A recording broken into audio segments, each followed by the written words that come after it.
Chapter 15. The Golden Dustman at his worst. The breakfast table at Mr. Boffin's was usually a very pleasant one, and was always presided over by Bella. As though he began each new day in his healthy natural character, and some waking hours were necessary to his relapse into the corrupting influences of his wealth. The face and the demeanor of the Golden Dustman were generally unclouded at that meal.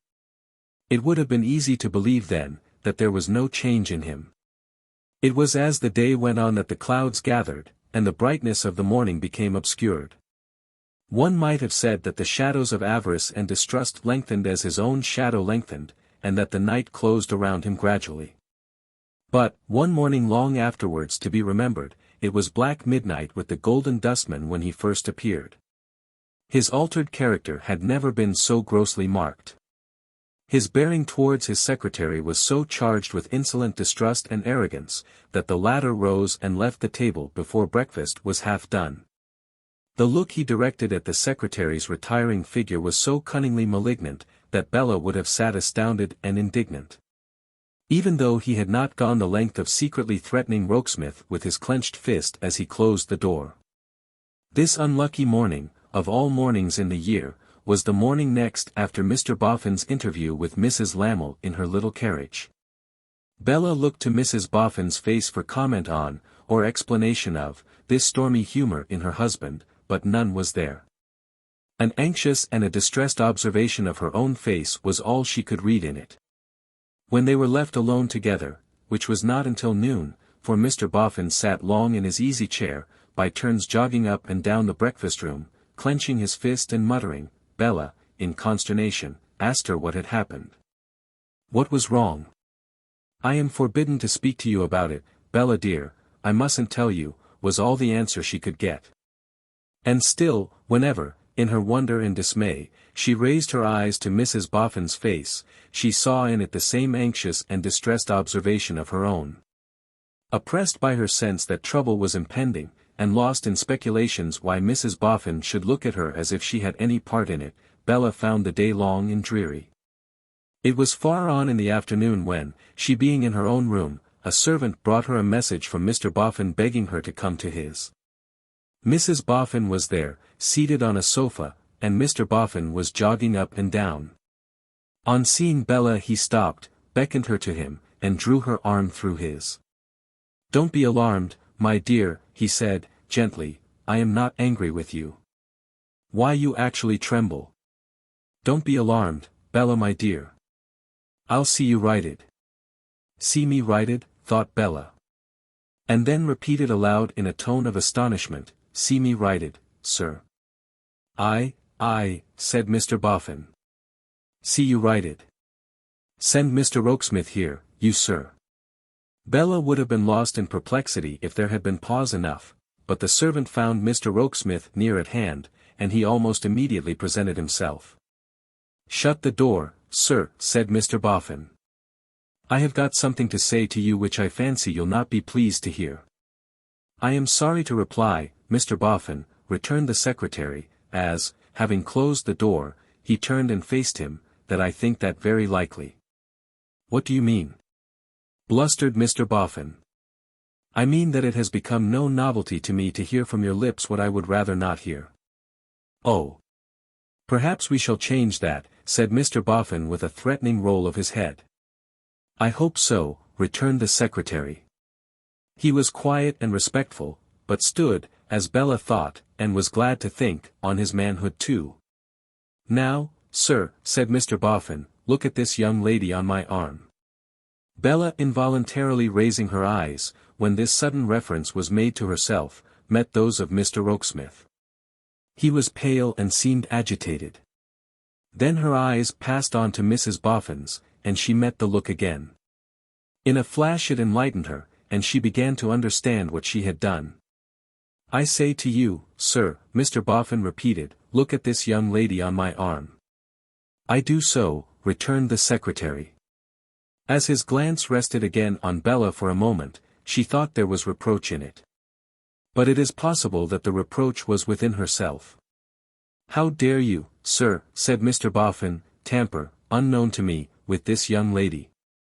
How dare you come out of your station, and your place in my house, to pester this young lady with your impudent addresses? I must decline to answer questions, said the secretary, that are so offensively asked. You decline to answer?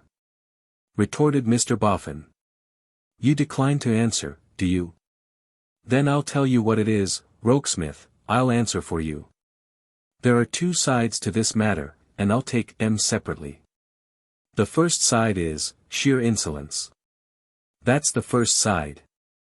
The secretary smiled with some bitterness, as though he would have said, so I see and hear. It was sheer insolence in you, I tell you, said Mr. Boffin, even to think of this young lady. This young lady was far above you. This young lady was no match for you. This young lady was lying in wait, as she was qualified to do, for money, and you had no money. Bella hung her head and seemed to shrink a little from Mr. Boffin's protecting arm. What are you, I should like to know, pursued Mr. Boffin, that you were to have the audacity to follow up this young lady? This young lady was looking about the market for a good bid. She wasn't in it to be snapped up by fellows that had no money to lay out, nothing to buy with. Oh, Mr. Boffin. Mrs. Boffin, pray say something for me, murmured Bella, disengaging her arm, and covering her face with her hands. Old lady, said Mr. Boffin, anticipating his wife, you hold your tongue. Bella, my dear, don't you let yourself be put out. I'll write you. But you don't write me, exclaimed Bella, with great emphasis. You wrong me, wrong me. Don't you be put out, my dear, complacently retorted Mr. Boffin. I'll bring this young man to book. Now, you Rokesmith. You can't decline to hear, you know, as well as to answer. You hear me tell you that the first side of your conduct was insolence and presumption. Answer me one thing, if you can. Didn't this young lady tell you so herself? Did I, Mr. Rokesmith? Asked Bella with her face still covered. Oh say, Mr. Rokesmith. Did I? Don't be distressed, Miss Wilfer, it matters very little now. Ah! You can't deny it, though, said Mr. Boffin, with a knowing shake of his head. But I have asked him to forgive me since, cried Bella.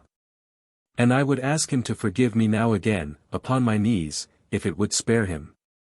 Here Mrs. Boffin broke out crying.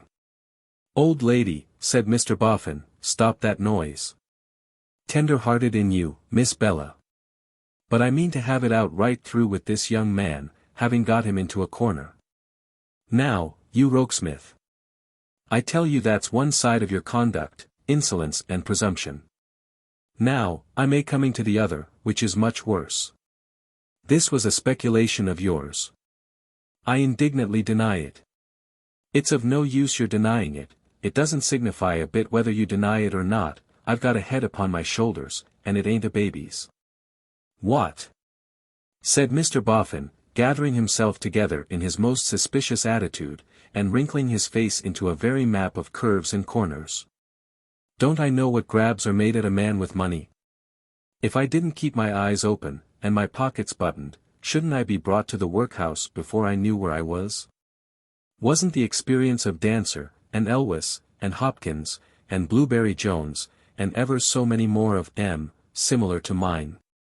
Didn't everybody want to make grabs at what they'd got, and bring M to poverty and ruin? Weren't they forced to hide everything belonging to M, for fear it should be snatched from M? Of course they was. I shall be told next that they didn't know human nature. They. Poor creatures, murmured the secretary. What do you say? Asked Mr. Boffin, snapping at him.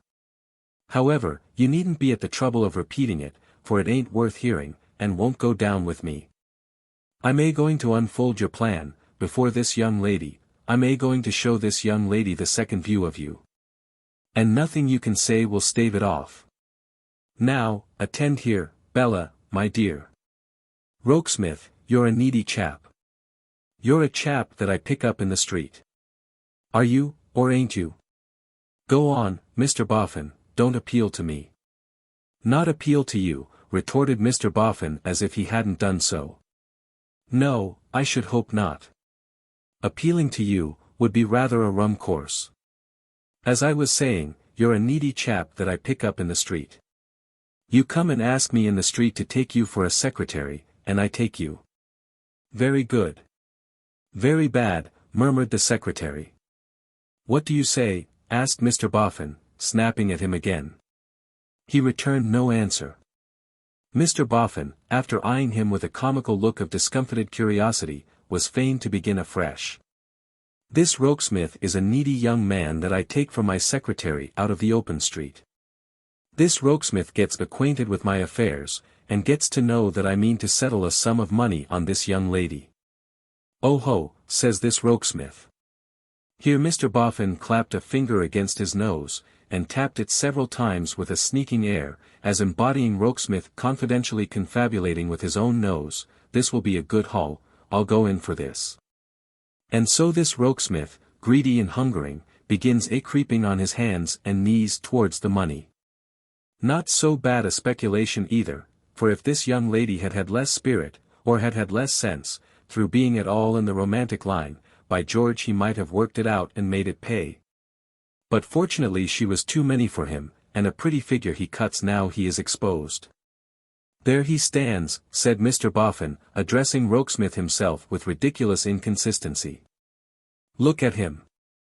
Your unfortunate suspicions, Mr. Boffin, began the secretary. Precious unfortunate for you, I can tell you, said Mr. Boffin. Are not to be combated by any one, and I address myself to no such hopeless task. But I will say a word upon the truth. Yah! Much you care about the truth, said Mr. Boffin, with a snap of his fingers. Naughty. My dear love, expostulated his wife. Old lady, returned Mr. Boffin, you keep still. I say to this Rokesmith here, much he cares about the truth. I tell him again, much he cares about the truth.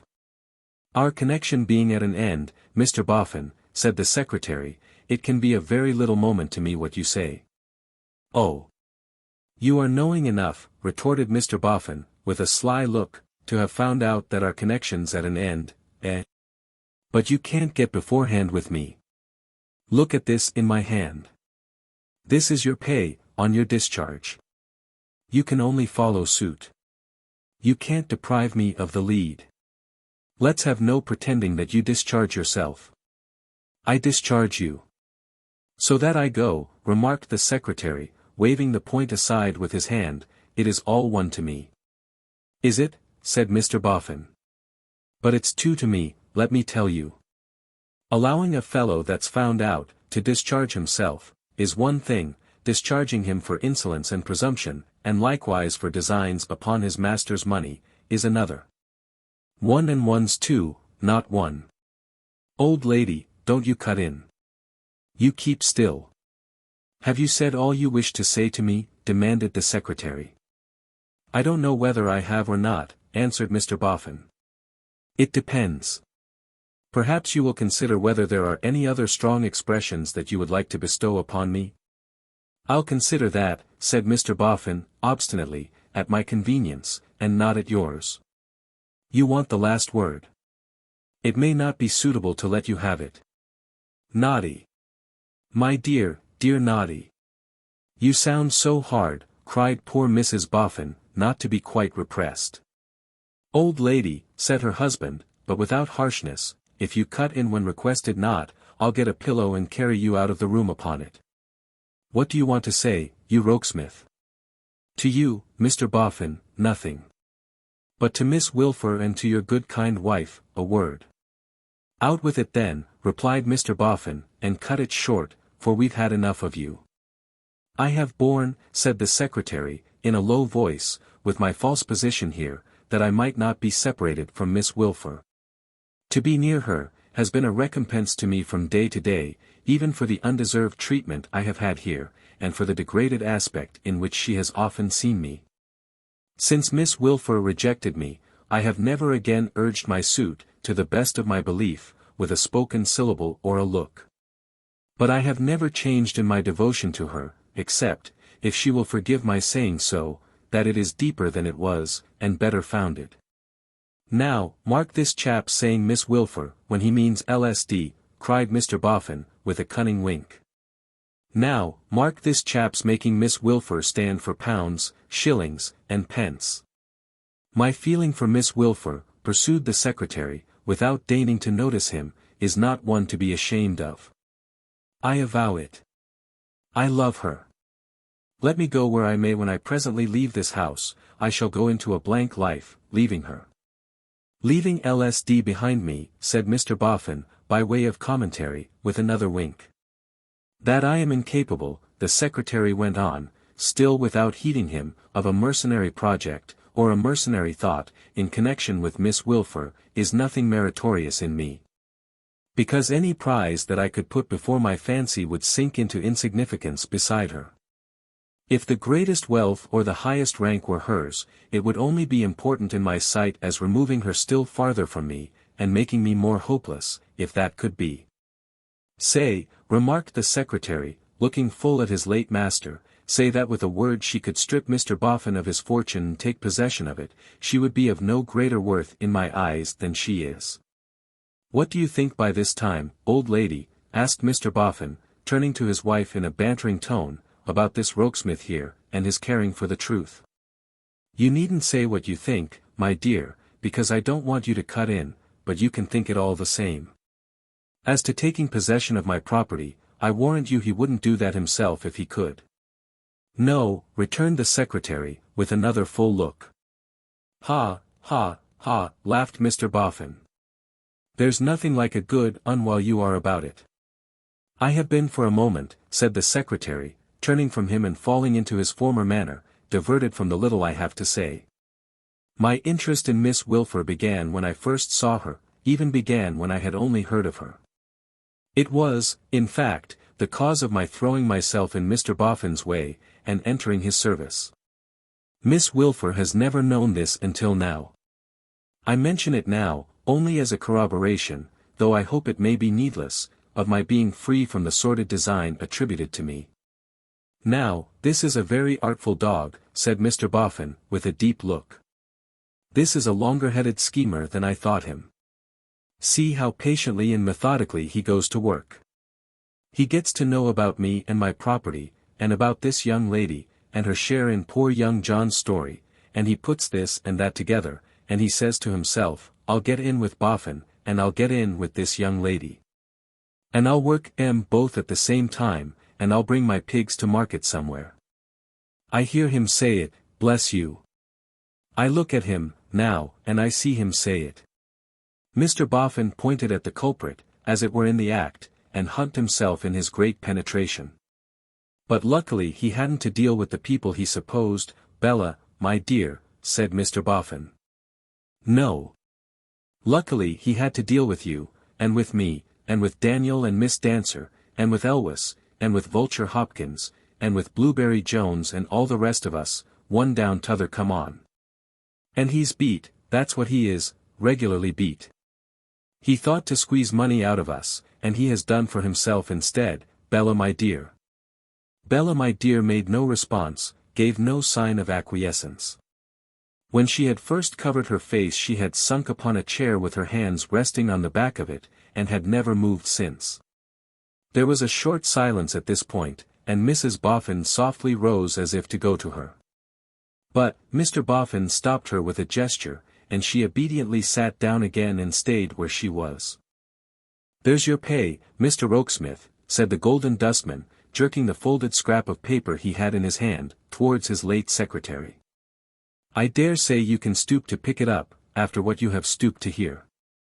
I have stooped to nothing but this, Rokesmith answered as he took it from the ground, and this is mine, for I have earned it by the hardest of hard labor. You're a pretty quick packer, I hope, said Mr. Boffin, because the sooner you are gone, bag and baggage, the better for all parties. You need have no fear of my lingering. There's just one thing though, said Mr. Boffin, that I should like to ask you before we come to a good riddance, if it was only to show this young lady how conceited you schemers are. In thinking that nobody finds out how you contradict yourselves. Ask me anything you wish to ask, returned Rokesmith, but use the expedition that you recommend. You pretend to have a mighty admiration for this young lady?" said Mr. Boffin, laying his hand protectingly on Bella's head without looking down at her. "I do not pretend." "Oh. Well. You have a mighty admiration for this young lady, since you are so particular?" "Yes." "How do you reconcile that, with this young lady's being a weak-spirited, improvident idiot, not knowing what was due to herself, flinging up her money to the church weathercocks, and racing off at a splitting pace for the workhouse?" "I don't understand you." "Don't you? Or won't you? What else could you have made this young lady out to be, if she had listened to such addresses as yours? What else, if I had been so happy as to win her affections and possess her heart?" "Win her affections," retorted Mr. Boffin, with ineffable contempt, "and possess her heart. Mew, says the cat, quack quack says the duck, bow wow wow says the dog. Win her affections and possess her heart. Mew, quack quack, bow wow." John Rokesmith stared at him in his outburst, as if with some faint idea that he had gone mad. "What is due to this young lady," said Mr. Boffin, "is money, and this young lady right well knows it." "You slander the young lady. You slander the young lady, you with your affections and hearts and trumpery," returned Mr. Boffin. "It's of a piece with the rest of your behavior. I heard of these doings of yours only last night, or you should have heard of them from me, sooner, take your oath of it. I heard of them from a lady with as good a headpiece as the best, and she knows this young lady, and I know this young lady, and we all three know that it's money she makes a stand for, money, money. Money, and that you and your affections and hearts are a lie, sir." "Mrs. Boffin," said Rokesmith, quietly turning to her, "for your delicate and unvarying kindness I thank you with the warmest gratitude. Good-bye. Miss Wilfer, good-bye. And now, my dear," said Mr. Boffin, laying his hand on Bella's head again, "you may begin to make yourself quite comfortable, and I hope you feel that you've been righted." But Bella was so far from appearing to feel it, that she shrank from his hand and from the chair, and, starting up in an incoherent passion of tears, and stretching out her arms, cried, "Oh, Mr. Rokesmith, before you go, if you could but make me poor again. Oh! Make me poor again, somebody, I beg and pray, or my heart will break if this goes on. Pa, dear, make me poor again and take me home. I was bad enough there, but I have been so much worse here. Don't give me money, Mr. Boffin, I won't have money. Keep it away from me, and only let me speak to good little Pa, and lay my head upon his shoulder, and tell him all my griefs. Nobody else can understand me, nobody else can comfort me, nobody else knows how unworthy I am, and yet can love me like a little child. I am better with Pa than any one, more innocent, more sorry, more glad." So, crying out in a wild way that she could not bear this, Bella drooped her head on Mrs. Boffin's ready breast. John Rokesmith from his place in the room, and Mr. Boffin from his, looked on at her in silence until she was silent herself. Then Mr. Boffin observed in a soothing and comfortable tone, "There, my dear, there, you are righted now, and it's all right. I don't wonder, I'm sure, at your being a little flurried by having a scene with this fellow, but it's all over, my dear, and you're righted, and it's all right." Which Mr. Boffin repeated with a highly satisfied air of completeness and finality. "I hate you," cried Bella, turning suddenly upon him, with a stamp of her little foot, "at least, I can't hate you, but I don't like you." "Ho, lo!" exclaimed Mr. Boffin in an amazed undertone. "You're a scolding, unjust, abusive, aggravating, bad old creature," cried Bella. "I am angry with my ungrateful self for calling you names, but you know you are." Mr. Boffin stared here, and stared there, as misdoubting that he must be in some sort of fit. "I have heard you with shame," said Bella. "With shame for myself, and with shame for you. You ought to be above the base tale-bearing of a time-serving woman, but you are above nothing now." Mr. Boffin, seeming to become convinced that this was a fit, rolled his eyes and loosened his neckcloth. "When I came here, I respected you and honored you, and I soon loved you," cried Bella. "And now I can't bear the sight of you. At least, I don't know that I ought to go so far as that, only you're a monster. Having shot this bolt out with a great expenditure of force, Bella hysterically laughed and cried together. The best wish I can wish you is, said Bella, returning to the charge, that you had not one single farthing in the world. If any true friend and well-wisher could make you a bankrupt, you would be a duck, but as a man of property you are a demon. After dispatching this second bolt with a still greater expenditure of force, Bella laughed and cried still more. Mr. Rokesmith, pray stay one moment. Pray hear one word from me before you go. I am deeply sorry for the reproaches you have borne on my account. Out of the depths of my heart I earnestly and truly beg your pardon. As she stepped towards him, he met her. As she gave him her hand, he put it to his lips, and said, God bless you. No laughing was mixed with Bella's crying then, her tears were pure and fervent. There is not an ungenerous word that I have heard addressed to you, heard with scorn and indignation, Mr. Rokesmith, but it has wounded me far more than you, for I have deserved it, and you never have. Mr. Rokesmith, it is to me you owe this perverted account of what passed between us that night. I parted with the secret, even while I was angry with myself for doing so. It was very bad in me, but indeed it was not wicked. I did it in a moment of conceit and folly, one of my many such moments, one of my many such hours, years. As I am punished for it severely, try to forgive it. I do with all my soul. Thank you. Oh, thank you. Don't part from me till I have said one other word, to do you justice. The only fault you can be truly charged with, in having spoken to me as you did that night, with how much delicacy and how much forbearance no one but I can know or be grateful to you for, is that you laid yourself open to be slighted by a worldly shallow girl whose head was turned, and who was quite unable to rise to the worth of what you offered her. Mr. Rokesmith, that girl has often seen herself in a pitiful and poor light since, but never in so pitiful and poor a light as now. When the mean tone in which she answered you, sordid and vain girl that she was, has been echoed in her ears by Mr. Boffin. He kissed her hand again. Mr. Boffin's speeches were detestable to me, shocking to me, said Bella, startling that gentleman with another stamp of her little foot. It is quite true that there was a time, and very lately, when I deserved to be so righted, Mr. Rokesmith, but I hope that I shall never deserve it again. He once more put her hand to his lips, and then relinquished it, and left the room. Bella was hurrying back to the chair in which she had hidden her face so long, when, catching sight of Mrs. Boffin by the way, she stopped at her. He is gone, sobbed Bella indignantly, despairingly, in 50 ways at once, with her arms round Mrs. Boffin's neck. He has been most shamefully abused, and most unjustly and most basely driven away, and I am the cause of it. All this time, Mr. Boffin had been rolling his eyes over his loosened neckerchief, as if his fit were still upon him. Appearing now to think that he was coming to, he stared straight before him for a while, tied his neckerchief again, took several long inspirations, swallowed several times, and ultimately exclaimed with a deep sigh. As if he felt himself on the whole better, well. No word, good or bad, did Mrs. Boffin say, but she tenderly took care of Bella, and glanced at her husband as if for orders. Mr. Boffin, without imparting any, took his seat on a chair over against them, and there sat leaning forward, with a fixed countenance, his legs apart, a hand on each knee, and his elbows squared, until Bella should dry her eyes and raise her head. Which in the fullness of time she did. I must go home, said Bella, rising hurriedly.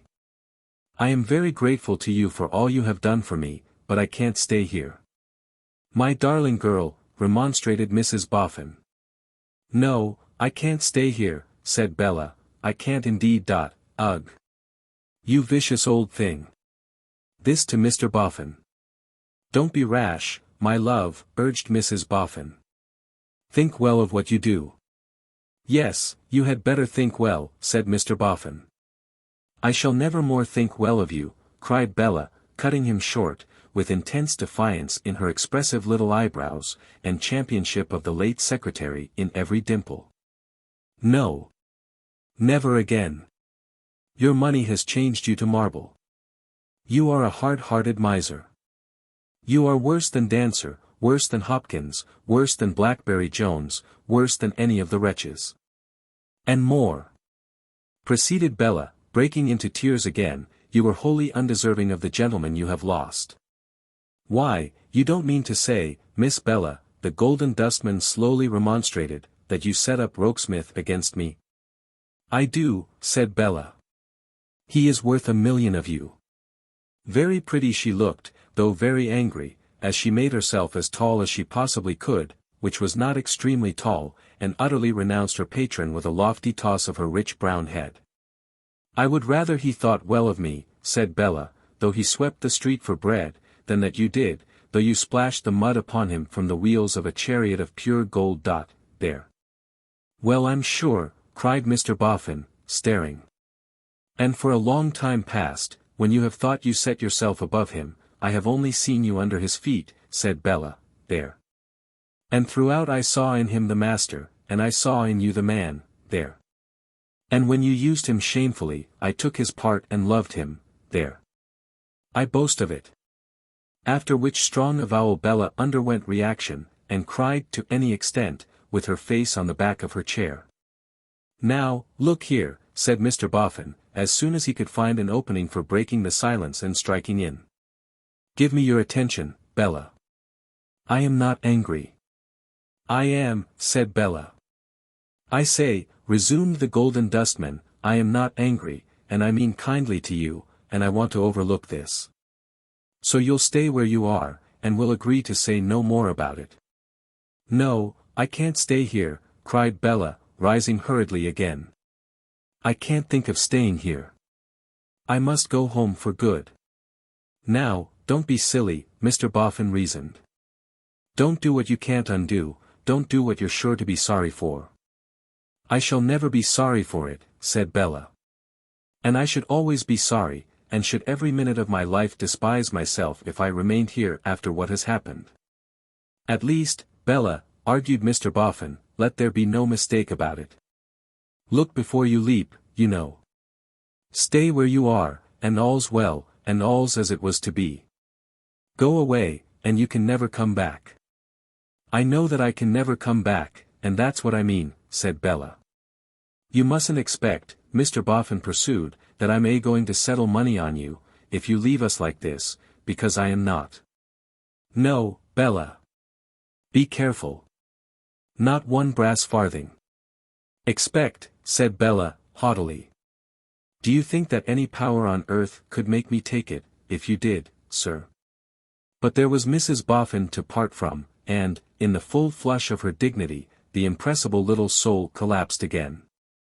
Down upon her knees before that good woman, she rocked herself upon her breast, and cried, and sobbed, and folded her in her arms with all her might. "You're a dear, the best of dears," cried Bella. "You're the best of human creatures. I can never be thankful enough to you, and I can never forget you. If I should live to be blind and deaf, I know I shall see and hear you, in my fancy, to the last of my dim old days." Mrs. Boffin wept most heartily, and embraced her with all fondness, but said not one single word except that she was her dear girl. She said that often enough, to be sure, for she said it over and over again, but not one word else. Bella broke from her at length, and was going weeping out of the room, when in her own little queer affectionate way, she half relented towards Mr. Boffin. "I am very glad," sobbed Bella, "that I called you names, sir, because you richly deserved it. But I am very sorry that I called you names, because you used to be so different. Say good-bye." "Good-bye," said Mr. Boffin, shortly. "If I knew which of your hands was the least spoilt, I would ask you to let me touch it," said Bella, for the last time. "But not because I repent of what I have said to you. For I don't. It's true." "Try the left hand," said Mr. Boffin, holding it out in a stolid manner, "it's the least used." "You have been wonderfully good and kind to me," said Bella, "and I kiss it for that. You have been as bad could be to Mr. Rokesmith, and I throw it away for that. Thank you for myself, and good-bye." "Good-bye," said Mr. Boffin as before. Bella caught him round the neck and kissed him, and ran out forever. She ran upstairs, and sat down on the floor in her own room, and cried abundantly. But the day was declining and she had no time to lose. She opened all the places where she kept her dresses, selected only those she had brought with her, leaving all the rest, and made a great misshapen bundle of them, to be sent for afterwards. "I won't take one of the others," said Bella, tying the knots of the bundle very tight, in the severity of her resolution. "I'll leave all the presents behind, and begin again entirely on my own account." That the resolution might be thoroughly carried into practice, she even changed the dress she wore, for that in which she had come to the grand mansion. Even the bonnet she put on, was the bonnet that had mounted into the Boffin chariot at Holloway. "Now, I am complete," said Bella. "It's a little trying, but I have steeped my eyes in cold water, and I won't cry any more. You have been a pleasant room to me, dear room. Adieu. We shall never see each other again."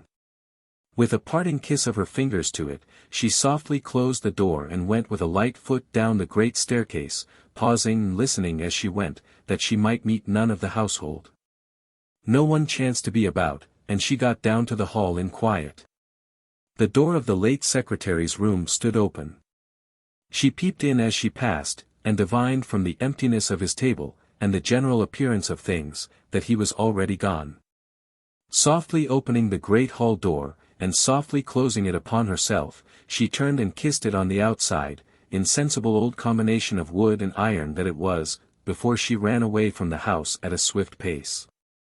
"That was well done," panted Bella, slackening in the next street, and subsiding into a walk. "If I had left myself any breath to cry with, I should have cried again. Now poor dear darling little Pa, you are going to see your lovely woman unexpectedly." Chapter 16. The Feast of the Three Hobgoblins. The city looked unpromising enough, as Bella made her way along its gritty streets. Most of its money mills were slackening sail, or had left off grinding for the day. The master millers had already departed, and the journeymen were departing. There was a jaded aspect on the business lanes and courts, and the very pavements had a weary appearance, confused by the tread of a million of feet. There must be hours of night to temper down the day's distraction of so feverish a place. As yet the worry of the newly stopped whirling and grinding on the part of the money mills seemed to linger in the air, and the quiet was more like the prostration of a spent giant than the repose of one who was renewing his strength. If Bella thought, as she glanced at the mighty bank, how agreeable it would be to have an hour's gardening there, with a bright copper shovel, among the money, still she was not in an avaricious vein. Much improved in that respect, and with certain half-formed images which had little gold in their composition, dancing before her bright eyes, she arrived in the drug-flavored region of Mincing Lane, with the sensation of having just opened a drawer in a chemist's shop. The counting-house of Chicksey, Veneering, and Stobbles was pointed out by an elderly female accustomed to the care of offices, who dropped upon Bella out of a public-house, wiping her mouth, and accounted for its humidity on natural principles well known to the physical sciences, by explaining that she had looked in at the door to see what o'clock it was. The counting-house was a wall-eyed ground floor by a dark gateway, and Bella was considering, as she approached it, could there be any precedent in the city for her going in and asking for R. Wilfer, when whom should she see, sitting at one of the windows with the plate-glass sash raised, but R. Wilfer himself, preparing to take a slight refection. On approaching nearer, Bella discerned that the refection had the appearance of a small cottage loaf and a pennyworth of milk. Simultaneously with this discovery on her part, her father discovered her, and invoked the echoes of Mincing Lane to exclaim, "My gracious me!" He then came cherubically flying out without a hat, and embraced her, and handed her in. "For it's after hours and I am all alone, my dear," he explained, "and am having, as I sometimes do when they are all gone, a quiet tea." Looking round the office, as if her father were a captive and this his cell, Bella hugged him and choked him to her heart's content. "I never was so surprised, my dear," said her father. "I couldn't believe my eyes. Upon my life, I thought they had taken to lying. The idea of your coming down the lane yourself. Why didn't you send the footman down the lane, my dear. I have brought no footman with me, Pa. Oh indeed. But you have brought the elegant turnout, my love. No, Pa. You never can have walked, my dear. Yes, I have, Pa. He looked so very much astonished, that Bella could not make up her mind to break it to him just yet. The consequence is, Pa, that your lovely woman feels a little faint, and would very much like to share your tea. The cottage loaf and the pennyworth of milk had been set forth on a sheet of paper on the window-seat. The cherubic pocket-knife, with the first bit of the loaf still on its point, lay beside them where it had been hastily thrown down. Bella took the bit off, and put it in her mouth. "My dear child," said her father, "the idea of your partaking of such lowly fare. But at least you must have your own loaf and your own pennorth. One moment, my dear. The dairy is just over the way and round the corner." Regardless of Bella's dissuasions he ran out, and quickly returned with the new supply. "My dear child," he said, as he spread it on another piece of paper before her, the idea of a splendid, and then looked at her figure, and stopped short. "What's the matter, Pa?" "Of a splendid female," he resumed more slowly, "putting up with such accommodation as the present. Is that a new dress you have on, my dear?" "No, Pa, an old one." "Don't you remember it?"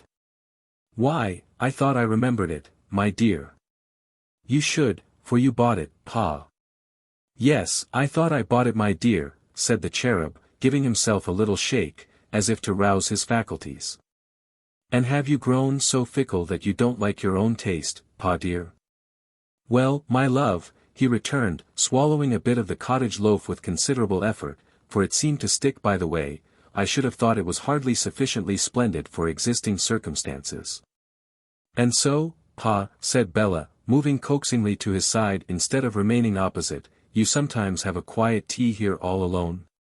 "I am not in the tea's way, if I draw my arm over your shoulder like this, Pa." "Yes, my dear, and no, my dear." "Yes to the first question, and certainly not to the second." "Respecting the quiet tea, my dear, why you see the occupations of the day are sometimes a little wearing. And if there's nothing interposed between the day and your mother, why she is sometimes a little wearing, too." "I know, Pa." "Yes, my dear. So sometimes I put a quiet tea at the window here, with a little quiet contemplation of the lane, which comes soothing, between the day and domestic bliss," suggested Bella, sorrowfully. "And domestic bliss," said her father, quite contented to accept the phrase. Bella kissed him. "And it is in this dark dingy place of captivity, poor dear, that you pass all the hours of your life when you are not at home?" "Not at home, or not on the road there, or on the road here, my love." "Yes. You see that little desk in the corner? In the dark corner, furthest both from the light and from the fireplace? The shabbiest desk of all the desks. Now, does it really strike you in that point of view, my dear?" said her father, surveying it artistically with his head on one side. "That's mine. That's called Rumty's perch." "Whose perch?" asked Bella with great indignation. "Rumty's. You see, being rather high and up 2 steps they call it a perch. And they call me Rumty." "How dare they?" exclaimed Bella. "They're playful, Bella my dear, they're playful. They're more or less younger than I am, and they're playful. What does it matter? It might be surly, or sulky, or 50 disagreeable things that I really shouldn't like to be considered. But Rumty. Lor, why not Rumty?" To inflict a heavy disappointment on this sweet nature, which had been, through all her caprices, the object of her recognition, love, and admiration from infancy, Bella felt to be the hardest task of her hard day. "I should have done better," she thought, "to tell him at first. I should have done better to tell him just now, when he had some slight misgiving. He is quite happy again, and I shall make him wretched." He was falling back on his loaf and milk, with the pleasantest composure, and Bella stealing her arm a little closer about him.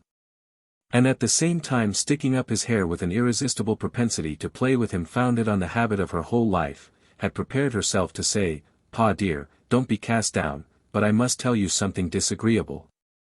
When he interrupted her in an unlooked-for manner. "My gracious me," he exclaimed, invoking the Mincing Lane echoes as before. "This is very extraordinary." "What is, Pa?" "Why, here's Mr. Rokesmith now." "No, no, Pa, no," cried Bella, greatly flurried. "Surely not." "Yes, there is. Look here." Sooth to say, Mr. Rokesmith not only passed the window, but came into the counting-house. And not only came into the counting-house, but, finding himself alone there with Bella and her father, rushed at Bella and caught her in his arms, with the rapturous words, "My dear, dear girl. My gallant, generous, disinterested, courageous, noble girl." And not only that even, which one might have thought astonishment enough for one dose, but Bella, after hanging her head for a moment, lifted it up and laid it on his breast, as if that were her head's chosen and lasting resting place. "I knew you would come to him, and I followed you," said Rokesmith. "My love, my life. You are mine." To which Bella responded, "Yes, I am yours if you think me worth taking." And after that, seemed to shrink to next to nothing in the clasp of his arms, partly because it was such a strong one on his part, and partly because there was such a yielding to it on hers. The cherub, whose hair would have done for itself under the influence of this amazing spectacle, what Bella had just now done for it, staggered back into the window seat from which he had risen, and surveyed the pair with his eyes dilated to their utmost. "But we must think of dear Pa," said Bella. "I haven't told dear Pa, let us speak to Pa," upon which they turned to do so. "I wish first, my dear," remarked the cherub faintly, "that you'd have the kindness to sprinkle me with a little milk, for I feel as if I was going." In fact, the good little fellow had become alarmingly limp, and his senses seemed to be rapidly escaping, from the knees upward. Bella sprinkled him with kisses instead of milk, but gave him a little of that article to drink. And he gradually revived under her caressing care. "We'll break it to you gently, dearest Pa," said Bella. "My dear," returned the cherub, looking at them both, "you broke so much in the first, gush, if I may so express myself, that I think I am equal to a good large breakage now." "Mr. Wilfer," said John Rokesmith, excitedly and joyfully, "Bella takes me, though I have no fortune, even no present occupation, nothing but what I can get in the life before us. Bella takes me." "Yes, I should rather have inferred, my dear sir," returned the cherub feebly, "that Bella took you, from what I have within these few minutes remarked." "You don't know, Pa," said Bella, "how ill I have used him." "You don't know, sir," said Rokesmith, "what a heart she has." "You don't know, Pa," said Bella, "what a shocking creature I was growing, when he saved me from myself." "You don't know, sir," said Rokesmith, "what a sacrifice she has made for me." "My dear Bella," replied the cherub, still pathetically scared, "and my dear John Rokesmith, if you will allow me so to call you." "Yes, do, Pa, do," urged Bella. "I allow you, and my will is his law. Isn't it, dear John Rokesmith?" There was an engaging shyness in Bella, coupled with an engaging tenderness of love and confidence and pride, in thus first calling him by name, which made it quite excusable in John Rokesmith to do what he did. What he did was, once more to give her the appearance of vanishing as aforesaid. "I think, my dears," observed the cherub, "that if you could make it convenient to sit one on one side of me, and the other on the other, we should get on rather more consecutively, and make things rather plainer." John Rokesmith mentioned, a while ago, that he had no present occupation.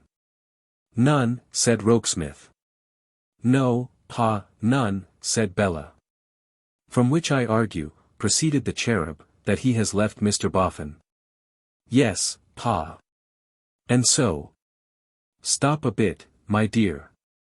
I wish to lead up to it by degrees." "And that Mr. Boffin has not treated him well?" "Has treated him most shamefully, dear Pa," cried Bella with a flashing face. "Of which," pursued the cherub, enjoining patience with his hand, "a certain mercenary young person distantly related to myself, could not approve. Am I leading up to it right?" "Could not approve, sweet Pa," said Bella, with a tearful laugh and a joyful kiss. Upon which, pursued the cherub, the certain mercenary young person distantly related to myself, having previously observed and mentioned to myself that prosperity was spoiling Mr. Boffin, felt that she must not sell her sense of what was right and what was wrong, and what was true and what was false, and what was just and what was unjust, for any price that could be paid to her by any one alive. Am I leading up to it right? With another tearful laugh Bella joyfully kissed him again. And therefore, the cherub went on in a glowing voice, as Bella's hand stole gradually up his waistcoat to his neck, this mercenary young person distantly related to myself, refused the price. Took off the splendid fashions that were part of it, put on the comparatively poor dress that I had last given her, and trusting to my supporting her in what was right, came straight to me. Have I led up to it? Bella's hand was round his neck by this time, and her face was on it. The mercenary young person distantly related to myself, said her good father, did well. The mercenary young person distantly related to myself, did not trust to me in vain. I admire this mercenary young person distantly related to myself, more in this dress than if she had come to me in China silks, cashmere shawls, and Golconda diamonds. I love this young person dearly. I say to the man of this young person's heart, out of my heart and with all of it, my blessing on this engagement betwixt you. And she brings you a good fortune when she brings you the poverty she has accepted for your sake and the honest truths. The stanch little man's voice failed him as he gave John Rokesmith his hand, and he was silent, bending his face low over his daughter. But, not for long. He soon looked up, saying in a sprightly tone, "And now, my dear child, if you think you can entertain John Rokesmith for a minute and a half, I'll run over to the dairy, and fetch him a cottage loaf and a drink of milk. That we may all have tea together." It was, as Bella gaily said, like the supper provided for the 3 nursery hobgoblins at their house in the forest, without their thunderous low growlings of the alarming discovery, "Somebody's been drinking my milk." It was a delicious repast. By far the most delicious that Bella, or John Rokesmith, or even our Wilfer had ever made. The uncongenial oddity of its surroundings, with the 2 brass knobs of the iron safe of Chixie, veneering, and Stobbles staring from a corner, like the eyes of some dull dragon, only made it the more delightful. "To think," said the cherub, looking round the office with unspeakable enjoyment, "that anything of a tender nature should come off here, is what tickles me. To think that ever I should have seen my Bella folded in the arms of her future husband, here, you know." It was not until the cottage loaves and the milk had for some time disappeared, and the foreshadowings of night were creeping over Mincing Lane, that the cherub by degrees became a little nervous, and said to Bella, as he cleared his throat, "Ham! Have you thought at all about your mother, my dear?" "Yes, Pa." "And your sister Lavvy, for instance, my dear?" "Yes, Pa. I think we had better not enter into particulars at home. I think it will be quite enough to say that I had a difference with Mr. Boffin, and have left for good." "John Rokesmith being acquainted with your ma, my love," said her father, after some slight hesitation, "I need have no delicacy in hinting before him that you may perhaps find your ma a little wearing." "A little, patient Pa," said Bella with a tuneful laugh, the tune fuller for being so loving in its tone. "Well, we'll say, strictly in confidence among ourselves, wearing, we won't qualify it," the cherub stoutly admitted. "And your sister's temper is wearing." "I don't mind, Pa." "And you must prepare yourself, you know, my precious," said her father, with much gentleness, "for our looking very poor and meagre at home, and being at the best but very uncomfortable, after Mr. Boffin's house." "I don't mind, Pa. I could bear much harder trials, for John."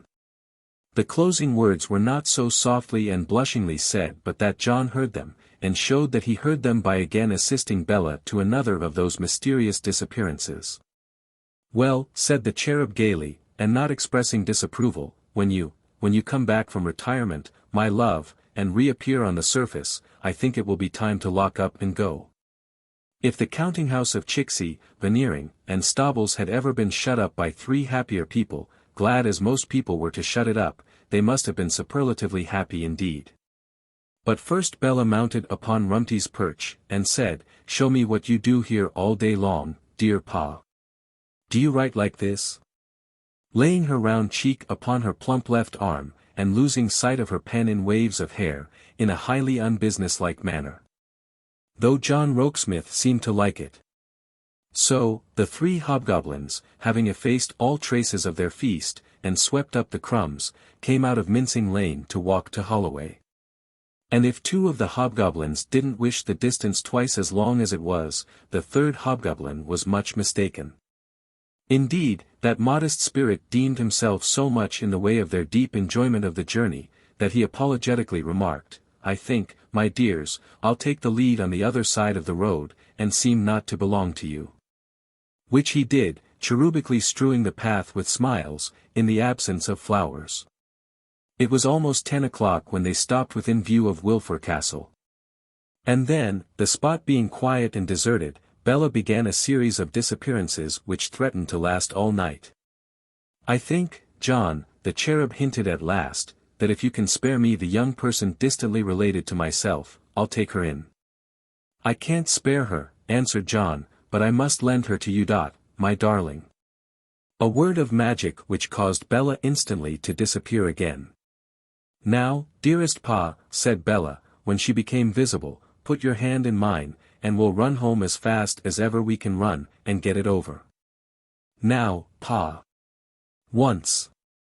"My dear," the cherub faltered, with something of a craven air, "I was going to observe that if your mother—" "You mustn't hang back, sir, to gain time," cried Bella, putting out her right foot. "Do you see that, sir?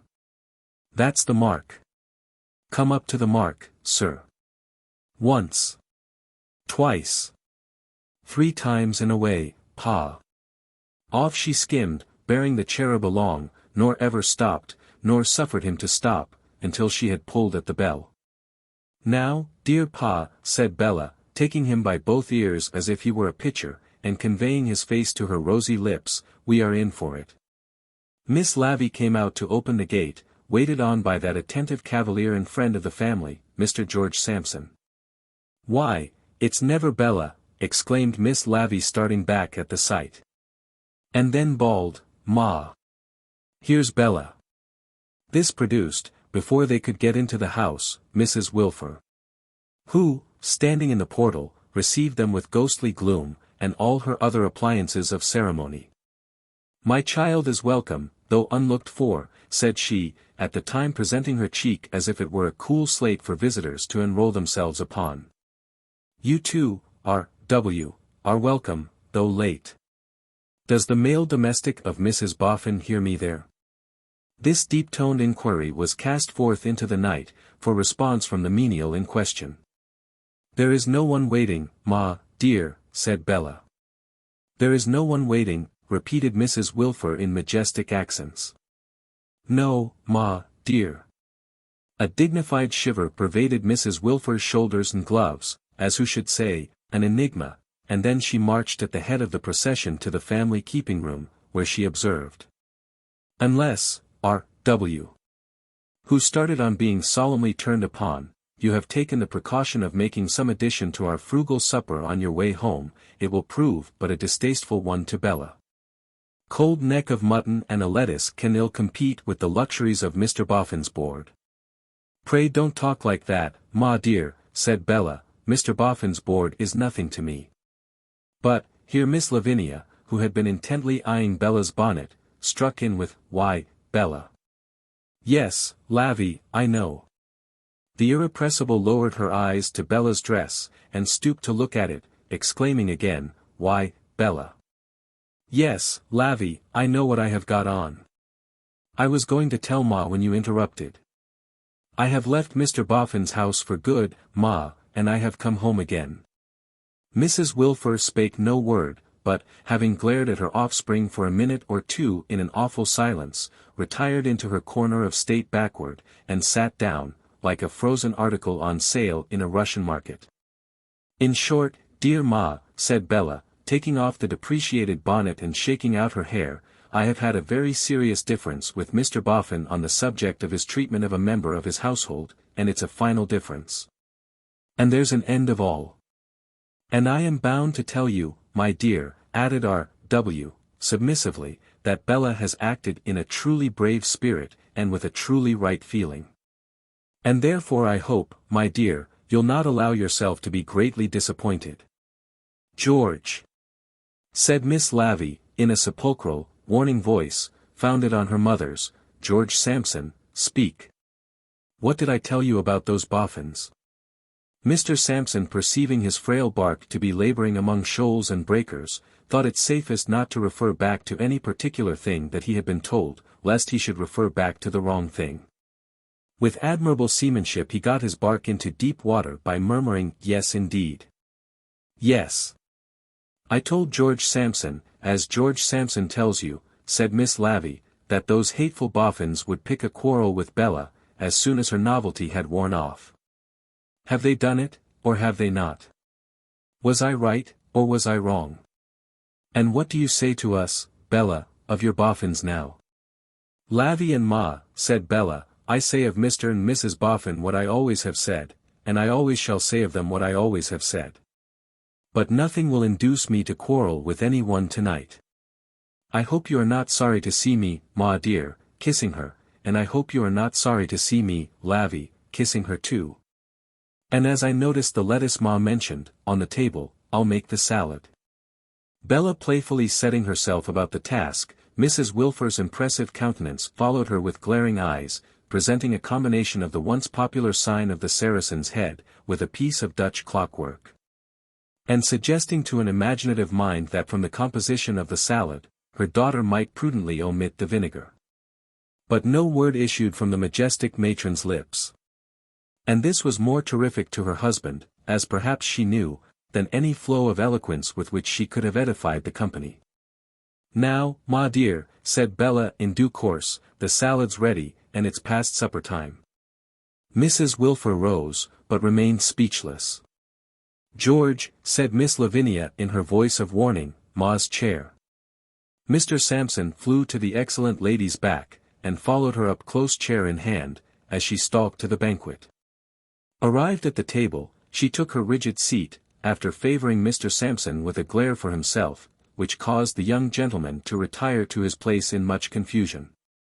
The cherub, not presuming to address so tremendous an object, transacted her supper through the agency of a third person, as, mutton to your Ma, Bella, my dear. And, Lavvy, I dare say your Ma would take some lettuce if you were to put it on her plate. Mrs. Wilfer's manner of receiving those viands was marked by petrified absence of mind. In which state, likewise, she partook of them, occasionally laying down her knife and fork, as saying within her own spirit, what is this I am doing, and glaring at one or other of the party, as if in indignant search of information. A magnetic result of such glaring was, that the person glared at could not by any means successfully pretend to be ignorant of the fact, so that a bystander, without beholding Mrs. Wilfer at all, must have known at whom she was glaring. By seeing her refracted from the countenance of the beglared one. Miss Lavinia was extremely affable to Mr. Sampson on this special occasion, and took the opportunity of informing her sister why. It was not worth troubling you about, Bella, when you were in a sphere so far removed from your family as to make it a matter in which you could be expected to take very little interest, said Lavinia with a toss of her chin. But George Sampson is paying his addresses to me. Bella was glad to hear it. Mr. Sampson became thoughtfully red, and felt called upon to encircle Miss Lavinia's waist with his arm. But, encountering a large pin in the young lady's belt, scarified a finger, uttered a sharp exclamation, and attracted the lightning of Mrs. Wilfer's glare. George is getting on very well, said Miss Lavinia, which might not have been supposed at the moment, and I dare say we shall be married, one of these days. I didn't care to mention it when you were with your Boff. Here Miss Lavinia checked herself in a bounce, and added more placidly, when you were with Mr. and Mrs. Boffin, but now I think it sisterly to name the circumstance. Thank you, Lavvy dear. I congratulate you. Thank you, Bella. The truth is, George and I did discuss whether I should tell you. But I said to George that you wouldn't be much interested in so paltry an affair, and that it was far more likely you would rather detach yourself from us altogether, than have him added to the rest of us. "That was a mistake, dear Lavvy," said Bella. "It turns out to be," replied Miss Lavinia, "but circumstances have changed, you know, my dear. George is in a new situation, and his prospects are very good indeed. I shouldn't have had the courage to tell you so yesterday, when you would have thought his prospects poor, and not worth notice, but I feel quite bold tonight." "When did you begin to feel timid, Lavvy?" inquired Bella, with a smile. "I didn't say that I ever felt timid, Bella," replied the irrepressible. "But perhaps I might have said, if I had not been restrained by delicacy towards a sister's feelings, that I have for some time felt independent. Too independent, my dear, to subject myself to have my intended match, you'll prick yourself again, George, looked down upon. It is not that I could have blamed you for looking down upon it, when you were looking up to a rich and great match, Bella. It is only that I was independent." Whether the irrepressible felt slighted by Bella's declaration that she would not quarrel, or whether her spitefulness was evoked by Bella's return to the sphere of Mr. George Sampson's courtship, or whether it was a necessary fillip to her spirits that she should come into collision with somebody on the present occasion, anyhow she made a dash at her stately parent now, with the greatest impetuosity. "Ma, pray don't sit staring at me in that intensely aggravating manner. If you see a black on my nose, tell me so, if you don't, leave me alone." "Do you address me in those words?" said Mrs. Wilfer. "Do you presume?" "Don't talk about presuming, Ma, for goodness sake. A girl who is old enough to be engaged, is quite old enough to object to be stared at as if she was a clock." "Audacious one," said Mrs. Wilfer. "Your grandmamma, if so addressed by one of her daughters, at any age, would have insisted on her retiring to a dark apartment." "My grandmamma," returned Lavvy, folding her arms and leaning back in her chair, "wouldn't have sat staring people out of countenance, I think." "She would," said Mrs. Wilfer. "Then it's a pity she didn't know better," said Lavvy. "And if my grandmamma wasn't in her dotage when she took to insisting on people's retiring to dark apartments, she ought to have been. A pretty exhibition my grandmamma must have made of herself. I wonder whether she ever insisted on people's retiring into the ball of St. Paul's, and if she did, how she got them there." "Silence," proclaimed Mrs. Wilfer. "I command silence." "I have not the slightest intention of being silent, Ma," returned Lavinia coolly, "but quite the contrary. I am not going to be eyed as if I had come from the Boffins, and sit silent under it. I am not going to have George Sampson eyed as if he had come from the Boffins, and sit silent under it. If Pa thinks proper to be eyed as if he had come from the Boffins also, well and good. I don't choose to. And I won't." Lavinia's engineering having made this crooked opening at Bella, Mrs. Wilfer strode into it. "You rebellious spirit! You mutinous child! Tell me this, Lavinia. If in violation of your mother's sentiments, you had condescended to allow yourself to be patronized by the Boffins, and if you had come from those halls of slavery—" "That's mere nonsense, Ma," said Lavinia. "How?" exclaimed Mrs. Wilfer, with sublime severity. "Halls of slavery, Ma, is mere stuff and nonsense," returned the unmoved irrepressible. "I say, presumptuous child, if you had come from the neighborhood of Portland Place, bending under the yoke of patronage and attended by its domestics in glittering garb to visit me, do you think my deep-seated feelings could have been expressed in looks? All I think about it, is," returned Lavinia, "that I should wish them expressed to the right person. And if," pursued her mother, "if making light of my warnings that the face of Mrs. Boffin alone was a face teeming with evil, you had clung to Mrs. Boffin instead of to me, and had after all come home rejected by Mrs. Boffin, trampled under foot by Mrs. Boffin, and cast out by Mrs. Boffin, do you think my feelings could have been expressed in looks?" Lavinia was about replying to her honored parent that she might as well have dispensed with her looks altogether then, when Bella rose and said, "Good night, dear Ma. I have had a tiring day, and I'll go to bed." This broke up the agreeable party. Mr. George Sampson shortly afterwards took his leave, accompanied by Miss Lavinia with a candle as far as the hall, and without a candle as far as the garden gate. Mrs. Wilfer, washing her hands of the Boffins, went to bed after the manner of Lady Macbeth, and our W. was left alone among the dilapidations of the supper table, in a melancholy attitude. But, a light footstep roused him from his meditations, and it was Bella's. Her pretty hair was hanging all about her, and she had tripped down softly, brush in hand, and barefoot, to say good night to him. "My dear, you most unquestionably are a lovely woman," said the cherub, taking up a tress in his hand. "Look here, sir," said Bella, "when your lovely woman marries, you shall have that piece if you like, and she'll make you a chain of it. Would you prize that remembrance of the dear creature?" "Yes, my precious." "Then you shall have it if you're good, sir." "I am very, very sorry, dearest Pa, to have brought home all this trouble." "My pet," returned her father, in the simplest good faith, "don't make yourself uneasy about that. It really is not worth mentioning, because things at home would have taken pretty much the same turn anyway. If your mother and sister don't find one subject to get at times a little wearing on, they find another. We're never out of a wearing subject, my dear, I assure you. I am afraid you find your old room with Lavvy dreadfully inconvenient, Bella." "No, I don't, Pa, I don't mind." "Why don't I mind, do you think, Pa?" "Well, my child, you used to complain of it when it wasn't such a contrast as it must be now." "Upon my word, I can only answer, because you are so much improved." "No, Pa. Because I am so thankful and so happy." Here she choked him until her long hair made him sneeze, and then she laughed until she made him laugh, and then she choked him again that they might not be overheard. "Listen, sir," said Bella. "Your lovely woman was told her fortune tonight on her way home. It won't be a large fortune, because if the lovely woman's intended gets a certain appointment that he hopes to get soon, she will marry on £150 a year. But that's at first, and even if it should never be more, the lovely woman will make it quite enough. But that's not all, sir.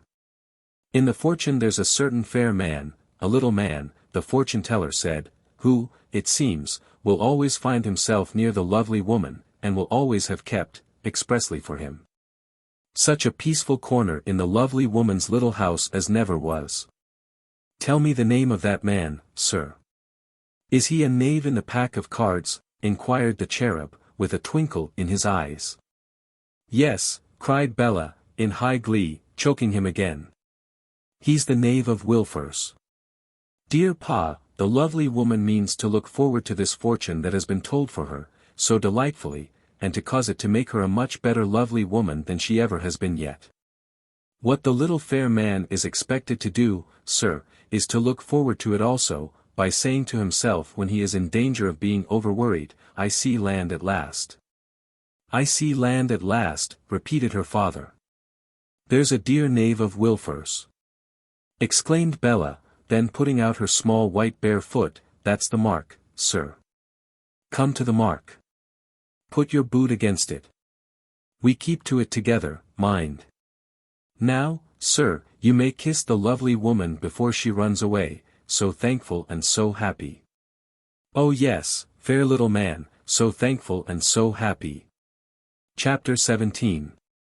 A Social Chorus. Amazement sits enthroned upon the countenances of Mr. and Mrs. Alfred Lamell's circle of acquaintance, when the disposal of their first-class furniture and effects, including a billiard table in capital letters, by auction, under a bill of sale, is publicly announced on a waving hearthrug in Sackville Street. But, nobody is half so much amazed as Hamilton Veneering, Esquire, MP. For pocket breeches, who instantly begins to find out that the Lamless are the only people ever entered on his soul's register, who are not the oldest and dearest friends he has in the world. Mrs. Veneering, WMP.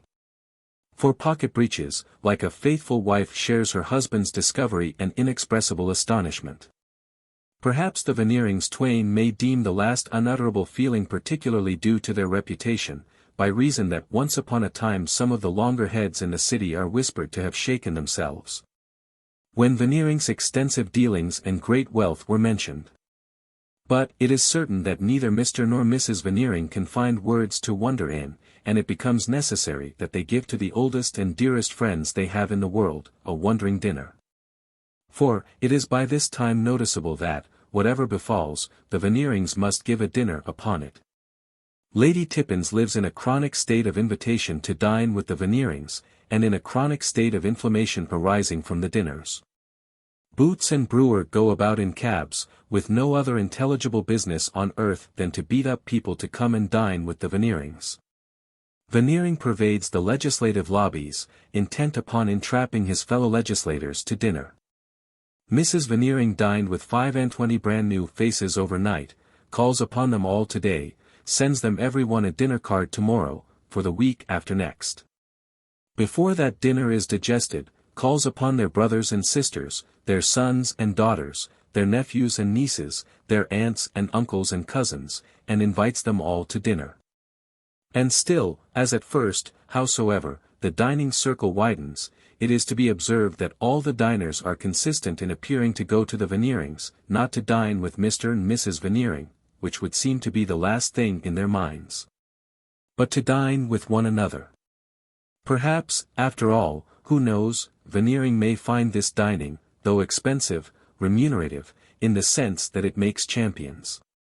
Mr. Podsnap, as a representative man, is not alone in caring very particularly for his own dignity, if not for that of his acquaintances, and therefore in angrily supporting the acquaintances who have taken out his permit, lest, in their being lessened, he should be. The gold and silver camels, and the ice pails, and the rest of the Veneering table decorations, make a brilliant show, and when I, Podsnap, casually remark elsewhere that I dined last Monday with a gorgeous caravan of camels, I find it personally offensive to have it hinted to me that they are broken-kneed camels, or camels laboring under suspicion of any sort. I don't display camels myself, I am above them, I am a more solid man, but these camels have basked in the light of my countenance, and how dare you, sir, insinuate to me that I have irradiated any but unimpeachable camels? The camels are polishing up in the Analytical's pantry for the dinner of wonderment on the occasion of the lambless going to pieces, and Mr. Twemlow feels a little queer on the sofa at his lodgings over the stable yard in Duke Street, St. James's. In consequence of having taken 2 advertised pills at about midday, on the faith of the printed representation accompanying the box, price 1 and a penny halfpenny, government stamp included. That the same will be found highly salutary as a precautionary measure in connection with the pleasures of the table.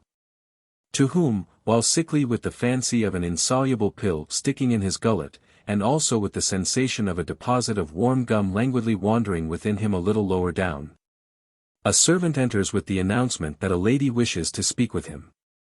A lady, says Twemlow, pluming his ruffled feathers.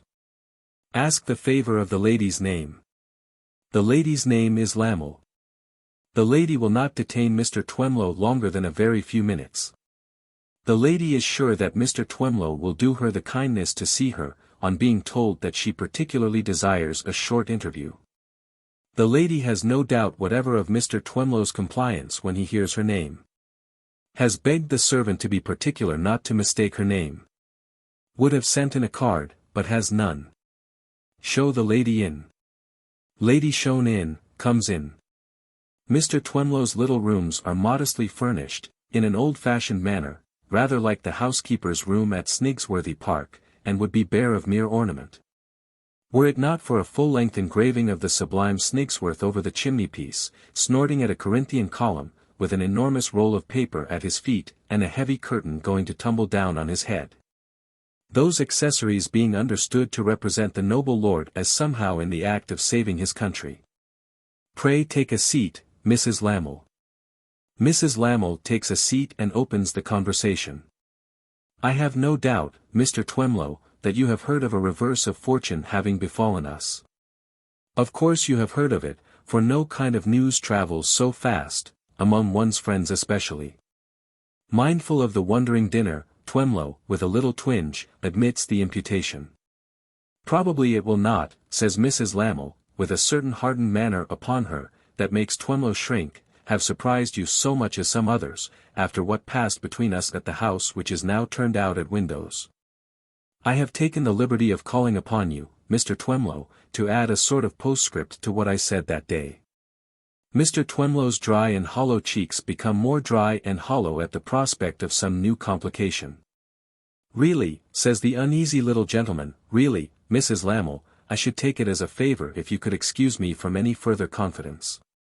It has ever been one of the objects of my life, which, unfortunately, has not had many objects, to be inoffensive, and to keep out of cabals and interferences." Mrs. Lamel, by far the more observant of the two, scarcely finds it necessary to look at Twemlow while he speaks, so easily does she read him. "My postscript, to retain the term I have used," says Mrs. Lamel, fixing her eyes on his face, "to enforce what she says herself, coincides exactly with what you say, Mr. Twemlow.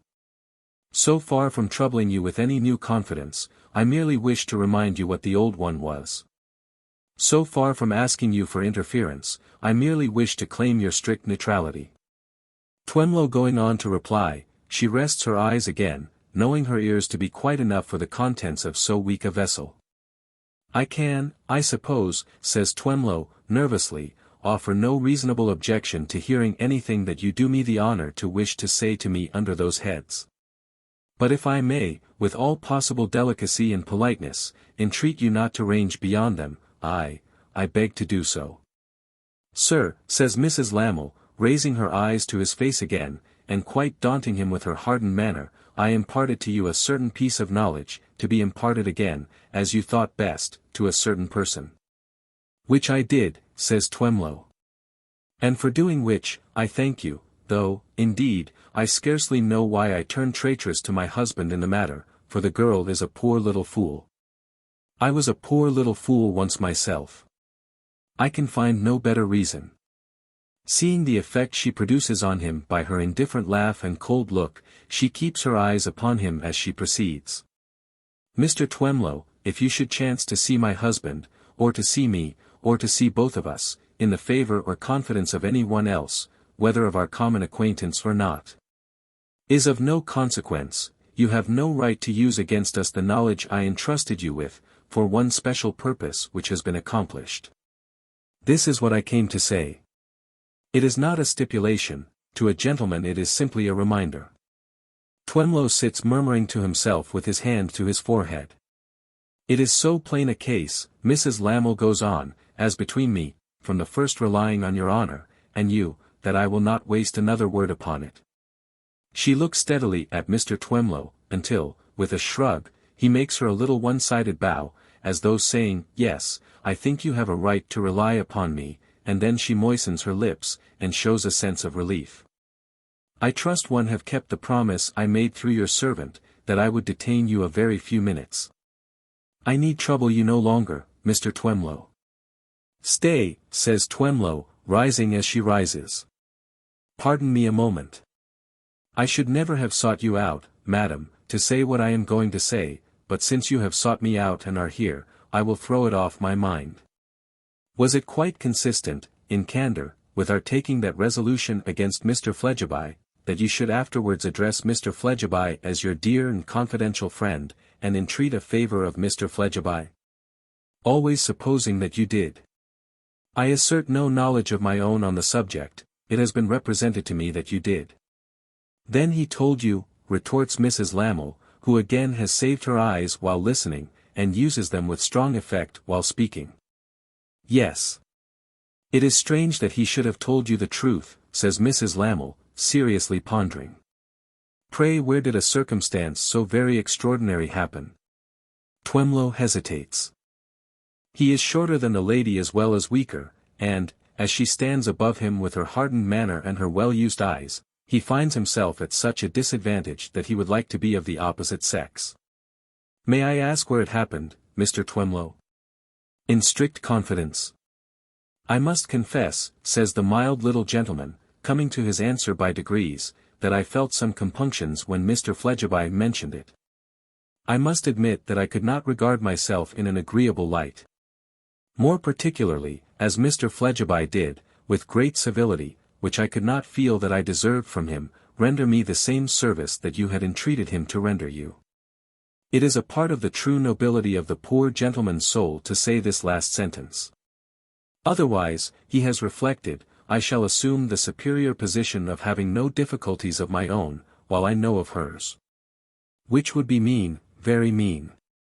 Was Mr. Fledgeby's advocacy as effectual in your case as in ours? Mrs. Lamell demands. As ineffectual. Can you make up your mind to tell me where you saw Mr. Fledgeby, Mr. Twemlow? I beg your pardon. I fully intended to have done so. The reservation was not intentional. I encountered Mr. Fledgeby, quite by accident, on the spot. By the expression, on the spot, I mean at Mr. Rya's in St. Mary Axe. Have you the misfortune to be in Mr. Rya's hands then?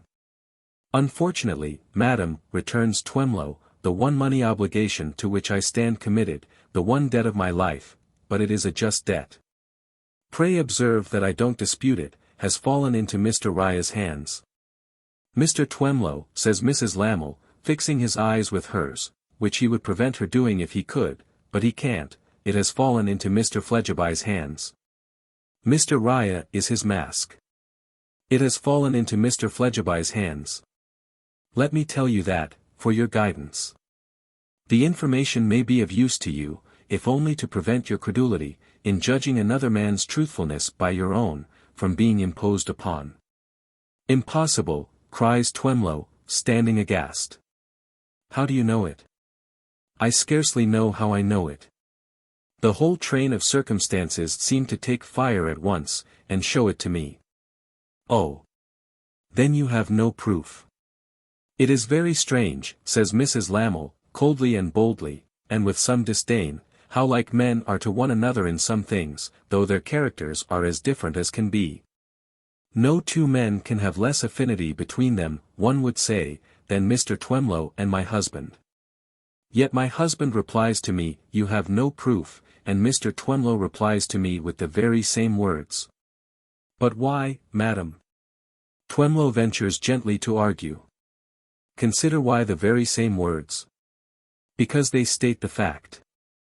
Because you have no proof. Men are very wise in their way, quoth Mrs. Lamell, glancing haughtily at the Snigsworth portrait, and shaking out her dress before departing, but they have wisdom to learn. My husband, who is not over-confiding, ingenuous, or inexperienced, sees this plain thing no more than Mr. Twemlow does, because there is no proof. Yet I believe 5 women out of 6, in my place, would see it as clearly as I do.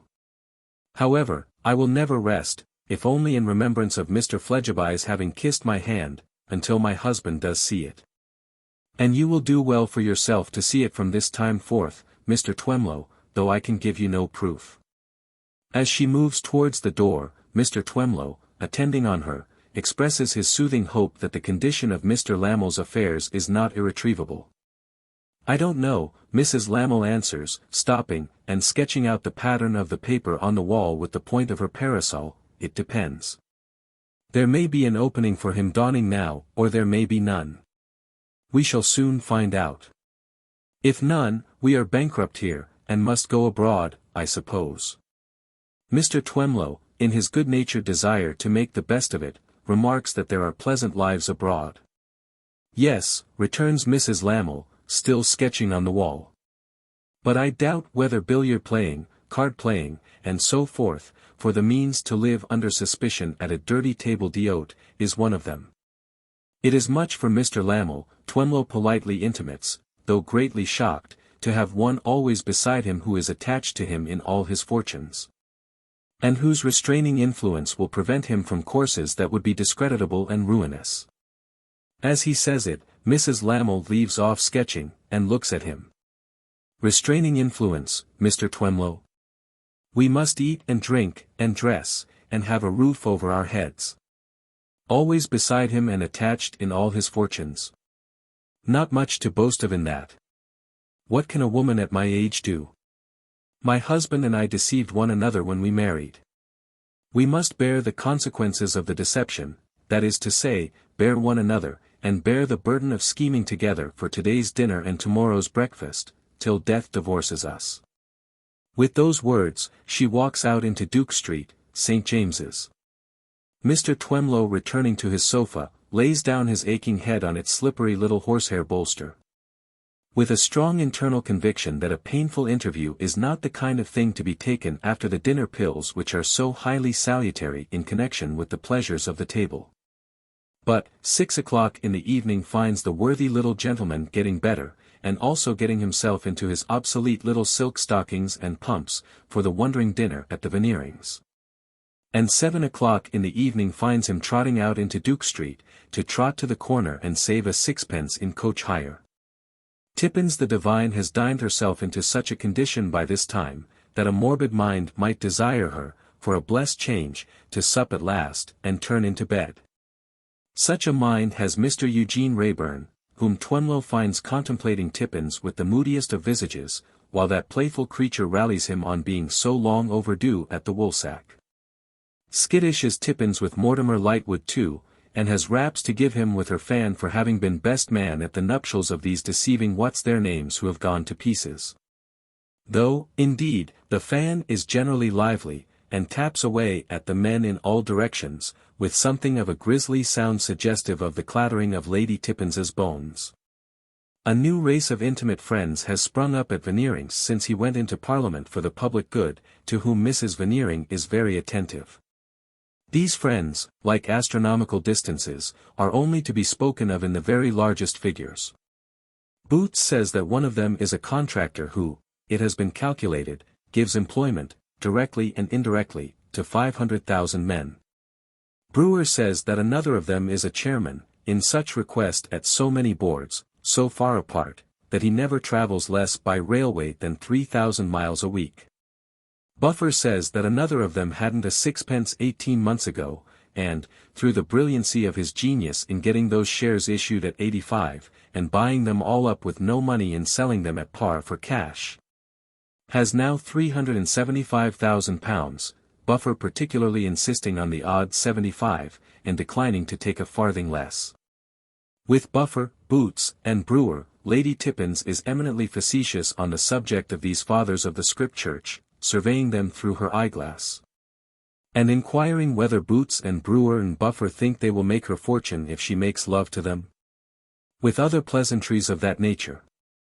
Veneering, in his different way, is much occupied with the fathers too, piously retiring with them into the conservatory, from which retreat the word committee is occasionally heard, and where the fathers instruct Veneering how he must leave the valley of the piano on his left, take the level of the mantelpiece, cross by an open cutting at the candelabra, seize the carrying traffic at the console, and cut up the opposition root and branch at the window curtains. Mr. and Mrs. Podsnap are of the company, and the fathers descry in Mrs. Podsnap a fine woman.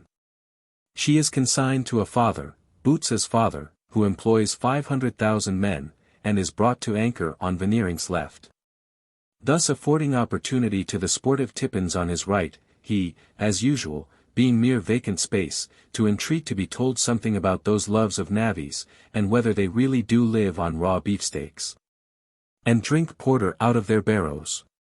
But, in spite of such little skirmishes, it is felt that this was to be a wondering dinner, and that the wondering must not be neglected.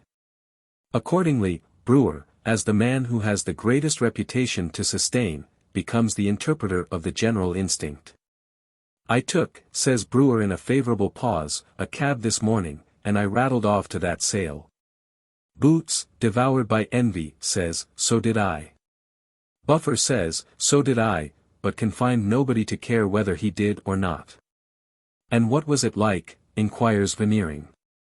"I assure you," replies Brewer, looking about for anybody else to address his answer to, and giving the preference to Lightwood, "I assure you, the things were going for a song. Handsome things enough, but fetching nothing." "So I heard this afternoon," says Lightwood. Brewer begs to know now, would it be fair to ask a professional man how, on earth, these people ever did come to such a total smash? Brewer's divisions being for emphasis. Lightwood replies that he was consulted certainly, but could give no opinion which would pay off the bill of sale, and therefore violates no confidence in supposing that it came of their living beyond their means. "But how," says Veneering, "can people do that? Ha! That is felt on all hands to be a shot in the bull's eye. How can people do that? The analytical chemist going round with champagne, looks very much as if he could give them a pretty good idea how people did that, if he had a mind. How, says Mrs. Veneering, laying down her fork to press her aquiline hands together at the tips of the fingers, and addressing the father who travels the 3,000 miles per week, how a mother can look at her baby and know that she lives beyond her husband's means, I cannot imagine. Eugene suggests that Mrs. Lamel, not being a mother, had no baby to look at. True, says Mrs. Veneering, but the principle is the same. Boots is clear that the principle is the same. So is Buffer. It is the unfortunate destiny of Buffer to damage a cause by espousing it. The rest of the company have meekly yielded to the proposition that the principle is the same, until Buffer says it is. When instantly a general murmur arises that the principle is not the same. But I don't understand, says the father of the £375,000, if these people spoken of occupied the position of being in society, they were in society. Veneering is bound to confess that they dined here, and were even married from here. Then I don't understand, pursues the father, how even their living beyond their means could bring them to what has been termed a total smash. Because, there is always such a thing as an adjustment of affairs, in the case of people of any standing at all. Eugene, who would seem to be in a gloomy state of suggestiveness, suggests, suppose you have no means and live beyond them. This is too insolvent a state of things for the father to entertain. It is too insolvent a state of things for any one with any self-respect to entertain, and is universally scouted. But, it is so amazing how any people can have come to a total smash, that everybody feels bound to account for it specially.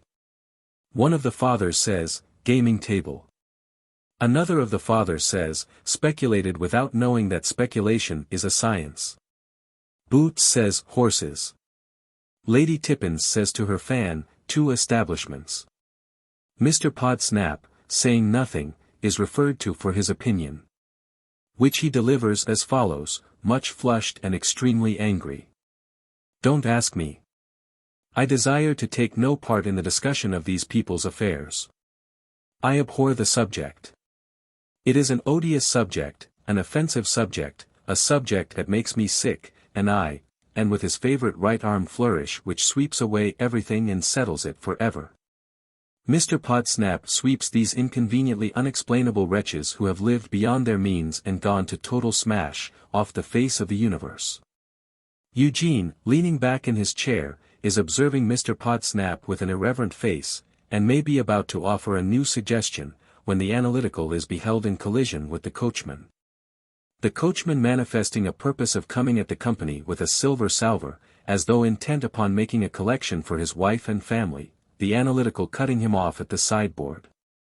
The superior stateliness, if not the superior generalship, of the analytical prevails over a man who is as nothing off the box, and the coachman, yielding up his salver, retires defeated.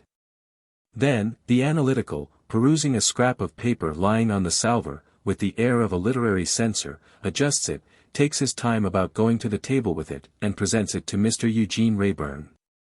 Whereupon the pleasant Tippins says aloud, the Lord Chancellor has resigned.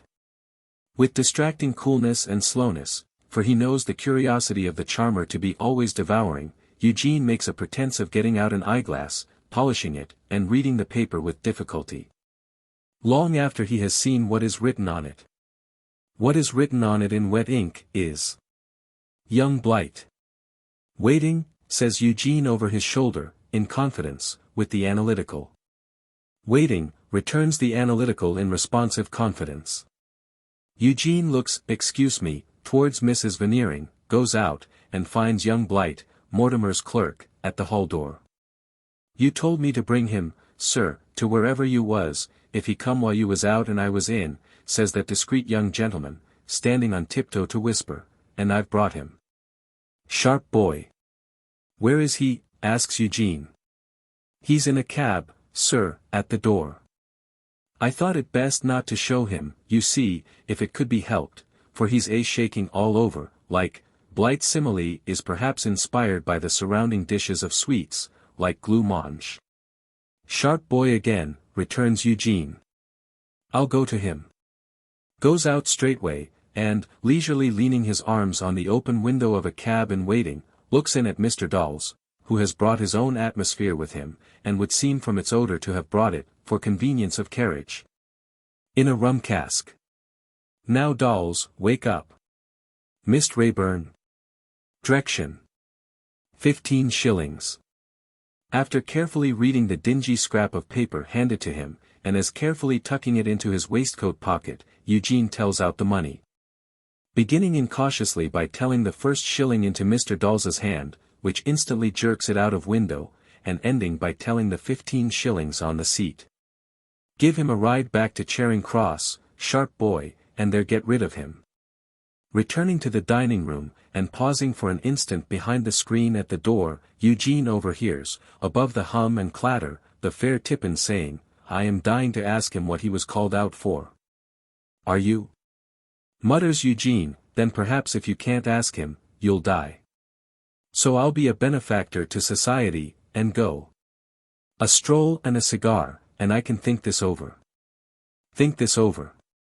Thus, with a thoughtful face, he finds his hat and cloak, unseen of the analytical, and goes his way. Book the Fourth, A Turning. Chapter 1. Setting Traps. Plashwater where Mill Loch looked tranquil and pretty on an evening in the summer time. A soft air stirred the leaves of the fresh green trees, and passed like a smooth shadow over the river, and like a smoother shadow over the yielding grass. The voice of the falling water, like the voices of the sea and the wind, were as an outer memory to a contemplative listener, but not particularly so to Mr. Riderhood, who sat on one of the blunt wooden levers of his lock gates, dozing. Wine must be got into a butt by some agency before it can be drawn out, and the wine of sentiment never having been got into Mr. Riderhood by any agency, nothing in nature tapped him. As the rogue sat, ever and again nodding himself off his balance, his recovery was always attended by an angry stare and growl, as if, in the absence of any one else, he had aggressive inclinations towards himself. In one of these starts the cry of "Loch, ho!" Loch prevented his relapse into a doze. Shaking himself as he got up like the surly brute he was, he gave his growl a responsive twist at the end, and turned his face downstream to see who hailed. It was an amateur sculler, well up to his work though taking it easily, in so light a boat that the rogue remarked, "A little less on you, and you'd a'most been a wager butt." Then went to work at his windlass handles and sluices, to let the sculler in. As the latter stood in his boat, holding on by the boat hook to the woodwork at the loch side, waiting for the gates to open, Rogue Riderhood recognized his t'other governor, Mr. Eugene Wrayburn. Who was, however, too indifferent or too much engaged to recognize him. The creaking lock gates opened slowly, and the light boat passed in as soon as there was room enough, and the creaking lock gates closed upon it, and it floated low down in the dock between the two sets of gates. Until the water should rise and the second gates should open and let it out. When Riderhood had run to his second windlass and turned it, and while he leaned against the lever of that gate to help it to swing open presently, he noticed, lying to rest under the green hedge by the towing path astern of the loch, a bargeman.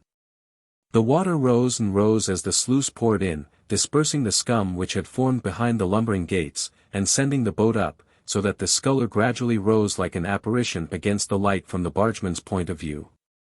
Riderhood observed that the bargeman rose too, leaning on his arm, and seemed to have his eyes fastened on the rising figure. But, there was the toll to be taken, as the gates were now complaining in opening.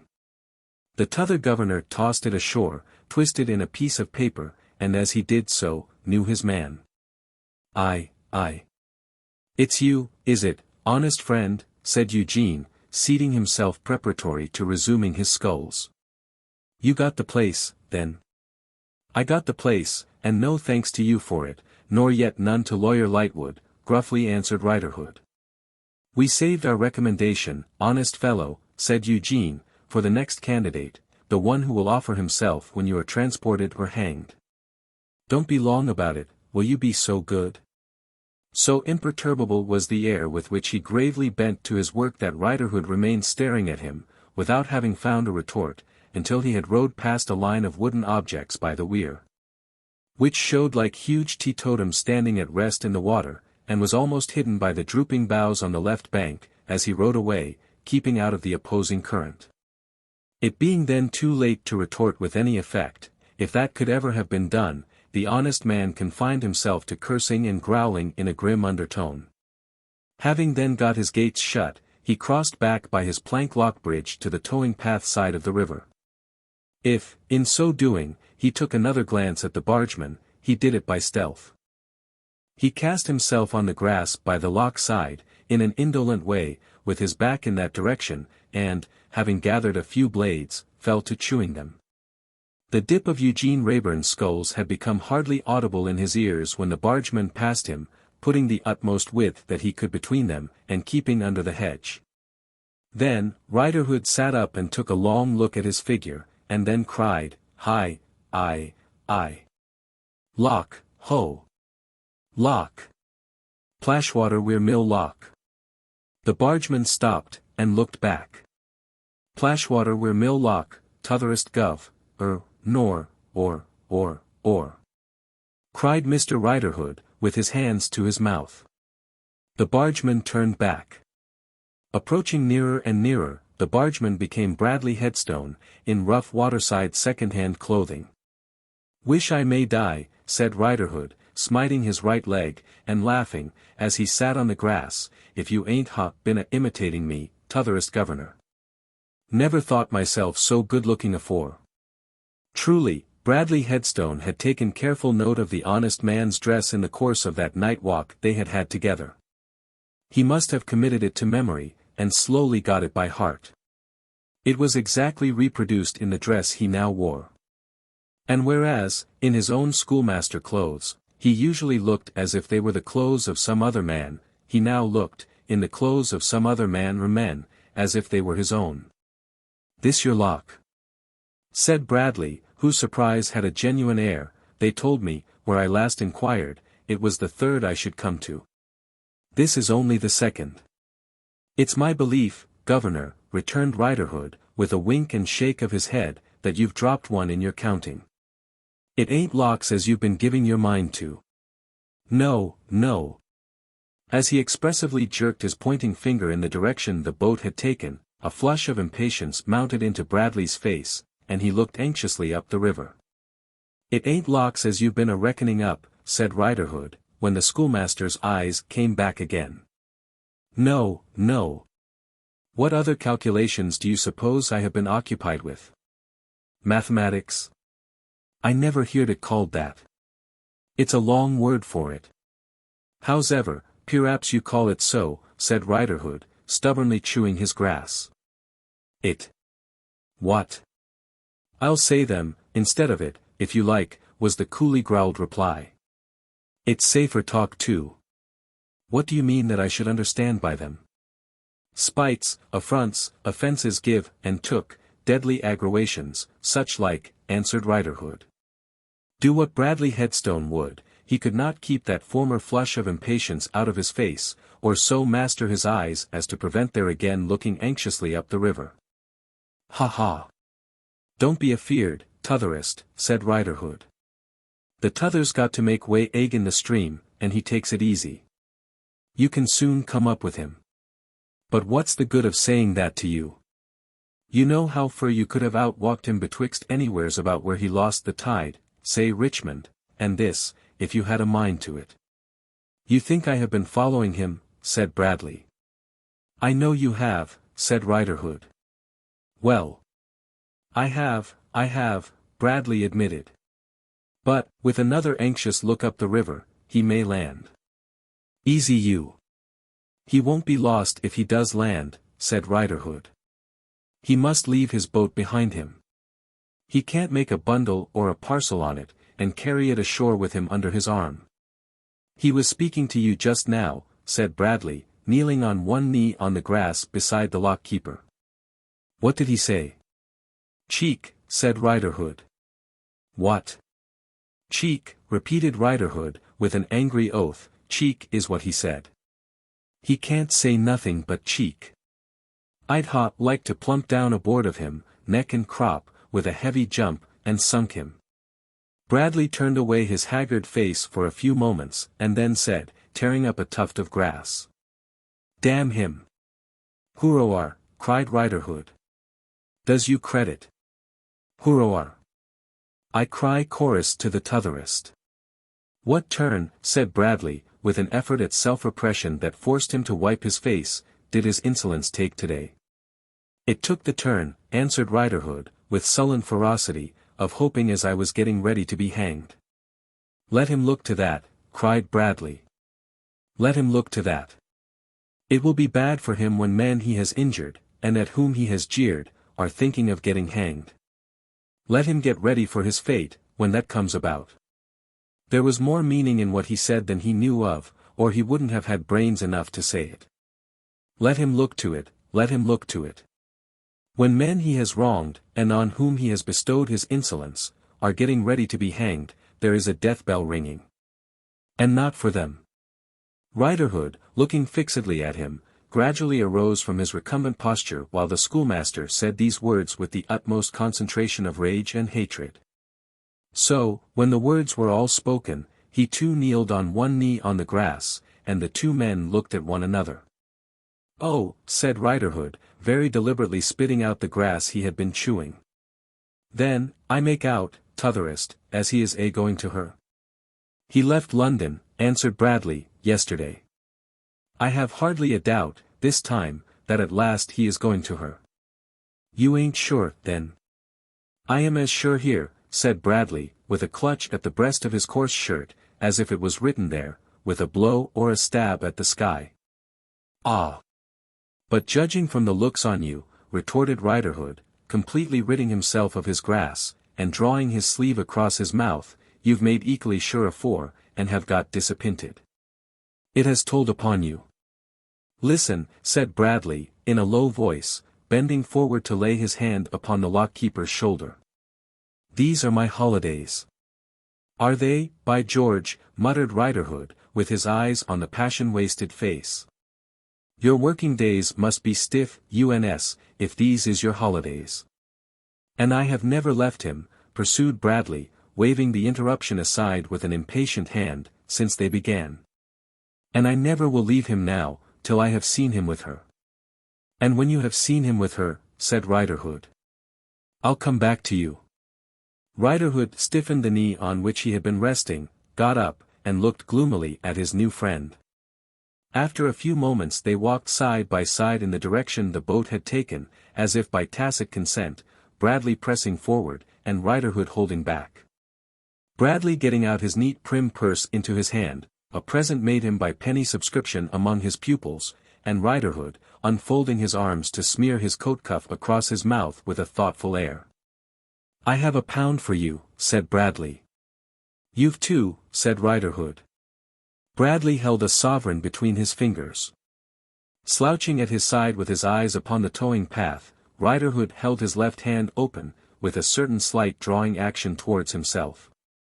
Bradley dipped in his purse for another sovereign, and 2 chinked in Riderhood's hand, the drawing action of which, promptly strengthening, drew them home to his pocket. "Now, I must follow him," said Bradley Headstone. "He takes this river road, the fool, to confuse observation, or divert attention, if not solely to baffle me. But he must have the power of making himself invisible before he can shake me off." Riderhood stopped. "If you don't get disappointed again, t'otherest, maybe you'll put up at the lock-house when you come back." "I will." Riderhood nodded, and the figure of the bargeman went its way along the soft turf by the side of the towing path, keeping near the hedge and moving quickly. They had turned a point from which a long stretch of river was visible. A stranger to the scene might have been certain that here and there along the line of hedge a figure stood, watching the bargeman, and waiting for him to come up. So he himself had often believed at first, until his eyes became used to the posts, bearing the dagger that slew Wat Tyler, in the City of London shield. Within Mr. Riderhood's knowledge all daggers were as one. Even to Bradley Headstone, who could have told to the letter without book all about Wat Tyler, Lord Mayor Walworth, and the King, that it is dutiful for youth to know. There was but one subject living in the world for every sharp destructive instrument that summer evening.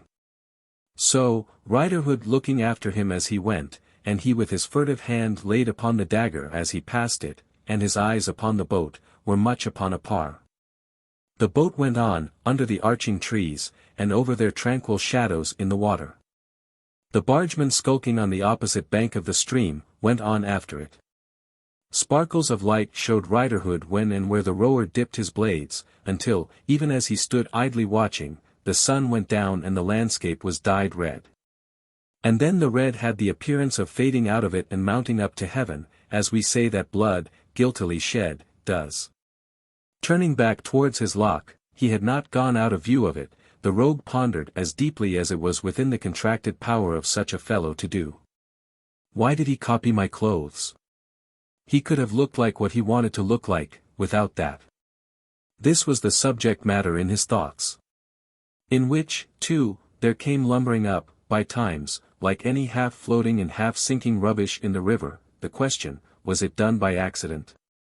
The setting of a trap for finding out whether it was accidentally done, soon superseded, as a practical piece of cunning, the abstruser inquiry why otherwise it was done. And he devised a means. Rogue Riderhood went into his lock-house, and brought forth, into the now sober grey light, his chest of clothes. Sitting on the grass beside it, he turned out, one by one, the articles it contained, until he came to a conspicuous bright red neckerchief stained black here and there by wear. It arrested his attention, and he sat pausing over it, until he took off the rusty colourless wisp that he wore round his throat, and substituted the red neckerchief, leaving the long ends flowing. Now, said the rogue, if arter he sees me in this neckhanker, I see him in a similar neckhanker, it won't be accident. Elated by his device, he carried his chest in again and went to supper. Lock ho! Lock! It was a light night, and a barge coming down summoned him out of a long doze. In due course he had let the barge through and was alone again, looking to the closing of his gates, when Bradley Headstone appeared before him, standing on the brink of the lock. "Hullo," said Riderhood. "Back at ready, T'otherest." "He has put up for the night, at an angler's inn," was the fatigued and hoarse reply. "He goes on, up the river, at 6 in the morning. I have come back for a couple of hours' rest." "You want said Riderhood, making towards the schoolmaster by his plank bridge. "I don't want them," returned Bradley, irritably, "because I would rather not have them, but would much prefer to follow him all night. However, if he won't lead, I can't follow. I have been waiting about, until I could discover, for a certainty, at what time he starts. If I couldn't have made sure of it, I should have stayed there. This would be a bad pit for a man to be flung into with his hands tied. These slippery smooth walls would give him no chance. And I suppose those gates would suck him down." "Suck him down, or swallow him up, he wouldn't get out," said Riderhood. "Not even, if his hands weren't tied, he wouldn't. Shut him in at both ends, and I'd give him a pint o' old ale ever to come up to me standing here." Bradley looked down with a ghastly relish. "You run about the brink, and run across it, in this uncertain light, on a few inches width of rotten wood," said he. "I wonder you have no thought of being drowned." "I can't be," said Riderhood. "You can't be drowned?" "No," said Riderhood, shaking his head with an air of thorough conviction, "it's well known. I've been brought out drowning, and I can't be drowned. I wouldn't have that there busted Blowbridger aware on it, or her people might make it tell Agin the damages I mean to get. But it's well known to waterside characters like myself, that him as has been brought out drowning, can never be drowned." Bradley smiled sourly at the ignorance he would have corrected in one of his pupils, and continued to look down into the water, as if the place had a gloomy fascination for him. "You seem to like it," said Riderhood. He took no notice, but stood looking down, as if he had not heard the words. There was a very dark expression on his face, an expression that the rogue found it hard to understand. It was fierce, and full of purpose. But the purpose might have been as much against himself as against another. If he had stepped back for a spring, taken a leap, and thrown himself in, it would have been no surprising sequel to the look. Perhaps his troubled soul, set upon some violence, did hover for the moment between that violence and another. "Didn't you say," asked Riderhood, after watching him for a while with a sidelong glance, "as you had come back for a couple hours' rest?" But, even then he had to jog him with his elbow before he answered. Yes. Hadn't you better come in and take your couple hours' rest?" "Thank you. Yes." With the look of one just awakened, he followed Riderhood into the lock-house, where the latter produced from a cupboard some cold salt beef and half a loaf, some gin in a bottle, and some water in a jug. The last he brought in, cool and dripping, from the river.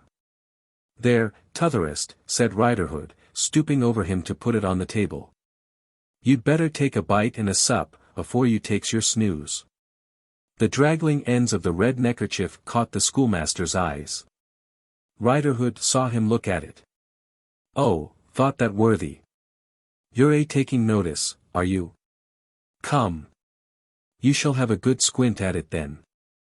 With which reflection he sat down on the other side of the table, threw open his vest, and made a pretense of retying the neckerchief with much deliberation. Bradley ate and drank. As he sat at his platter and mug, Riderhood saw him, again and yet again, steal a look at the neckerchief, as if he were correcting his slow observation and prompting his sluggish memory. "When you're ready for your snooze," said that honest creature, "chuck yourself on my bed in the corner, T'otherest. It'll be broad day afore 3. I'll call you early." "I shall require no calling," answered Bradley. And soon afterwards, divesting himself only of his shoes and coat, laid himself down. Riderhood, leaning back in his wooden armchair with his arms folded on his breast, looked at him lying with his right hand clenched in his sleep and his teeth set, until a film came over his own sight, and he slept too. He awoke to find that it was daylight, and that his visitor was already astir, and going out to the river side to cool his head, "Though I'm blessed," muttered Riderhood at the lock-house door, looking after him. "If I think there's water enough in all the Thames to do that for you." Within 5 minutes he had taken his departure, and was passing on into the calm distance as he had passed yesterday. Riderhood knew when a fish leaped, by his starting and glancing round. Lock ho! Lock at intervals all day, and lock ho! Lock! Thrice in the ensuing night, but no return of Bradley. The second day was sultry and oppressive. In the afternoon, a thunderstorm came up, and had but newly broken into a furious sweep of rain when he rushed in at the door, like the storm itself. "You've seen him with her," exclaimed Riderhood, starting up. "I have." "Where?" "At his journey's end. His boat's hauled up for 3 days. I heard him give the order. Then, I saw him wait for her and meet her. I saw them," he stopped as though he were suffocating, and began again, "I saw them walking side by side, last night." "What did you do?" "Nothing." "What are you going to do?" He dropped into a chair, and laughed. Immediately afterwards, a great spurt of blood burst from his nose. "How does that happen?" asked Riderhood. "I don't know. I can't keep it back. It has happened twice, 3 times, 4 times, I don't know how many times, since last night. I taste it, smell it, see it, it chokes me, and then it breaks out like this." He went into the pelting rain again with his head bare, and, bending low over the river, and scooping up the water with his 2 hands, washed the blood away. All beyond his figure, as Riderhood looked from the door, was a vast dark curtain in solemn movement towards 1/4 of the heavens. He raised his head and came back, wet from head to foot, but with the lower parts of his sleeves, where he had dipped into the river, streaming water. "Your face is like a ghost's," said Riderhood.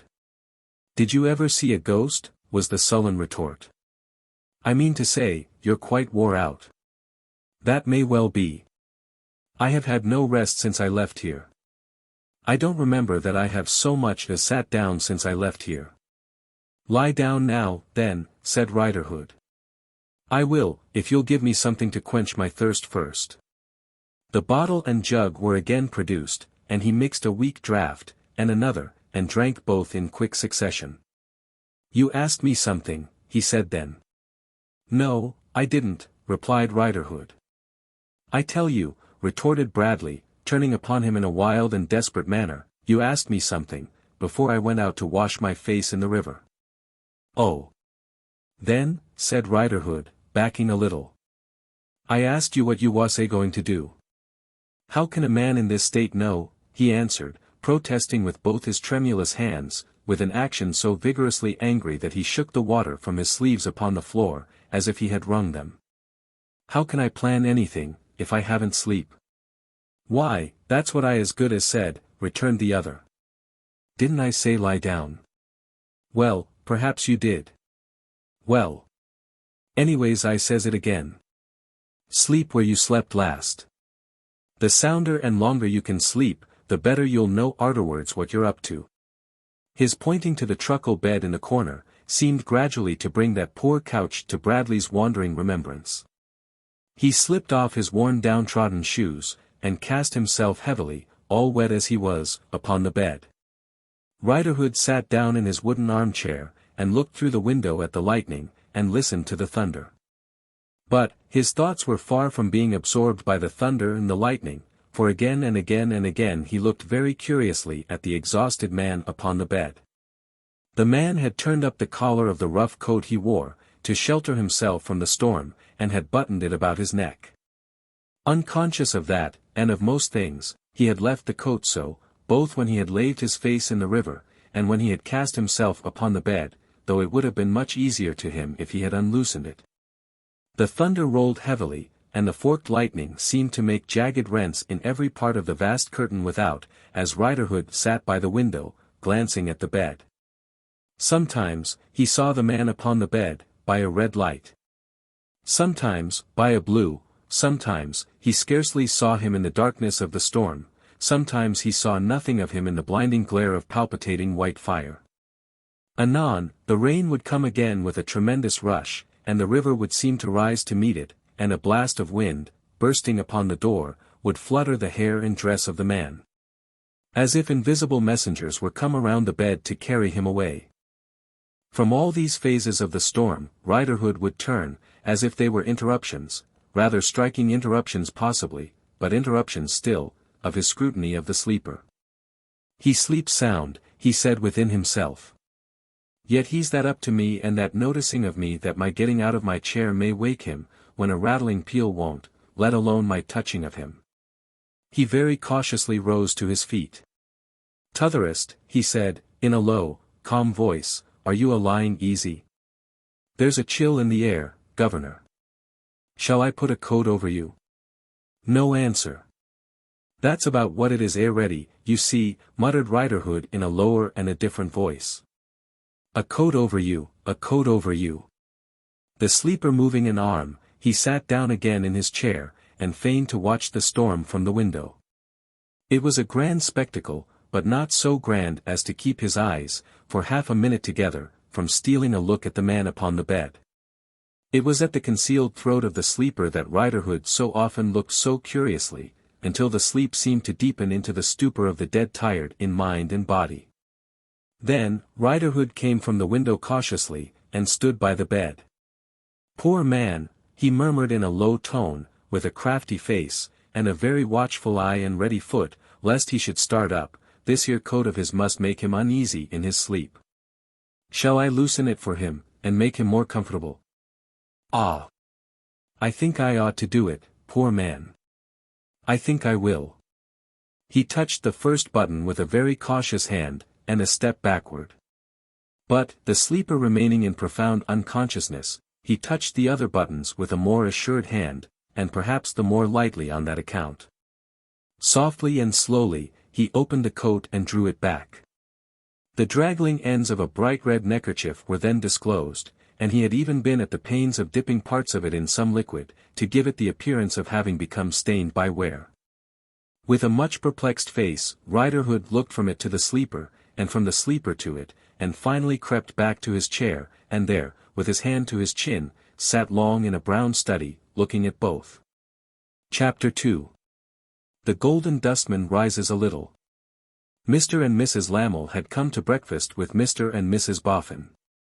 They were not absolutely uninvited, but had pressed themselves with so much urgency on the golden couple, that evasion of the honor and pleasure of their company would have been difficult, if desired.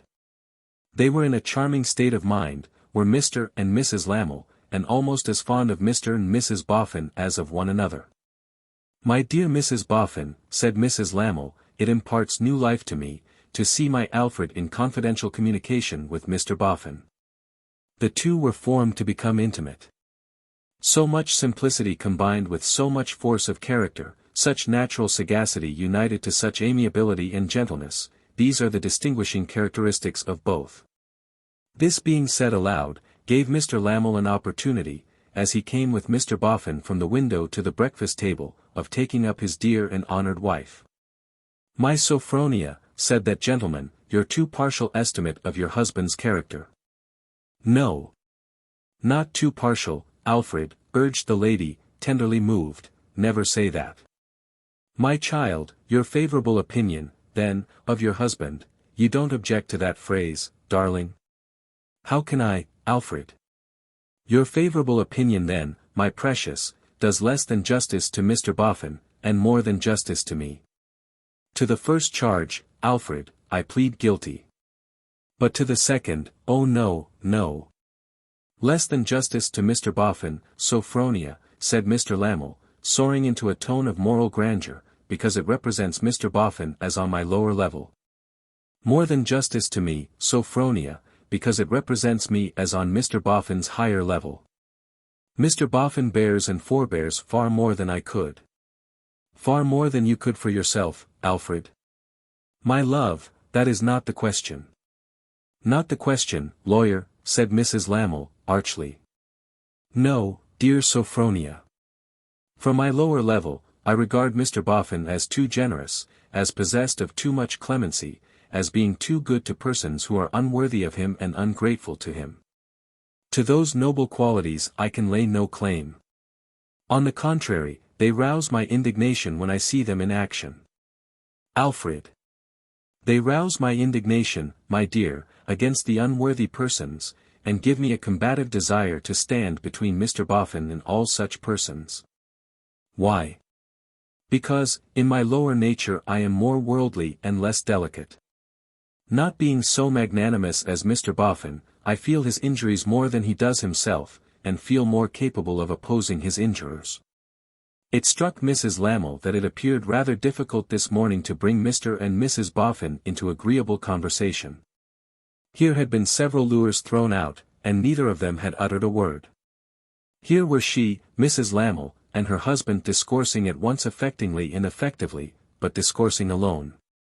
Assuming that the dear old creatures were impressed by what they heard, still one would like to be sure of it, the more so, as at least one of the dear old creatures was somewhat pointedly referred to.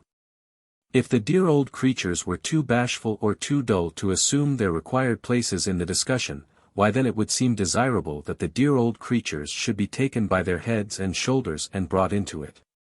"But is not my husband saying in effect," asked Mrs. Lamel, therefore, with an innocent air, of Mr. and Mrs. Boffin, that he becomes unmindful of his own temporary misfortunes in his admiration of another whom he is burning to serve? And is not that making an admission that his nature is a generous one? I am wretched in argument, but surely this is so, dear Mr. and Mrs. Boffin." Still, neither Mr. and Mrs. Boffin said a word. He sat with his eyes on his plate, eating his muffins and ham, and she sat shyly looking at the teapot. Mrs. Lamel's innocent appeal was merely thrown into the air, to mingle with the steam of the urn.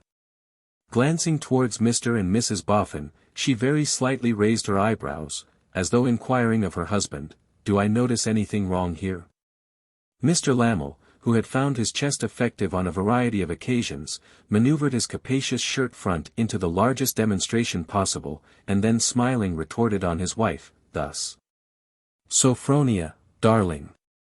Mr. and Mrs. Boffin will remind you of the old adage, that self-praise is no recommendation." "Self-praise, Alfred?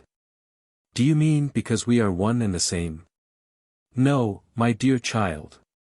I mean that you cannot fail to remember, if you reflect for a single moment, that what you are pleased to compliment me upon feeling in the case of Mr. Boffin, you have yourself confided to me as your own feeling in the case of Mrs. Boffin. I shall be beaten by this lawyer, Mrs. Lamell gaily whispered to Mrs. Boffin. I am afraid I must admit it, if he presses me, for it's damagingly true. Several white dints began to come and go about Mr. Lamell's nose, as he observed that Mrs. Boffin merely looked up from the teapot for a moment with an embarrassed smile, which was no smile, and then looked down again. Do you admit the charge, Sophronia? Inquired Alfred, in a rallying tone. Really, I think, said Mrs. Lamell, still gaily, I must throw myself on the protection of the court. Am I bound to answer that question, my lord? To Mr. Boffin. You needn't, if you don't like, ma'am, was his answer.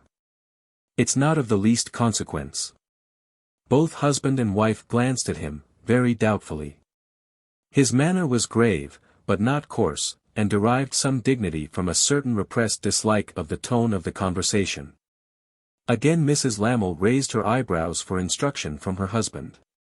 He replied in a slight nod, try again. To protect myself against the suspicion of covert self-laudation, my dear Mrs. Boffin, said the airy Mrs. Lamell therefore, I must tell you how it was. No. Pray don't, Mr. Boffin interposed. Mrs. Lamell turned to him laughingly. The court objects. Ma'am, said Mr. Boffin, the court, if I am the court, does object. The court objects for two reasons.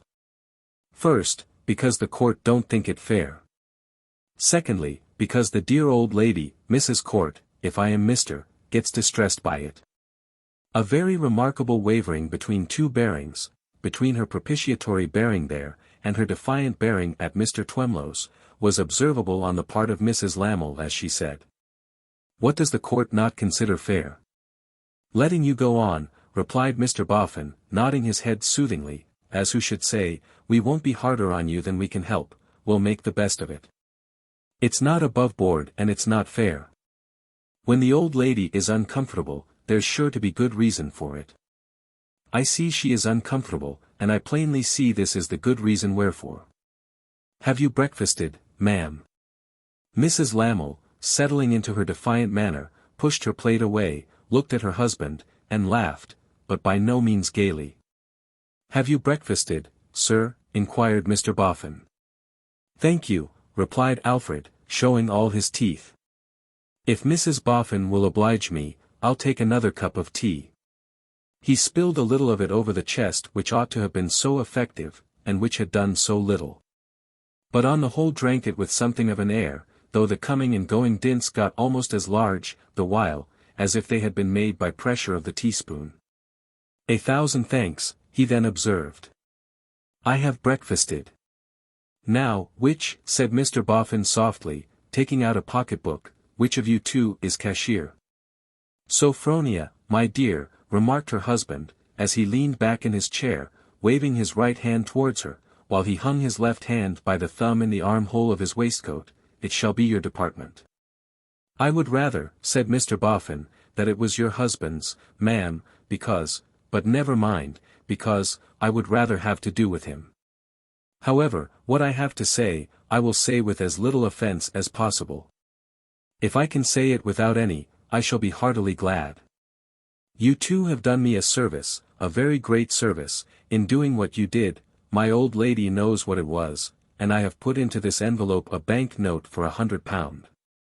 I consider the service well worth £100, and I am well pleased to pay the money. Would you do me the favour to take it, and likewise to accept my thanks? With a haughty action, and without looking towards him, Mrs. Lamell held out her left hand, and into it Mr. Boffin put the little packet. When she had conveyed it to her bosom, Mr. Lamell had the appearance of feeling relieved, and breathing more freely, as not having been quite certain that the £100 were his. Until the note had been safely transferred out of Mr. Boffin's keeping into his own Sophronia's. It is not impossible, said Mr. Boffin, addressing Alfred, that you have had some general idea, sir, of replacing Rokesmith, in course of time. It is not, assented Alfred, with a glittering smile and a great deal of nose, not impossible. And perhaps, ma'am, pursued Mr. Boffin, addressing Sophronia, you have been so kind as to take up my old lady in your own mind, and to do her the honor of turning the question over whether you mightn't one of these days have her in charge, like. Whether you mightn't be a sort of Miss Bella Wilfer to her, and something more. I should hope, returned Mrs. Lamel, with a scornful look and in a loud voice, that if I were anything to your wife, sir, I could hardly fail to be something more than Miss Bella Wilfer, as you call her. What do you call her, ma'am? Asked Mr. Boffin. Mrs. Lamel disdained to reply, and sat defiantly beating one foot on the ground. Again I think I may say, that's not impossible. Is it, sir? Asked Mr. Boffin, turning to Alfred. It is not, said Alfred, smiling assent as before, not impossible. Now, said Mr. Boffin, gently, it won't do. I don't wish to say a single word that might be afterwards remembered as unpleasant, but it won't do. Sophronia, my love, her husband repeated in a bantering manner, you hear? It won't do. No, said Mr. Boffin, with his voice still dropped, it really won't. You positively must excuse us. If you'll go your way, we'll go ours, and so I hope this affair ends to the satisfaction of all parties.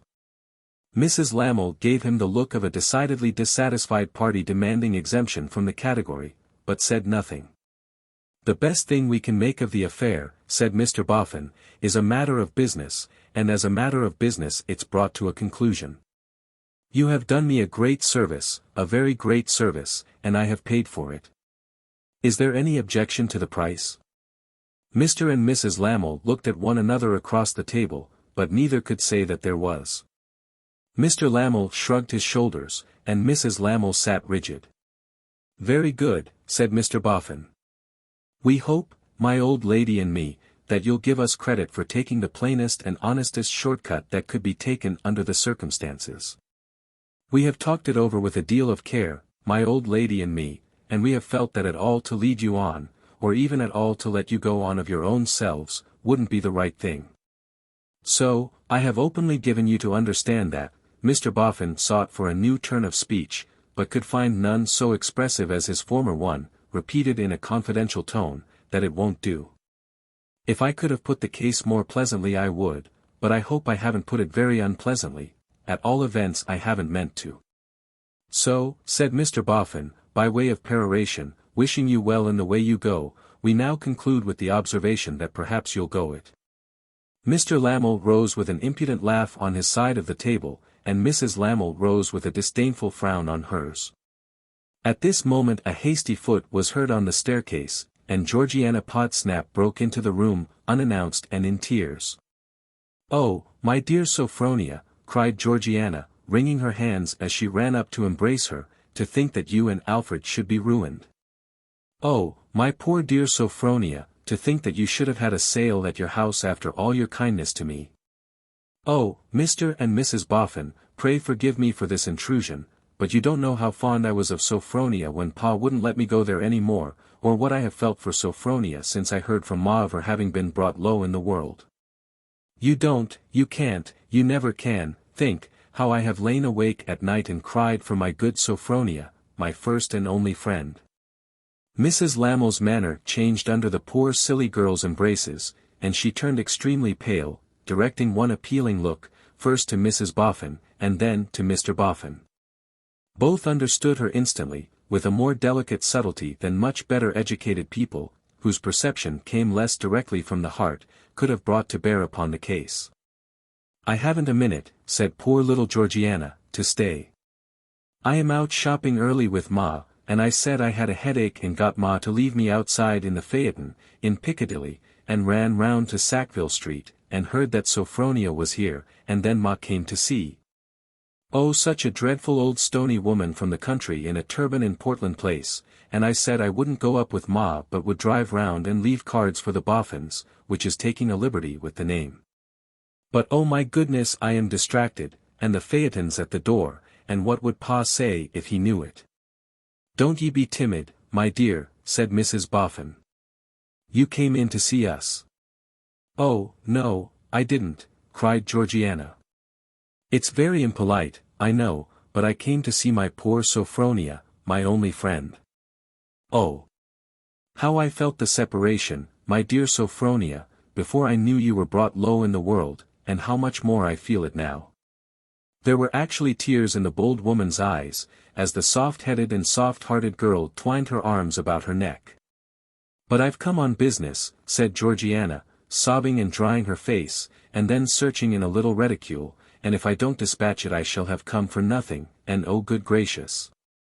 What would Pa say if he knew of Sackville Street, and what would Ma say if she was kept waiting on the doorsteps of that dreadful turban? And there never were such pawing horses as ours, unsettling my mind every moment more and more when I want more mind than I have got, by pawing up Mr. Boffin's street where they have no business to be. Oh! Where is it? Oh! I can't find it." All this time sobbing, and searching in the little reticule. "What do you miss, my dear?" asked Mr. Boffin, stepping forward. "Oh! It's little enough," replied Georgiana, "because Ma always treats me as if I was in the nursery. I am sure I wish I was.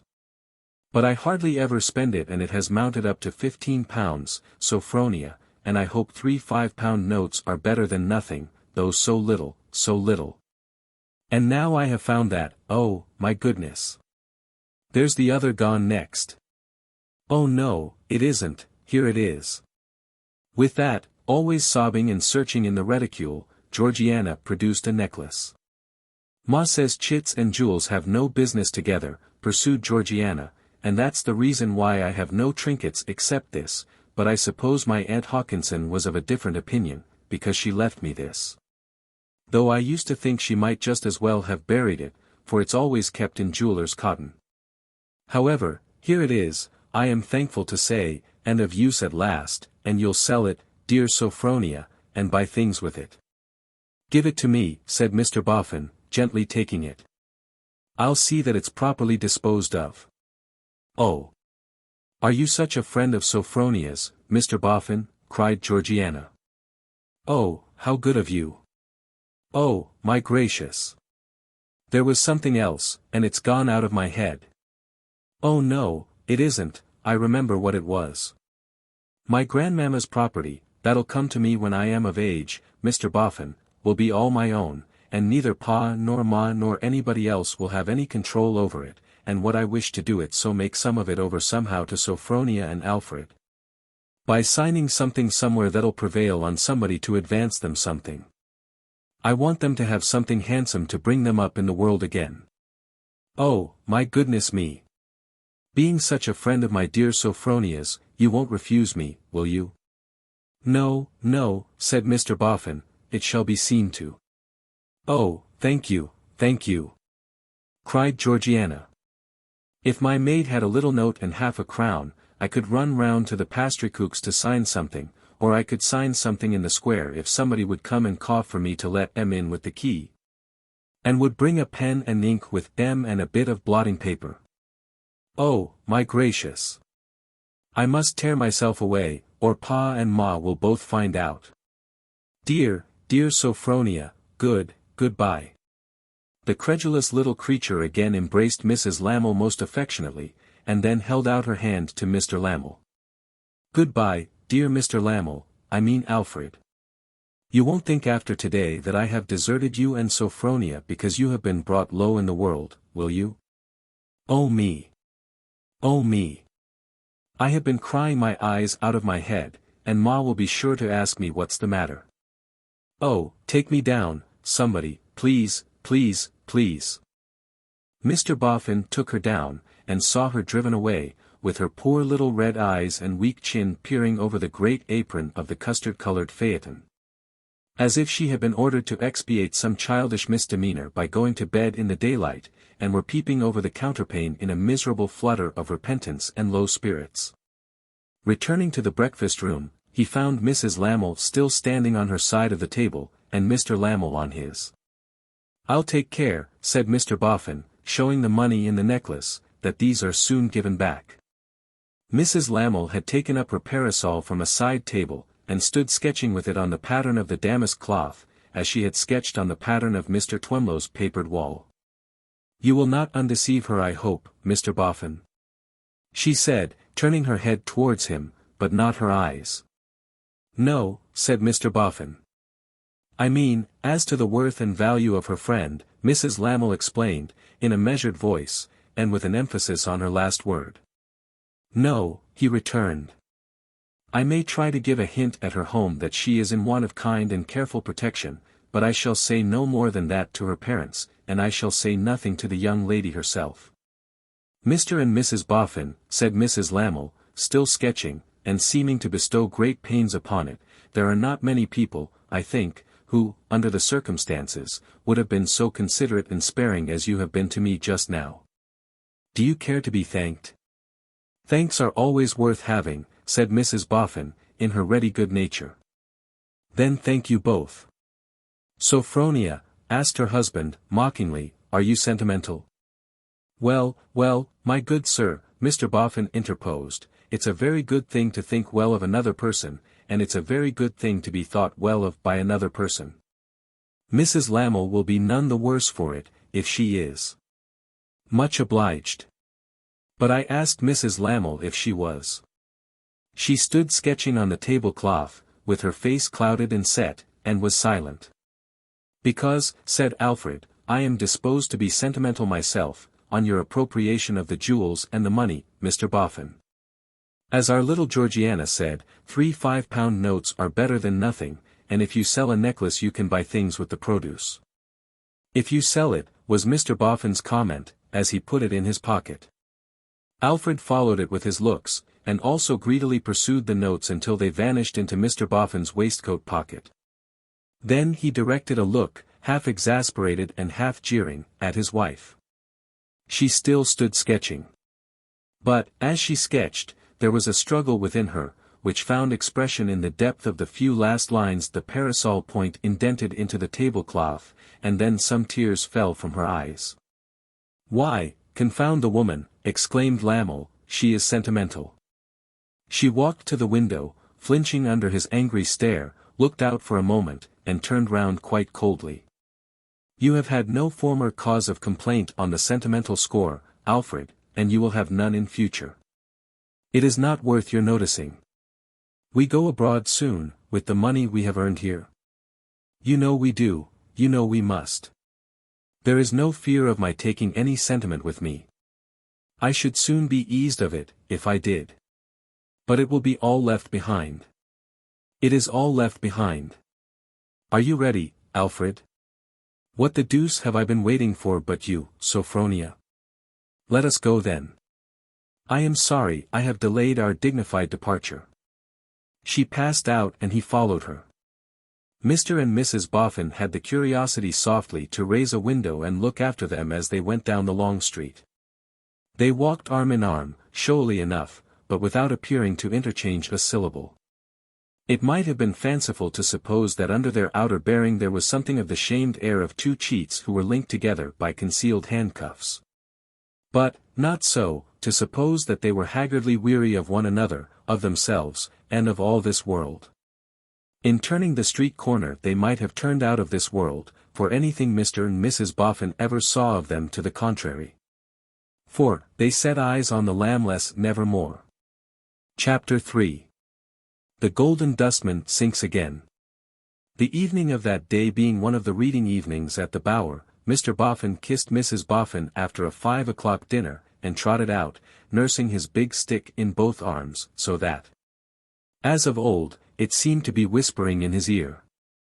He carried so very attentive an expression on his countenance that it appeared as if the confidential discourse of the big stick required to be followed closely. Mr. Boffin's face was like the face of a thoughtful listener to an intricate communication, and, in trotting along, he occasionally glanced at that companion with the look of a man who was interposing the remark, "You don't mean it." Mr. Boffin and his stick went on alone together, until they arrived at certain crossways where they would be likely to fall in with any one coming, at about the same time, from Clerkenwell to the Bower. Here they stopped, and Mr. Boffin consulted his watch. "It wants 5 minutes, good, to Venus's appointment," said he. "I'm rather early." But Venus was a punctual man, and, even as Mr. Boffin replaced his watch in its pocket, was to be descried coming towards him. He quickened his pace on seeing Mr. Boffin already at the place of meeting, and was soon at his side. "Thank ye, Venus," said Mr. Boffin. "Thank ye, thank ye, thank ye." It would not have been very evident why he thanked the anatomist, but for his furnishing the explanation in what he went on to say. "All right, Venus, all right. Now, that you've been to see me, and have consented to keep up the appearance before Weg of remaining in it for a time, I have got a sort of a backer. All right, Venus. Thank ye, Venus. Thank ye, thank ye, thank ye." Mr. Venus shook the proffered hand with a modest air, and they pursued the direction of the bower. "Do you think Weg is likely to drop down upon me tonight, Venus?" inquired Mr. Boffin, wistfully, as they went along. "I think he is, sir." "Have you any particular reason for thinking so, Venus?" "Well, sir," returned that personage, "the fact is, he has given me another look in, to make sure of what he calls our stock-in-trade being correct. And he has mentioned his intention that he was not to be put off beginning with you the very next time you should come." "And this," hinted Mr. Venus, delicately, "being the very next time, you know, sir." "Why, therefore you suppose he'll turn to at the grindstone, Weg," said Mr. Boffin. "Just so, sir." Mr. Boffin took his nose in his hand, as if it were already excoriated, and the sparks were beginning to fly out of that feature. "He's a terrible fellow, Venus, he's an awful fellow. I don't know how ever I shall go through with it. You must stand by me, Venus, like a good man and true. You'll do all you can to stand by me, Venus, won't you?" Mr. Venus replied with the assurance that he would. And Mr. Boffin, looking anxious and dispirited, pursued the way in silence until they rang at the bower gate. The stumping approach of Weg was soon heard behind it, and as it turned upon its hinges he became visible with his hand on the lock. "Mr. Boffin, sir," he remarked. "You're quite a stranger." "Yes. I've been otherwise occupied, Weg." "Have you indeed, sir?" returned the literary gentleman, with a threatening sneer. "Ha! I've been looking for you, sir, rather what I may call specially." "You don't say so, Weg." "Yes, I do say so, sir. And if you hadn't come round to me tonight, dash my wig if I wouldn't have come round to you tomorrow. Now, I tell you. Nothing wrong, I hope, Weg?" "Oh no, Mr. Boffin," was the ironical answer. "Nothing wrong. What should be wrong in Boffins's bower? Step in, sir. If you'll come to the bower I've shaded for you. Your bed shan't be roses all spangled with dew. Will you, come to the bower? Oh, won't you, come to the bower?" An unholy glare of contradiction and offense shone in the eyes of Mr. Weg, as he turned the key on his patron, after ushering him into the yard with this vocal quotation. Mr. Boffin's air was crestfallen and submissive. Whispered Weg to Venus, as they crossed the yard behind him, "Look at the worm and minion, he's down in the mouth already." Whispered Venus to Weg, "That's because I've told him. I've prepared the way for you." Mr. Boffin, entering the usual chamber, laid his stick upon the settle usually reserved for him, thrust his hands into his pockets, and, with his shoulders raised and his hat drooping back upon them, looking disconsolately at Weg. "My friend and partner, Mr. Venus, gives me to understand," remarked that man of might, addressing him, "that you are aware of our power over you. Now, when you have took your hat off, we'll go into that pint." Mr. Boffin shook it off with one shake, so that it dropped on the floor behind him, and remained in his former attitude with his former rueful look upon him. "First of all, I may going to call you Boffin, for short," said Weg. "If you don't like it, it's open to you to lump it." "I don't mind it, Weg," Mr. Boffin replied. "That's lucky for you, Boffin. Now, do you want to be read to?" "I don't particularly care about it tonight, Weg." "Because if you did want to," pursued Mr. Weg, the brilliancy of whose point was dimmed by his having been unexpectedly answered, "you wouldn't be.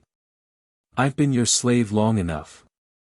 I'm not to be trampled underfoot by a dustman any more. With the single exception of the salary, I renounce the whole and total situation. Since you say it is to be so, Weg, returned Mr. Boffin, with folded hands, I suppose it must be. I suppose it must be, Weg retorted. Next, to clear the ground before coming to business, you've placed in this yard a skulking, a sneaking, and a sniffing, menial. He hadn't a cold in his head when I sent him here, said Mr. Boffin. Boffin, retorted Weg, I warn you not to attempt a joke with me. Here Mr. Venus interposed, and remarked that he conceived Mr. Boffin to have taken the description literally. The rather, forasmuch as he, Mr. Venus, had himself supposed the menial to have contracted an affliction or a habit of the nose, involving a serious drawback on the pleasures of social intercourse. Until he had discovered that Mr. Weg's description of him was to be accepted as merely figurative. Anyhow, and everyhow, said Weg, he has been planted here, and he is here. Now, I won't have him here. So I call upon Boffin, before I say another word, to fetch him in and send him packing to the right-about. The unsuspecting Sloppy was at that moment airing his many buttons within view of the window. Mr. Boffin, after a short interval of impassive discomfiture, opened the window and beckoned him to come in. I call upon Boffin, said Weg, with one arm akimbo and his head on one side, like a bullying counsel pausing for an answer from a witness, to inform that menial that I am master here. In humble obedience, when the button-gleaming Sloppy entered, Mr. Boffin said to him, Sloppy, my fine fellow, Mr. Weg is master here. He doesn't want you, and you are to go from here. For good. Mr. Weg severely stipulated. For good, said Mr. Boffin. Sloppy stared, with both his eyes and all his buttons, and his mouth wide open, but was without loss of time escorted forth by Silas Weg, pushed out at the yard gate by the shoulders, and locked out. The Adams pair, said Weg, stumping back into the room again, a little reddened by his late exertion, is now freer for the purposes of respiration. Mr. Venus, sir, take a chair. Boffin, you may sit down. Mr. Boffin, still with his hands ruefully stuck in his pockets, sat on the edge of the settle, shrunk into a small compass, and eyed the potent Silas with conciliatory looks. This gentleman, said Silas Weg, pointing out Venus, this gentleman, Boffin, is more milk and watery with you than I'll be. But he hasn't borne the Roman yoke as I have, nor yet he hasn't been required to pander to your depraved appetite for miserly characters. I never meant, my dear Weg, Mr. Boffin was beginning, when Silas stopped him. Hold your tongue, Boffin. Answer when you're called upon to answer. You'll find you've got quite enough to do. Now, you're aware, are you, that you're in possession of property to which you've no right at all? Are you aware of that? Venus tells me so, said Mr. Boffin, glancing towards him for any support he could give. I tell you so, returned Silas. Now, here's my hat, Boffin, and here's my walking stick. Trifle with me, and instead of making a bargain with you, I'll put on my hat and take up my walking stick, and go out, and make a bargain with the rightful owner. Now, what do you say?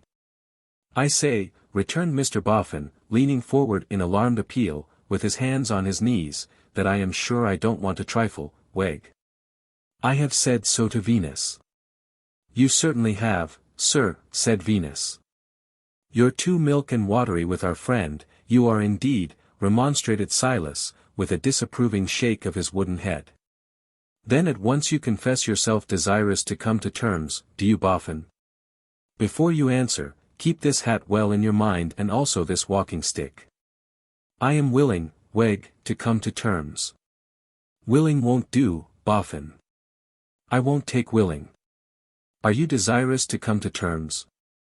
Do you ask to be allowed as a favor to come to terms? Mr. Weg again planted his arm, and put his head on one side. Yes. Yes what, said the inexorable Weg, I won't take yes. I'll have it out of you in full, Boffin. Dear me! Cried that unfortunate gentleman. I am so worried. I ask to be allowed to come to terms, supposing your document is all correct. "Don't you be afraid of that," said Silas, poking his head at him. "You shall be satisfied by seeing it. Mr. Venus will show it you, and I'll hold you the while. Then you want to know what the terms are. Is that about the sum and substance of it? Will you or won't you answer, Boffin?" For he had paused a moment. "Dear me!" cried that unfortunate gentleman again, "I am worrited to that degree that I'm almost off my head. You hurry me so. Be so good as name the terms, Weg." "Now, mark, Boffin," returned Silas, "mark 'em well, because they're the lowest terms and the only terms. You'll throw your mound, the little mound as comes to you anyway, into the general estate, and then you'll divide the whole property into 3 parts, and you'll keep one and hand over the others." Mr. Venus's mouth screwed itself up, as Mr. Boffin's face lengthened itself, Mr. Venus not having been prepared for such a rapacious demand. "Now, wait a bit, Boffin," Weg proceeded, "there's something more. You've been squandering this property, laying some of it out on yourself. That won't do. You've bought a house. You'll be charged for it. I shall be ruined, Weg." Mr. Boffin faintly protested. "Now, wait a bit, Boffin, there's something more. You'll leave me in sole custody of these mounds till they're all laid low. If any valuables should be found in them, I'll take care of such valuables. You'll produce your contract for the sale of the mounds, that we may know to a penny what they're worth, and you'll make out likewise an exact list of all the other property. When the mounds is cleared away to the last shovelful, the final division will come off. Dreadful, dreadful, dreadful. I shall die in a workhouse," cried the Golden Dustman, with his hands to his head. "Now, wait a bit, Boffin. There's something more. You've been unlawfully ferreting about this yard. You've been seen in the act of ferreting about this yard. 2 pair of eyes at the present moment brought to bear upon you, have seen you dig up a Dutch bottle." "It was mine, Weg," protested Mr. Boffin. "I put it there myself." "What was in it, Boffin?" inquired Silas. "Not gold, not silver, not bank notes, not jewels, nothing that you could turn into money, Weg, upon my soul." "Prepared, Mr. Venus," said Weg, turning to his partner with a knowing and superior air, "for an evasive answer on the part of our dusty friend here. I have hit out a little idea which I think will meet your views. We charge that bottle against our dusty friend at £1,000. Mr. Boffin drew a deep groan. "Now, wait a bit, Boffin, there's something more. In your employment is an underhanded sneak, named Rokesmith. It won't answer to have him about, while this business of ours is about. He must be discharged." "Rokesmith is already discharged," said Mr. Boffin, speaking in a muffled voice, with his hands before his face, as he rocked himself on the settle. "Already discharged, is he?" returned Weg, surprised. "Oh. Then, Boffin, I believe there's nothing more at present." The unlucky gentleman continuing to rock himself to and fro, and to utter an occasional moan, Mr. Venus besought him to bear up against his reverses, and to take time to accustom himself to the thought of his new position. But, his taking time was exactly the thing of all others that Silas Weg could not be induced to hear of. "Yes or no, and no half measures," was the motto which that obdurate person many times repeated. Shaking his fist at Mr. Boffin, and pegging his motto into the floor with his wooden leg, in a threatening and alarming manner.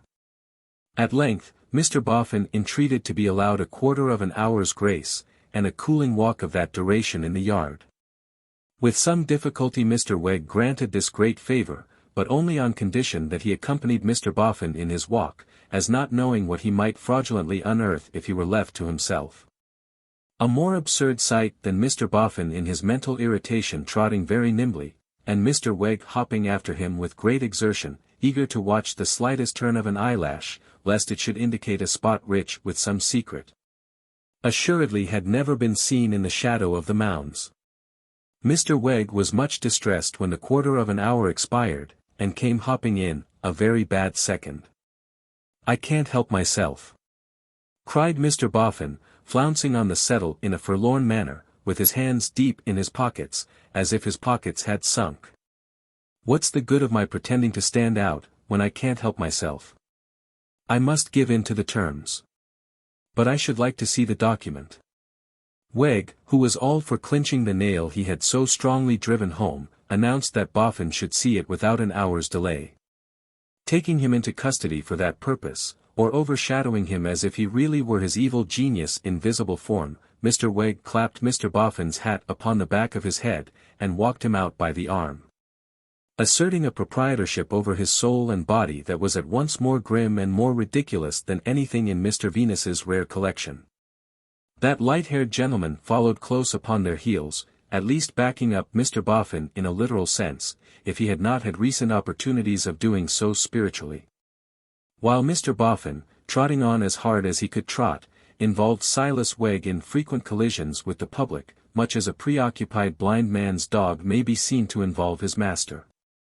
Thus they reached Mr. Venus's establishment, somewhat heated by the nature of their progress thither. Mr. Wegg, especially, was in a flaming glow, and stood in the little shop, panting and mopping his head with his pocket handkerchief, speechless for several minutes. Meanwhile, Mr. Venus, who had left the dueling frogs to fight it out in his absence by candlelight for the public delectation, put the shutters up. When all was snug, and the shop door fastened, he said to the perspiring Silas, "I suppose, Mr. Wegg, we may now produce the paper." "Hold on a minute, sir," replied that discreet character, "hold on a minute. Will you obligingly shove that box, which you mentioned on a former occasion as containing miscellanies, towards me in the midst of the shop here?" Mr. Venus did as he was asked. "Very good," said Silas, looking about, "very good. Will you hand me that chair, sir, to put atop of it?" Venus handed him the chair. "Now, Boffin," said Wegg, "mount up here and take your seat, will you?" Mr. Boffin, as if he were about to have his portrait painted, or to be electrified, or to be made a Freemason, or to be placed at any other solitary disadvantage, ascended the rostrum prepared for him. "Now, Mr. Venus," said Silas, taking off his coat, "when I catches our friend here round the arms and body, and pins him tight to the back of the chair, you may show him what he wants to see. If you'll open it and hold it well up in one hand, sir, and a candle in the other, he can read it charming." Mr. Boffin seemed rather inclined to object to these precautionary arrangements, but, being immediately embraced by Wegg, resigned himself. Venus then produced the document, and Mr. Boffin slowly spelt it out aloud, so very slowly, that Wegg, who was holding him in the chair with the grip of a wrestler, became again exceedingly the worse for his exertions. "Say when you've put it safe back, Mr. Venus," he uttered with difficulty, for the strain of this is tremendous. At length the document was restored to its place. And Wegg, whose uncomfortable attitude had been that of a very persevering man unsuccessfully attempting to stand upon his head, took a seat to recover himself. Mr. Boffin, for his part, made no attempt to come down, but remained aloft disconsolate. "Well, Boffin," said Wegg, as soon as he was in a condition to speak. "Now, you know." "Yes, Wegg," said Mr. Boffin, meekly. "Now, I know. You have no doubts about it, Boffin?" "No, Wegg. No, Wegg. None," was the slow and sad reply. "Then, take care, you," said Wegg, "that you stick to your conditions. Mr. Venus, if on this auspicious occasion, you should happen to have a drop of anything not quite so mild as tea in the ooze, I think I'd take the friendly liberty of asking you for a specimen of it." Mr. Venus, reminded of the duties of hospitality, produced some rum. In answer to the inquiry, "Will you mix it, Mr. Wegg?" that gentleman pleasantly rejoined, "I think not, sir. On so auspicious an occasion, I prefer to take it in the form of a gum tickler." Mr. Boffin, declining rum, being still elevated on his pedestal, was in a convenient position to be addressed. Wegg, having eyed him with an impudent air at leisure, addressed him, therefore, while refreshing himself with his dram. "Boffin." "Yes, Wegg," he answered, coming out of a fit of abstraction, with a sigh. "I haven't mentioned one thing, because it's a detail that comes of course. You must be followed up, you know. You must be kept under inspection. I don't quite understand, said Mr. Boffin. Don't you? Sneered Wegg. Where's your wits, Boffin? Till the Mounds is down and this business completed, you're accountable for all the property, recollect. Consider yourself accountable to me. Mr. Venus here being too milk and watery with you, I am the boy for you. I've been thinking, said Mr. Boffin, in a tone of despondency, that I must keep the knowledge from my old lady. The knowledge of the division, d'ye mean? Inquired Wegg, helping himself to a third gum tickler, for he had already taken a second. Yes. If she was to die first of us two she might then think all her life, poor thing, that I had got the rest of the fortune still, and was saving it. I suspect, Boffin, returned Wegg, shaking his head sagaciously, and bestowing a wooden wink upon him, that you found out some account of some old chap, supposed to be a miser, who got himself the credit of having much more money than he had. However, I don't mind. Don't you see, Wegg? Mr. Boffin feelingly represented to him, don't you see? My old lady has got so used to the property. It would be such a hard surprise. I don't see it at all, blustered Wegg. You'll have as much as I shall. And who are you? But then, again, Mr. Boffin gently represented, my old lady has very upright principles. Who's your old lady? Returned Wegg, to set herself up for having uprighter principles than mine. Mr. Boffin seemed a little less patient at this point than at any other of the negotiations. But he commanded himself, and said tamely enough, I think it must be kept from my old lady, Wegg. Well, said Wegg, contemptuously, though, perhaps, perceiving some hint of danger otherwise, keep it from your old lady. I ain't going to tell her. I can have you under close inspection without that. I'm as good a man as you, and better. Ask me to dinner. Give me the run of your goose. I was good enough for you and your old lady once, when I helped you out with your wheel and hammers. Was there no Miss Elizabeth, Master George, Aunt Jane, and Uncle Parker, before you too?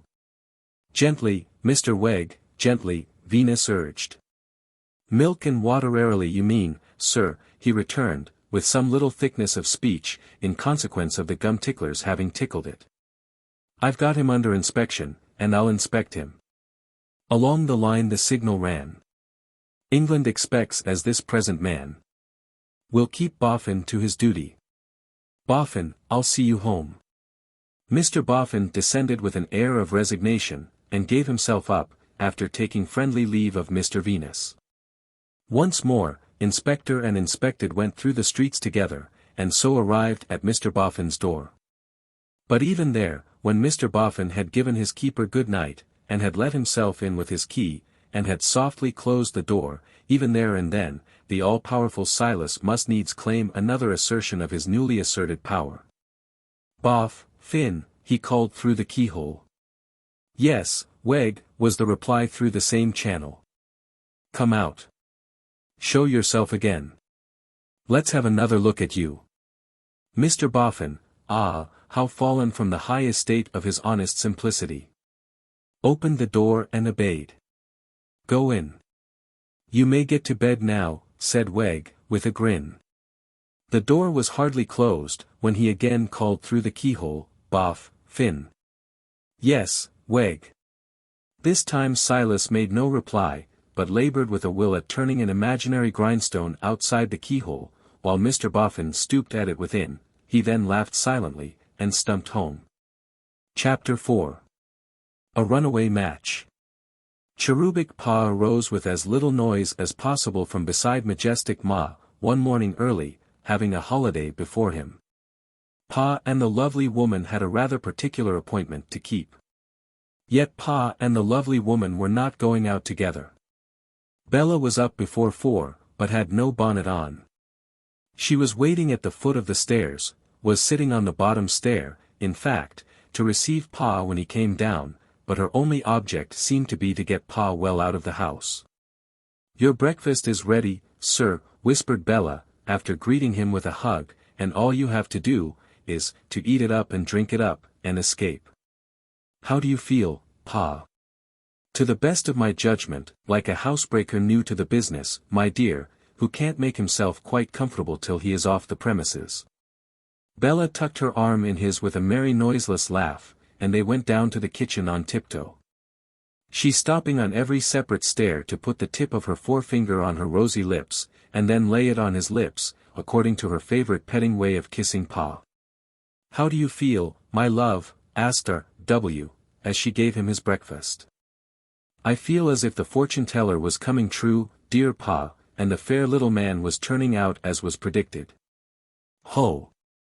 Only the fair little man," said her father. Bella put another of those finger seals upon his lips, and then said, kneeling down by him as he sat at table, "Now, look here, sir. If you keep well up to the mark this day, what do you think you deserve? What did I promise you should have, if you were good, upon a certain occasion? Upon my word I don't remember, precious." "Yes, I do, though. Wasn't it one of these beautiful tresses, with his caressing hand upon her hair? Wasn't it, too?" returned Bella, pretending to pout. "Upon my word.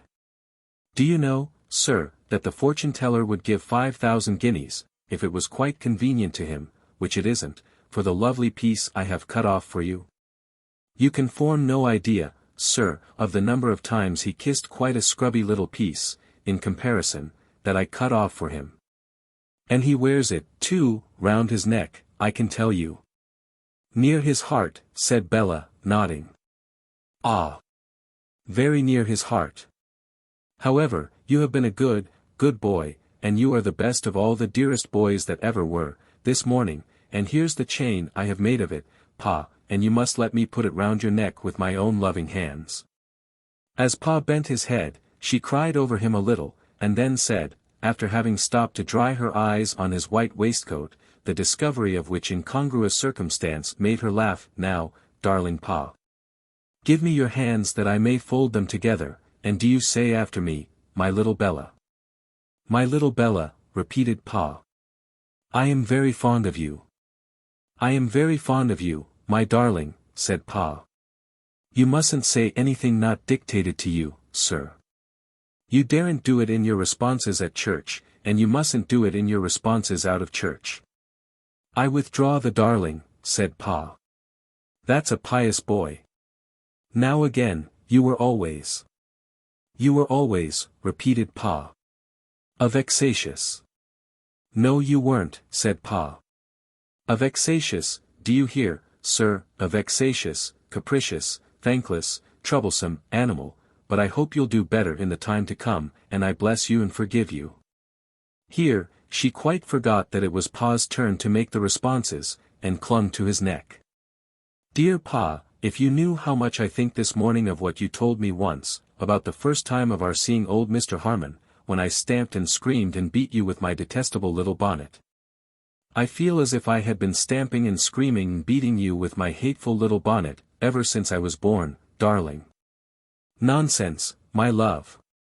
And as to your bonnets, they have always been nice bonnets, for they have always become you, or you have become them, perhaps it was that, at every age."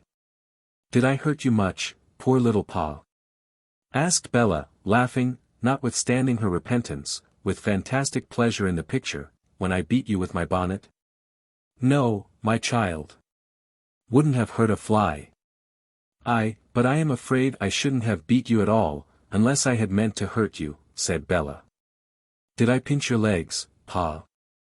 "Not much, my dear, but I think it's almost time I—" "Oh, yes," cried Bella. "If I go on chattering, you'll be taken alive. Fly, Pa, fly." So, they went softly up the kitchen stairs on tiptoe, and Bella with her light hand softly removed the fastenings of the house door, and Pa, having received a parting hug, made off. When he had gone a little way, he looked back. Upon which, Bella set another of those finger seals upon the air, and thrust out her little foot expressive of the mark. Pa, in appropriate action, expressed fidelity to the mark, and made off as fast as he could go. Bella walked thoughtfully in the garden for an hour and more, and then, returning to the bedroom where Lavvy the irrepressible still slumbered, put on a little bonnet of quiet, but on the whole of sly appearance, which she had yesterday made. "I am going for a walk, Lavvy," she said, as she stooped down and kissed her. The irrepressible, with a bounce in the bed, and a remark that it wasn't time to get up yet, relapsed into unconsciousness, if she had come out of it. Behold Bella tripping along the streets, the dearest girl afoot under the summer sun. Behold Pa waiting for Bella behind a pump, at least 3 miles from the parental roof tree. Behold Bella and Pa aboard an early steamboat for Greenwich. Were they expected at Greenwich? Probably. At least, Mr. John Rokesmith was on the pier looking out, about a couple of hours before the Coley, but to him gold dusty, little steamboat got her steam up in London. Probably. At least, Mr. John Rokesmith seemed perfectly satisfied when he descried them on board. Probably. At least, Bella no sooner stepped ashore than she took Mr. John Rokesmith's arm, without evincing surprise, and the two walked away together with an ethereal air of happiness which, as it were, wafted up from the earth and drew after them a gruff and glum old pensioner to see it out. 2 wooden legs had this gruff and glum old pensioner, and, a minute before Bella stepped out of the boat, and drew that confiding little arm of hers through Rokesmith's, he had had no object in life but tobacco, and not enough of that. Stranded was gruff and glum in a harbor of everlasting mud, when all in an instant Bella floated him, and away he went. Say, cherubic parent taking the lead, in what direction do we steer first? With some such inquiry in his thoughts, gruff and glum, stricken by so sudden an interest that he perked his neck and looked over the intervening people, as if he were trying to stand on tiptoe with his 2 wooden legs, took an observation of R.W. There was no first in the case. Gruff and glum made out, the cherubic parent was bearing down and crowding on direct for Greenwich Church, to see his relations. For, gruff and glum, though most events acted on him simply as tobacco stoppers, pressing down and condensing the quids within him, might be imagined to trace a family resemblance between the cherubs in the church architecture, and the cherub in the white waistcoat. Some remembrance of old Valentines, wherein a cherub, less appropriately attired for a proverbially uncertain climate, had been seen conducting lovers to the altar, might have been fancied to inflame the ardor of his timber toes. Be it as it might, he gave his moorings the slip, and followed in chase. The cherub went before, all beaming smiles, Bella and John Rokesmith followed, gruff and glum stuck to them like wax. For years, the wings of his mind had gone to look after the legs of his body, but Bella had brought them back for him per steamer, and they were spread again. He was a slow sailor on a wind of happiness, but he took a cross cut for the rendezvous, and pegged away as if he were scoring furiously at cribbage. When the shadow of the church porch swallowed them up, victorious gruff and glum likewise presented himself to be swallowed up. And by this time the cherubic parent was so fearful of surprise, that, but for the 2 wooden legs on which gruff and glum was reassuringly mounted, his conscience might have introduced, in the person of that pensioner, his own stately lady disguised, arrived at Greenwich in a car and griffins, like the spiteful fairy at the christenings of the princesses, to do something dreadful to the marriage service. And truly he had a momentary reason to be pale of face, and to whisper to Bella, "You don't think that can be your ma, do you, my dear?" On account of a mysterious rustling and a stealthy movement somewhere in the remote neighborhood of the organ, though it was gone directly and was heard no more. Albeit it was heard of afterwards, as will afterwards be read in this veracious register of marriage. Who taketh? I, John, and so do I, Bella. Who giveth? I, R.W. Forasmuch, gruff and glum, as John and Bella have consented together in holy wedlock, you may, in short, consider it done, and withdraw your 2 wooden legs from this temple. To the foregoing purport, the minister speaking, as directed by the rubric, to the people, selectly represented in the present instance by G and G above mentioned. And now, the church porch having swallowed up Bella Wilfer for ever and ever, had it not in its power to relinquish that young woman, but slid into the happy sunlight, Mrs. John Rokesmith instead. And long on the bright steps stood gruff and glum, looking after the pretty bride, with a narcotic consciousness of having dreamed a dream. After which, Bella took out from her pocket a little letter, and read it aloud to Pa and John. This being a true copy of the same. Dearest Ma, I hope you won't be angry, but I am most happily married to Mr. John Rokesmith, who loves me better than I can ever deserve, except by loving him with all my heart. I thought it best not to mention it beforehand, in case it should cause any little difference at home. Please tell darling Pa. With love to Lavvy.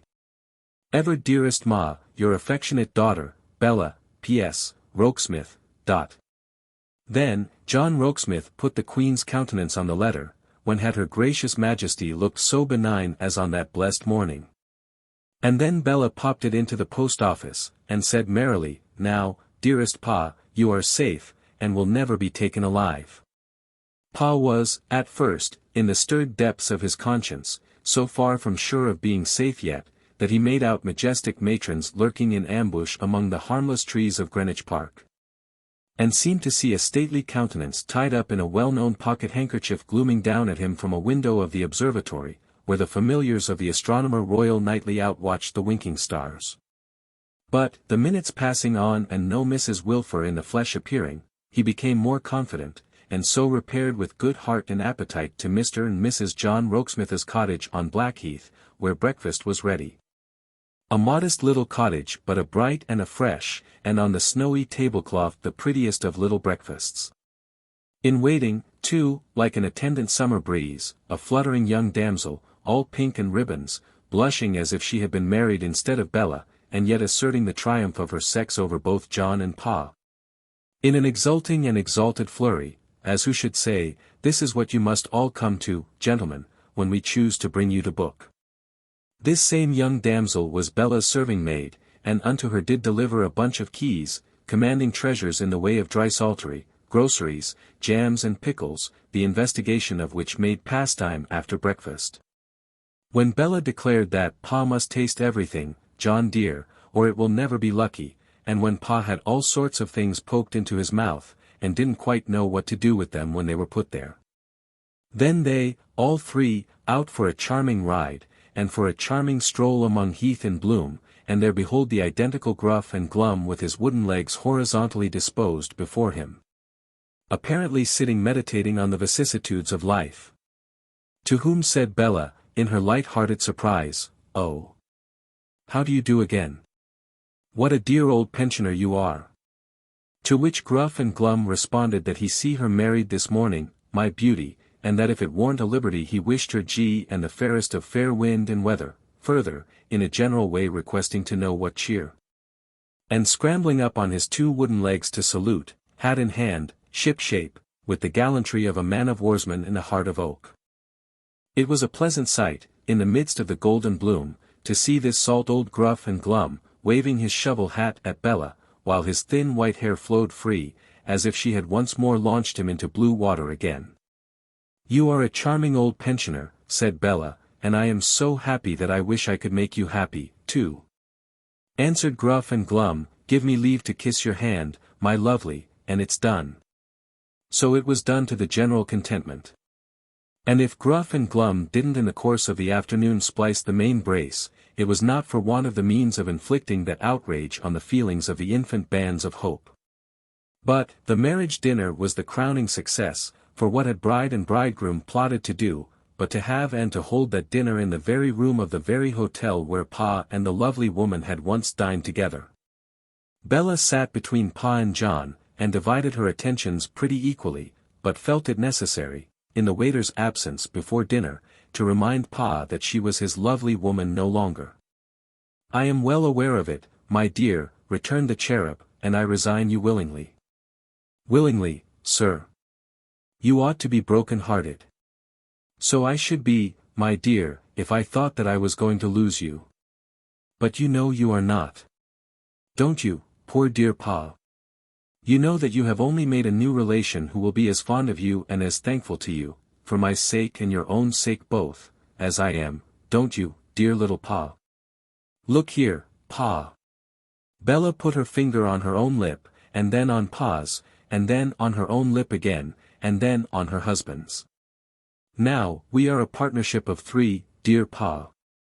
The appearance of dinner here cut Bella short in one of her disappearances, the more effectually, because it was put on under the auspices of a solemn gentleman in black clothes and a white cravat, who looked much more like a clergyman than the clergyman, and seemed to have mounted a great deal higher in the church, not to say, scaled the steeple.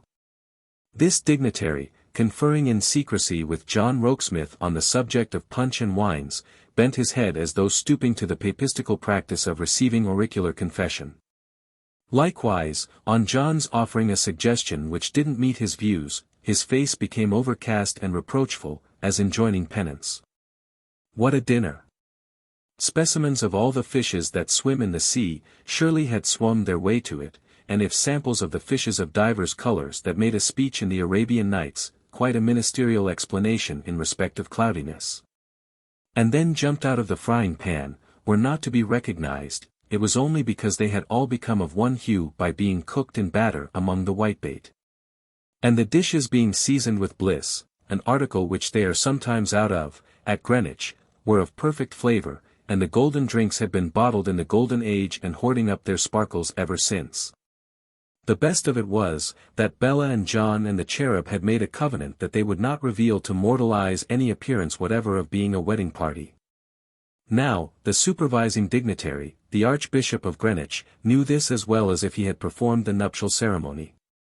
And the loftiness with which his grace entered into their confidence without being invited, and insisted on a show of keeping the waiters out of it, was the crowning glory of the entertainment. There was an innocent young waiter of a slender form and with weakish legs, as yet unversed in the wiles of waiterhood, and but too evidently of a romantic temperament. And deeply, it were not too much to add hopelessly, in love with some young female not aware of his merit. This guileless youth, descrying the position of affairs, which even his innocence could not mistake, limited his waiting to languishing admiringly against the sideboard when Bella didn't want anything, and swooping at her when she did. Him, his grace the Archbishop perpetually obstructed, cutting him out with his elbow in the moment of success, dispatching him in degrading quest of melted butter, and, when by any chance he got hold of any dish worth having, bereaving him of it, and ordering him to stand back. "Pray excuse him, madam," said the Archbishop in a low stately voice, "he is a very young man on liking, and we don't like him." This induced John Rokesmith to observe, by way of making the thing more natural, "Bella, my love, this is so much more successful than any of our past anniversaries, that I think we must keep our future anniversaries here." Whereunto Bella replied, with probably the least successful attempt at looking matronly that ever was seen, "Indeed, I think so, John, dear." Here the Archbishop of Greenwich coughed a stately cough to attract the attention of 3 of his ministers present, and staring at them, seemed to say, "I call upon you by your fealty to believe this." With his own hands he afterwards put on the dessert, as remarking to the 3 guests, "The period has now arrived at which we can dispense with the assistance of those fellows who are not in our confidence," and would have retired with complete dignity but for a daring action issuing from the misguided brain of the young man on liking. He finding, by ill fortune, a piece of orange flower somewhere in the lobbies now approached undetected with the same in a finger-glass, and placed it on Bella's right hand. The Archbishop instantly ejected and excommunicated him. But the thing was done. "I trust, madam," said his grace, returning alone, "that you will have the kindness to overlook it, in consideration of its being the act of a very young man who is merely here on liking, and who will never answer." With that, he solemnly bowed and retired, and they all burst into laughter, long and merry. "Disguise is of no use," said Bella, "they all find me out, I think it must be, Pa and John dear, because I look so happy." Her husband feeling it necessary at this point to demand one of those mysterious disappearances on Bella's part, she dutifully obeyed, saying in a softened voice from her place of concealment, "You remember how we talked about the ships that day, Pa?" "Yes, my dear. Isn't it strange, now, to think that there was no John in all the ships, Pa?" "Not at all, my dear." "Oh, Pa! Not at all." "No, my dear.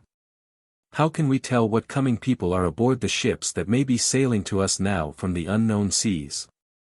Bella remaining invisible and silent, her father remained at his dessert and wine, until he remembered it was time for him to get home to Holloway.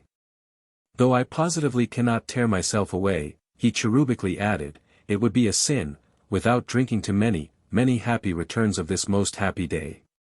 Here. 10,000 times, cried John. I fill my glass and my precious wife's.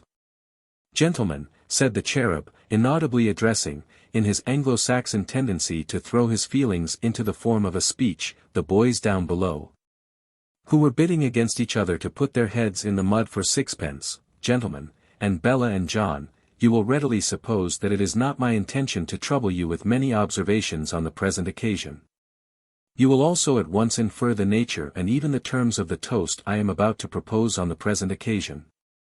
Gentlemen, and Bella and John, the present occasion is an occasion fraught with feelings that I cannot trust myself to express. But gentlemen, and Bella and John, for the part one have had in it, for the confidence you have placed in me, and for the affectionate good nature and kindness with which you have determined not to find me in the way, when I am well aware that I cannot be otherwise than in it more or less, I do most heartily thank you. Gentlemen, and Bella and John, my love to you, and may we meet, as on the present occasion, on many future occasions, that is to say, gentlemen, and Bella and John, on many happy returns of the present happy occasion. Having thus concluded his address, the amiable cherub embraced his daughter, and took his flight to the steamboat which was to convey him to London, and was then lying at the floating pier, doing its best to bump the same to bits. But, the happy couple were not going to part with him in that way, and before he had been on board 2 minutes, there they were, looking down at him from the wharf above. Pa, dear! Cried Bella, beckoning him with her parasol to approach the side, and bending gracefully to whisper. Yes, my darling. Did I beat you much with that horrid little bonnet, Pa? Nothing to speak of, my dear. Did I pinch your legs, Pa? Only nicely, my pet. You are sure you quite forgive me, Pa? Please, Pa, please, forgive me quite. Half laughing at him and half crying to him, Bella besought him in the prettiest manner. In a manner so engaging and so playful and so natural, that her cherubic parent made a coaxing face as if she had never grown up, and said, what a silly little mouse it is. But you do forgive me that, and everything else, don't you, Pa? Yes, my dearest.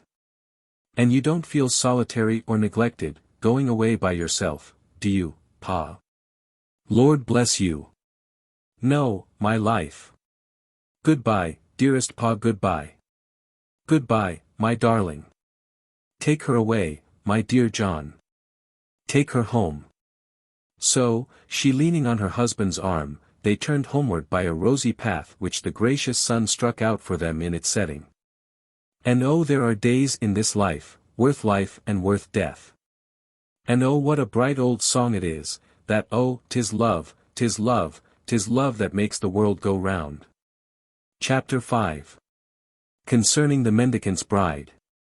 The impressive gloom with which Mrs. Wilfer received her husband on his return from the wedding, knocked so hard at the door of the cherubic conscience, and likewise so impaired the firmness of the cherubic legs, that the culprit's tottering condition of mind and body might have roused suspicion in less occupied persons than the grimly heroic lady, Miss Lavinia, and that esteemed friend of the family, Mr. George Sampson.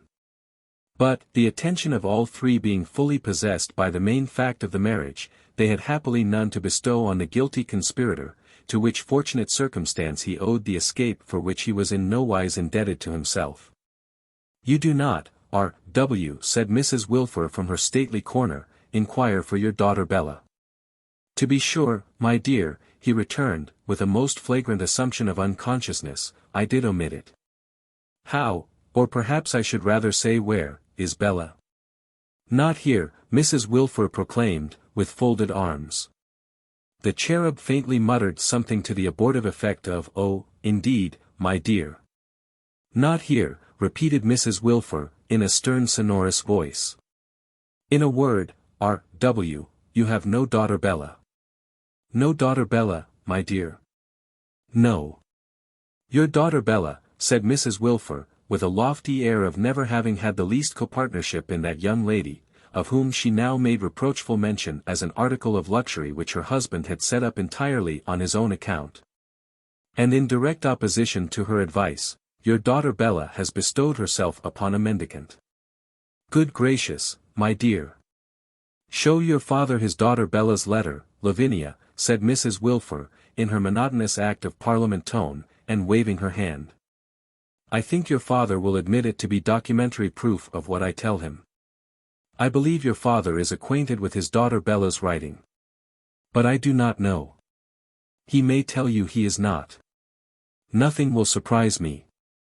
Posted at Greenwich, and dated this morning, said the irrepressible, flouncing at her father in handing him the evidence.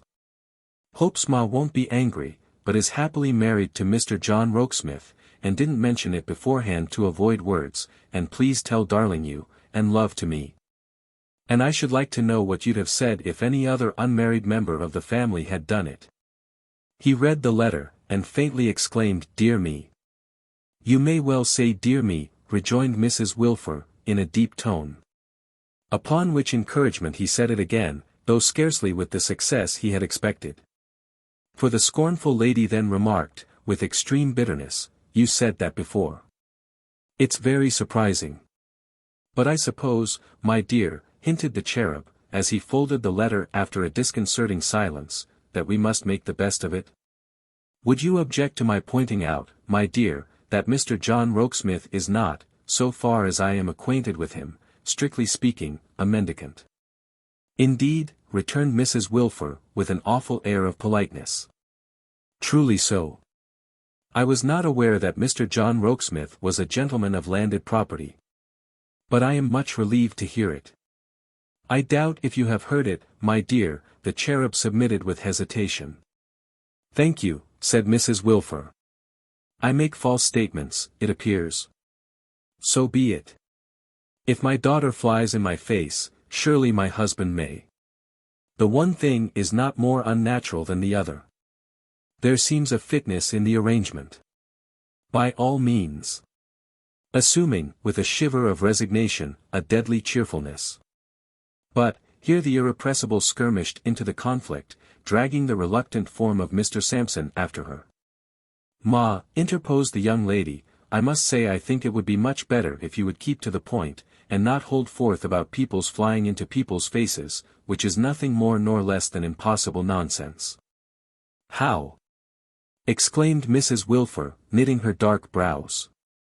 Just impossible nonsense, Ma, returned Lavvy, and George Sampson knows it is, as well as I do. Mrs. Wilfer, suddenly becoming petrified, fixed her indignant eyes upon the wretched George, who, divided between the support due from him to his love, and the support due from him to his love's mamma, supported nobody, not even himself. The true point is, pursued Lavinia, that Bella has behaved in a most unsisterly way to me, and might have severely compromised me with George and with George's family. By making off and getting married in this very low and disreputable manner, with some pew-opener or other, I suppose, for a bridesmaid, when she ought to have confided in me, and ought to have said, if, Lavvy, you consider it due to your engagement with George, that you should countenance the occasion by being present, then Lavvy, I beg you to be present, keeping my secret from Ma and Pa.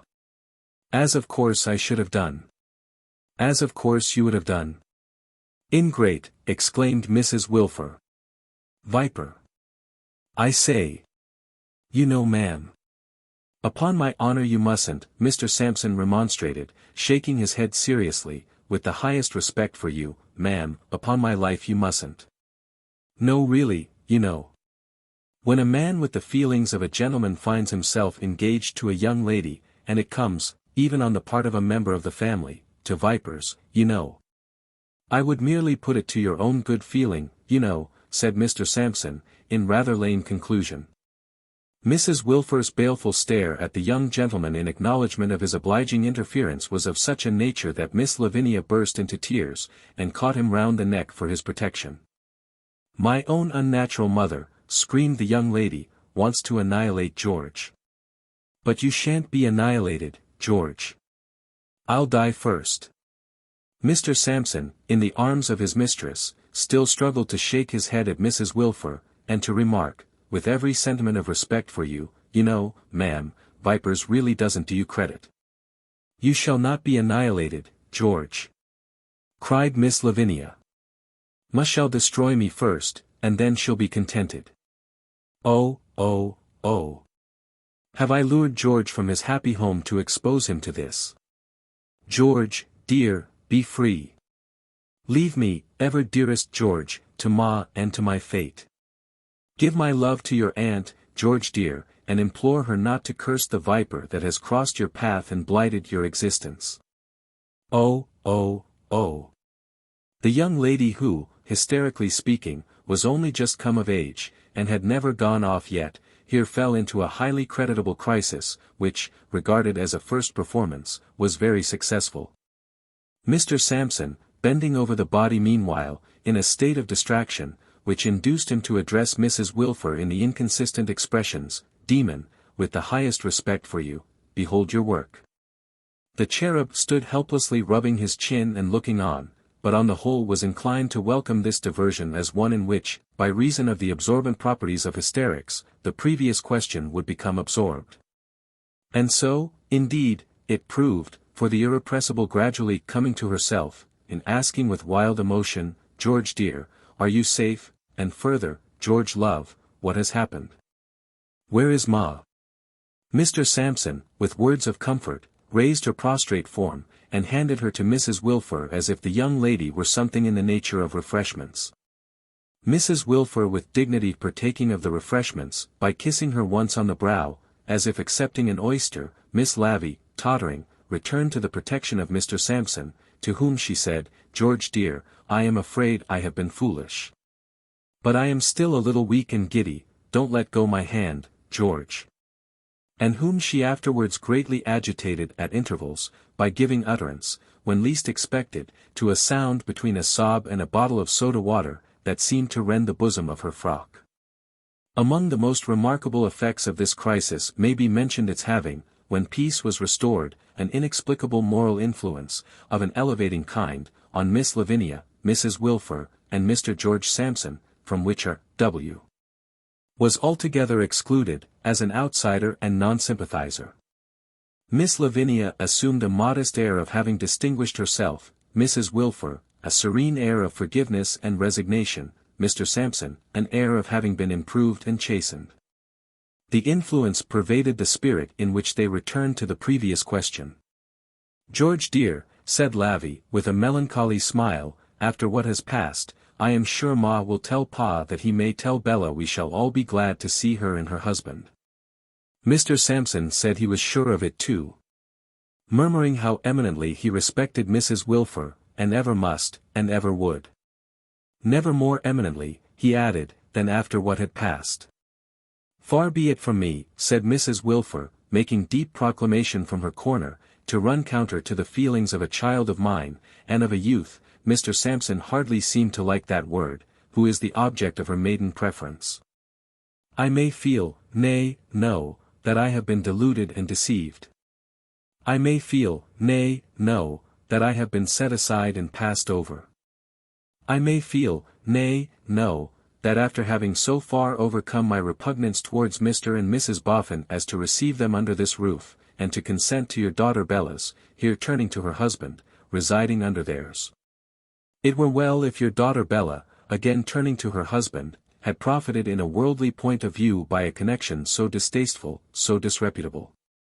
I may feel, nay, no, that in uniting herself to Mr. Rokesmith she has united herself to one who is, in spite of shallow sophistry, a mendicant.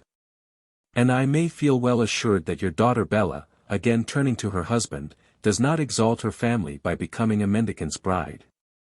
But I suppress what I feel, and say nothing of it." Mr. Sampson murmured that this was the sort of thing you might expect from one who had ever in her own family been an example and never an outrage.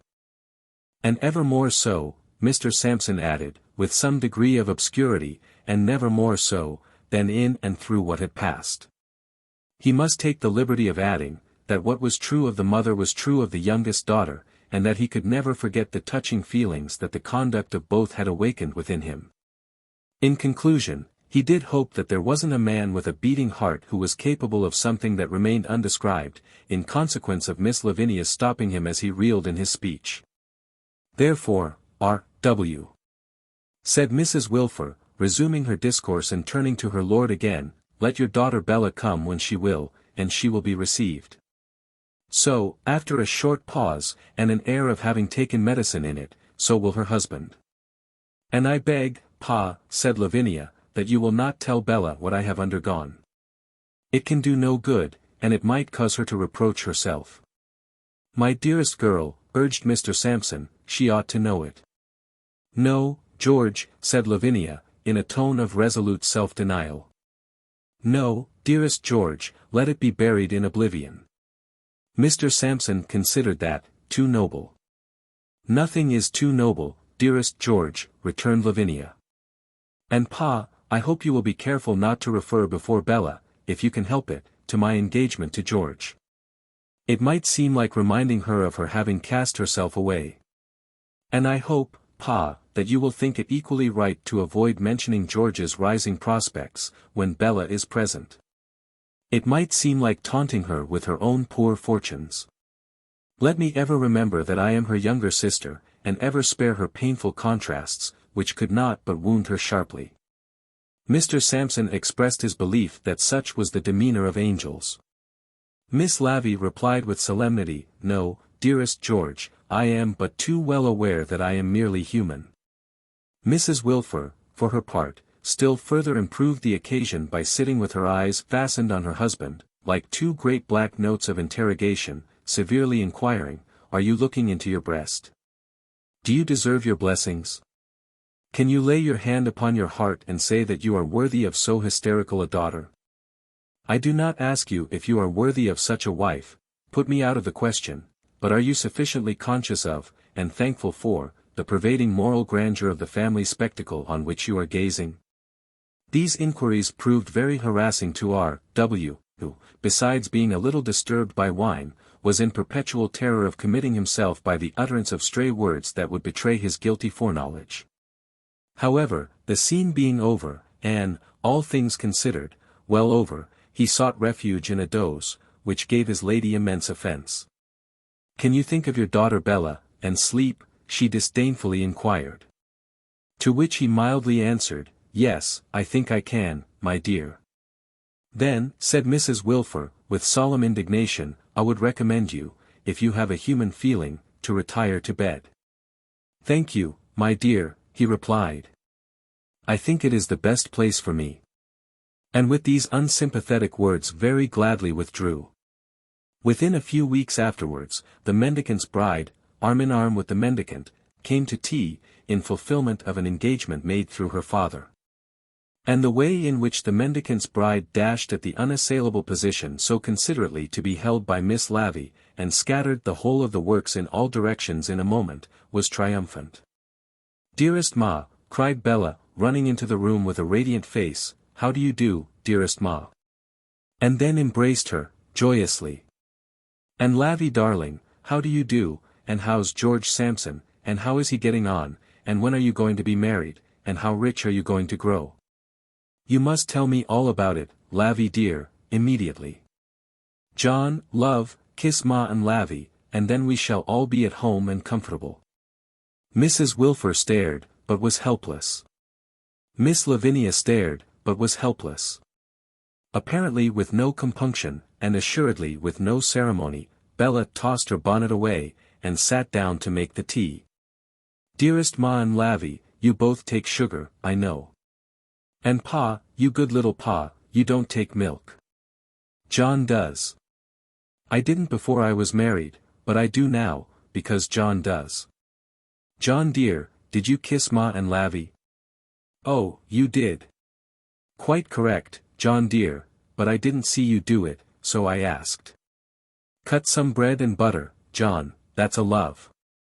Ma likes it doubled. And now you must tell me, dearest Ma and Lavy, upon your words and honors. Didn't you for a moment, just a moment, think I was a dreadful little wretch when I wrote to say I had run away? Before Mrs. Wilfer could wave her gloves, the mendicant's bride in her merriest affectionate manner went on again. I think it must have made you rather cross, dear Ma and Lavvy, and I know I deserve that you should be very cross. But you see I had been such a heedless, heartless creature, and had led you so to expect that I should marry for money, and so to make sure that I was incapable of marrying for love, that I thought you couldn't believe me. Because, you see, you didn't know how much of good, I had learnt from John. Well. So I was sly about it, and ashamed of what you supposed me to be, and fearful that we couldn't understand one another and might come to words, which we should all be sorry for afterwards. And so I said to John that if he liked to take me without any fuss, he might. And as he did like, I let him.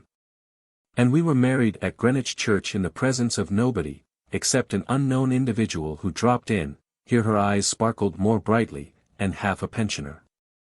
And now, isn't it nice, dearest Ma and Lavvy, to know that no words have been said which any of us can be sorry for, and that we are all the best of friends at the pleasantest of teas? Having got up and kissed them again, she slipped back to her chair, after a loop on the road to squeeze her husband round the neck, and again went on. And now you will naturally want to know, dearest Ma and Lavvy, how we live, and what we have got to live upon. Well. And so we live on Blackheath, in the charm, in jest of dolls' houses, delightfully furnished, and we have a clever little servant who is decidedly pretty, and we are economical and orderly, and do everything by clockwork. And we have £150 a year, and we have all we want, and more. And lastly, if you would like to know in confidence, as perhaps you may, what is my opinion of my husband, my opinion is, that I almost love him. And if you would like to know in confidence, as perhaps you may, said her husband, smiling, as he stood by her side, without her having detected his approach, my opinion of my wife, my opinion is. But Bella started up, and put her hand upon his lips. Stop, sir. No, John, dear. Seriously. Please not yet a while. I want to be something so much worthier than the doll in the doll's house. My darling, are you not? Not half, not a quarter, so much worthier as I hope you may some day find me. Try me through some reverse, John, try me through some trial, and tell them after that, what you think of me. I will, my life, said John. I promise it. That's my dear John. And you won't speak a word now, will you? And I won't, said John, with a very expressive look of admiration around him, speak a word now. She laid her laughing cheek upon his breast to thank him, and said, looking at the rest of them sideways out of her bright eyes, I'll go further, Pa and Ma and Lavvy. John don't suspect it, he has no idea of it, but I quite love him. Even Mrs. Wilfer relaxed under the influence of her married daughter, and seemed in a majestic manner to imply remotely that if our W. had been a more deserving object, she too might have condescended to come down from her pedestal for his beguilement. Miss Lavinia, on the other hand, had strong doubts of the policy of the course of treatment, and whether it might not spoil Mr. Sampson, if experimented on in the case of that young gentleman. R.W. himself was for his part convinced that he was father of one of the most charming of girls, and that Rokesmith was the most favoured of men, which opinion, if propounded to him, Rokesmith would probably not have contested. The newly married pair left early, so that they might walk at leisure to their starting place from London, for Greenwich. At first they were very cheerful and talked much. But after a while, Bella fancied that her husband was turning somewhat thoughtful. So she asked him, John dear, what's the matter? Matter, my love. Won't you tell me, said Bella, looking up into his face, what you are thinking of? There's not much in the thought, my soul. I was thinking whether you wouldn't like me to be rich. You rich, John, repeated Bella, shrinking a little. I mean, really rich. Say, as rich as Mr. Boffin. You would like that? I should be almost afraid to try, John dear. Was he much the better for his wealth? Was I much the better for the little part one once had in it? But all people are not the worse for riches, my own. Most people. Bella musingly suggested with raised eyebrows. Nor even most people, it may be hoped. If you were rich, for instance, you would have a great power of doing good to others. Yes, sir, for instance, Bella playfully rejoined. But should I exercise the power, for instance? And again, sir, for instance, should I, at the same time, have a great power of doing harm to myself? Laughing and pressing her arm, he retorted, but still, again for instance. Would you exercise that power? I don't know, said Bella, thoughtfully shaking her head. I hope not. I think not. But it's so easy to hope not and think not, without the riches. Why don't you say, my darling, instead of that phrase, being poor? He asked, looking earnestly at her. Why don't I say, being poor? Because I am not poor. Dear John, it's not possible that you suppose I think we are poor. I do, my love. Oh John. Understand me, sweetheart. I know that I am rich beyond all wealth in having you, but I think of you, and think for you. In such a dress as you are wearing now, you first charmed me, and in no dress could you ever look, to my thinking, more graceful or more beautiful. But you have admired many finer dresses this very day, and is it not natural that I wish I could give them to you? It's very nice that you should wish it, John. It brings these tears of grateful pleasure into my eyes, to hear you say so with such tenderness. But I don't want them. Again, he pursued, we are now walking through the muddy streets. I love those pretty feet so dearly, that I feel as if I could not bear the dirt to soil the sole of your shoe. Is it not natural that I wish you could ride in a carriage? It's very nice, said Bella, glancing downward at the feet in question, to know that you admire them so much, John dear, and since you do, I am sorry that these shoes are a full size too large. But I don't want a carriage, believe me. You would like one if you could have one, Bella. I shouldn't like it for its own sake, half so well as such a wish for it. Dear John, your wishes are as real to me as the wishes in the fairy story, that were all fulfilled as soon as spoken. Wish me everything that you can wish for the woman you dearly love, and I have as good as got it, John. I have better than got it, John. They were not the less happy for such talk, and home was not the less home for coming after it. Bella was fast developing a perfect genius for home. All the loves and graces seemed, her husband thought, to have taken domestic service with her, and to help her to make home engaging.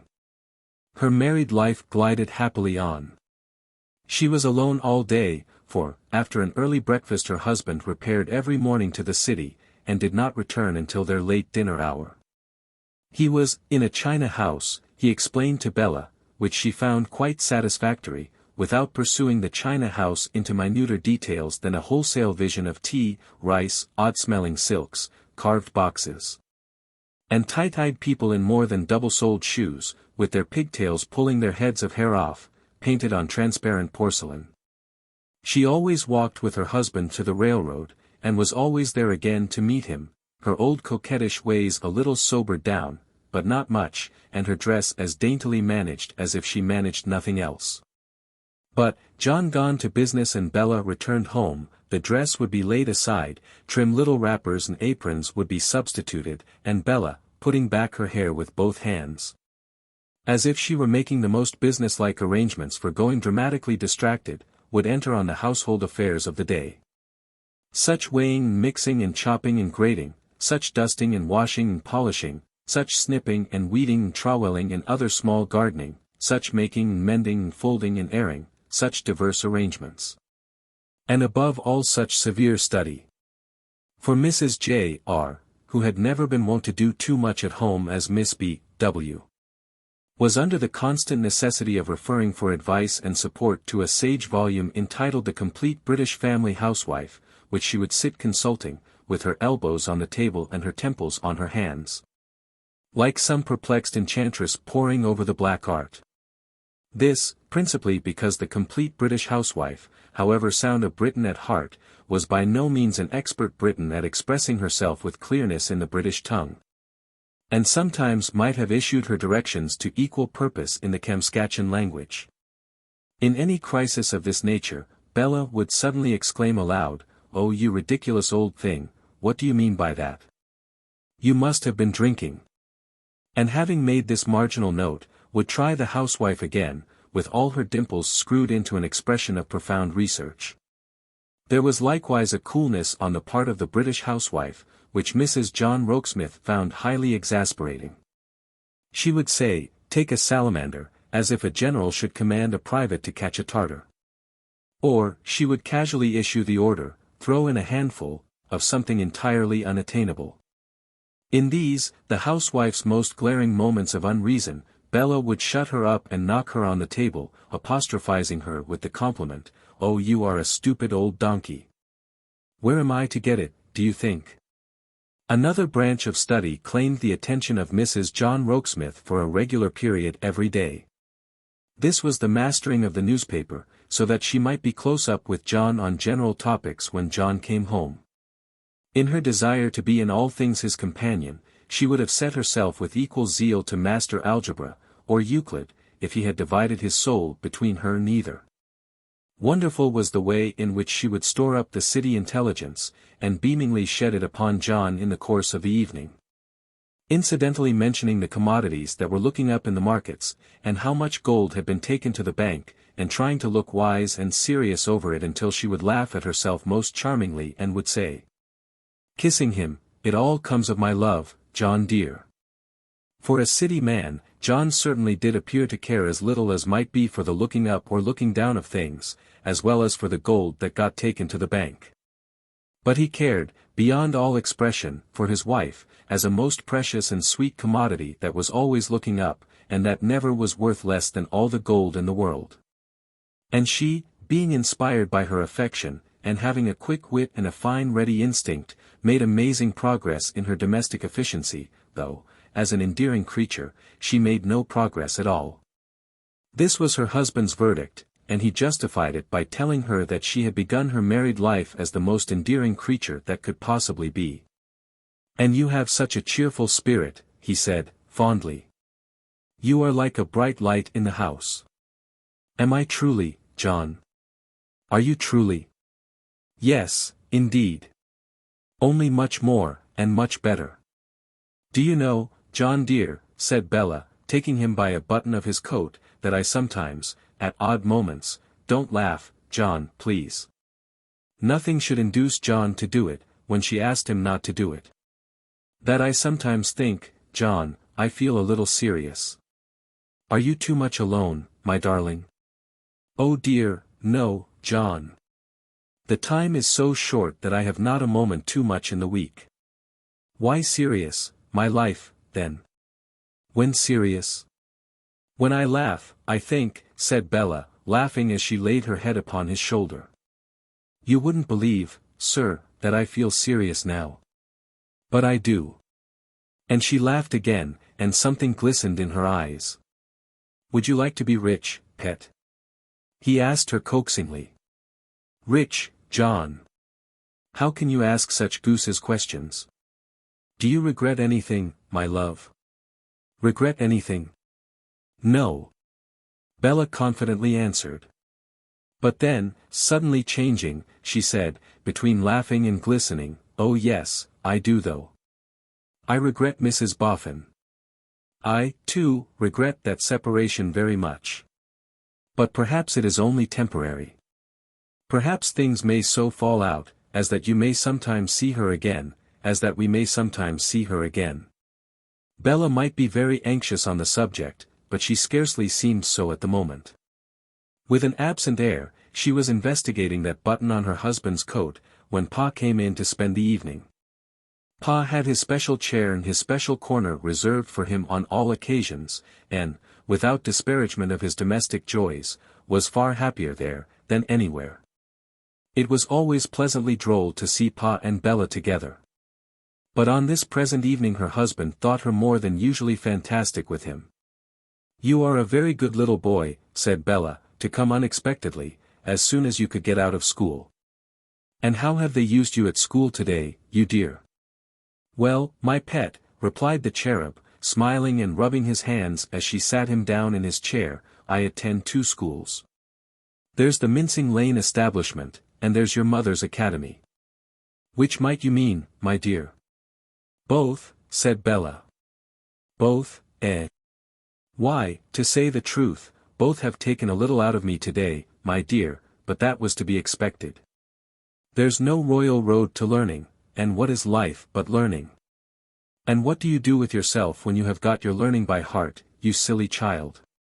Why then, my dear, said the cherub, after a little consideration, I suppose I die. You are a very bad boy, retorted Bella, to talk about dismal things and be out of spirits. My Bella, rejoined her father, I am not out of spirits. I am as gay as a lark. Which his face confirmed. Then if you are sure and certain it's not you, I suppose it must be I, said Bella, so I won't do so any more. John dear, we must give this little fellow his supper, you know. Of course we must, my darling. He has been grubbing and grubbing at school, said Bella, looking at her father's hand and lightly slapping it, till he's not fit to be seen. Oh, what a grubby child. Indeed, my dear, said her father, I was going to ask to be allowed to wash my hands, only you find me out so soon. Come here, sir, cried Bella, taking him by the front of his coat, come here and be washed directly. You are not to be trusted to do it for yourself. Come here, sir. The cherub, to his genial amusement, was accordingly conducted to a little washing-room, where Bella soaped his face and rubbed his face, and soaped his hands and rubbed his hands, and splashed him and rinsed him and towelled him. Until he was as red as beetroot, even to his very ears. Now you must be brushed and combed, sir, said Bella, busily. Hold the light, John. Shut your eyes, sir, and let me take hold of your chin. Be good directly, and do as you are told. Her father being more than willing to obey, she dressed his hair in her most elaborate manner, brushing it out straight, parting it, winding it over her fingers, sticking it up on end, and constantly falling back on John to get a good look at the effect of it. Who always received her on his disengaged arm, and detained her, while the patient cherub stood waiting to be finished. There, said Bella, when she had at last completed the final touches. Now, you are something like a genteel boy. Put your jacket on, and come and have your supper. The cherub investing himself with his coat was led back to his corner, where, but for having no egotism in his pleasant nature, he would have answered well enough for that radiant though self-sufficient boy. Jack Horner, Bella with her own hands laid a cloth for him, and brought him his supper on a tray. Stop a moment, said she, we must keep his little clothes clean, and tied a napkin under his chin, in a very methodical manner. While he took his supper, Bella sat by him, sometimes admonishing him to hold his fork by the handle, like a polite child, and at other times carving for him, or pouring out his drink. Fantastic as it all was, and accustomed as she ever had been to make a plaything of her good father, ever delighted that she should put him to that account, still there was an occasional something on Bella's part that was new. It could not be said that she was less playful, whimsical, or natural, than she always had been. But it seemed, her husband thought, as if there were some rather graver reason than he had supposed for what she had so lately said, and as if throughout all this, there were glimpses of an underlying seriousness. It was a circumstance in support of this view of the case, that when she had lighted her father's pipe, and mixed him his glass of grog, she sat down on a stool between her father and her husband, leaning her arm upon the latter, and was very quiet. So quiet, that when her father rose to take his leave, she looked round with a start, as if she had forgotten his being there. You go a little way with Pa, John. Yes, my dear. Do you? I have not written to Lizzie Hexam since I wrote and told her that I really had a lover, a whole one. I have often thought I would like to tell her how right she was when she pretended to read in the live coals that I would go through fire and water for him. I am in the humor to tell her so tonight, John, and I'll stay at home and do it. You are tired. Not at all tired, John dear, but in the humor to write to Lizzie. Good night, dear Pa. Good night, you dear, good, gentle Pa. Left to herself she sat down to write, and wrote Lizzie a long letter. She had but completed it and read it over, when her husband came back. You are just in time, sir, said Bella, I am going to give you your first curtain lecture. It shall be a parlor curtain lecture. You shall take this chair of mine when I have folded my letter, and I will take the stool, though you ought to take it, I can tell you, sir, if it's the stool of repentance, and you'll soon find yourself taken to task soundly.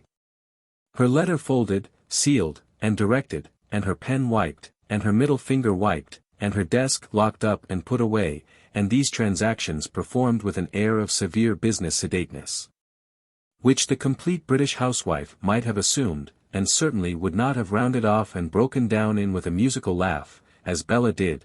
She placed her husband in his chair, and placed herself upon her stool. Now, sir. To begin at the beginning. What is your name? A question more decidedly rushing at the secret he was keeping from her, could not have astounded him.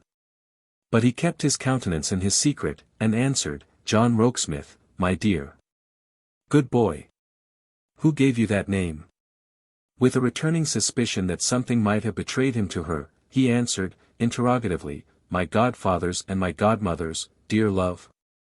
Pretty good, said Bella. Not goodest good, because you hesitate about it. However, as you know your catechism fairly, so far, I'll let you off the rest. Now, I am going to examine you out of my own head. John dear, why did you go back, this evening, to the question you once asked me before, would I like to be rich? Again, his secret. He looked down at her as she looked up at him, with her hands folded on his knee, and it was as nearly told as ever secret was. Having no reply ready, he could do no better than embrace her. In short, dear John, said Bella, this is the topic of my lecture, I want nothing on earth, and I want you to believe it. If that's all, the lecture may be considered over, for I do. It's not all, John dear, Bella hesitated. It's only firstly. There's a dreadful secondly, and a dreadful thirdly to come, as I used to say to myself in sermon time when I was a very small-sized sinner at church. Let them come, my dearest. Are you sure, John dear? Are you absolutely certain in your innermost heart of hearts? Which is not in my keeping, he rejoined. No, John, but the key is.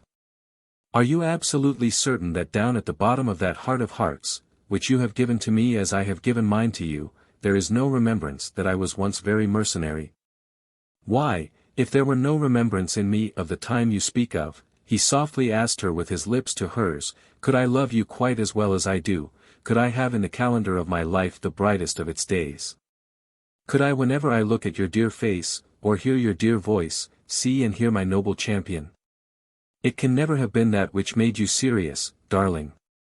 No John, it wasn't that, and still less was it Mrs. Boffin, though I love her. Wait a moment, and I'll go on with the lecture. Give me a moment, because I like to cry for joy. It's so delicious, John dear, to cry for joy. She did so on his neck, and, still clinging there, laughed a little when she said, I think I am ready now for thirdly, John. I am ready for thirdly, said John, whatever it is. I believe, John, pursued Bella, that you believe that I believe. My dear child, cried her husband gaily, what a quantity of believing. Isn't there, said Bella, with another laugh. I never knew such a quantity. It's like verbs in an exercise. But I can't get on with less believing. I'll try again. I believe, dear John, that you believe that I believe that we have as much money as we require, and that we want for nothing. It is strictly true, Bella. But if our money should by any means be rendered not so much, if we had to stint ourselves a little in purchases that we can afford to make now, would you still have the same confidence in my being quite contented, John? Precisely the same confidence, my soul. Thank you, John dear, thousands upon thousands of times. And I may take it for granted, no doubt, with a little faltering, that you would be quite as contented yourself, John. But, yes, I know I may. For, knowing that I should be so, how surely I may know that you would be so, you who are so much stronger, and firmer, and more reasonable and more generous, than I am. Hush, said her husband, I must not hear that. You are all wrong there, though otherwise as right as can be. And now I am brought to a little piece of news, my dearest, that I might have told you earlier in the evening. I have strong reason for confidently believing that we shall never be in the receipt of a smaller income than our present income. She might have shown herself more interested in the intelligence. But she had returned to the investigation of the coat button that had engaged her attention a few hours before, and scarcely seemed to heed what he said. And now we have got to the bottom of it at last, cried her husband, rallying her, and this is the thing that made you serious? No dear, said Bella, twisting the button and shaking her head, it wasn't this. Why then, Lord bless this little wife of mine, there's a fourthly, exclaimed John. This worried me a little, and so did secondly, said Bella, occupied with the button, but it was quite another sort of seriousness, a much deeper and quieter sort of seriousness, that I spoke of, John dear. As he bent his face to hers, she raised hers to meet it, and laid her little right hand on his eyes, and kept it there. Do you remember, John, on the day we were married, Pa's speaking of the ships that might be sailing towards us from the unknown seas? Perfectly, my darling. I think, among them, there is a ship upon the ocean, bringing, to you and me, a little baby, John. Chapter 6. A Cry for Help. The paper mill had stopped work for the night, and the paths and roads in its neighborhood were sprinkled with clusters of people going home from their day's labor in it. There were men, women, and children in the groups, and there was no want of lively color to flutter in the gentle evening wind. The mingling of various voices and the sound of laughter made a cheerful impression upon the ear, analogous to that of the fluttering colors upon the eye. Into the sheet of water reflecting the flushed sky in the foreground of the living picture, a knot of urchins were casting stones, and watching the expansion of the rippling circles. So, in the rosy evening, one might watch the ever-widening beauty of the landscape, beyond the newly released workers wending home, beyond the silver river, beyond the deep green fields of corn, so prospering that the loiterers in their narrow threads of pathway seemed to float immersed breast-high, beyond the hedgerows and the clumps of trees, beyond the windmills on the ridge, away to where the sky appeared to meet the earth. As if there were no immensity of space between mankind and heaven. It was a Saturday evening, and at such a time the village dogs, always much more interested in the doings of humanity than in the affairs of their own species, were particularly active. At the general shop, at the butcher's and at the public house, they evinced an inquiring spirit never to be satiated. Their especial interest in the public house would seem to imply some latent rakishness in the canine character. For little was eaten there, and they, having no taste for beer or tobacco, Mrs. Hubbard's dog is said to have smoked, but proof is wanting, could only have been attracted by sympathy with loose convivial habits. Moreover, a most wretched fiddle played within, a fiddle so unutterably vile, that one lean long-bodied cur, with a better ear than the rest, found himself under compulsion at intervals to go round the corner and howl. Yet, even he returned to the public house on each occasion with the tenacity of a confirmed drunkard. Fearful to relate, there was even a sort of little fair in the village. Some despairing gingerbread that had been vainly trying to dispose of itself all over the country, and had cast a quantity of dust upon its head in its mortification, again appealed to the public from an infirm booth. So did a heap of nuts, long exiled from Barcelona, and yet speaking English so indifferently as to call 14 of themselves a pint.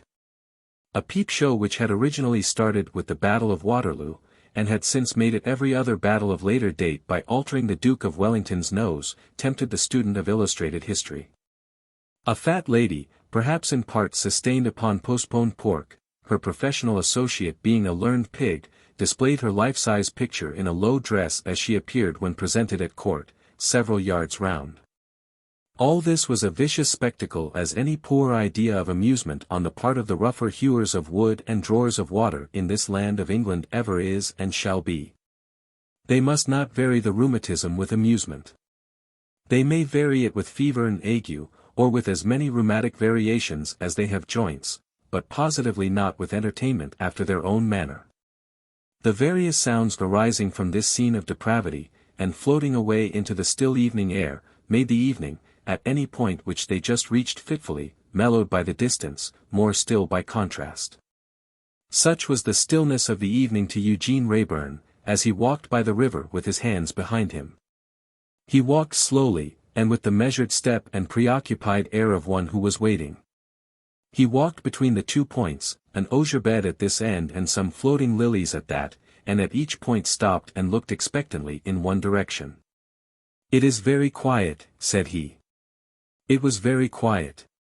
Some sheep were grazing on the grass by the river side, and it seemed to him that he had never before heard the crisp tearing sound with which they cropped it. He stopped idly, and looked at them. "You are stupid enough, I suppose. But if you are clever enough to get through life tolerably to your satisfaction, you have got the better of me, man as I am, and mutton as you are." A rustle in a field beyond the hedge attracted his attention. "What's here to do?"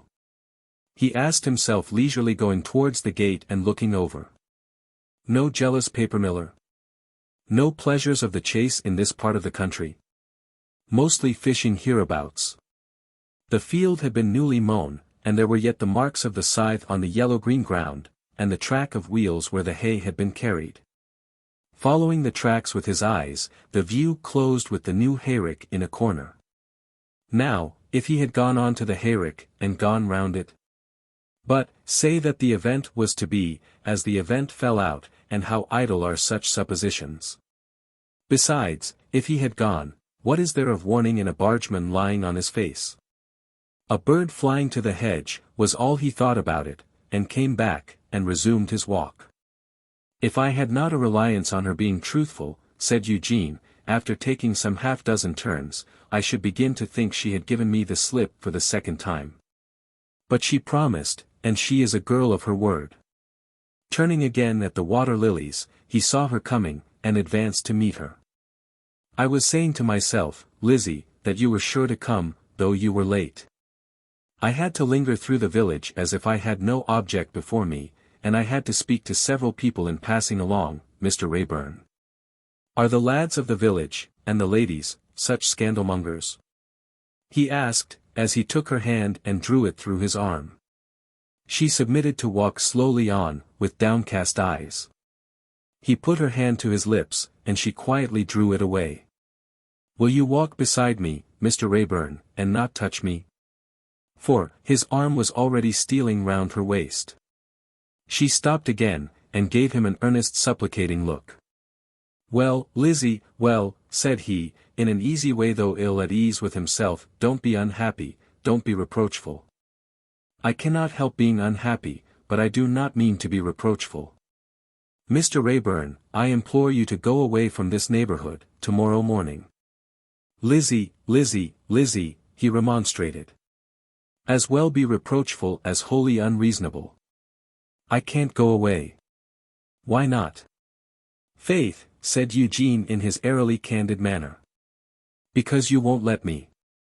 "Mind. I don't mean to be reproachful either. I don't complain that you design to keep me here. But you do it, you do it. Will you walk beside me, and not touch me, for," his arm was coming about her again, "while I speak to you very seriously, Mr. Wrayburn? I will do anything within the limits of possibility, for you, Lizzie," he answered with pleasant gaiety as he folded his arms. "See here.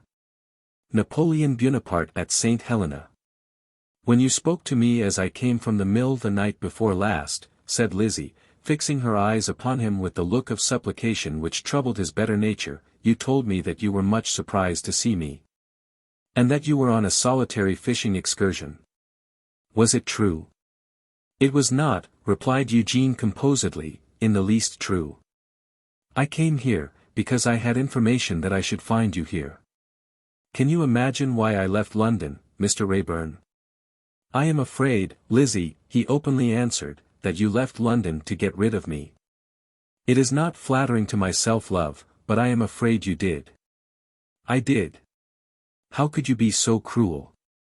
"Oh, Mr. Wrayburn," she answered, suddenly breaking into tears, "is the cruelty on my side? Oh, Mr. Wrayburn, is there no cruelty in your being here tonight?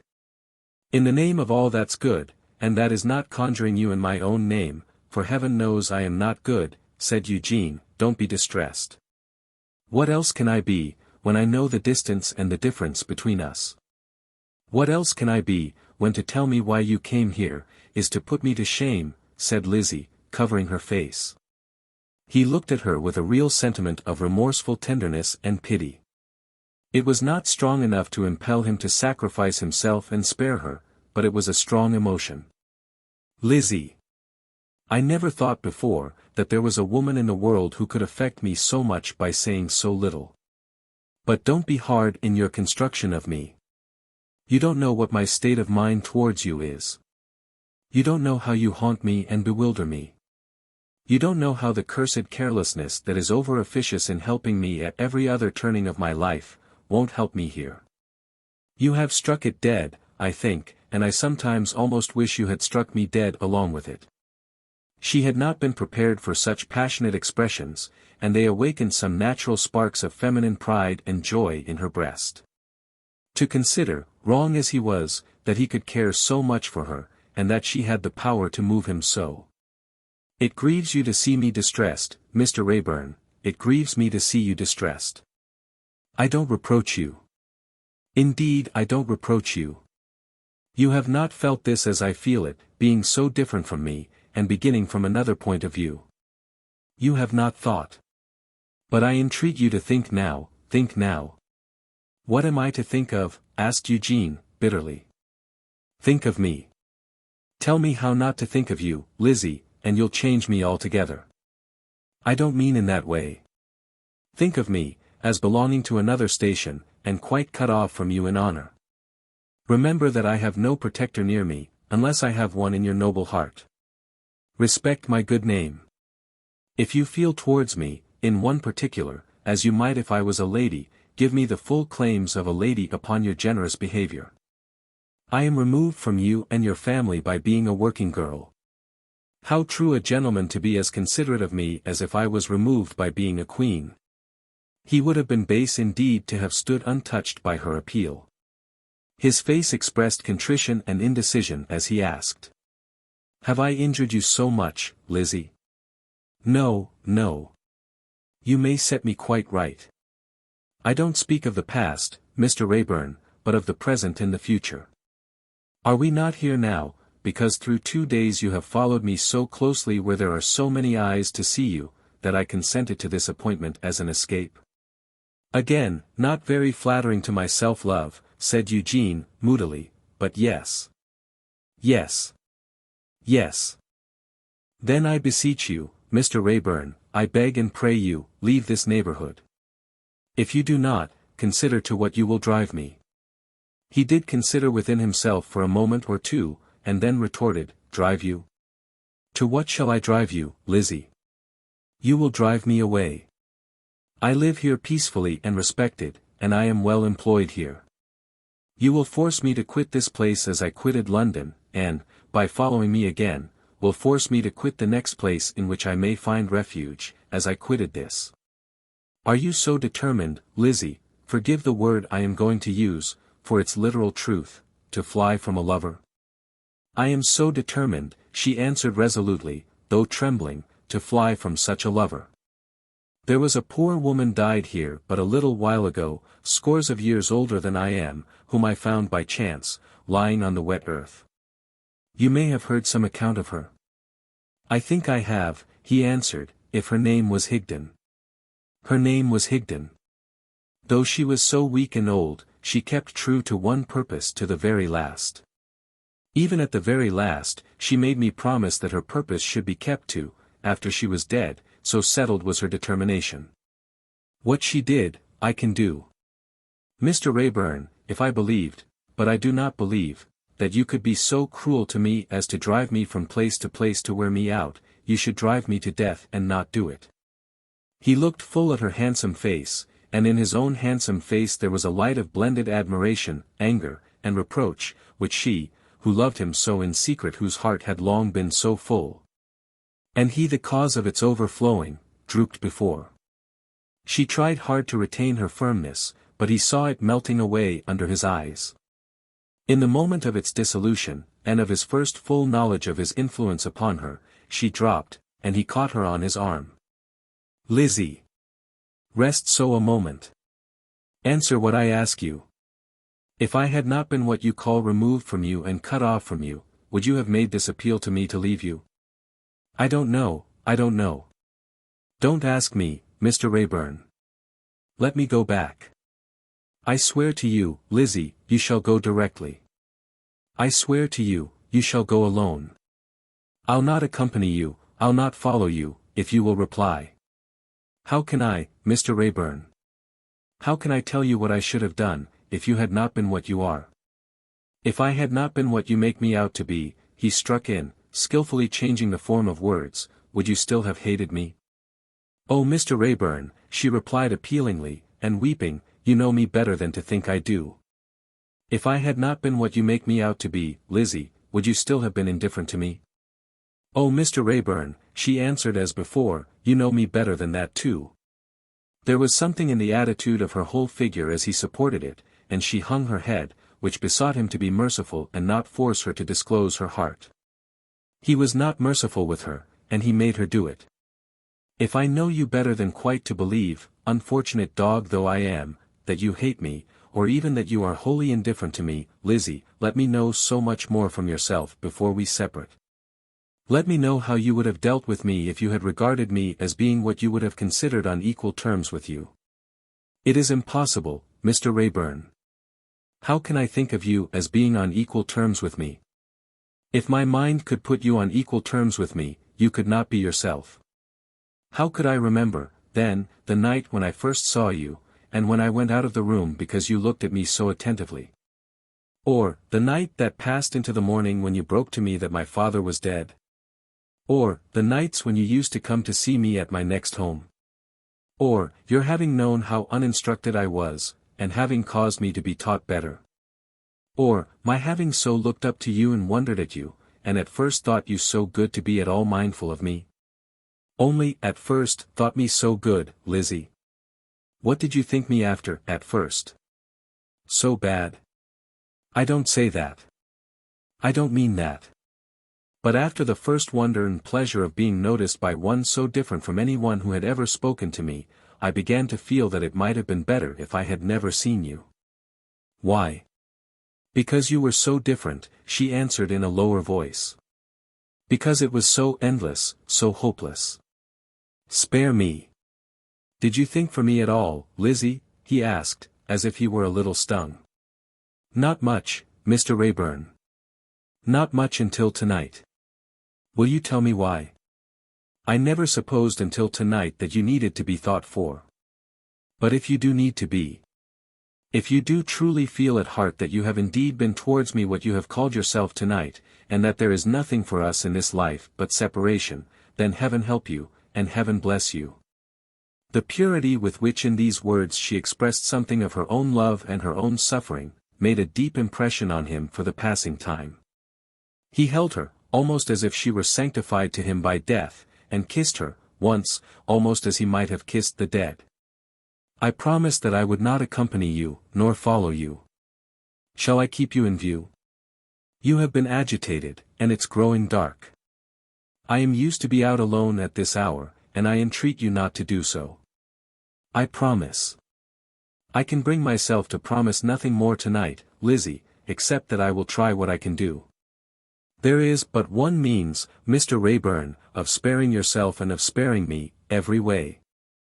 Leave this neighborhood tomorrow morning. I will try. As he spoke the words in a grave voice, she put her hand in his, removed it, and went away by the riverside. Now, could Mortimer believe this, murmured Eugene, still remaining, after a while, where she had left him. Can I even believe it myself? He referred to the circumstance that there were tears upon his hand, as he stood covering his eyes. A most ridiculous position this, to be found out in, was his next thought. And his neck struck its root in a little rising resentment against the cause of the tears. Yet I have gained a wonderful power over her, too, let her be as much in earnest as she will. The reflection brought back the yielding of her face and form as she had drooped under his gaze. Contemplating the reproduction, he seemed to see, for the second time, in the appeal and in the confession of weakness, a little fear. And she loves me. And so earnest a character must be very earnest in that passion. She cannot choose for herself to be strong in this fancy, wavering in that, and weak in the other. She must go through with her nature, as I must go through with mine. If mine exacts its pains and penalties all round, so must hers, I suppose. Pursuing the inquiry into his own nature, he thought, now, if I married her. If, outfacing the absurdity of the situation in correspondence with M.R.F., I astonished M.R.F. to the utmost extent of his respected powers, by informing him that I had married her, how would M.R.F. reason with the legal mind? You wouldn't marry for some money in some station, because you were frightfully likely to become bored. Are you less frightfully likely to become bored, marrying for no money in no station? Are you sure of yourself? Legal mind, in spite of forensic protestations, must secretly admit, good reasoning on the part of M.R.F. not sure of myself. In the very act of calling this tone of levity to his aid, he felt it to be profligate and worthless, and asserted her against it. And yet, said Eugene, I should like to see the fellow, Mortimer excepted, who would undertake to tell me that this was not a real sentiment on my part, won out of me by her beauty and her worth, in spite of myself. And that I would not be true to her. I should particularly like to see the fellow tonight who would tell me so, or who would tell me anything that could be construed to her disadvantage. For I am wearily out of sorts with one Wrayburn who cuts a sorry figure, and I would far rather be out of sorts with somebody else. Eugene, this is a bad business. Ah! So go the Mortimer Lightwood bells, and they sound melancholy tonight. Strolling on, he thought of something else to take himself to task for. Where is the analogy, brute beast, he said impatiently, between a woman whom your father coolly finds out for you and a woman whom you have found out for yourself? And have ever drifted after with more and more of constancy since you first set eyes upon her? Ass! Can you reason no better than that? But, again he subsided into a reminiscence of his first full knowledge of his power just now, and of her disclosure of her heart. To try no more to go away, and to try her again, was the reckless conclusion it turned uppermost. And yet again, Eugene, this is a bad business. And, I wish I could stop the Lightwood peal, for it sounds like a knell. Looking above, he found that the young moon was up, and that the stars were beginning to shine in the sky from which the tones of red and yellow were flickering out, in favor of the calm blue of a summer night. He was still by the riverside. Turning suddenly, he met a man, so close upon him that Eugene, surprised, stepped back, to avoid a collision. The man carried something over his shoulder which might have been a broken oar, or spar, or bar, and took no notice of him, but passed on. "Hullo, friend," said Eugene, calling after him, "are you blind?" The man made no reply, but went his way. Eugene Wrayburn went the opposite way, with his hands behind him and his purpose in his thoughts. He passed the sheep, and passed the gate, and came within hearing of the village sounds, and came to the bridge. The inn where he stayed, like the village and the mill, was not across the river, but on that side of the stream on which he walked. However, knowing the rushy bank and the backwater on the other side to be a retired place, and feeling out of humor for noise or company, he crossed the bridge. And sauntered on, looking up at the stars as they seemed one by one to be kindled in the sky, and looking down at the river as the same stars seemed to be kindled deep in the water. A landing place overshadowed by a willow, and a pleasure boat lying moored there among some stakes, caught his eye as he passed along. The spot was in such dark shadow, that he paused to make out what was there, and then passed on again. The rippling of the river seemed to cause a correspondent stir in his uneasy reflections. He would have laid them asleep if he could, but they were in movement, like the stream, and all tending one way with a strong current.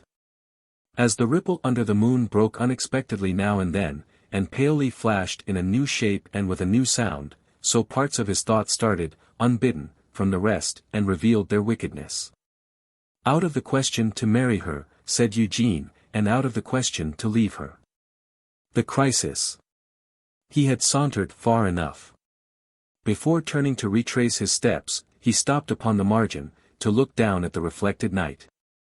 In an instant, with a dreadful crash, the reflected night turned crooked, flames shot jaggedly across the air, and the moon and stars came bursting from the sky. Was he struck by lightning?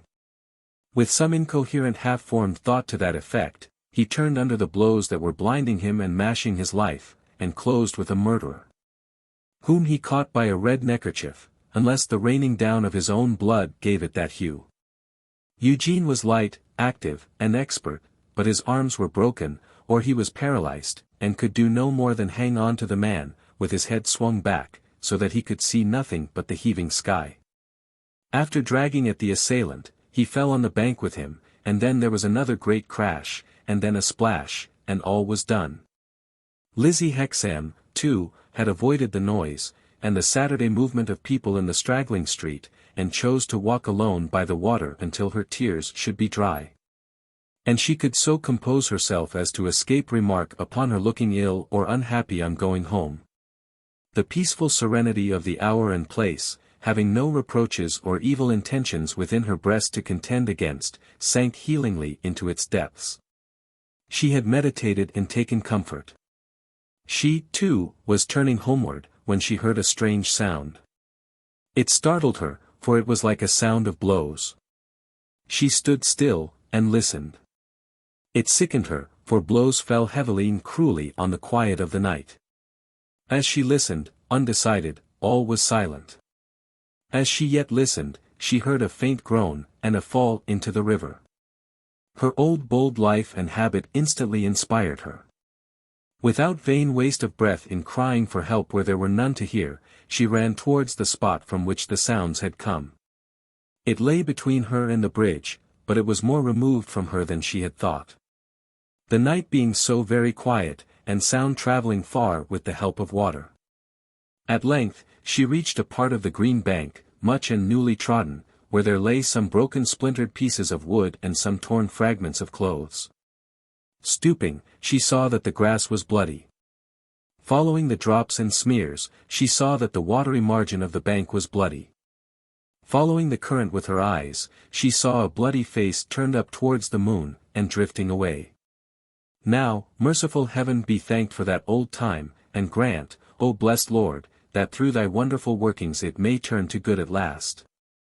To whomsoever the drifting face belongs, be it man's or woman's, help my humble hands, Lord God, to raise it from death and restore it to some one to whom it must be dear. It was thought, fervently thought, but not for a moment did the prayer check her.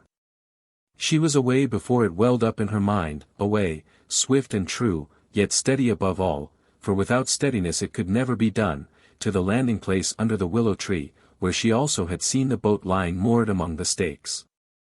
A sure touch of her old practised hand, a sure step of her old practised foot, a sure light balance of her body, and she was in the boat. A quick glance of her practised eye showed her, even through the deep dark shadow, the sculls in a rack against the red brick garden wall. Another moment, and she had cast off, taking the line with her, and the boat had shot out into the moonlight, and she was rowing down the stream as never other woman rowed on English water. Intently over her shoulder, without slackening speed, she looked ahead for the driving face. She passed the scene of the struggle, yonder it was, on her left, well over the boat's stern. She passed on her right, the end of the village street, a hilly street that almost dipped into the river. Its sounds were growing faint again, and she slackened, looking as the boat drove, everywhere, for the floating face. She merely kept the boat before the stream now, and rested on her oars, knowing well that if the face were not soon visible, it had gone down, and she would overshoot it. An untrained sight would never have seen by the moonlight what she saw at the length of a few strokes astern. She saw the drowning figure rise to the surface, slightly struggle, and as if by instinct turn over on its back to float. Just so had she first dimly seen the face which she now dimly saw again. Firm of look and firm of purpose, she intently watched its coming on, until it was very near. Then, with a touch unshipped her sculls, and crept aft in the boat, between kneeling and crouching. Once, she let the body evade her, not being sure of her grasp. Twice, and she had seized it by its bloody hair. It was insensible, if not virtually dead, it was mutilated, and streaked the water all about it with dark red streaks. As it could not help itself, it was impossible for her to get it on board. She bent over the stern to secure it with the line, and then the river and its shores rang to the terrible cry she uttered. But, as if possessed by supernatural spirit and strength, she lashed it safe, resumed her seat, and rowed in, desperately, for the nearest shallow water where she might run the boat aground. Desperately, but not wildly, for she knew that if she lost distinctness of intention, all was lost and gone. She ran the boat ashore, went into the water, released him from the line, and by main strength lifted him in her arms and laid him in the bottom of the boat. He had fearful wounds upon him, and she bound them up with her dress torn into strips. Else, supposing him to be still alive, she foresaw that he must bleed to death before he could be landed at his inn, which was the nearest place for succor. This done very rapidly, she kissed his disfigured forehead, looked up in anguish to the stars, and blessed him and forgave him, if she had anything to forgive. It was only in that instant that she thought of herself, and then she thought of herself only for him. Now, merciful heaven be thanked for that old time, enabling me, without a wasted moment, to have got the boat afloat again, and to row back against the stream. And grant, O blessed Lord God, that through poor me he may be raised from death, and preserved to some one else to whom he may be dear one day, though never dearer than to me. She rowed hard, rowed desperately, but never wildly, and seldom removed her eyes from him in the bottom of the boat. She had so laid him there, as that she might see his disfigured face. It was so much disfigured that his mother might have covered it, but it was above and beyond disfigurement in her eyes. The boat touched the edge of the patch of lawn, sloping gently to the water. There were lights in the windows, but there chanced to be no one out of doors. She made the boat fast, and again by main strength took him up, and never laid him down until she laid him down in the house. Surgeons were sent for, and she sat supporting his head. She had oftentimes heard in days that were gone, how doctors would lift the hand of an insensible wounded person, and would drop it if the person were dead. She waited for the awful moment when the doctors might lift this hand, all broken and bruised, and let it fall. The first of the surgeons came, and asked, before proceeding to his examination, who brought him in. "I brought him in, sir," answered Lizzie, at whom all present looked. "You, my dear. You could not lift, far less carry, this weight." "I think I could not, at another time, sir, but I am sure I did." The surgeon looked at her with great attention, and with some compassion. Having with a grave face touched the wounds upon the head, and the broken arms, he took the hand. Oh! Would he let it drop? He appeared irresolute. He did not retain it, but laid it gently down, took a candle, looked more closely at the injuries on the head, and at the pupils of the eyes. That done, he replaced the candle and took the hand again. Another surgeon then coming in, the two exchanged a whisper, and the second took the hand. Neither did he let it fall at once, but kept it for a while and laid it gently down.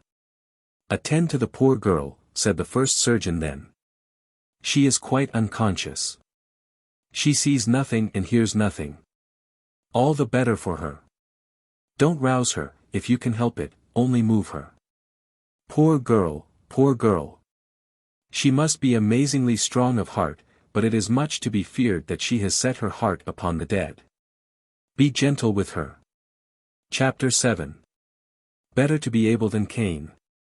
Day was breaking at Plashwater Weir Mill Lock. Stars were yet visible, but there was dull light in the east that was not the light of night. The moon had gone down, and a mist crept along the banks of the river, seen through which the trees were the ghosts of trees, and the water was the ghost of water. This earth looked spectral, and so did the pale stars, while the cold eastern glare, expressionless as to heat or color, with the eye of the firmament quenched, might have been likened to the stare of the dead. Perhaps it was so likened by the lonely bargeman, standing on the brink of the loch. For certain, Bradley Headstone looked that way, when a chill air came up, and when it passed on murmuring, as if it whispered something that made the phantom trees and water tremble, or threaten, for fancy might have made it either. He turned away, and tried the lock-house door. It was fastened on the inside.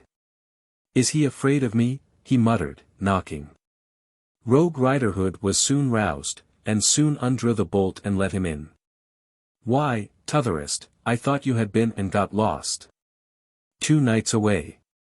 I a'most believed as you'd give me the slip, and I had as good as half a mind for to advertise you in the newspapers to come for'ard. Bradley's face turned so dark on this hint, that Riderhood deemed it expedient to soften it into a compliment. But not you, Governor, not you, he went on, stolidly shaking his head. For what did I say to myself arter having amused myself with that there stretch of a comic idea, as a sort of a playful game? Why, I says to myself, he's a man o' honour. That's what I says to myself. He's a man o' double honour. Very remarkably, Riderhood put no question to him. He had looked at him on opening the door, and he now looked at him again, stealthily this time, and the result of his looking was, that he asked him no question.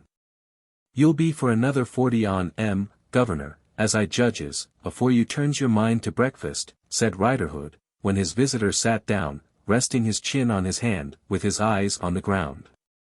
And very remarkably again, Riderhood feigned to set the scanty furniture in order, while he spoke, to have a show of reason for not looking at him. Yes. I had better sleep, I think, said Bradley, without changing his position. I myself should recommend it, Governor, assented Riderhood. Might you be anyways dry? Yes. I should like a drink, said Bradley, but without appearing to attend much. Mr. Riderhood got out his bottle, and fetched his jug full of water, and administered a potation. Then, he shook the coverlet of his bed and spread it smooth, and Bradley stretched himself upon it in the clothes he wore.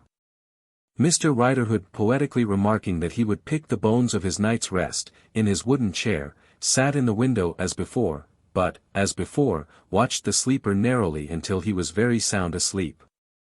Then, he rose and looked at him close, in the bright daylight, on every side, with great minuteness. He went out to his lock to sum up what he had seen. One of his sleeves is tore right away below the elbow, and the t'others had a good rip at the shoulder. He's been hung on to, pretty tight, for his shirt's all tore out of the neck gathers. He's been in the grass and he's been in the water. And he's spotted, and I know with what, and with whose. Hurrah! Bradley slept long. Early in the afternoon a barge came down.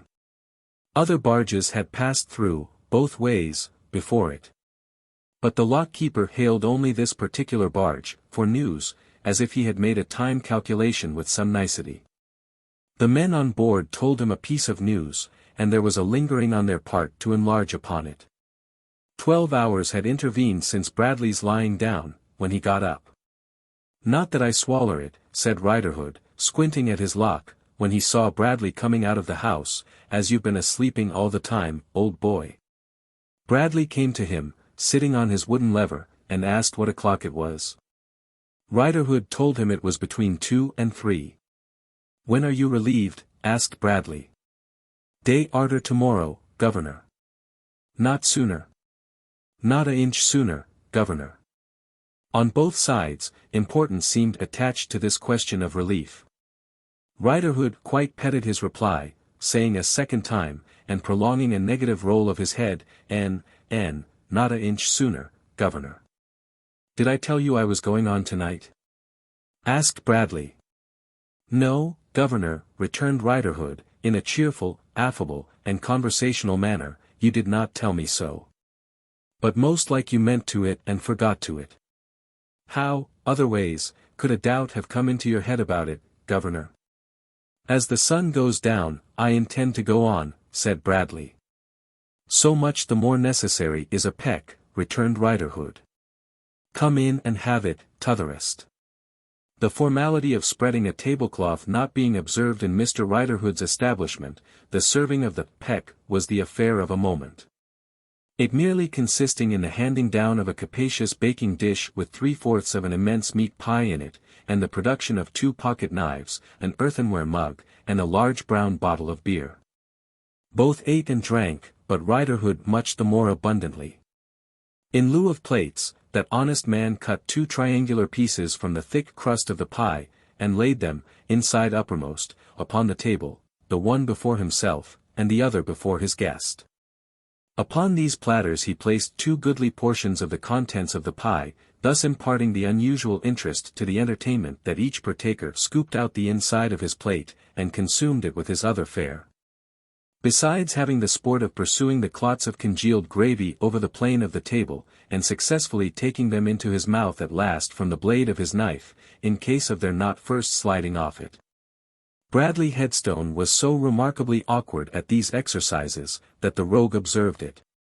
"Look out, T'otherest," he cried, "you'll cut your hand." But, the caution came too late, for Bradley gashed it at the instant. And, what was more unlucky, in asking Riderhood to tie it up, and in standing close to him for the purpose, he shook his hand under the smart of the wound, and shook blood over Riderhood's dress. When dinner was done, and when what remained of the platters and what remained of the congealed gravy had been put back into what remained of the pie, which served as an economical investment for all miscellaneous savings, Riderhood filled the mug with beer and took a long drink. And now he did look at Bradley, and with an evil eye. "T'otherest," he said, hoarsely, as he bent across the table to touch his arm. "The news has gone down the river afore you." "What news?" "Who do you think?" said Riderhood, with a hitch of his head, as if he disdainfully jerked the faint away, picked up the body. "Guess." "I am not good at guessing anything." "She did." "Hurroar." "You had him there again." "She did." The convulsive twitching of Bradley Headstone's face, and the sudden hot humor that broke out upon it, showed how grimly the intelligence touched him. But he said not a single word, good or bad. He only smiled in a lowering manner, and got up and stood leaning at the window, looking through it. Riderhood followed him with his eyes. Riderhood cast down his eyes on his own besprinkled clothes. Riderhood began to have an air of being better at a guess than Bradley owned to being. "I have been so long in want of rest," said the schoolmaster, "that with your leave I'll lie down again." "And welcome, T'otherest," was the hospitable answer of his host. He had laid himself down without waiting for it, and he remained upon the bed until the sun was low. When he arose and came out to resume his journey, he found his host waiting for him on the grass by the towing path outside the door. "Whenever it may be necessary that you and I should have any further communication together," said Bradley, "I will come back. Good night." "Well, since no better can be," said Riderhood, turning on his heel, "good night."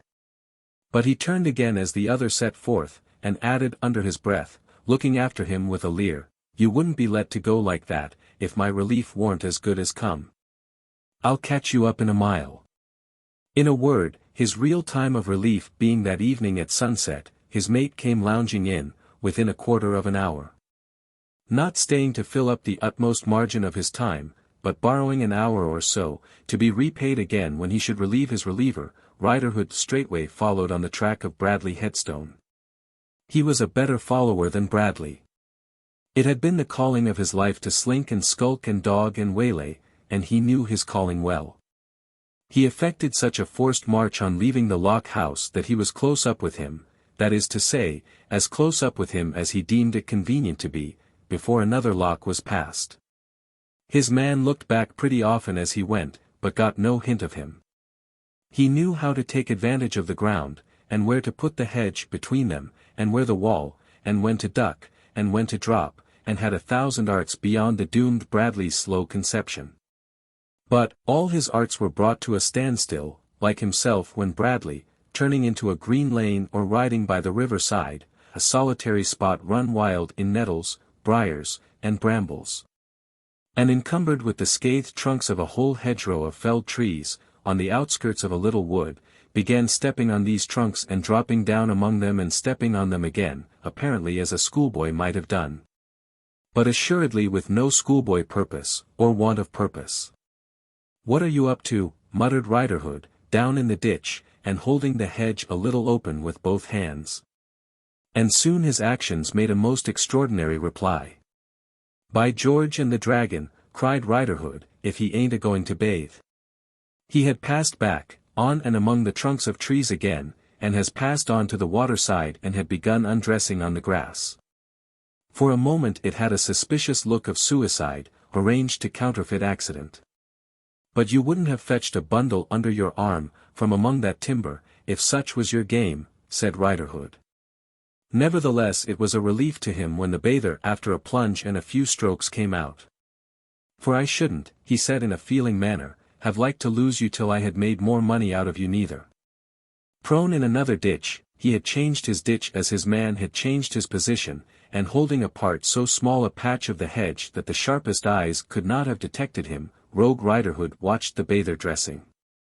And now gradually came the wonder that he stood up, completely clothed, another man, and not the bargeman. "Aha," said Riderhood. "Much as you was dressed that night. I see. You're a-taking me with you, now. You're deep. But I knows a deeper." When the bather had finished dressing, he kneeled on the grass, doing something with his hands, and again stood up with his bundle under his arm. Looking all around him with great attention, he then went to the river's edge, and flung it in as far, and yet as lightly as he could. It was not until he was so decidedly upon his way again as to be beyond a bend of the river and for the time out of view, that Riderhood scrambled from the ditch. Now, was his debate with himself, shall I follow you on, or shall I let you loose for this once, and go a-fishing? The debate continuing, he followed, as a precautionary measure in any case, and got him again in sight. "If I was to let you loose this once," said Riderhood then, still following, "I could make you come to me again, or I could find you out in one way or another. If I wasn't to go a-fishing, others might. I'll let you loose this once, and go a-fishing." With that, he suddenly dropped the pursuit and turned. The miserable man whom he had released for the time, but not for long, went on towards London. Bradley was suspicious of every sound he heard, and of every face he saw, but was under a spell which very commonly falls upon the shedder of blood, and had no suspicion of the real danger that lurked in his life, and would have it yet. Riderhood was much in his thoughts, had never been out of his thoughts since the night adventure of their first meeting, but Riderhood occupied a very different place there, from the place of pursuer. And Bradley had been at the pains of devising so many means of fitting that place to him, and of wedging him into it, that his mind could not compass the possibility of his occupying any other. And this is another spell against which the shedder of blood for ever strives in vain. There are 50 doors by which discovery may enter. With infinite pains and cunning, he double locks and bars 49 of them, and cannot see the 50th standing wide open. Now, too, was he cursed with a state of mind more wearing and more wearisome than remorse. He had no remorse. But the evildoer who can hold that avenger at bay, cannot escape the slower torture of incessantly doing the evil deed again and doing it more efficiently. In the defensive declarations and pretended confessions of murderers, the pursuing shadow of this torture may be traced through every lie they tell. If I had done it as alleged, is it conceivable that I would have made this and this mistake? If I had done it as alleged, should I have left that unguarded place which that false and wicked witness against me so infamously deposed to? The state of that wretch who continually finds the weak spots in his own crime, and strives to strengthen them when it is unchangeable, is a state that aggravates the offense by doing the deed 1,000 times instead of once. But it is a state, too, that tauntingly visits the offense upon a sullen unrepentant nature with its heaviest punishment every time. Bradley toiled on, chained heavily to the idea of his hatred and his vengeance, and thinking how he might have satiated both in many better ways than the way he had taken.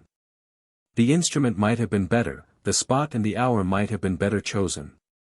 To batter a man down from behind in the dark, on the brink of a river, was well enough, but he ought to have been instantly disabled, whereas he had turned and seized his assailant. And so, to end it before chance help came, and to be rid of him, he had been hurriedly thrown backward into the river before the life was fully beaten out of him. Now if it could be done again, it must not be so done. Supposing his head had been held down under water for a while. Supposing the first blow had been truer. Supposing he had been shot. Supposing he had been strangled. Suppose this way, that way, the other way. Suppose anything but getting unchained from the one idea, for that was inexorably impossible. The school reopened next day. The scholars saw little or no change in their master's face, for it always wore its slowly laboring expression. But, as he heard his classes, he was always doing the deed and doing it better. As he paused with his piece of chalk at the blackboard before writing on it, he was thinking of the spot, and whether the water was not deeper and the fall straighter, a little higher up, or a little lower down. He had half a mind to draw a line or two upon the board, and show himself what he meant. He was doing it again and improving on the manner, at prayers, in his mental arithmetic, all through his questioning, all through the day. Charlie Hexam was a master now, in another school, under another head. It was evening, and Bradley was walking in his garden observed from behind a blind by gentle little Miss P-Share, who contemplated offering him a loan of her smelling salts for headache, when Mary Ann, in faithful attendance, held up her arm. "Yes, Mary Ann. Young Mr. Hexam, if you please, ma'am, coming to see Mr. Headstone."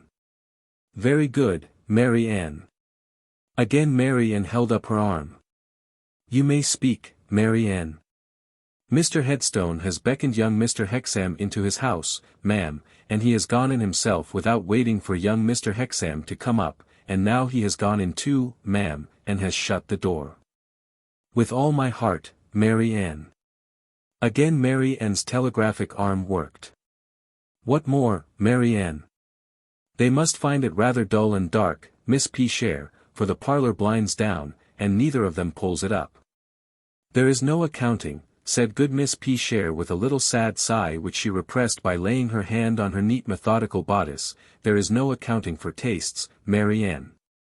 Charlie, entering the dark room, stopped short when he saw his old friend in its yellow shade. "Come in, Hexam, come in." Charlie advanced to take the hand that was held out to him, but stopped again, short of it. The heavy, bloodshot eyes of the schoolmaster, rising to his face with an effort, met his look of scrutiny. "Mr. Headstone, what's the matter?" "Matter? Where?" "Mr. Headstone, have you heard the news?" "This news about the fellow, Mr. Eugene Wrayburn. That he is killed." "He is dead, then," exclaimed Bradley. Young Hexam standing looking at him, he moistened his lips with his tongue, looked about the room, glanced at his former pupil, and looked down. "I heard of the outrage," said Bradley, trying to constrain his working mouth, "but I had not heard the end of it." "Where were you," said the boy, advancing a step as he lowered his voice, "when it was done?" "Stop. I don't ask that. Don't tell me. If you force your confidence upon me, Mr. Headstone, I'll give up every word of it. Mind. Take notice. I'll give up it, and I'll give up you. I will." The wretched creature seemed to suffer acutely under this renunciation. A desolate air of utter and complete loneliness fell upon him, like a visible shade. "It's for me to speak, not you," said the boy. "If you do, you'll do it at your peril. I am going to put your selfishness before you, Mr. Headstone, your passionate, violent, and ungovernable selfishness, to show you why I can, and why I will, have nothing more to do with you." He looked at young Hexam as if he were waiting for a scholar to go on with a lesson that he knew by heart and was deadly tired of. But he had said his last word to him. "If you had any part, I don't say what, in this attack," pursued the boy. "Or if you know anything about it, I don't say how much, or if you know who did it, I go no closer, you did an injury to me that's never to be forgiven. You know that I took you with me to his chambers in the temple when I told him my opinion of him, and made myself responsible for my opinion of you. You know that I took you with me when I was watching him with a view to recovering my sister and bringing her to her senses. You know that I have allowed myself to be mixed up with you, all through this business, in favoring your desire to marry my sister. And how do you know that, pursuing the ends of your own violent temper, you have not laid me open to suspicion? Is that your gratitude to me, Mr. Headstone?" Bradley sat looking steadily before him at the vacant air. As often as young Hexam stopped, he turned his eyes towards him, as if he were waiting for him to go on with the lesson, and get it done. As often as the boy resumed, Bradley resumed his fixed face. "I am going to be plain with you, Mr. Headstone," said young Hexam, shaking his head in a half-threatening manner. "Because this is no time for affecting not to know things that I do know, except certain things at which it might not be very safe for you, to hint again.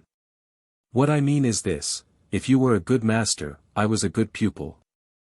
I have done you plenty of credit, and in improving my own reputation I have improved yours quite as much. Very well then. Starting on equal terms, I want to put before you how you have shown your gratitude to me, for doing all I could to further your wishes with reference to my sister. You have compromised me by being seen about with me, endeavoring to counteract this Mr. Eugene Wrayburn. That's the first thing you have done.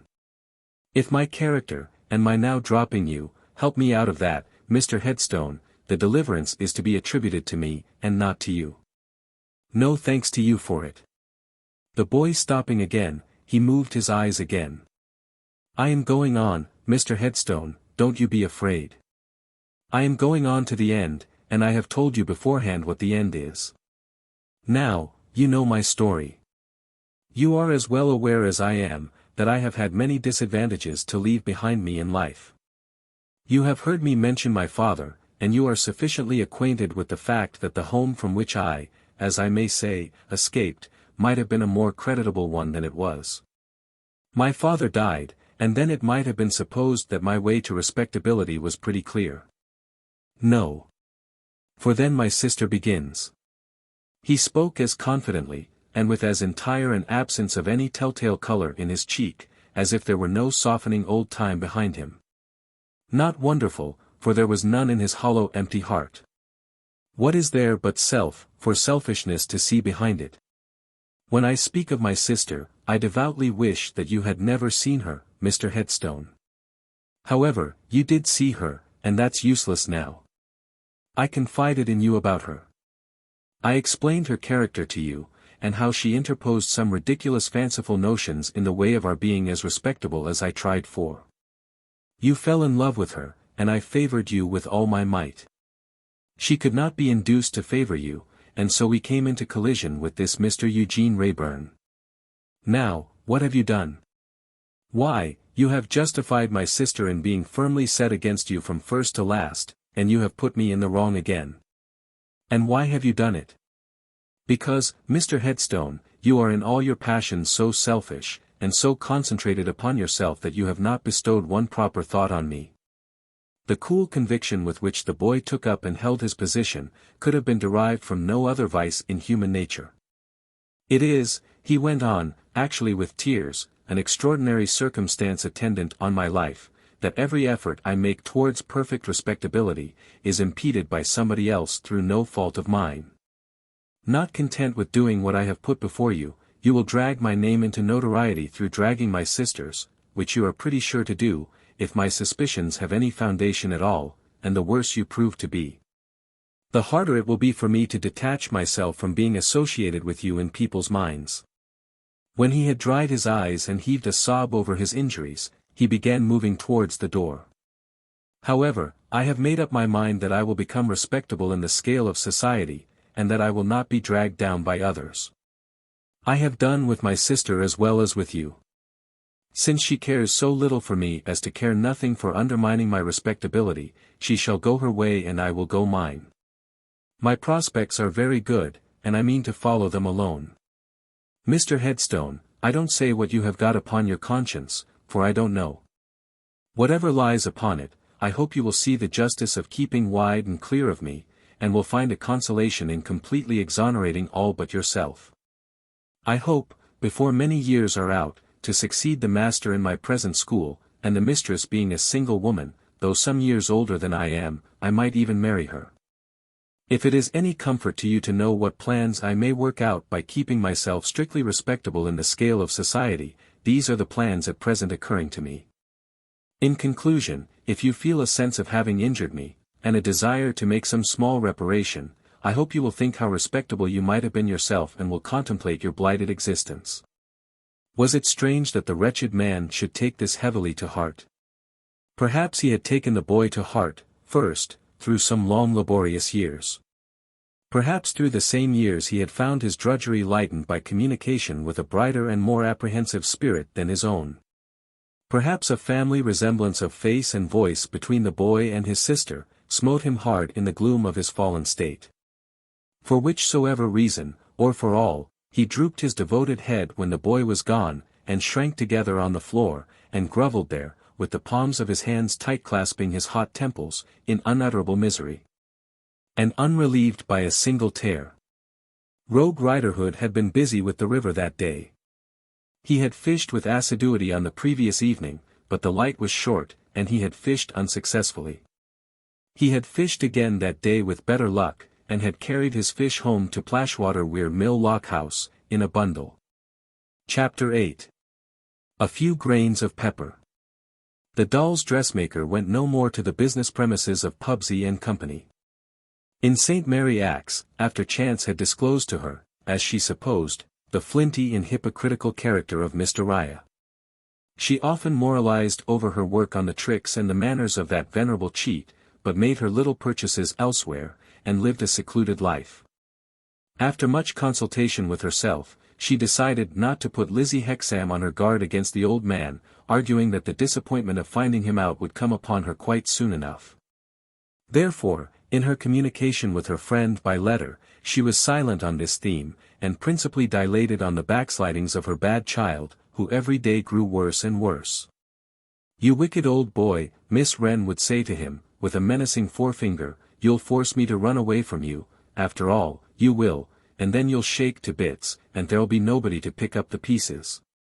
At this foreshadowing of a desolate decease, the wicked old boy would whine and whimper, and would sit shaking himself into the lowest of low spirits.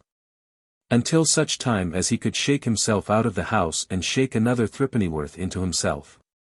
But dead drunk or dead sober, he had come to such a pass that he was least alive in the latter state. It was always on the conscience of the paralytic scarecrow that he had betrayed his sharp parent for 63 pennyworths of rum, which were all gone, and that her sharpness would infallibly detect his having done it, sooner or later. All things considered therefore, an addition made of the state of his body to the state of his mind, the bed on which Mr. Dawes reposed was a bed of roses from which the flowers and leaves had entirely faded, leaving him to lie upon the thorns and stalks. On a certain day, Miss Wren was alone at her work, with the house door set open for coolness, and was trolling in a small sweet voice a mournful little song which might have been the song of the doll she was dressing. Bemoaning the brittleness and meltability of wax, when whom should she descry standing on the pavement, looking in at her, but Mr. Fledgeby. "I thought it was you," said Fledgeby, coming up the 2 steps. "Did you?" Miss Wren retorted. "And I thought it was you, young man. Quite a coincidence. You're not mistaken, and I'm not mistaken. How clever we are." "Well, and how are you?" said Fledgeby. "I am pretty much as usual, sir," replied Miss Wren. "A very unfortunate parent, worried out of my life and senses by a very bad child." Fledgeby's small eyes opened so wide that they might have passed for ordinary-sized eyes, as he stared about him for the very young person whom he supposed to be in question. "But you're not a parent," said Miss Wren, "and consequently it's of no use talking to you upon a family subject. To what am I to attribute the honor and favor?" "To a wish to improve your acquaintance," Mr. Fledgeby replied. Miss Wren, stopping to bite her thread, looked at him very knowingly. "We never meet now," said Fledgeby, "do we?" "No," said Miss Wren, chopping off the word. "So I had a mind," pursued Fledgeby, "to come and have a talk with you about our dodging friend, the child of Israel." "So he gave you my address, did he?" asked Miss Wren. "I got it out of him," said Fledgeby, with a stammer. "You seem to see a good deal of him," remarked Miss Wren, with shrewd distrust. "A good deal of him you seem to see, considering." "Yes, I do," said Fledgeby. "Considering." "Haven't you," inquired the dressmaker, bending over the doll on which her art was being exercised, "done interceding with him yet?" "No," said Fledgeby, shaking his head. "La! Been interceding with him all this time, and sticking to him still?" said Miss Wren, busy with her work. Sticking to him is the word, said Fledgeby. Miss Wren pursued her occupation with a concentrated air, and asked, after an interval of silent industry. Are you in the army? Not exactly, said Fledgeby, rather flattered by the question. Navy? Asked Miss Wren. No, said Fledgeby. He qualified these two negatives, as if he were not absolutely in either service, but was almost in both. What are you then? Demanded Miss Wren. I am a gentleman, I am, said Fledgeby. Oh, assented Jenny, screwing up her mouth with an appearance of conviction. Yes, to be sure. That accounts for your having so much time to give to interceding. But only to think how kind and friendly a gentleman you must be. Mr. Fledgeby found that he was skating round a board marked dangerous, and had better cut out a fresh track. Let's get back to the dodgerest of the dodgers, said he. What's he up to in the case of your friend the handsome gal? He must have some object. What's his object? Cannot undertake to say, sir, I am sure, returned Miss Wren, composedly. He won't acknowledge where she's gone, said Fledgeby. And I have a fancy that I should like to have another look at her. Now I know he knows where she is gone. Cannot undertake to say, sir, I am sure. Miss Wren again rejoined. And you know where she is gone, hazarded Fledgeby. Cannot undertake to say, sir, really, replied Miss Wren. The quaint little chin met Mr. Fledgeby's gaze with such a baffling hitch, that agreeable gentleman was for some time at a loss how to resume his fascinating part in the dialogue. At length he said. Miss Jenny, that's your name, if I don't mistake. Probably you don't mistake, sir, was Miss Wren's cool answer, because you had it on the best authority. Mine, you know. Miss Jenny. Instead of coming up and being dead, let's come out and look alive. It'll pay better, I assure you, said Fledgeby, bestowing an inveigling twinkle or two upon the dressmaker. You'll find it pay better. Perhaps, said Miss Jenny, holding out her doll at arm's length, and critically contemplating the effect of her art with her scissors on her lips and her head thrown back, as if her interest lay there, and not in the conversation. Perhaps you'll explain your meaning, young man, which is Greek to me. You must have another touch of blue in your trimming, my dear. Having addressed the last remark to her fair client, Miss Wren proceeded to snip at some blue fragments that lay before her, among fragments of all colors, and to thread a needle from a skein of blue silk. Look here, said Fledgeby. Are you attending? I am attending, sir, replied Miss Wren, without the slightest appearance of so doing. Another touch of blue in your trimming, my dear. Well, look here, said Fledgeby, rather discouraged by the circumstances under which he found himself pursuing the conversation. If you're attending. Light blue, my sweet young lady, remarked Miss Wren, in a sprightly tone, being best suited to your fair complexion and your flaxen curls. I say, if you're attending, proceeded Fledgeby, it'll pay better in this way. It'll lead in a roundabout manner to your buying damage and waste of Pubsey and Company at a nominal price, or even getting it for nothing. Aha, thought the dressmaker. But you are not so roundabout, little eyes, that I don't notice you're answering for Pubsey and Company after all. Little eyes, you're too cunning by half. And I take it for granted, pursued Fledgeby, that to get the most of your materials for nothing would be well worth your while, Miss Jenny. You may take it for granted, returned the dressmaker with many knowing nods, that it's always well worth my while to make money. Now, said Fledgeby approvingly, you're answering to a sensible purpose. Now, you're coming out and looking alive. So I make so free, Miss Jenny, as to offer the remark, that you and Judah were too thick together to last. You can't come to be intimate with such a deep file as Judah without beginning to see a little way into him, you know, said Fledgeby with a wink. I must own, returned the dressmaker, with her eyes upon her work, that we are not good friends at present. I know you're not good friends at present, said Fledgeby. I know all about it. I should like to pay off Judah, by not letting him have his own deep way in everything. In most things he'll get it by hook or by crook, but, hang it all, don't let him have his own deep way in everything. That's too much. Mr. Fledgeby said this with some display of indignant warmth, as if he was counsel in the cause for virtue. How can I prevent his having his own way, began the dressmaker. Deep way, I called it, said Fledgeby. His own deep way, in anything. I'll tell you, said Fledgeby. I like to hear you ask it, because it's looking alive. It's what I should expect to find in one of your sagacious understanding. Now, candidly. Cried Miss Jenny. I said, now candidly, Mr. Fledgeby explained, a little put out. I should be glad to countermine him, respecting the handsome gal, your friend. He means something there. You may depend upon it, Judah means something there.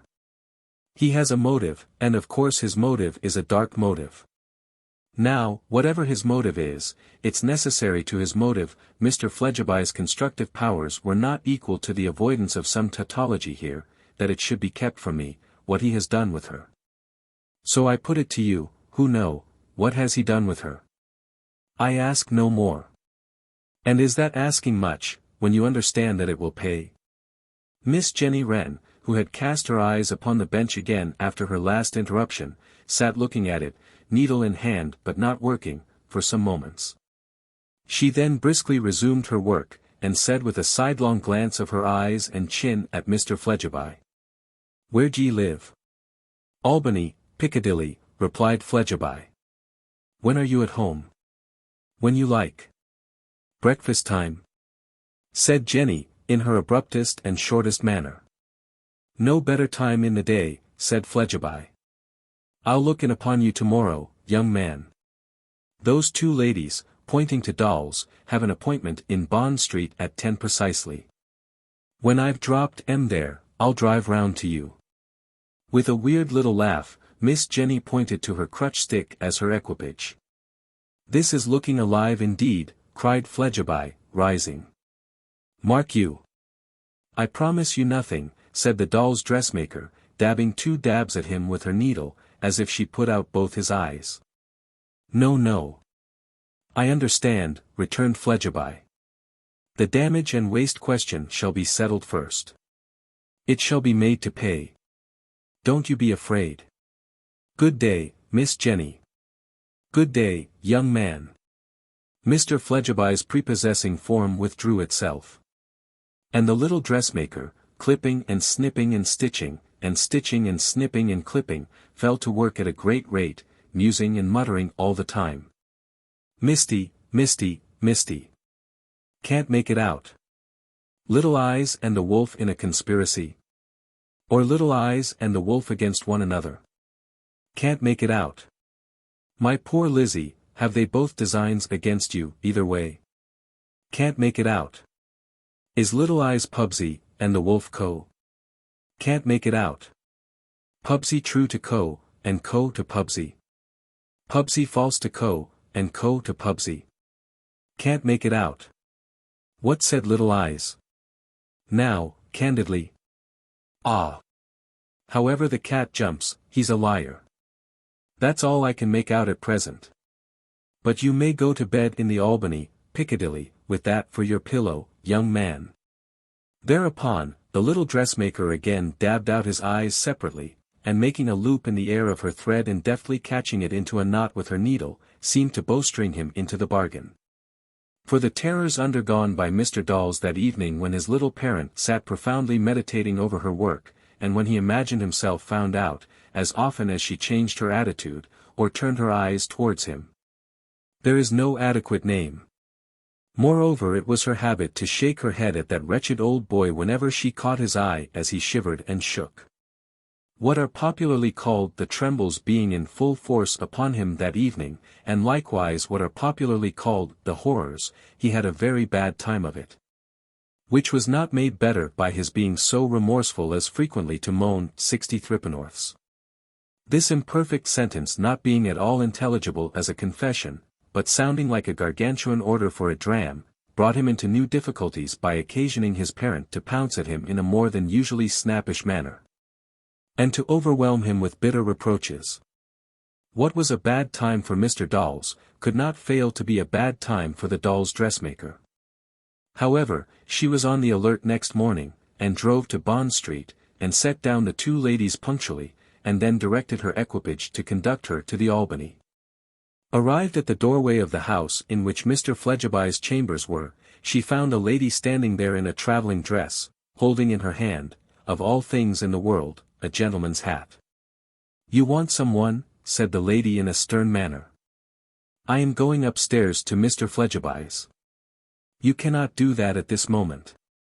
There is a gentleman with him." "I am waiting for the gentleman. His business with Mr. Fledgeby will very soon be transacted, and then you can go up. Until the gentleman comes down, you must wait here." While speaking, and afterwards, the lady kept watchfully between her and the staircase, as if prepared to oppose her going up, by force. The lady being of a stature to stop her with a hand, and looking mightily determined, the dressmaker stood still. "Well?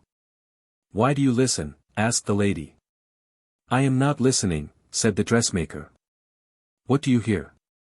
asked the lady, altering her phrase.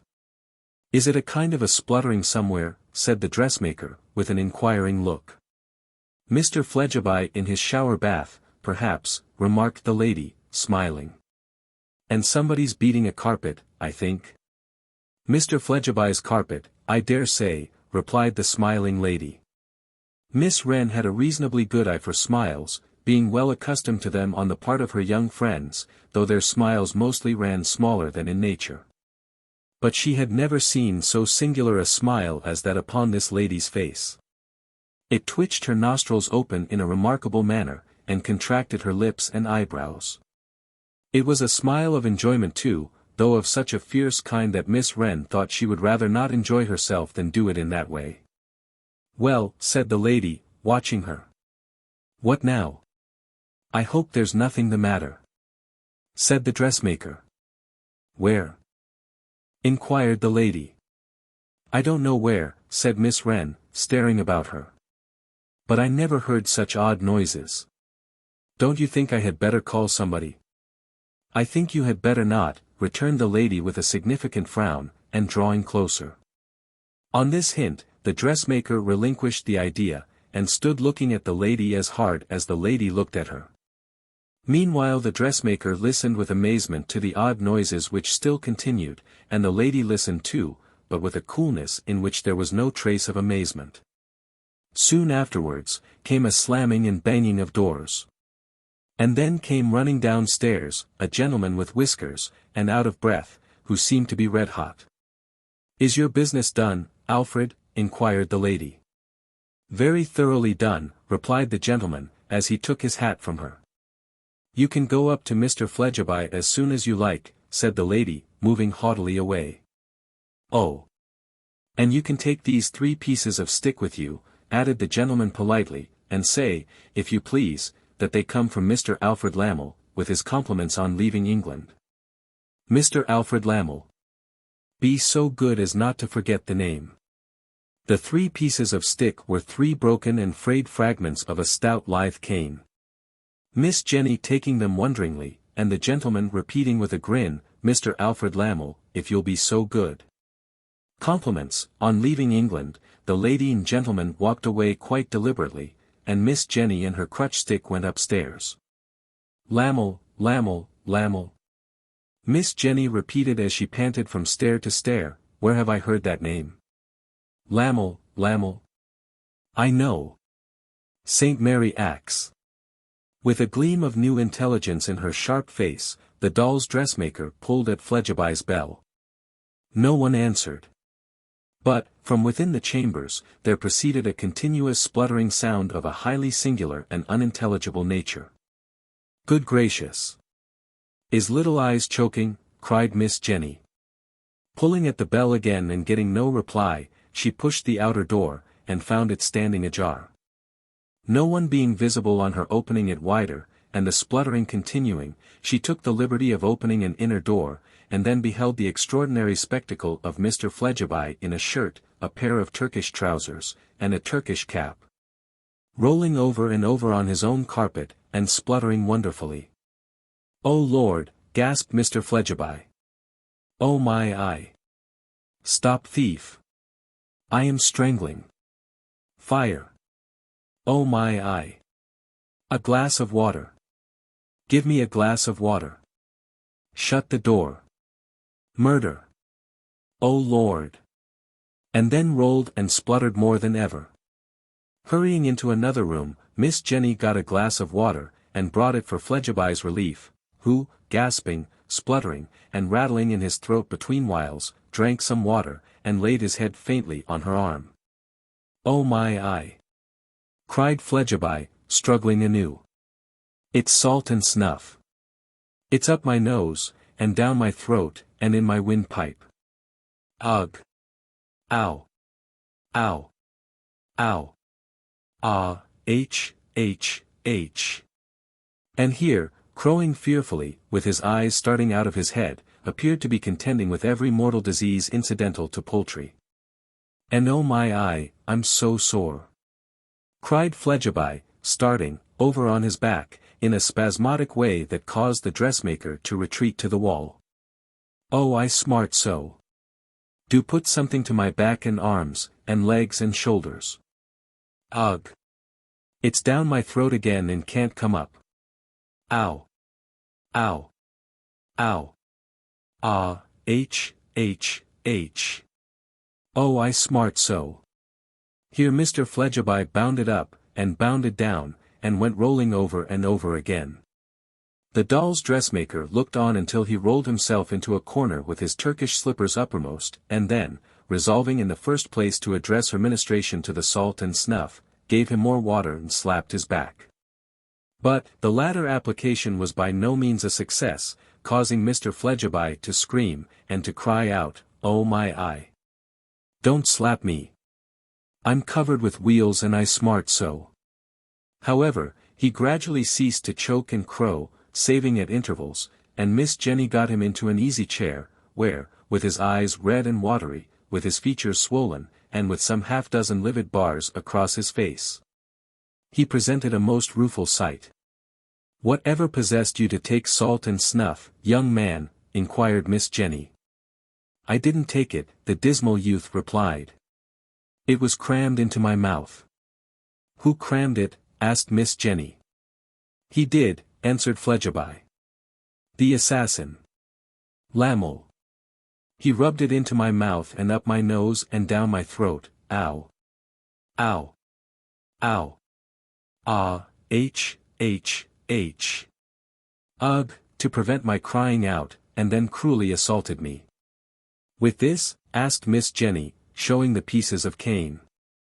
"That's the weapon," said Fledgeby, eyeing it with the air of an acquaintance. "He broke it over me. Oh, I smart so! How did you come by it?"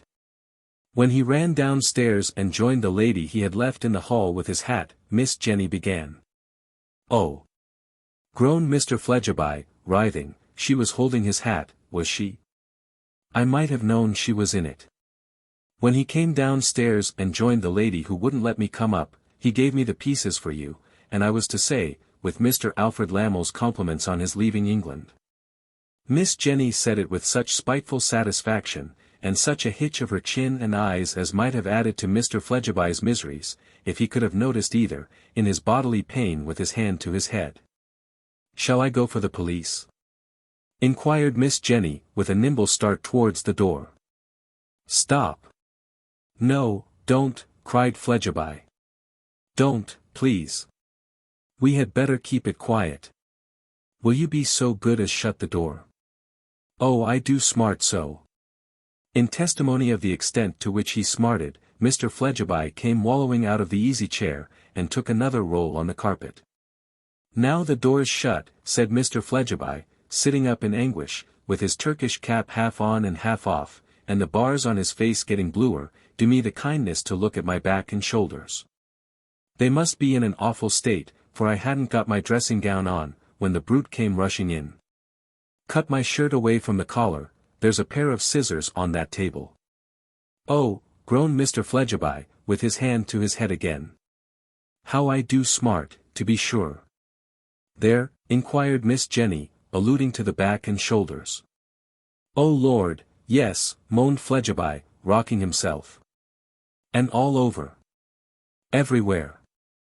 The busy little dressmaker quickly snipped the shirt away, and laid bare the results of as furious and sound a thrashing as even Mr. Fledgeby merited. "You may well smart, young man," exclaimed Miss Jenny.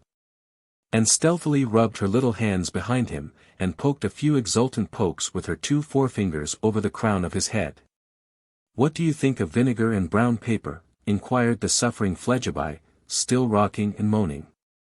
"Does it look as if vinegar and brown paper was the sort of application?"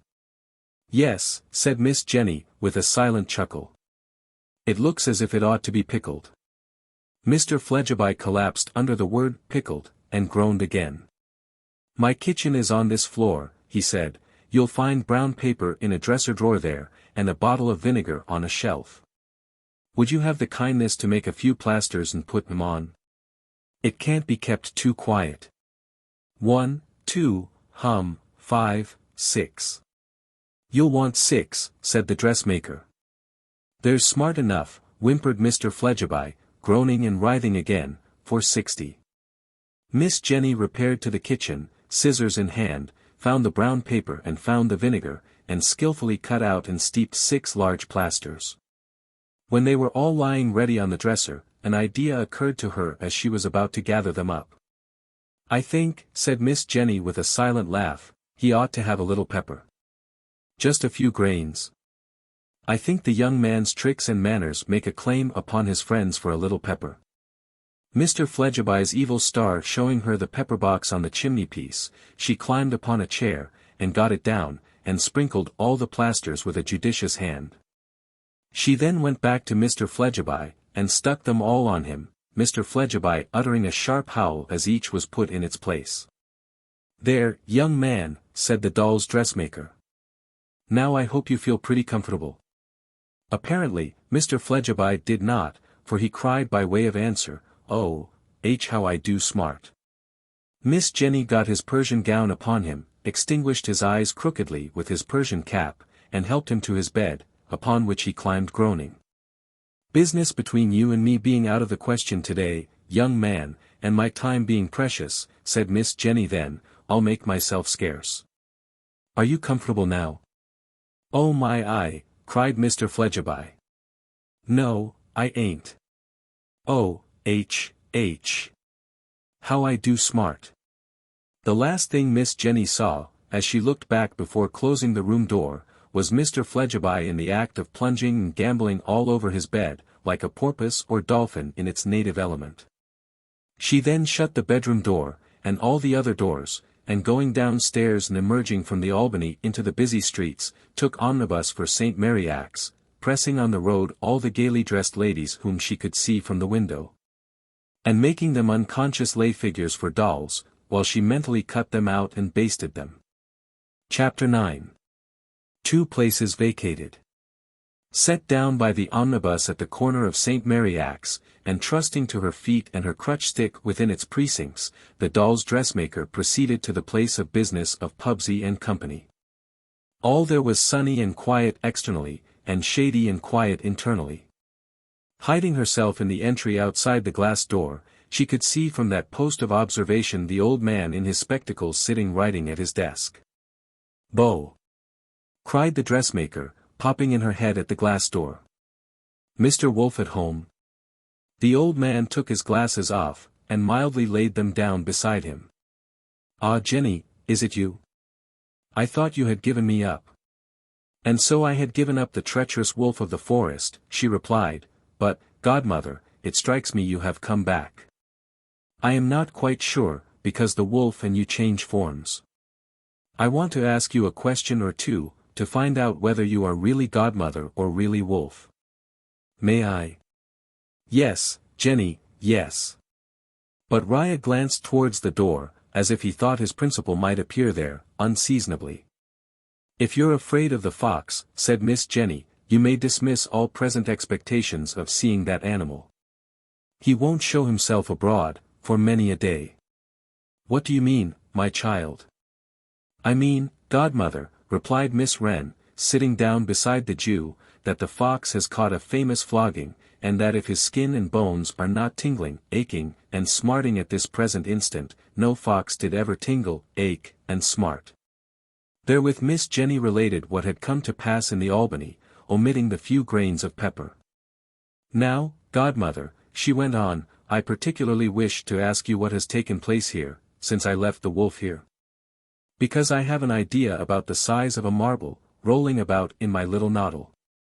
First and foremost, are you Pubsey and Company, or are you either? Upon your solemn word and honor. The old man shook his head. Secondly, isn't Fledgeby both Pubsey and Company? The old man answered with a reluctant nod. My idea, exclaimed Miss Wren, is now about the size of an orange. But before it gets any bigger, welcome back, dear godmother. The little creature folded her arms about the old man's neck with great earnestness, and kissed him. I humbly beg your forgiveness, godmother. I am truly sorry. I ought to have had more faith in you. But what could I suppose when you said nothing for yourself, you know? I don't mean to offer that as a justification, but what could I suppose, when you were a silent party to all he said? It did look bad, now didn't it? It looked so bad, Jenny, responded the old man, with gravity, that I will straightway tell you what an impression it wrought upon me. I was hateful in mine own eyes. I was hateful to myself, in being so hateful to the debtor and to you.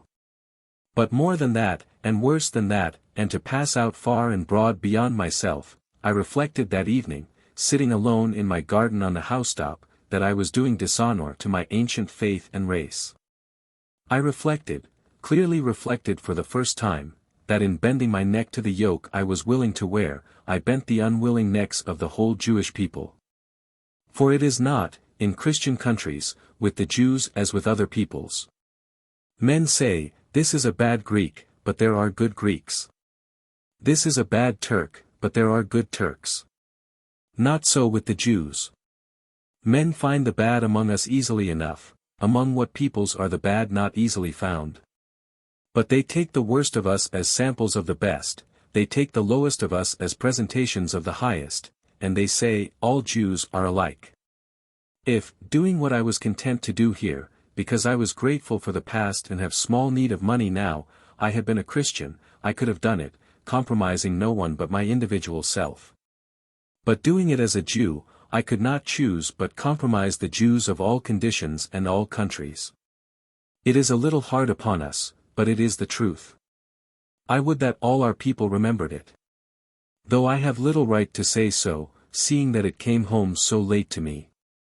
The doll's dressmaker sat holding the old man by the hand, and looking thoughtfully in his face. Thus I reflected, I say, sitting that evening in my garden on the housetop. And passing the painful scene of that day in review before me many times, I always saw that the poor gentleman believed the story readily, because I was one of the Jews, that you believed the story readily, my child. Because I was one of the Jews, that the story itself first came into the invention of the originator thereof, because I was one of the Jews. This was the result of my having had you three before me, face to face, and seeing the thing visibly presented as upon a theatre. Wherefore I perceived that the obligation was upon me to leave this service. But Jenny, my dear, said Raya, breaking off, I promised that you should pursue your questions, and I obstruct them.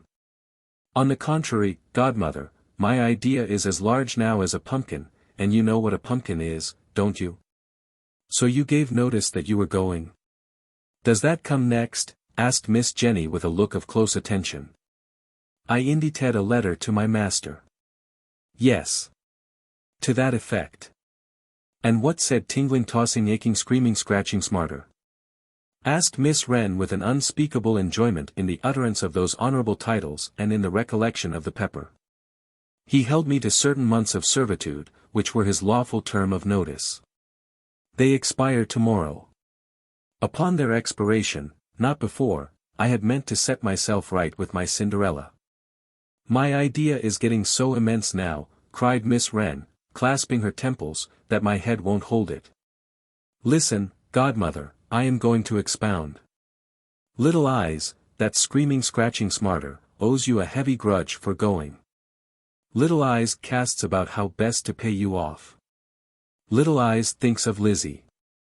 Little Eyes says to himself, I'll find out where he has placed that girl, and I'll betray his secret because it's dear to him.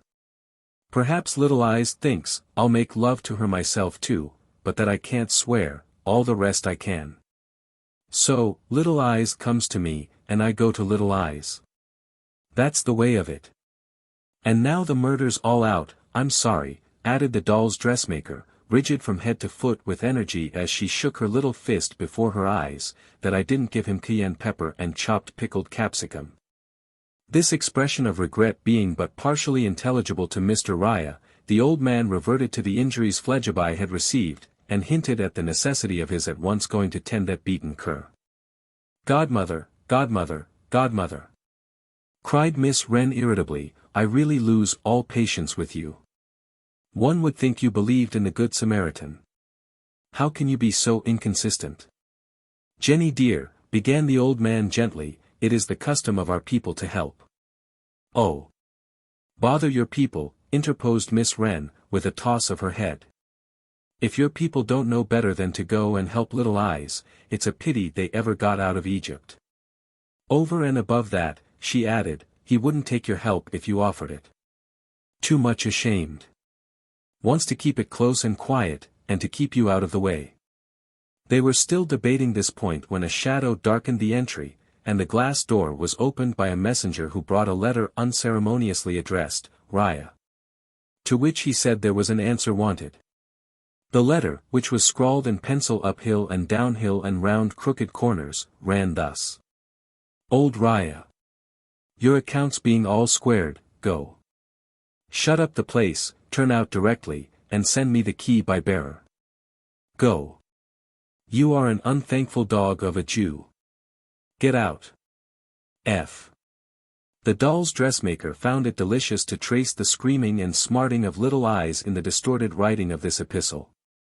She laughed over it and jeered at it in a convenient corner, to the great astonishment of the messenger, while the old man got his few goods together in a black bag. That done, the shutters of the upper windows closed, and the office blind pulled down, they issued forth upon the steps with the attendant messenger. There, while Miss Jenny held the bag, the old man locked the house door, and handed over the key to him, who at once retired with the same. Well, godmother, said Miss Wren, as they remained upon the steps together, looking at one another. And so you're thrown upon the world. It would appear so, Jenny, and somewhat suddenly. Where are you going to seek your fortune? Asked Miss Wren.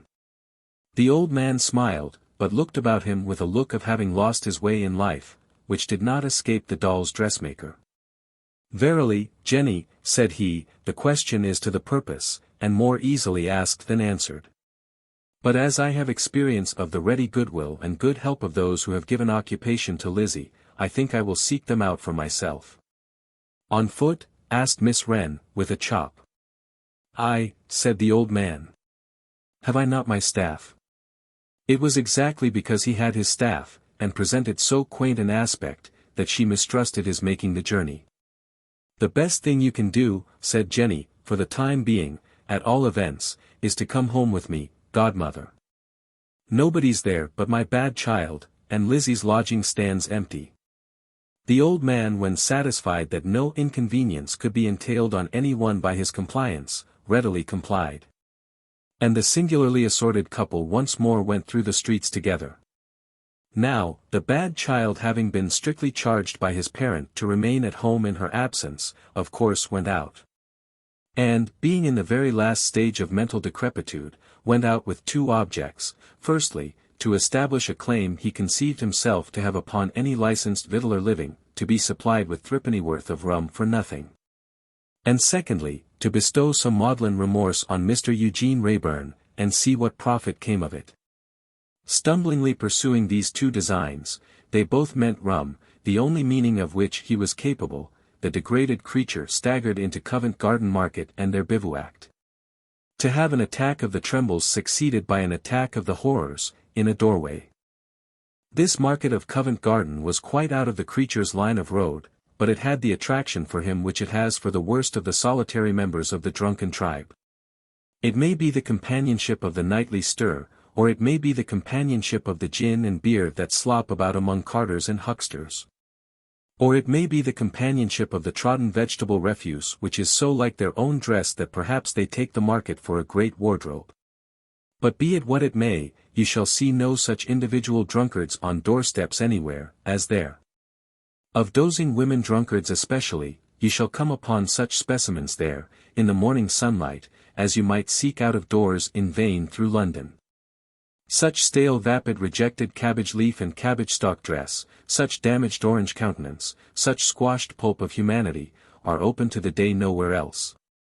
So, the attraction of the market drew Mr. Dolls to it, and he had out his 2 fits of trembles and horrors in a doorway on which a woman had had out her sodden nap a few hours before.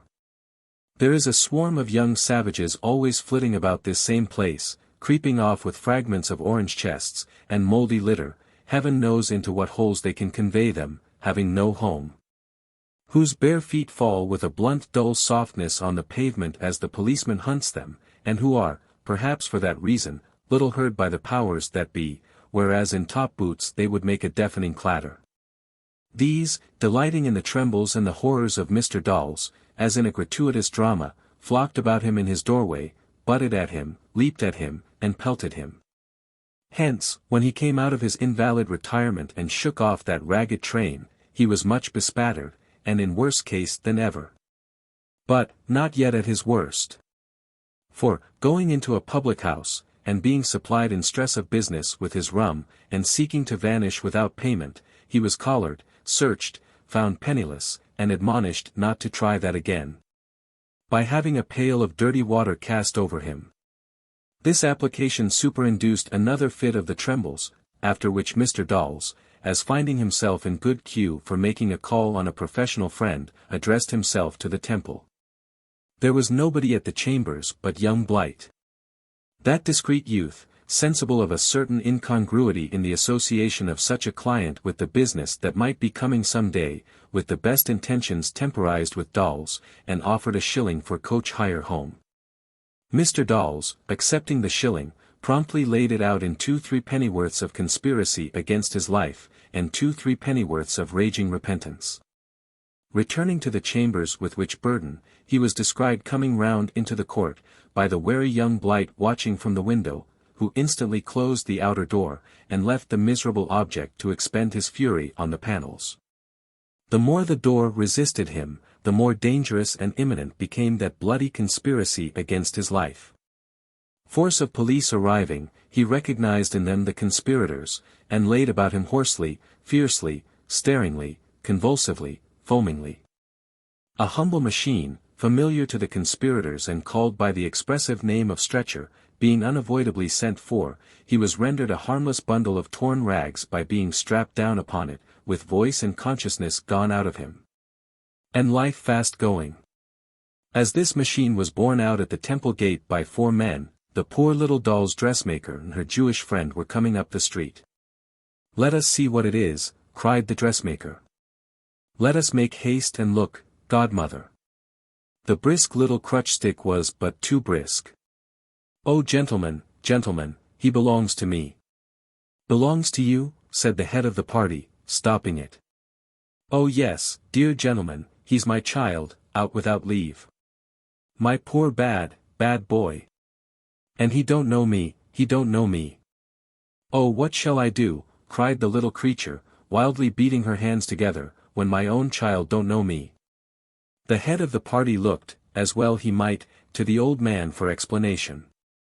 He whispered, as the doll's dressmaker bent over the exhausted form and vainly tried to extract some sign of recognition from it, "It's her drunken father." As the load was put down in the street, Riah drew the head of the party aside, and whispered that he thought the man was dying. "No, surely not," returned the other. But he became less confident, on looking, and directed the bearers to bring him to the nearest doctor's shop. Thither he was brought. The window becoming from within, a wall of faces, deformed into all kinds of shapes through the agency of globular red bottles, green bottles, blue bottles, and other colored bottles. A ghastly light shining upon him that he didn't need, the beast so furious but a few minutes gone, was quiet enough now, with a strange mysterious writing on his face, reflected from one of the great bottles, as if death had marked him, mine. The medical testimony was more precise and more to the purpose than it sometimes is in a court of justice. You had better send for something to cover it. All's over. Therefore, the police sent for something to cover it, and it was covered and borne through the streets, the people falling away. After it, went the doll's dressmaker, hiding her face in the Jewish skirts, and clinging to them with one hand, while with the other she plied her stick. It was carried home, and, by reason that the staircase was very narrow, it was put down in the parlor, the little working bench being set aside to make room for it, and there, in the midst of the dolls with no speculation in their eyes, lay Mr. Dolls with no speculation in his. Many flaunting dolls had to be gaily dressed, before the money was in the dressmaker's pocket to get mourning for Mr. Dolls. As the old man, Ria, sat by, helping her in such small ways as he could, he found it difficult to make out whether she really did realize that the deceased had been her father. If my poor boy, she would say, had been brought up better, he might have done better. Not that I reproach myself. I hope I have no cause for that. None indeed, Jenny, I am very certain. Thank you, godmother. It cheers me to hear you say so. But you see it is so hard to bring up a child well, when you work, all day.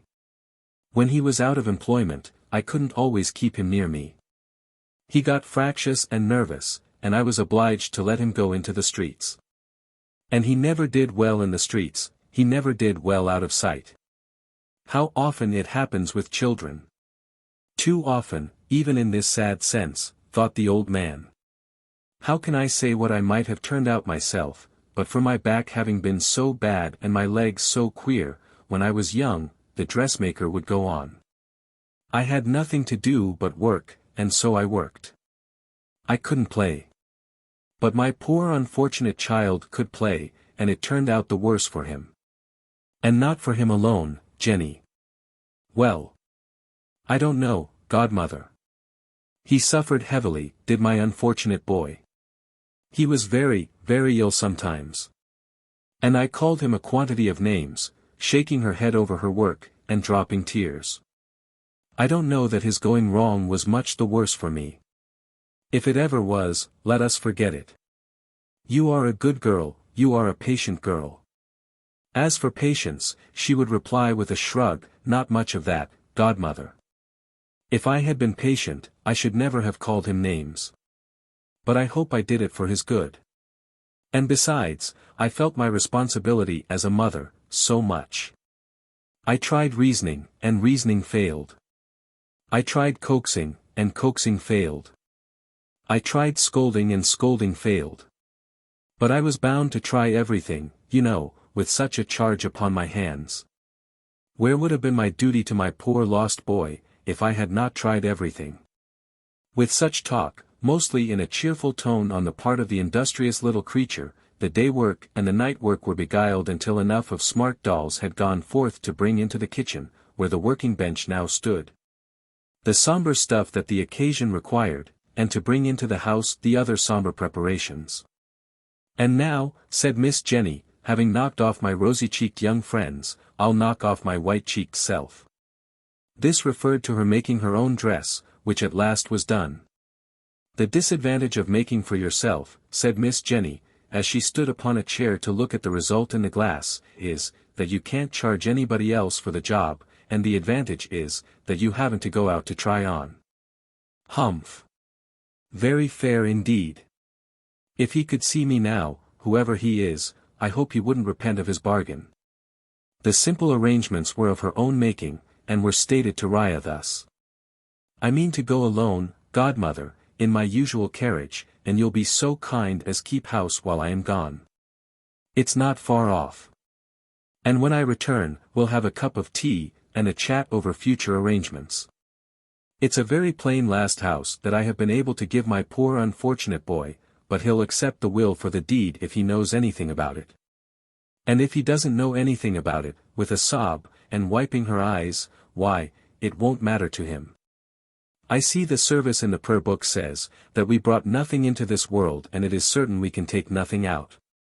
It comforts me for not being able to hire a lot of stupid undertakers' things for my poor child, and seeming as if I was trying to smuggle him out of this world with him, when of course I must break down in the attempt, and bring em all back again.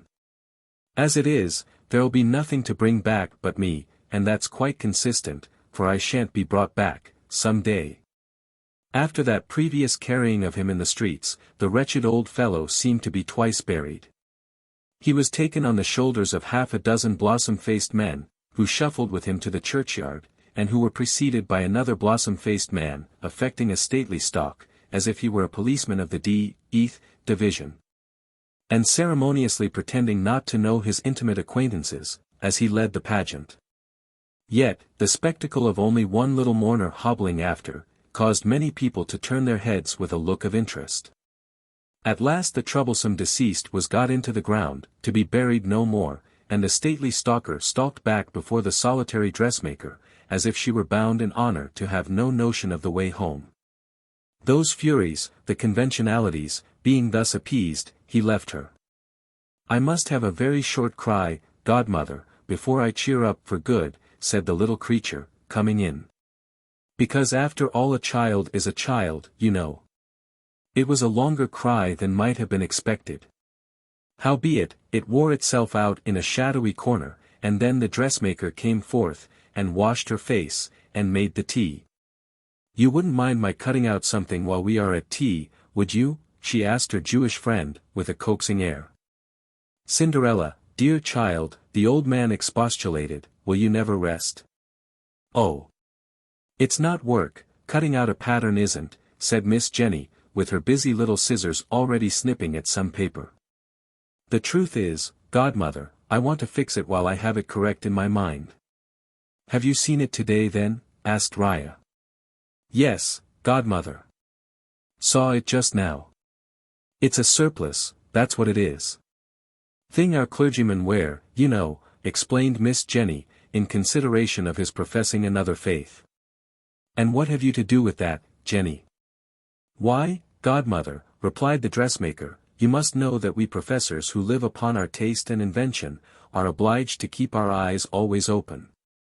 And you know already that I have many extra expenses to meet just now.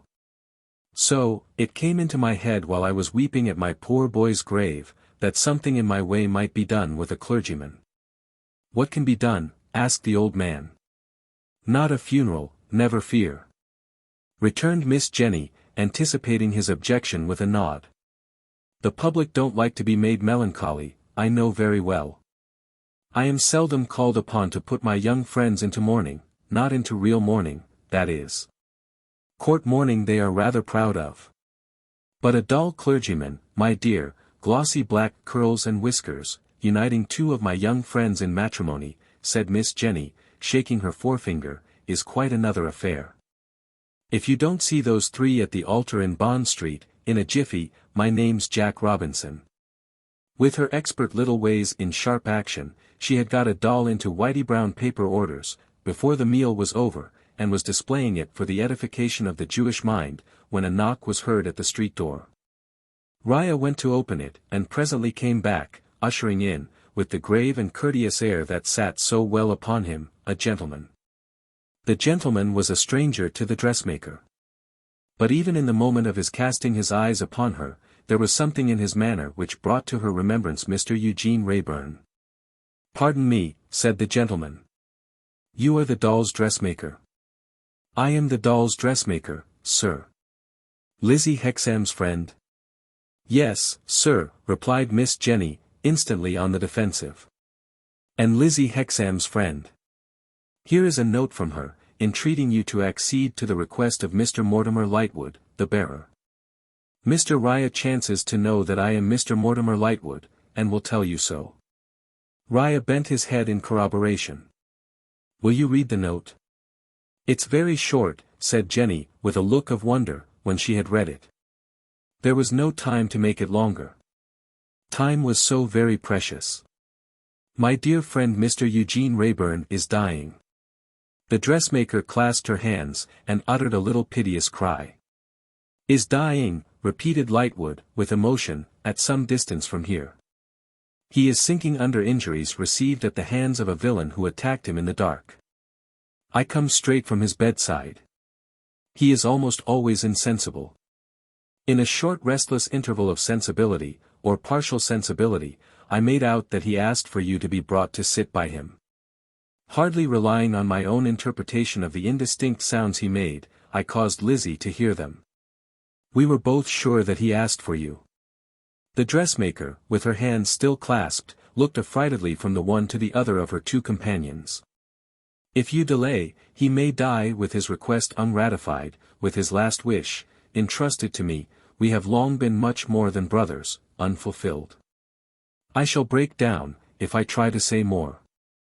In a few moments the black bonnet and the crutch stick were on duty, the good Jew was left in possession of the house, and the doll's dressmaker, side by side in a chaise with Mortimer Lightwood, was posting out of town.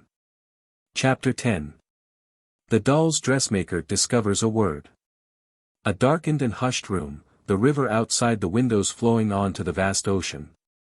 A figure on the bed, swathed and bandaged and bound, lying helpless on its back, with its two useless arms in splints at its sides. Only 2 days of usage so familiarized the little dressmaker with this scene, that it held the place occupied 2 days ago by the recollections of years. He had scarcely moved since her arrival. Sometimes his eyes were open, sometimes closed. When they were open, there was no meaning in their unwinking stare at one spot straight before them, unless for a moment the brow knitted into a faint expression of anger, or surprise. Then, Mortimer Lightwood would speak to him, and on occasions he would be so far aroused as to make an attempt to pronounce his friend's name. But, in an instant consciousness was gone again, and no spirit of Eugene was in Eugene's crushed outer form. They provided Jenny with materials for plying her work, and she had a little table placed at the foot of his bed. Sitting there, with her rich shower of hair falling over the chair back, they hoped she might attract his notice. With the same object, she would sing, just above her breath, when he opened his eyes, or she saw his brow knit into that faint expression, so evanescent that it was like a shape made in water. But as yet he had not heeded. They here mentioned were the medical attendant, Lizzie, who was there in all her intervals of rest, and Lightwood, who never left him. The 2 days became 3, and the 3 days became 4. At length, quite unexpectedly, he said something in a whisper. "What was it, my dear Eugene? Will you, Mortimer? Will I send for her? My dear fellow, she is here." Quite unconscious of the long blank, he supposed that they were still speaking together. The little dressmaker stood up at the foot of the bed, humming her song, and nodded to him brightly. "I can't shake hands, Jenny," said Eugene, with something of his old look, "but I am very glad to see you." Mortimer repeated this to her, for it could only be made out by bending over him and closely watching his attempts to say it. In a little while, he added, "Ask her if she has seen the children." Mortimer could not understand this, neither could Jenny herself, until he added, "Ask her if she has smelt the flowers." "Oh! I know," cried Jenny. "I understand him now." Then, Lightwood yielded his place to her quick approach, and she said, bending over the bed, with that better look, "You mean my long bright slanting rows of children, who used to bring me ease and rest. You mean the children who used to take me up, and make me light." Eugene smiled, "Yes. I have not seen them since I saw you. I never see them now, but I am hardly ever in pain now." "It was a pretty fancy," said Eugene. "But I have heard my birds sing," cried the little creature, "and I have smelt my flowers. Yes, indeed I have. And both were most beautiful and most divine." "Stay and help to nurse me," said Eugene, quietly. "I should like you to have the fancy here, before I die." She touched his lips with her hand, and shaded her eyes with that same hand as she went back to her work and her little low song.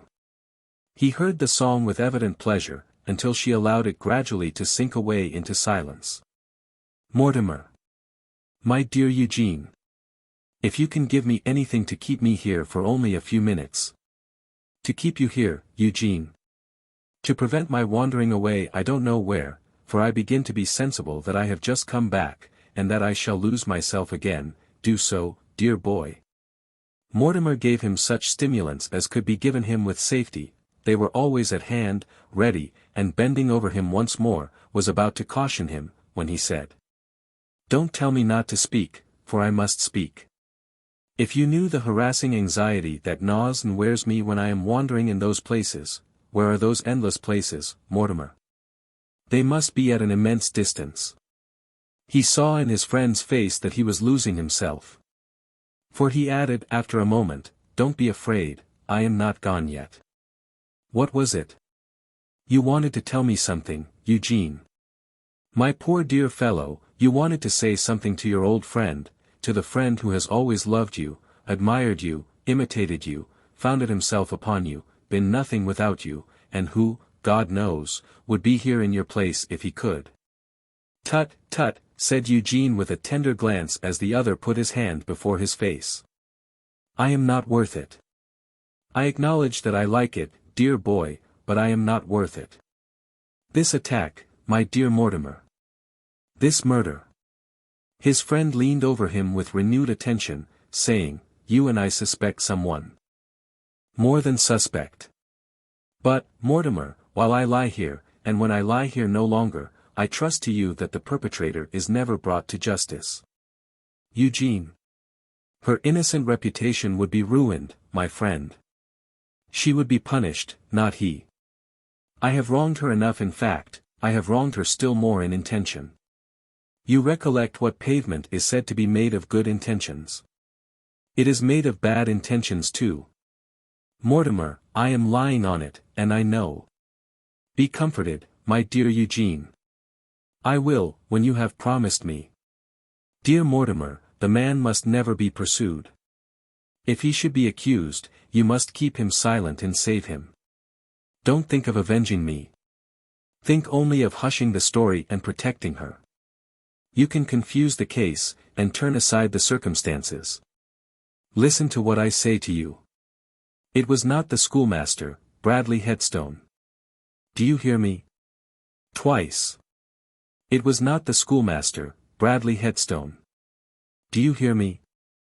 3 times, it was not the schoolmaster, Bradley Headstone. He stopped, exhausted. His speech had been whispered, broken, and indistinct. But by a great effort he had made it plain enough to be unmistakable. Dear fellow, I am wandering away. Stay me for another moment, if you can. Lightwood lifted his head at the neck, and put a wineglass to his lips. He rallied. I don't know how long ago it was done, whether weeks, days, or hours. No matter. There is inquiry on foot, and pursuit. Say. Is there not? Yes. Check it, divert it. Don't let her be brought in question. Shield her. The guilty man, brought to justice, would poison her name. Let the guilty man go unpunished. Lizzie and my reparation before all. Promise me. Eugene, I do. I promise you. In the act of turning his eyes gratefully towards his friend, he wandered away. His eyes stood still, and settled into that former intent unmeaning stare. Hours and hours, days and nights, he remained in this same condition. There were times when he would calmly speak to his friend after a long period of unconsciousness, and would say he was better, and would ask for something. Before it could be given him, he would be gone again. The doll's dressmaker, all softened compassion now, watched him with an earnestness that never relaxed. She would regularly change the ice, or the cooling spirit, on his head, and would keep her ear at the pillow between whiles, listening for any faint words that fell from him in his wanderings. It was amazing through how many hours at a time she would remain beside him, in a crouching attitude, attentive to his slightest moan. As he could not move a hand, he could make no sign of distress. But, through this close watching, if through no secret sympathy or power, the little creature attained an understanding of him that Lightwood did not possess. Mortimer would often turn to her, as if she were an interpreter between this sentient world and the insensible man. And she would change the dressing of a wound, or ease a ligature, or turn his face, or alter the pressure of the bedclothes on him, with an absolute certainty of doing right. The natural lightness and delicacy of touch which had become very refined by practice in her miniature work, no doubt was involved in this, but her perception was at least as fine. The one word, Lizzie, he muttered millions of times. In a certain phase of his distressful state, which was the worst to those who tended him, he would roll his head upon the pillow, incessantly repeating the name in a hurried and impatient manner, with the misery of a disturbed mind. And the monotony of a machine. Equally, when he lay still and staring, he would repeat it for hours without cessation, but then, always in a tone of subdued warning and horror. Her presence and her touch upon his breast or face would often stop this, and then they learned to expect that he would for some time remain still, with his eyes closed, and that he would be conscious on opening them. But, the heavy disappointment of their hope, revived by the welcome silence of the room, was, that his spirit would glide away again and be lost, in the moment of their joy that it was there. This frequent rising of a drowning man from the deep, to sink again, was dreadful to the beholders. But, gradually the change stole upon him that it became dreadful to himself. His desire to impart something that was on his mind, his unspeakable yearning to have speech with his friend and make a communication to him, so troubled him when he recovered consciousness, that its term was thereby shortened. As the man rising from the deep would disappear the sooner for fighting with the water, so he in his desperate struggle went down again. One afternoon when he had been lying still, and Lizzie, unrecognized, had just stolen out of the room to pursue her occupation, he uttered Lightwood's name. "My dear Eugene, I am here. How long is this to last, Mortimer?" Lightwood shook his head. "Still, Eugene, you are no worse than you were. But I know there's no hope. Yet I pray it may last long enough for you to do me one last service, and for me to do one last action. Keep me here a few moments, Mortimer. Try. His friend gave him what aid he could, and encouraged him to believe that he was more composed, though even then his eyes were losing the expression they so rarely recovered. "Hold me here, dear fellow, if you can. Stop my wandering away. I am going." Not yet. Tell me, dear Eugene, what is it I shall do? Keep me here for only a single minute. I am going away again. Don't let me go. Hear me speak first. Stop me. My poor Eugene, try to be calm. I do try. I try so hard. If you only knew how hard. Don't let me wander till I have spoken. Give me a little more wine. Lightwood complied. Eugene, with a most pathetic struggle against the unconsciousness that was coming over him, and with a look of appeal that affected his friend profoundly, said, "You can leave me with Jenny, while you speak to her and tell her what I beseech of her. You can leave me with Jenny, while you are gone. There's not much for you to do. You won't be long away. No. But tell me what it is that I shall do, Eugene. I am going. You can't hold me. Tell me in a word, Eugene." His eyes were fixed again, and the only word that came from his lips was the word millions of times repeated.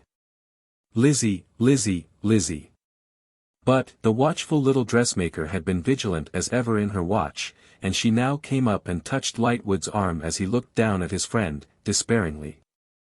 "Hush," she said, with her finger on her lips. "His eyes are closing. He'll be conscious when he next opens them.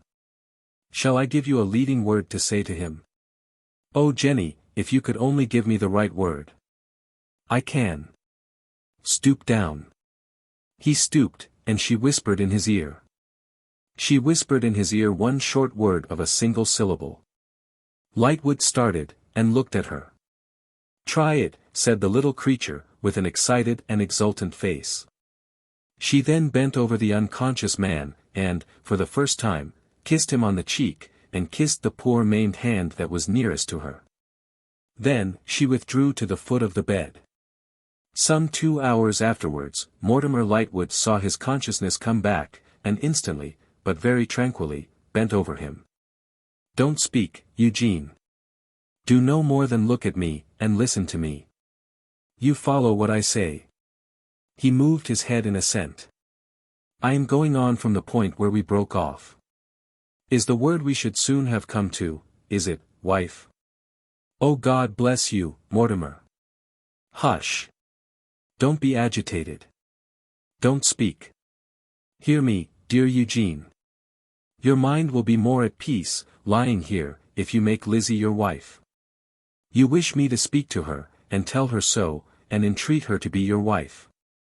You ask her to kneel at this bedside and be married to you, that your reparation may be complete. Is that so?" "Yes." "God bless you." "Yes. It shall be done, Eugene. Trust it to me. I shall have to go away for some few hours, to give effect to your wishes. You see this is unavoidable.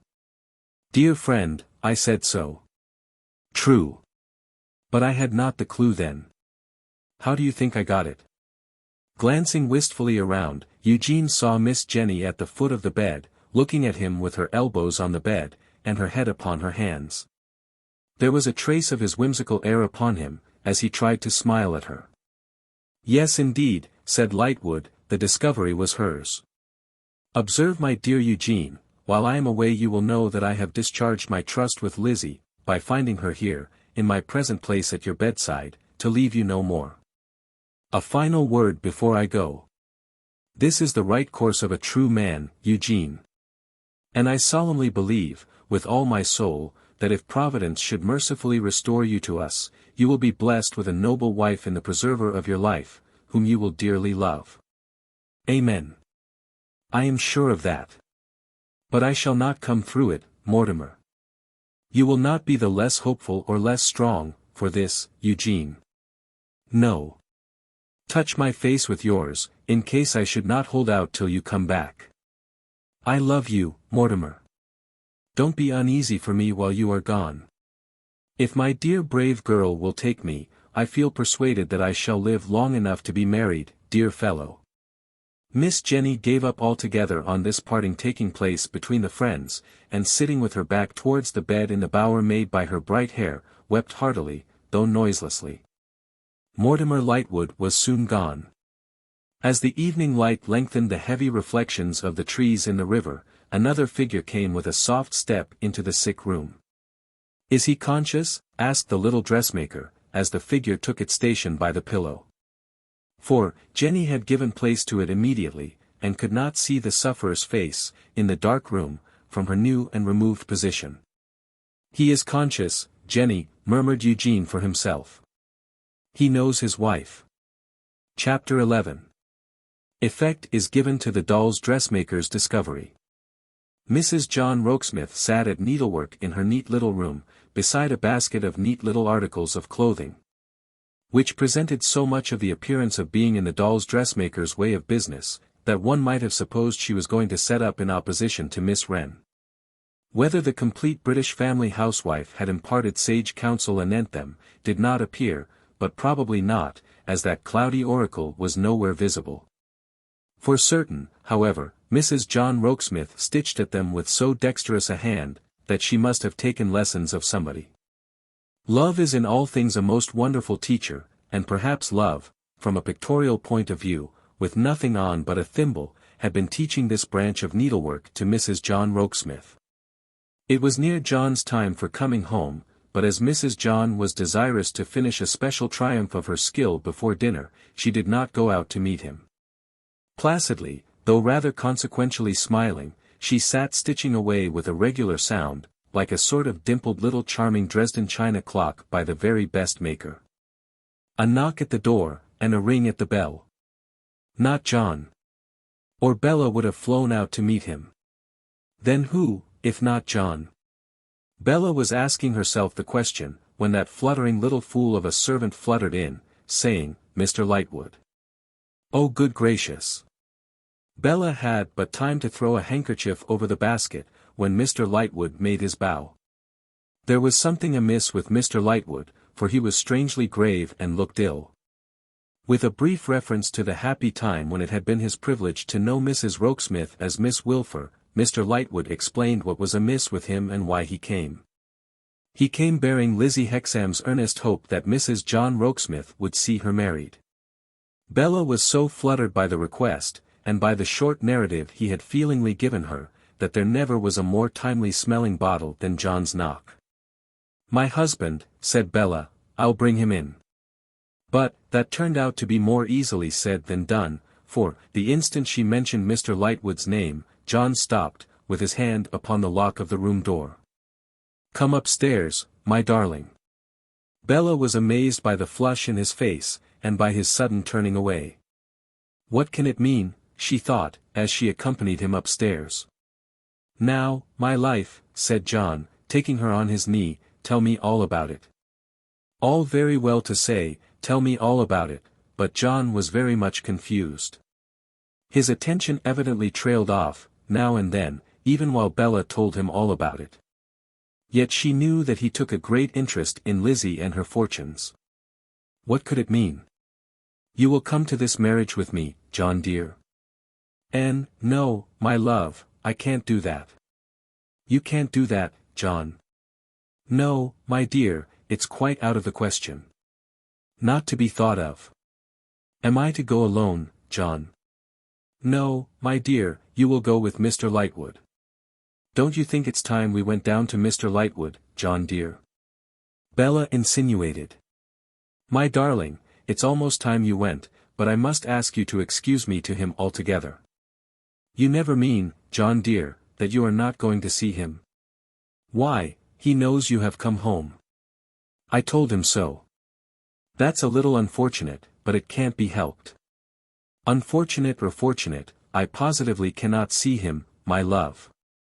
Bella cast about in her mind what could be his reason for this unaccountable behavior, as she sat on his knee looking at him in astonishment and pouting a little. A weak reason presented itself. "John dear, you never can be jealous of Mr. Lightwood?" "Why, my precious child," returned her husband, laughing outright, "how could I be jealous of him?" "Why should I be jealous of him?" "Because, you know, John," pursued Bella, pouting a little more, "though he did rather admire me once, it was not my fault." "It was your fault that I admired you," returned her husband, with a look of pride in her, "and why not your fault that he admired you?" "But, I jealous on that account? Why, I must go distracted for life, if I turn jealous of every one who used to find my wife beautiful and winning." "I am half angry with you, John dear," said Bella, laughing a little, "and half pleased with you. Because you are such a stupid old fellow, and yet you say nice things, as if you meant them." "Don't be mysterious, sir. What harm do you know of Mr. Lightwood?" "None, my love." "What has he ever done to you, John?" "He has never done anything to me, my dear. I know no more against him than I know against Mr. Wrayburn. He has never done anything to me, neither has Mr. Wrayburn. And yet I have exactly the same objection to both of them." "Oh, John!" retorted Bella, as if she were giving him up for a bad job, as she used to give up herself. "You are nothing better than a sphinx." "And a married sphinx isn't a nice confidential husband," said Bella, in a tone of injury. "Bella, my life," said John Rokesmith, touching her cheek, with a grave smile, as she cast down her eyes and pouted again, "look at me. I want to speak to you." "In earnest, Blue Beard of the secret chamber?" asked Bella, clearing her pretty face. "In earnest. And I confess to the secret chamber. Don't you remember that you asked me not to declare what I thought of your higher qualities until you had been tried?" "Yes, John dear.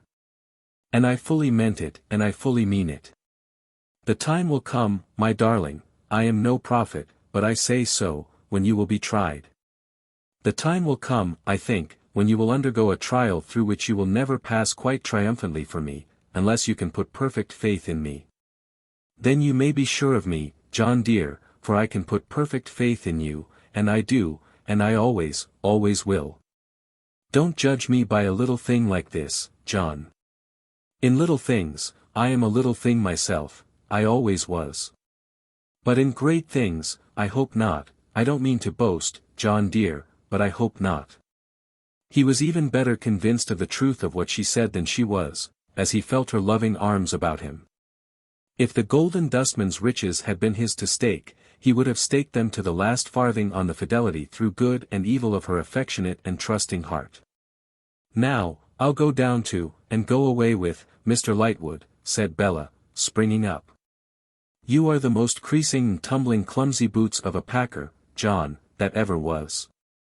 But if you're quite good, and will promise never to do so any more, though I don't know what you have done, you may pack me a little bag for a night, while I get my bonnet on. He gaily complied, and she tied her dimpled chin up, and shook her head into her bonnet, and pulled out the bows of her bonnet strings, and got her gloves on, finger by finger, and finally got them on her little plump hands. And bade him good-bye and went down. Mr. Lightwood's impatience was much relieved when he found her dressed for departure. Mr. Rokesmith goes with us, he said, hesitating, with a look towards the door. Oh, I forgot, replied Bella. His best compliments. His face is swollen to the size of two faces, and he is to go to bed directly, poor fellow, to wait for the doctor, who is coming to lance him. It is curious, observed Lightwood, that I have never yet seen Mr. Rokesmith, though we have been engaged in the same affairs. Really, said the unblushing Bella. I begin to think, observed Lightwood, that I never shall see him. These things happen so oddly sometimes, said Bella with a steady countenance, that there seems a kind of fatality in them. But I am quite ready, Mr. Lightwood. They started directly, in a little carriage that Lightwood had brought with him from never-to-be-forgotten Greenwich, and from Greenwich they started directly for London. And in London they waited at a railway station until such time as the Reverend Frank Milvey, and Margaretta his wife, with whom Mortimer Lightwood had been already in conference, should come and join them. That worthy couple were delayed by a portentous old parishioner of the female gender, who was one of the plagues of their lives, and with whom they bore with most exemplary sweetness and good humour. Notwithstanding her having an infection of absurdity about her, that communicated itself to everything with which, and everybody with whom, she came in contact. She was a member of the Reverend Frank's congregation, and made a point of distinguishing herself in that body, by conspicuously weeping at everything, however cheering, said by the Reverend Frank in his public ministration.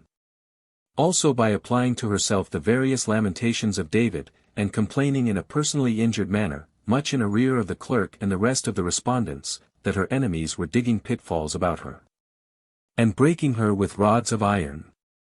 Indeed, this old widow discharged herself of that portion of the morning and evening service as if she were lodging a complaint on oath and applying for a warrant before a magistrate. But this was not her most inconvenient characteristic, for that took the form of an impression, usually recurring in inclement weather and at about daybreak. That she had something on her mind and stood in immediate need of the Reverend Frank to come and take it off.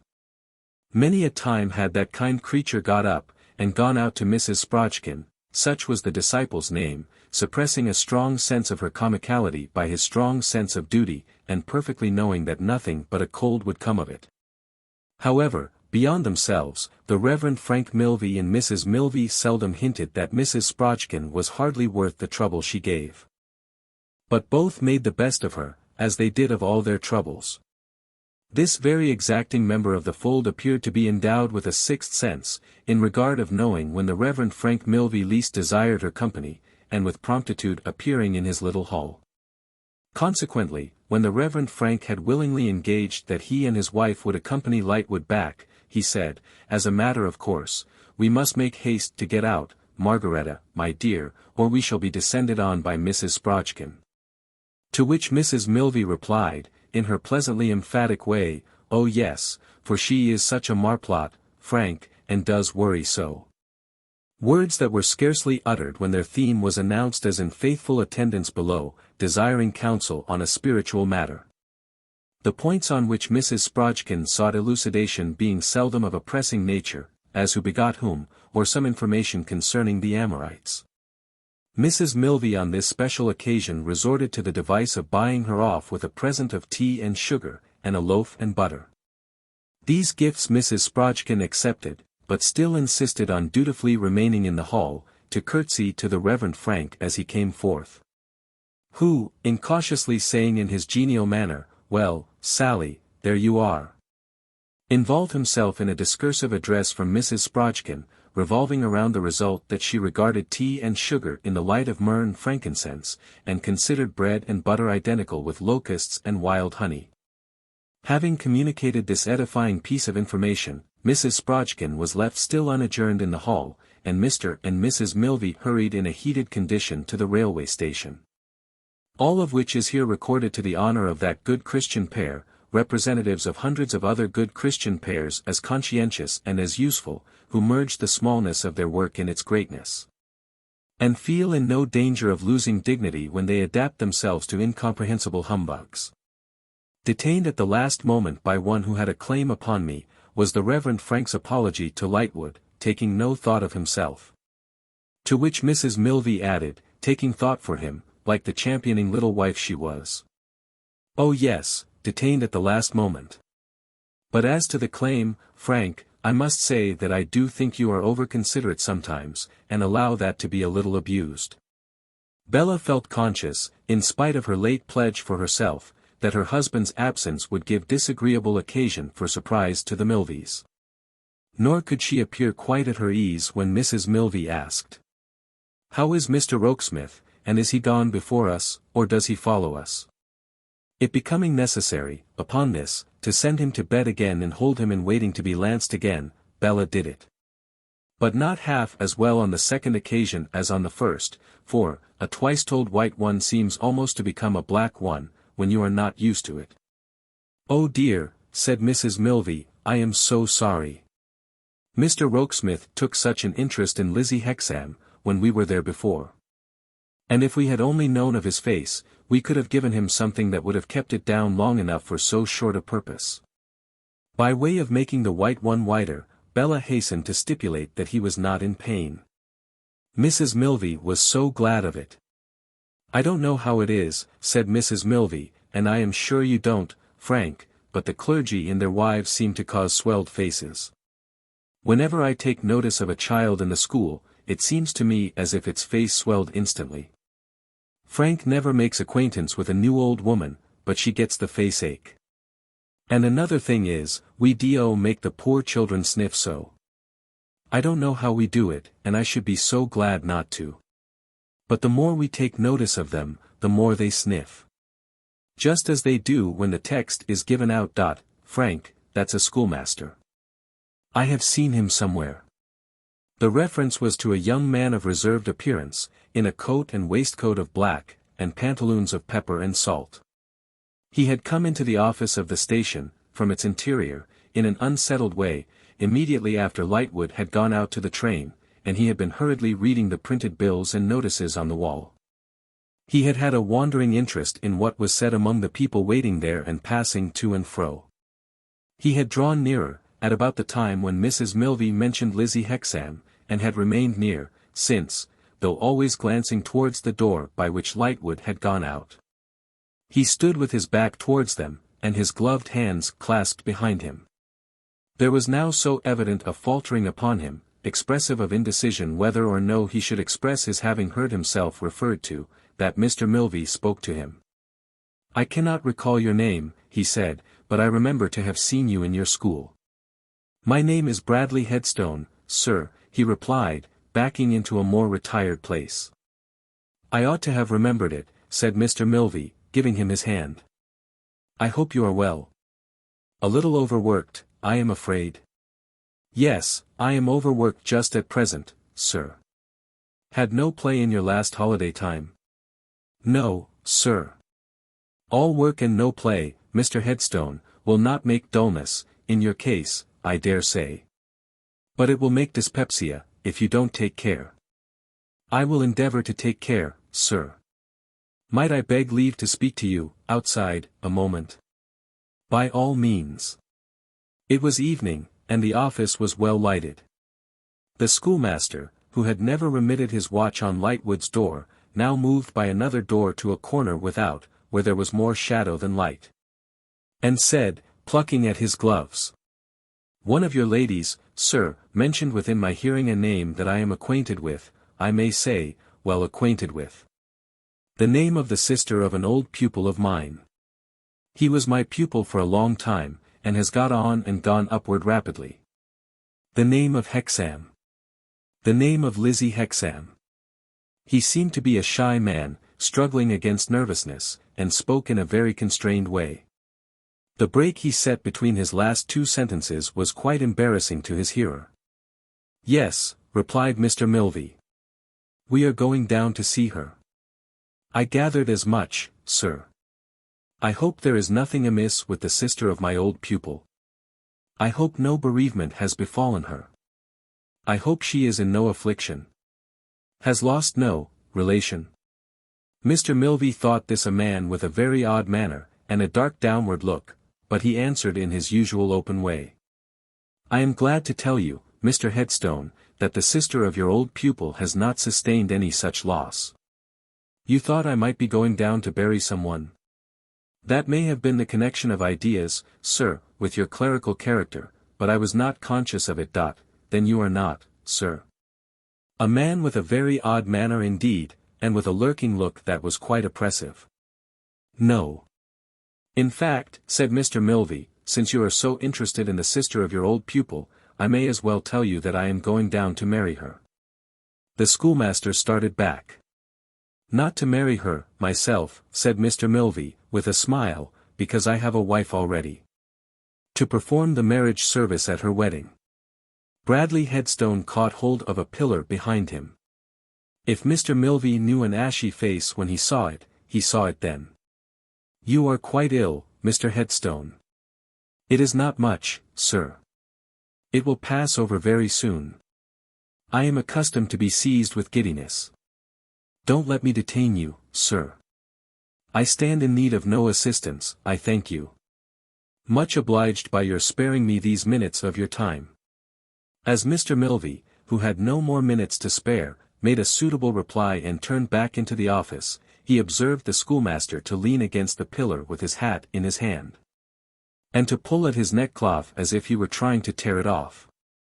The Reverend Frank accordingly directed the notice of one of the attendants to him, by saying, there is a person outside who seems to be really ill, and to require some help, though he says he does not. Lightwood had by this time secured their places, and the departure bell was about to be rung. They took their seats, and were beginning to move out of the station, when the same attendant came running along the platform, looking into all the carriages. Oh! You are here, sir. He said, springing on the step, and holding the window frame by his elbow, as the carriage moved. That person you pointed out to me is in a fit. I infer from what he told me that he is subject to such attacks. He will come to, in the air, in a little while. He was took very bad to be sure, and was biting and knocking about him, the man said, furiously. Would the gentleman give him his card, as he had seen him first?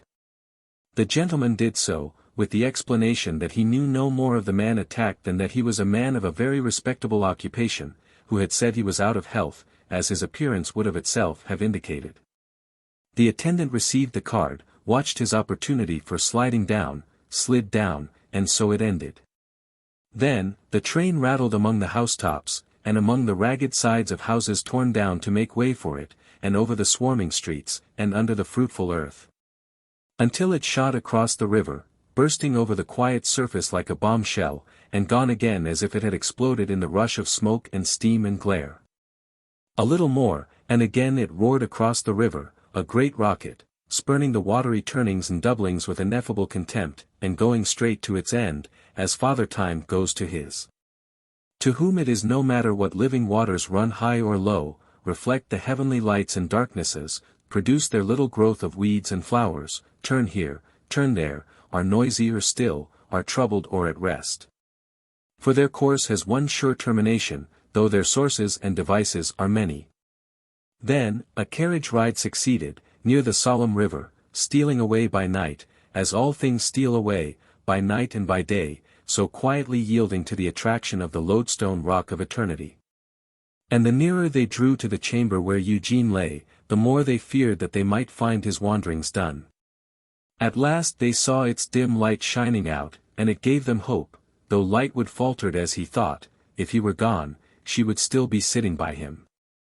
But he lay quiet, half in stupor, half in sleep. Bella, entering with a raised admonitory finger, kissed Lizzie softly, but said not a word. Neither did any of them speak, but all sat down at the foot of the bed, silently waiting. And now, in this night watch, mingling with the flow of the river and with the rush of the train, came the questions into Bella's mind again: what could be in the depths of that mystery of John's? Why was it that he had never been seen by Mr. Lightwood, whom he still avoided? When would that trial come, through which her faith in, and her duty to, her dear husband, was to carry her, rendering him triumphant? For, that had been his turn. Her passing through the trial was to make the man she loved with all her heart, triumphant. Term not to sink out of sight in Bella's breast. Far on in the night, Eugene opened his eyes. He was sensible, and said at once, "How does the time go? Has our Mortimer come back?" Lightwood was there immediately, to answer for himself. "Yes, Eugene, and all is ready." "Dear boy," returned Eugene with a smile, "we both thank you heartily. Lizzie, tell them how welcome they are, and that I would be eloquent if I could." "There is no need," said Mr. Milvey. "We know it. Are you better, Mr. Wrayburn?" "I am much happier," said Eugene. "Much better too, I hope." Eugene turned his eyes towards Lizzie, as if to spare her, and answered nothing. Then, they all stood around the bed, and Mr. Milvey, opening his book, began the service, so rarely associated with the shadow of death. So inseparable in the mind from a flush of life and gaiety and hope and health and joy. Bella thought how different from her own sunny little wedding, and wept. Mrs. Milvey overflowed with pity, and wept too. The doll's dressmaker, with her hands before her face, wept in her golden bower. Reading in a low clear voice, and bending over Eugene, who kept his eyes upon him, Mr. Milvey did his office with suitable simplicity. As the bridegroom could not move his hand, they touched his fingers with the ring, and so put it on the bride. When the two plighted their troth, she laid her hand on his and kept it there. When the ceremony was done, and all the rest departed from the room, she drew her arm under his head, and laid her own head down upon the pillow by his side. "Undraw the curtains, my dear girl," said Eugene, after a while, "and let us see our wedding day."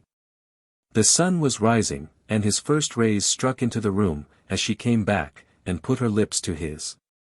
"I bless the day," said Eugene.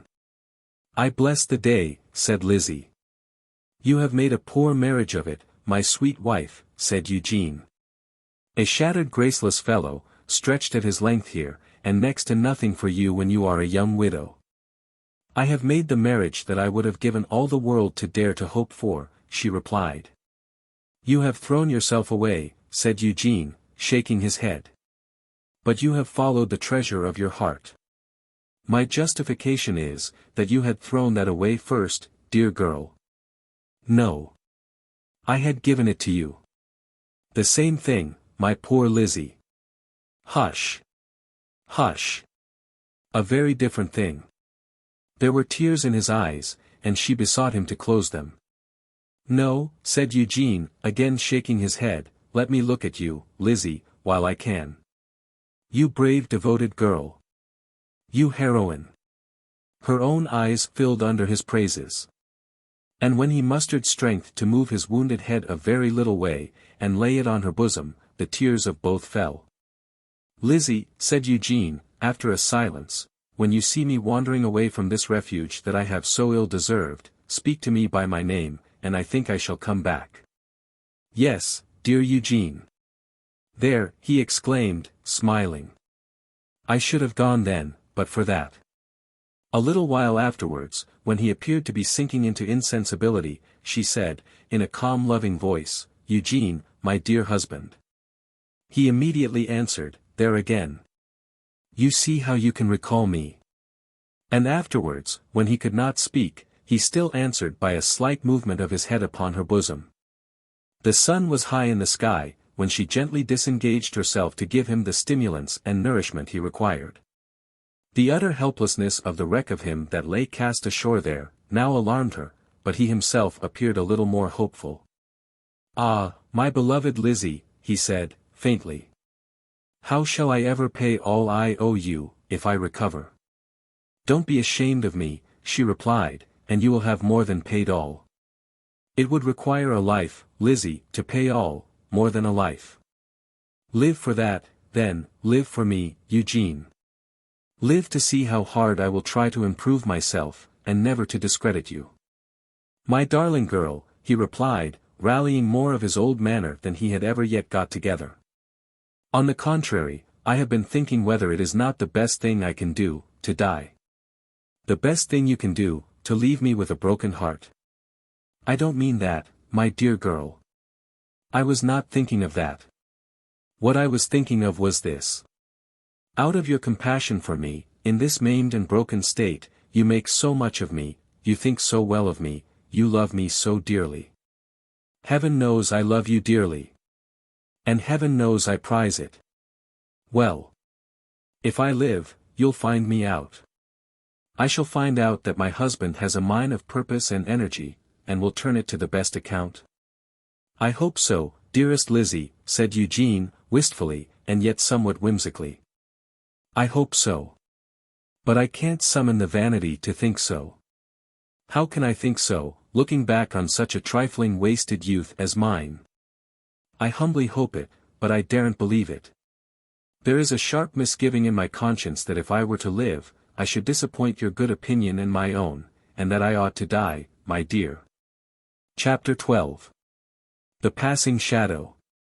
The winds and tides rose and fell a certain number of times, the earth moved round the sun a certain number of times, the ship upon the ocean made her voyage safely, and brought a baby Bella home. Then who so blessed and happy as Mrs. John Rokesmith, saving and accepting Mr. John Rokesmith? Would you not like to be rich now, my darling? How can you ask me such a question, John dear? Am I not rich? These were among the first words spoken near the baby Bella as she lay asleep. She soon proved to be a baby of wonderful intelligence, evincing the strongest objection to her grandmother's society, and being invariably seized with a painful acidity of the stomach when that dignified lady honored her with any attention. It was charming to see Bella contemplating this baby, and finding out her own dimples in that tiny reflection, as if she were looking in the glass without personal vanity. Her cherubic father justly remarked to her husband that the baby seemed to make her younger than before, reminding him of the days when she had a pet doll and used to talk to it as she carried it about. The world might have been challenged to produce another baby who had such a store of pleasant nonsense said and sung to it, as Bella said and sung to this baby.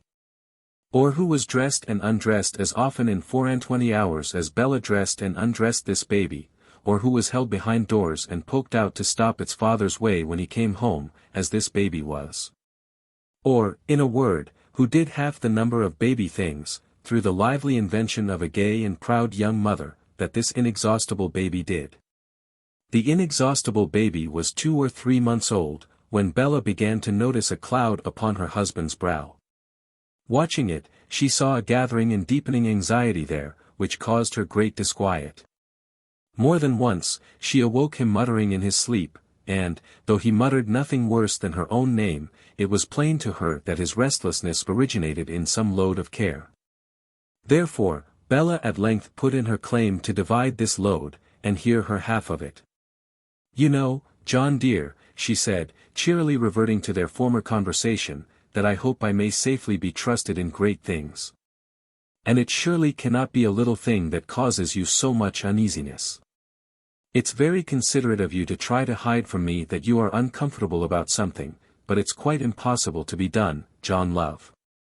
I admit that I am rather uneasy, my own. Then please to tell me what about, sir." But no, he evaded that. "Never mind," thought Bella, resolutely. "John requires me to put perfect faith in him, and he shall not be disappointed."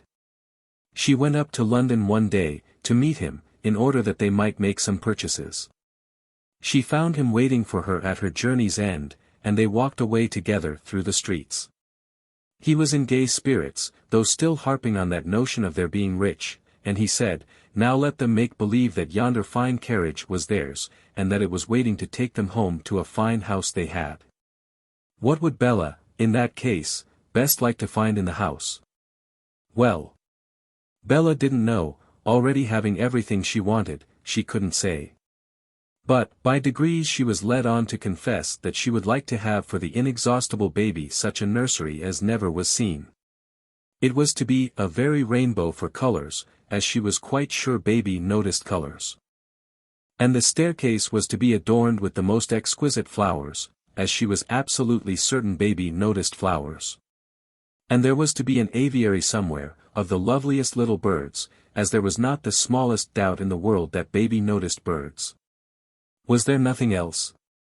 No, John dear. The predilections of the inexhaustible baby being provided for, Bella could think of nothing else. They were chatting on in this way, and John had suggested, no jewels for your own wear, for instance, and Bella had replied laughing. Oh! If he came to that, yes, there might be a beautiful ivory case of jewels on her dressing table, when these pictures were in a moment darkened and blotted out. They turned a corner, and met Mr. Lightwood. He stopped as if he were petrified by the sight of Bella's husband, who in the same moment had changed color. Mr. Lightwood and I have met before, he said. Met before, John?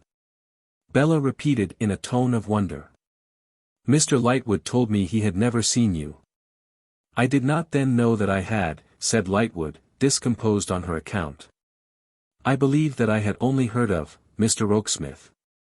With an emphasis on the name. When Mr. Lightwood saw me, my love, observed her husband, not avoiding his eye, but looking at him, my name was Julius Handford. Julius Handford. The name that Bella had so often seen in old newspapers, when she was an inmate of Mr. Boffin's house. Julius Handford, who had been publicly entreated to appear, and for intelligence of whom a reward had been publicly offered. I would have avoided mentioning it in your presence, said Lightwood to Bella, delicately, but since your husband mentions it himself, I must confirm his strange admission.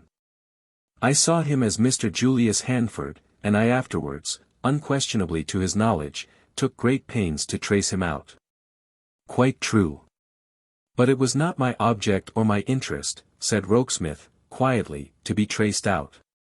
Bella looked from the one to the other, in amazement. Mr. Lightwood, pursued her husband, as chance has brought us face to face at last, which is not to be wondered at, for the wonder is, that, in spite of all my pains to the contrary, chance has not confronted us together sooner. I have only to remind you that you have been at my house, and to add that I have not changed my residence. Sir, returned Lightwood, with a meaning glance towards Bella, my position is a truly painful one. I hope that no complicity in a very dark transaction may attach to you, but you cannot fail to know that your own extraordinary conduct has laid you under suspicion. I know it has, was all the reply. My professional duty, said Lightwood hesitating, with another glance towards Bella, is greatly at variance with my personal inclination. But I doubt, Mr. Handford, or Mr. Rokesmith, whether I am justified in taking leave of you here, with your whole course unexplained. Bella caught her husband by the hand. Don't be alarmed, my darling. Mr. Lightwood will find that he is quite justified in taking leave of me here. At all events, added Rokesmith, he will find that I mean to take leave of him here. I think, sir, said Lightwood, you can scarcely deny that when I came to your house on the occasion to which you have referred, you avoided me of a set purpose. Mr. Lightwood, I assure you I have no disposition to deny it, or intention to deny it. I should have continued to avoid you, in pursuance of the same set purpose, for a short time longer, if we had not met now. I am going straight home, and shall remain at home tomorrow until noon. Hereafter, I hope we may be better acquainted. Good day. Lightwood stood irresolute, but Bella's husband passed him in the steadiest manner, with Bella on his arm. And they went home without encountering any further remonstrance or molestation from any one. When they had dined and were alone, John Rokesmith said to his wife, who had preserved her cheerfulness, "And you don't ask me, my dear, why I bore that name. No, John love. I should dearly like to know, of course. Which her anxious face confirmed winky face. But I wait until you can tell me of your own free will. You asked me if I could have perfect faith in you, and I said yes, and I meant it. It did not escape Bella's notice that he began to look triumphant. She wanted no strengthening in her firmness, but if she had had need of any, she would have derived it from his kindling face. You cannot have been prepared, my dearest, for such a discovery as that this mysterious Mr. Handford was identical with your husband? No, John dear, of course not. But you told me to prepare to be tried, and I prepared myself.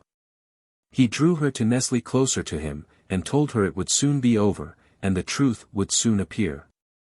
And now, he went on, lay stress, my dear, on these words that I am going to add. I stand in no kind of peril, and I can by possibility be hurt at no one's hand. You are quite sure of that, John dear. Not a hair of my head. Moreover, I have done no wrong, and have injured no man. Shall I swear it? No, John. Cried Bella, laying her hand upon his lips, with a proud look. Never to me. But circumstances, he went on, I can, and I will, disperse them in a moment, have surrounded me with one of the strangest suspicions ever known. You heard Mr. Lightwood speak of a dark transaction? Yes, John. You are prepared to hear explicitly what he meant? Yes, John. My life, he meant the murder of John Harmon, your allotted husband. With a fast palpitating heart, Bella grasped him by the arm. You cannot be suspected, John. Dear love, I can be, for I am. There was silence between them, as she sat looking in his face, with the color quite gone from her own face and lips. How dare they, she cried at length, in a burst of generous indignation. My beloved husband, how dare they? He caught her in his arms as she opened hers, and held her to his heart. Even knowing this, you can trust me, Bella. I can trust you, John dear, with all my soul. If I could not trust you, I should fall dead at your feet. The kindling triumph in his face was bright indeed, as he looked up and rapturously exclaimed, what had he done to deserve the blessing of this dear confiding creature's heart? Again she put her hand upon his lips, saying, hush. And then told him, in her own little natural pathetic way, that if all the world were against him, she would be for him, that if all the world repudiated him, she would believe him. That if he were infamous in other eyes, he would be honored in hers, and that, under the worst unmerited suspicion, she could devote her life to consoling him, and imparting her own faith in him to their little child. A twilight calm of happiness then succeeding to their radiant noon, they remained at peace, until a strange voice in the room startled them both. The room being by that time dark, the voice said, don't let the lady be alarmed by my striking a light, and immediately a match rattled, and glimmered in a hand. The hand and the match and the voice were then seen by John Rokesmith to belong to Mr. Inspector, once meditatively active in this chronicle. I take the liberty, said Mr. Inspector, in a businesslike manner, to bring myself to the recollection of Mr. Julius Handford, who gave me his name and address down at our place a considerable time ago. Would the lady object to my lighting the pair of candles on the chimney-piece, to throw a further light upon the subject? No. Thank you, ma'am. Now, we look cheerful. Mr. Inspector, in a dark blue buttoned-up frock coat and pantaloons, presented a serviceable, half-pay, Royal Arms kind of appearance, as he applied his pocket handkerchief to his nose and bowed to the lady. You favored me, Mr. Handford, said Mr. Inspector, by writing down your name and address, and I produced the piece of paper on which you wrote it. Comparing the same with the writing on the fly-leaf of this book on the table, and a sweet pretty volume it is, I find the writing of the entry, Mrs. John Rokesmith. From her husband on her birthday, and very gratifying to the feelings such memorials are, to correspond exactly.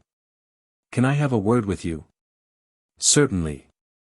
Here, if you please, was the reply. Why, retorted Mr. Inspector, again using his pocket handkerchief, though there's nothing for the lady to be at all alarmed at, still. Ladies are apt to take alarm at matters of business, being of that fragile sex that they're not accustomed to them when not of a strictly domestic character, and I do generally make it a rule to propose retirement from the presence of ladies before entering upon business topics. Or perhaps, Mr. Inspector hinted, if the lady was to step upstairs, and take a look at baby now. Mrs. Rokesmith, her husband was beginning, when Mr. Inspector, regarding the words as an introduction, said, "Happy I am sure, to have the honor." And bowed, with gallantry. Mrs. Rokesmith, resumed her husband, is satisfied that she can have no reason for being alarmed, whatever the business is. Really? Is that so? Said Mr. Inspector. But it's a sex to live and learn from, and there's nothing a lady can't accomplish when she once fully gives her mind to it. It's the case with my own wife. Well, ma'am, this good gentleman of yours has given rise to a rather large amount of trouble which might have been avoided if he had come forward and explained himself. Well, you see, he didn't come forward and explain himself. Consequently, now that we meet, him and me, you'll say, and say right, that there's nothing to be alarmed at, in my proposing to him to come forward, or, putting the same meaning in another form, to come along with me, and explain himself. When Mr. Inspector put it in that other form, to come along with me, there was a relishing roll in his voice, and his eye beamed with an official luster. Do you propose to take me into custody? Inquired John Rokesmith, very coolly. Why argue? Returned Mr. Inspector in a comfortable sort of remonstrance, ain't it enough that I propose that you shall come along with me? For what reason? Lord bless my soul and body, returned Mr. Inspector, I wonder at it in a man of your education. Why argue? What do you charge against me? I wonder at you before a lady, said Mr. Inspector, shaking his head reproachfully, I wonder, brought up as you have been, you haven't a more delicate mind. I charge you, then, with being some way concerned in the Harmon murder. I don't say whether before, or in, or after, the fact. I don't say whether with having some knowledge of it that hasn't come out. You don't surprise me. I foresaw your visit this afternoon. Don't, said Mr. Inspector. Why argue? It's my duty to inform you that whatever you say, will be used against you. I don't think it will.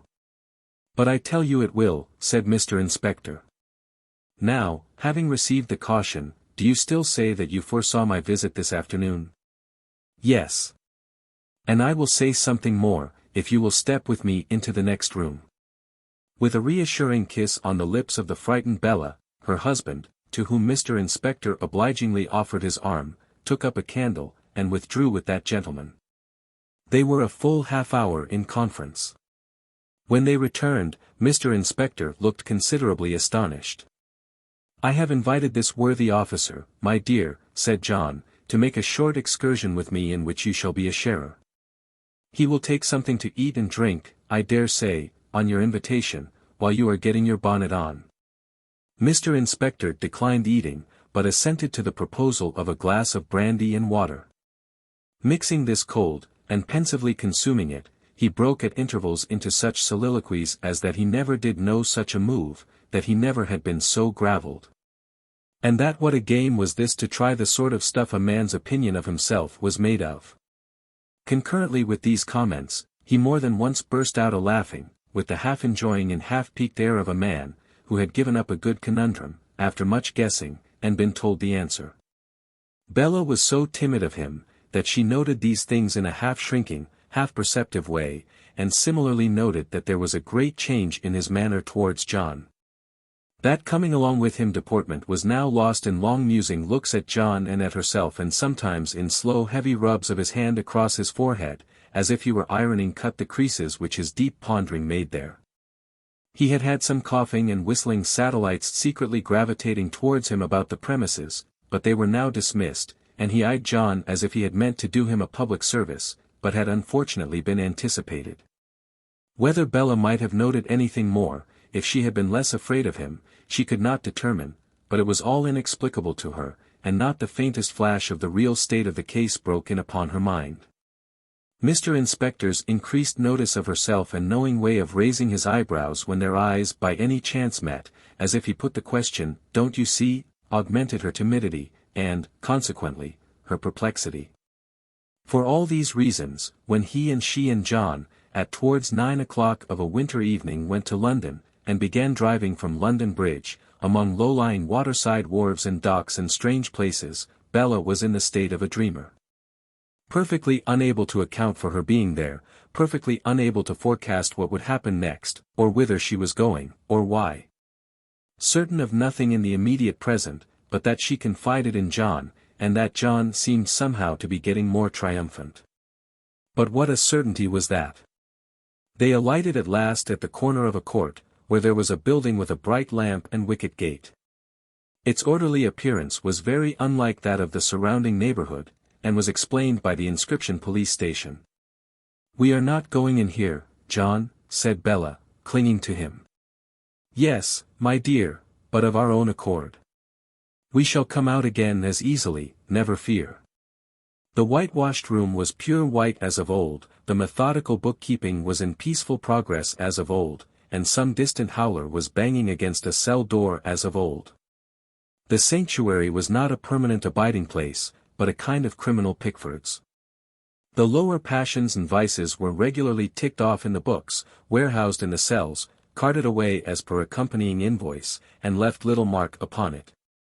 Mr. Inspector placed 2 chairs for his visitors, before the fire, and communed in a low voice with a brother of his order, also of a half-pay, and royal arms aspect, who, judged only by his occupation at the moment, might have been a writing master, setting copies.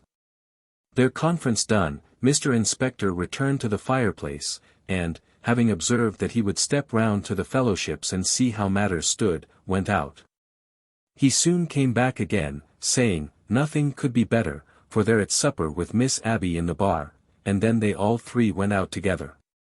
Still, as in a dream, Bella found herself entering a snug old-fashioned public house, and found herself smuggled into a little 3-cornered room nearly opposite the bar of that establishment.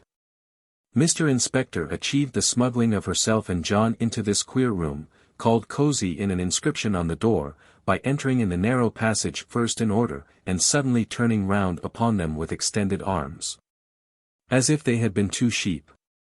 The room was lighted for their reception. "Now," said Mr. Inspector to John, turning the gas lower, "I'll mix with them in a casual way, and when I say identification, perhaps you'll show yourself."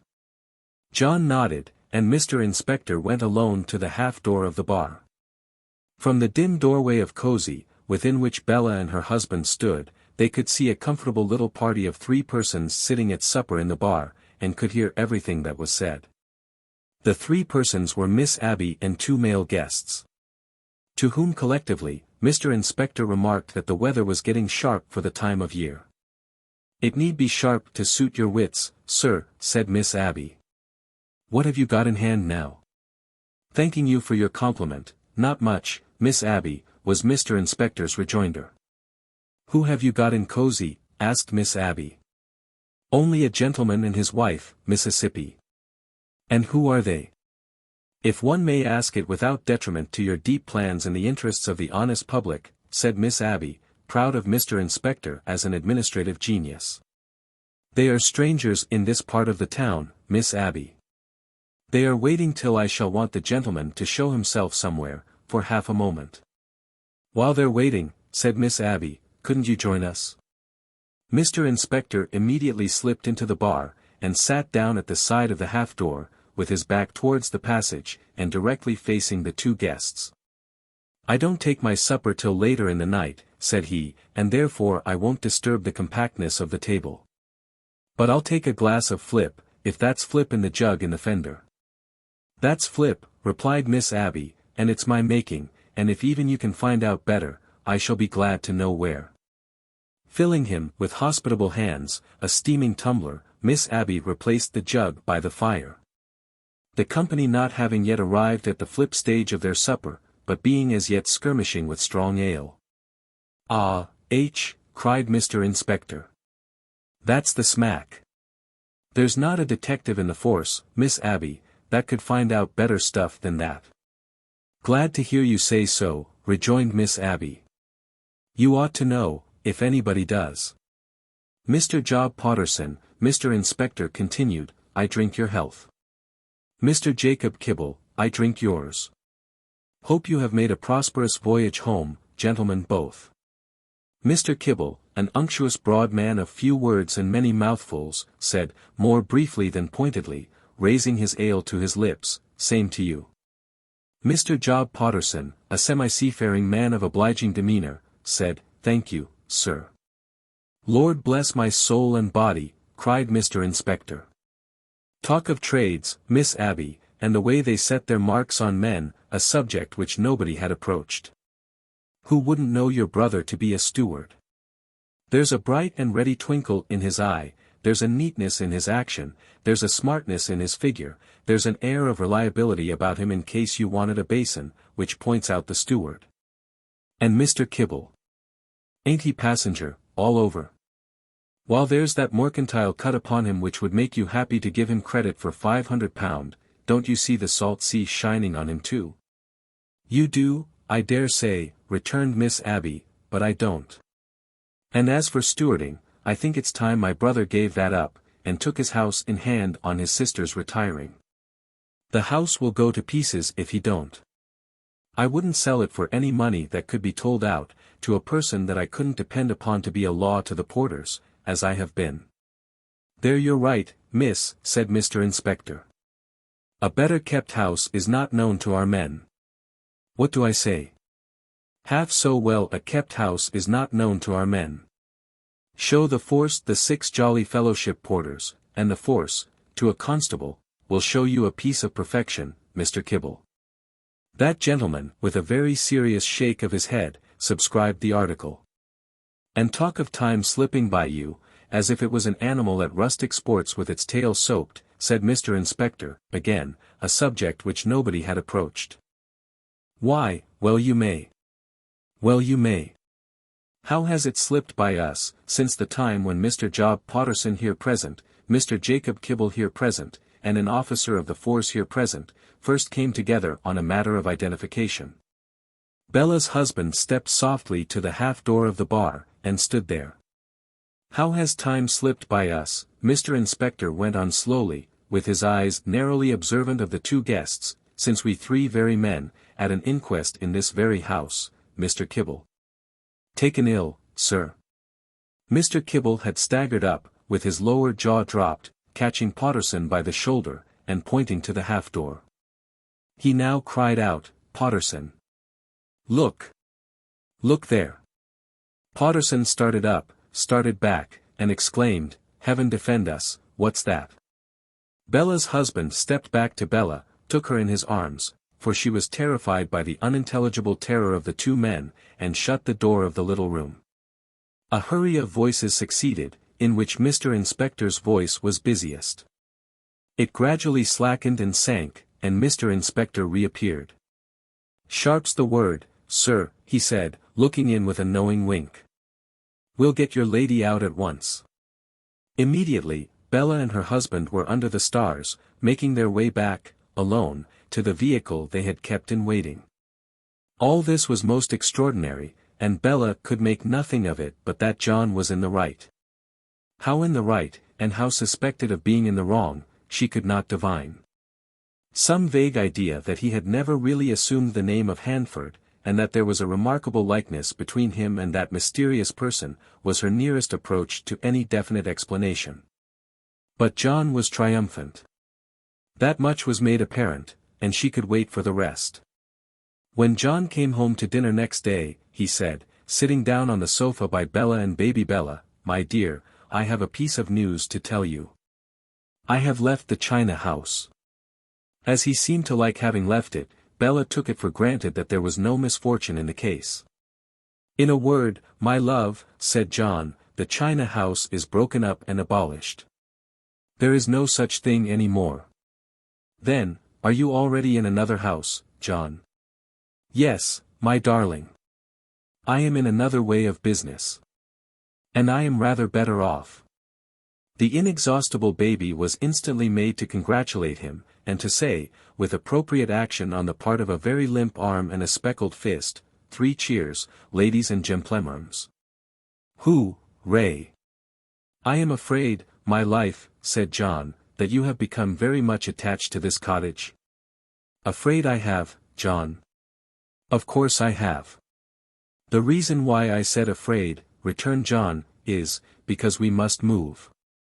Oh John. Yes, my dear, we must move. We must have our headquarters in London now. In short, there's a dwelling house rent-free, attached to my new position, and we must occupy it.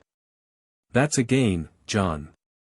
Yes, my dear, it is undoubtedly a gain.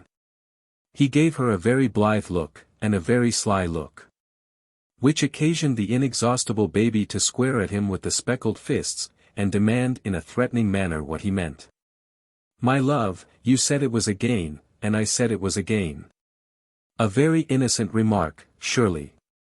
I won't, said the inexhaustible baby, allow you to make game of my venerable ma. At each division administering a soft facer with one of the speckled fists. John having stooped down to receive these punishing visitations, Bella asked him, would it be necessary to move soon? Why yes, indeed, said John, he did propose that they should move very soon. Taking the furniture with them, of course, said Bella. Why, no, said John, the fact was, that the house was, in a sort of a kind of a way, furnished already. The inexhaustible baby, hearing this, resumed the offensive, and said, but there's no nursery for me, sir. What do you mean, marble-hearted parent? To which the marble-hearted parent rejoined that there was a, sort of a kind of a, nursery, and it might be made to do. Made to do. Returned the inexhaustible, administering more punishment, what do you take me for? And was then turned over on its back in Bella's lap, and smothered with kisses. But really, John dear, said Bella, flushed in quite a lovely manner by these exercises, will the new house, just as it stands, do for baby? That's the question. I felt that to be the question, he returned, and therefore I arranged that you should come with me and look at it, tomorrow morning. Appointment made, accordingly, for Bella to go up with him tomorrow morning. John kissed, and Bella delighted. When they reached London in pursuance of their little plan, they took coach and drove westward. Not only drove westward, but drove into that particular westward division, which Bella had seen last when she turned her face from Mr. Boffin's door. Not only drove into that particular division, but drove at last into that very street. Not only drove into that very street, but stopped at last at that very house. John dear, cried Bella, looking out of window in a flutter. Do you see where we are? Yes, my love. The coachman's quite right. The house door was opened without any knocking or ringing, and John promptly helped her out. The servant who stood holding the door, asked no question of John, neither did he go before them or follow them as they went straight upstairs. It was only her husband's encircling arm, urging her on, that prevented Bella from stopping at the foot of the staircase. As they ascended, it was seen to be tastefully ornamented with most beautiful flowers. Oh John, said Bella, faintly. What does this mean? Nothing, my darling, nothing. Let us go on. Going on a little higher, they came to a charming aviary, in which a number of tropical birds, more gorgeous in color than the flowers, were flying about. And among those birds were gold and silver fish, and mosses, and water lilies, and a fountain, and all manner of wonders. Oh my dear John, said Bella. What does this mean? Nothing, my darling, nothing. Let us go on. They went on, until they came to a door. As John put out his hand to open it, Bella caught his hand. I don't know what it means, but it's too much for me. Hold me, John, love. John caught her up in his arm, and lightly dashed into the room with her. Behold Mr. and Mrs. Boffin, beaming.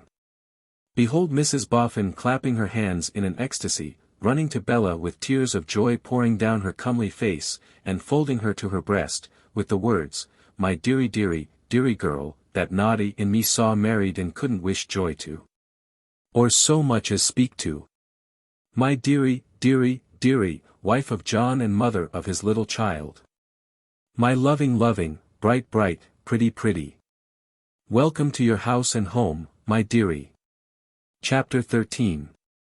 Showing how the Golden Dustman helped to scatter dust. In all the first bewilderment of her wonder, the most bewilderingly wonderful thing to Bella was the shining countenance of Mr. Boffin. That his wife should be joyous, open-hearted, and genial, or that her face should express every quality that was large and trusting, and no quality that was little or mean, was accordant with Bella's experience. But, that he, with a perfectly beneficent air and a plump rosy face, should be standing there, looking at her and John, like some jovial good spirit, was marvelous. For, how had he looked when she last saw him in that very room? It was the room in which she had given him that piece of her mind at parting, and what had become of all those crooked lines of suspicion, avarice, and distrust. That twisted his visage then. Mrs. Boffin seated Bella on the large ottoman, and seated herself beside her, and John her husband seated himself on the other side of her, and Mr. Boffin stood beaming at every one and everything he could see, with surpassing jollity and enjoyment.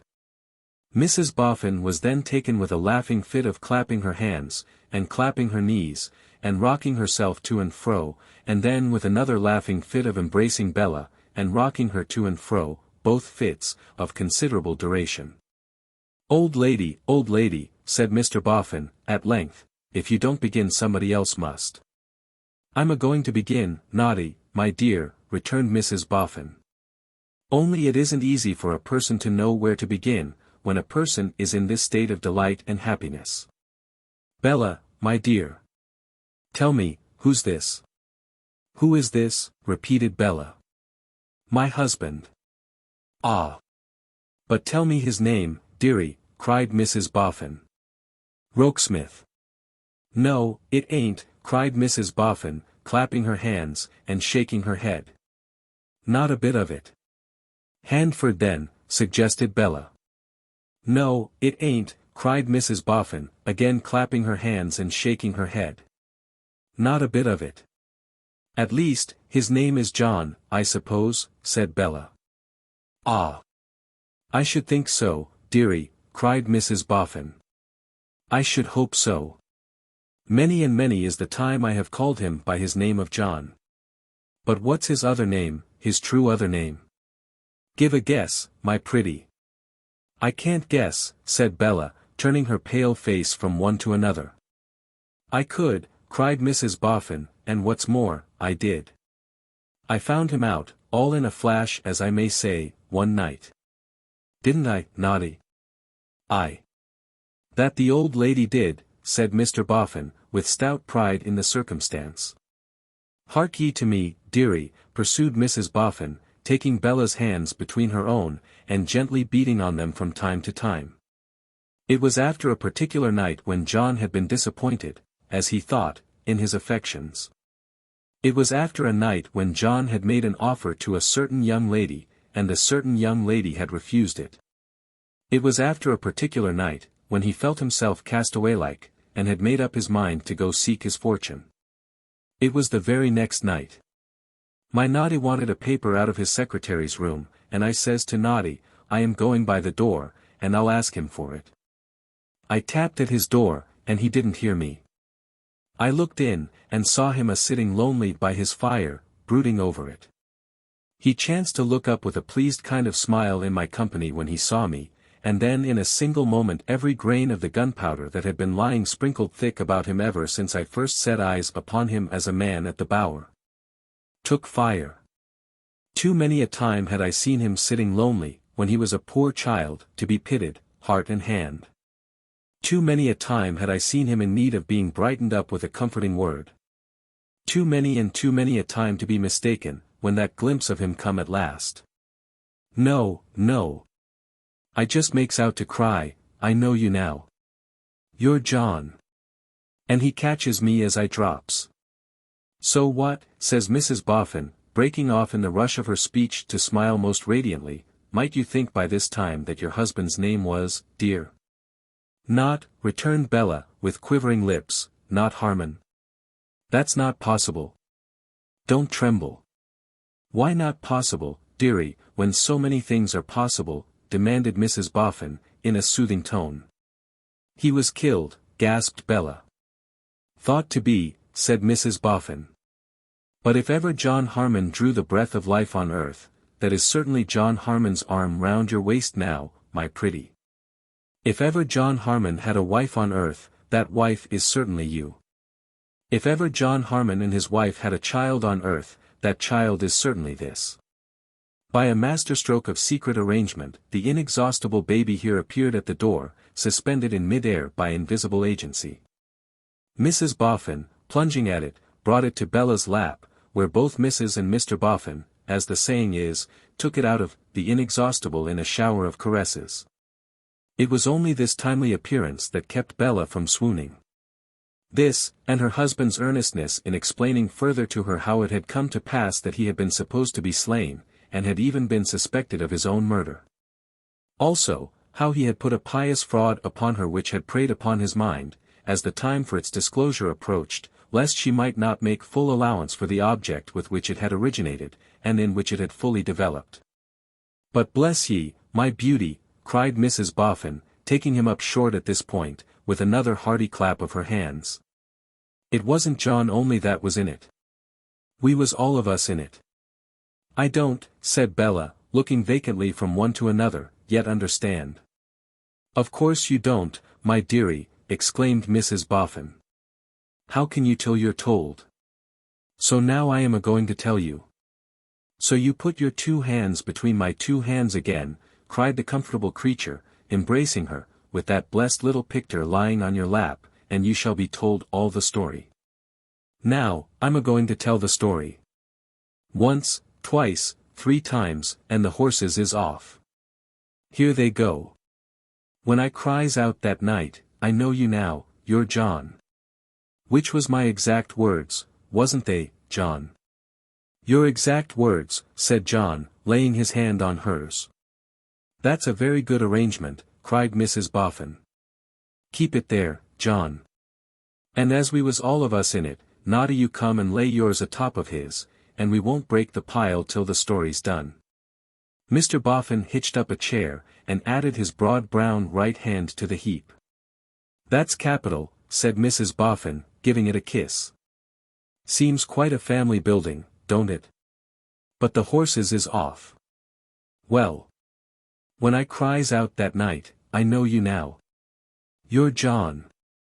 John catches of me, it is true, but I ain't a lightweight, bless ye, and he's forced to let me down.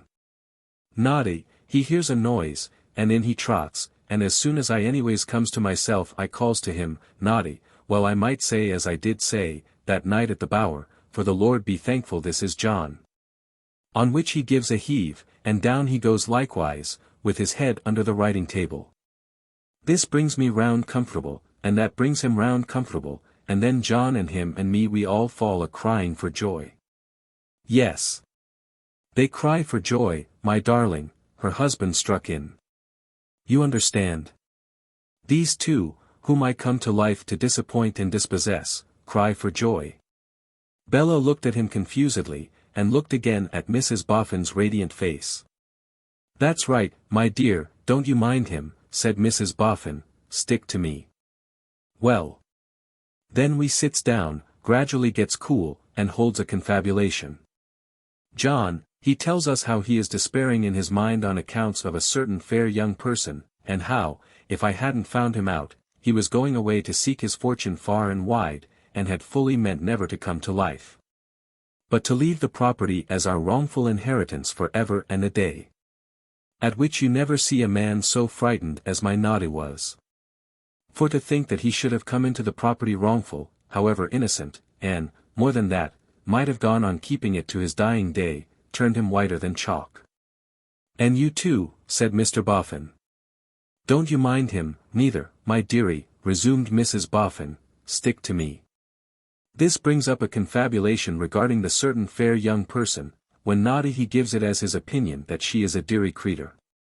She may be a leetle spoilt, and Nat Raleigh spoilt, he says, by circumstances, but that's only the surface, and I lay my life, he says, that she's the true golden gold at heart.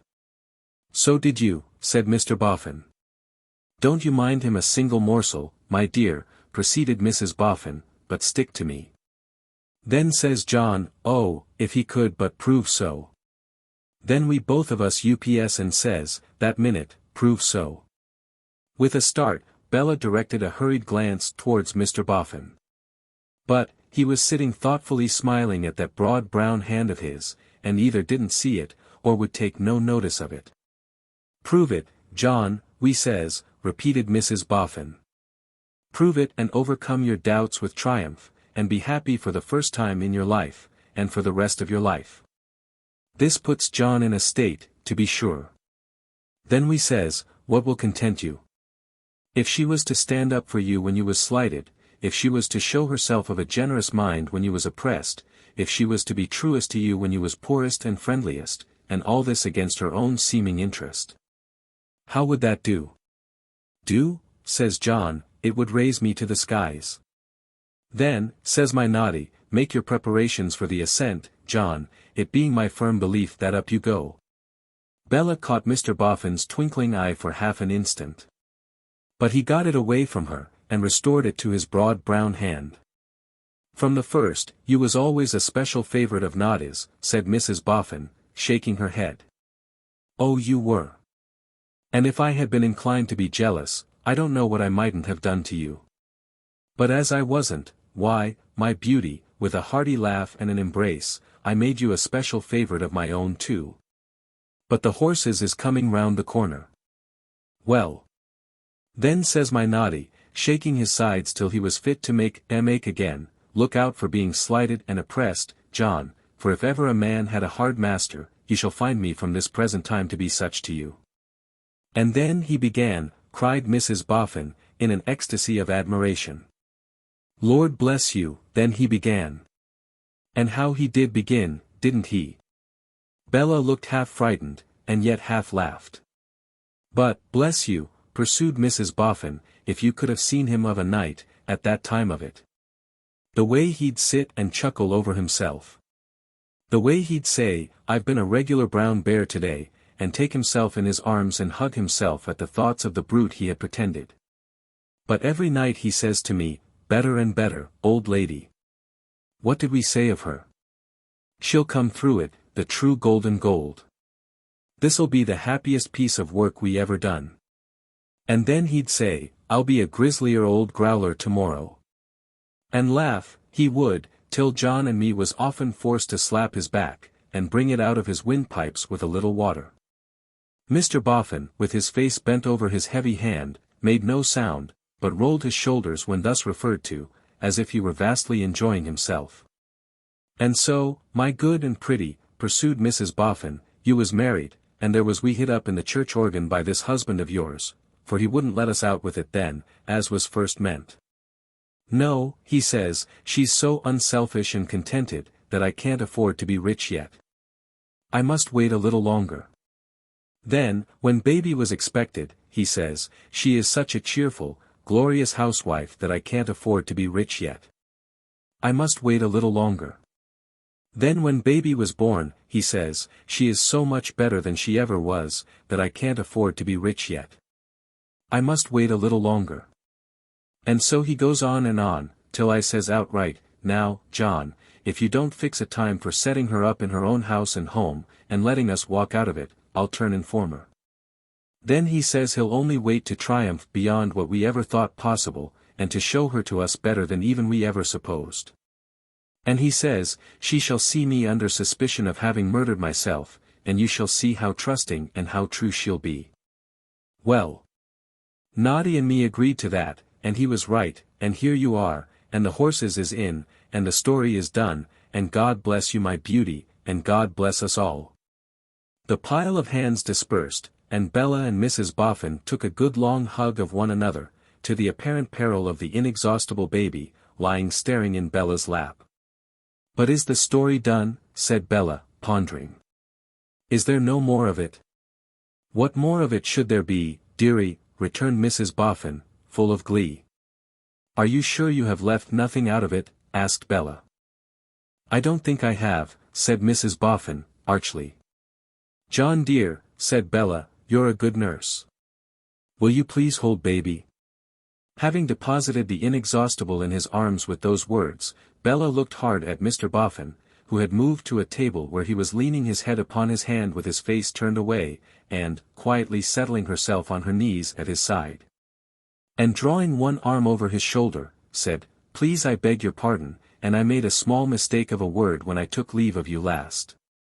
Please, I think you are better, not worse, than Hopkins, better, not worse, than Dancer, better, not worse, than Blackberry Jones, better, not worse, than any of them. Please, something more," cried Bella, with an exultant ringing laugh as she struggled with him and forced him to turn his delighted face to hers. "Please, I have found out something not yet mentioned. Please, I don't believe you are a hard-hearted miser at all, and please, I don't believe you ever for one single minute were." At this, Mrs. Boffin fairly screamed with rapture, and sat beating her feet upon the floor, clapping her hands, and bobbing herself backwards and forwards, like a demented member of some mandarin's family. "Oh, I understand you now, sir," cried Bella. "I want neither you nor anyone else to tell me the rest of the story. I can tell it to you, now, if you would like to hear it." "Can you, my dear?" said Mr. Boffin. "Tell it then."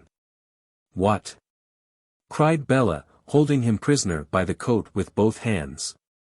"When you saw what a greedy little wretch you were the patron of, you determined to show her how much misused and misprized riches could do, and often had done, to spoil people, did you? Not caring what she thought of you, and goodness knows that was of no consequence. You showed her, in yourself, the most detestable sides of wealth, saying in your own mind, this shallow creature would never work the truth out of her own weak soul, if she had 100 years to do it in. But a glaring instance kept before her may open even her eyes and set her thinking. That was what you said to yourself, was it, sir?" "I never said anything of the sort," Mr. Boffin declared in a state of the highest enjoyment. "Then you ought to have said it, sir," returned Bella, giving him 2 pulls and 1 kiss, "for you must have thought and meant it. You saw that good fortune was turning my stupid head and hardening my silly heart, was making me grasping, calculating, insolent, insufferable, and you took the pains to be the dearest and kindest finger-post that ever was set up anywhere, pointing out the road that I was taking and the end it led to. Confess instantly." "John," said Mr. Boffin, "one broad piece of sunshine from head to foot, I wish you'd help me out of this." "You can't be heard by counsel, sir," returned Bella. "You must speak for yourself. Confess instantly."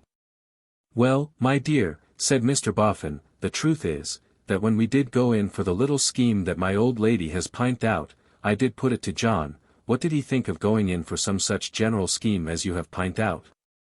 But I didn't in any way so word it, because I didn't in any way so mean it. I only said to John, wouldn't it be more consistent, me going in for being a reg'lar brown bear respecting him, to go in as a reg'lar brown bear all round? Confess this minute, sir," said Bella, "that you did it to correct and amend me." "Certainly, my dear child," said Mr. Boffin, "I didn't do it to harm you, you may be sure of that. And I did hope it might just hint a caution. Still, it ought to be mentioned that no sooner had my old lady found out John, than John made known to her and me that he had had his eye upon a thankless person by the name of Silas Wegg. Partly for the punishment of which Wegg, by leading him on in a very unhandsome and underhanded game that he was playing, them books that you and me bought so many of together, and, by the by, my dear, he wasn't Blackberry Jones, but Blueberry, was read aloud to me by that person of the name of Silas Wegg aforesaid." Bella, who was still on her knees at Mr. Boffin's feet, gradually sank down into a sitting posture on the ground, as she meditated more and more thoughtfully, with her eyes upon his beaming face. "Still," said Bella, after this meditative pause, "there remain 2 things that I cannot understand. Mrs. Boffin never supposed any part of the change in Mr. Boffin to be real, did she? You never did you?" asked Bella, turning to her. "No. returned Mrs. Boffin, with a most rotund and glowing negative. And yet you took it very much to heart, said Bella. I remember it's making you very uneasy, indeed. Ecod, you see Mrs. John has a sharp eye, John, cried Mr. Boffin, shaking his head with an admiring air. You're right, my dear. The old lady nearly blowed us into shivers and smithers, many times. Why? Asked Bella. How did that happen, when she was in your secret? Why, it was a weakness in the old lady, said Mr. Boffin, and yet, to tell you the whole truth and nothing but the truth, I'm rather proud of it. My dear, the old lady thinks so high of me that she couldn't bear to see and hear me coming out as a reg'lar brown one. Couldn't bear to make believe as I meant it. In consequence of which, we was everlastingly in danger with her. Mrs. Boffin laughed heartily at herself, but a certain glistening in her honest eyes revealed that she was by no means cured of that dangerous propensity. I assure you, my dear, said Mr. Boffin, that on the celebrated day when I made what has since been agreed upon to be my grandest demonstration, I allude to mew says the cat, quack quack says the duck, and bow wow wow says the dog, I assure you, my dear, that on that celebrated day, them flinty and unbelieving words hit my old lady so hard on my account, that I had to hold her, to prevent her running out after you, and defending me by saying I was playing a part. Mrs. Boffin laughed heartily again, and her eyes glistened again, and it then appeared, not only that in that burst of sarcastic eloquence Mr. Boffin was considered by his two fellow conspirators to have outdone himself, but that in his own opinion it was a remarkable achievement. Never thought of it afore the moment, my dear, he observed to Bella. When John said, if he had been so happy as to win your affections and possess your heart, it come into my head to turn round upon him with, win her affections and possess her heart. Mew says the cat, quack quack says the duck, and bow wow wow says the dog. I couldn't tell you how it come into my head or where from, but it had so much the sound of a raspier that I own to you it astonished myself. I was awful nigh bursting out a-laughing though, when it made John stare. You said, my pretty, Mrs. Boffin reminded Bella, that there was one other thing you couldn't understand. Oh yes, cried Bella, covering her face with her hands. But that I never shall be able to understand as long as I live.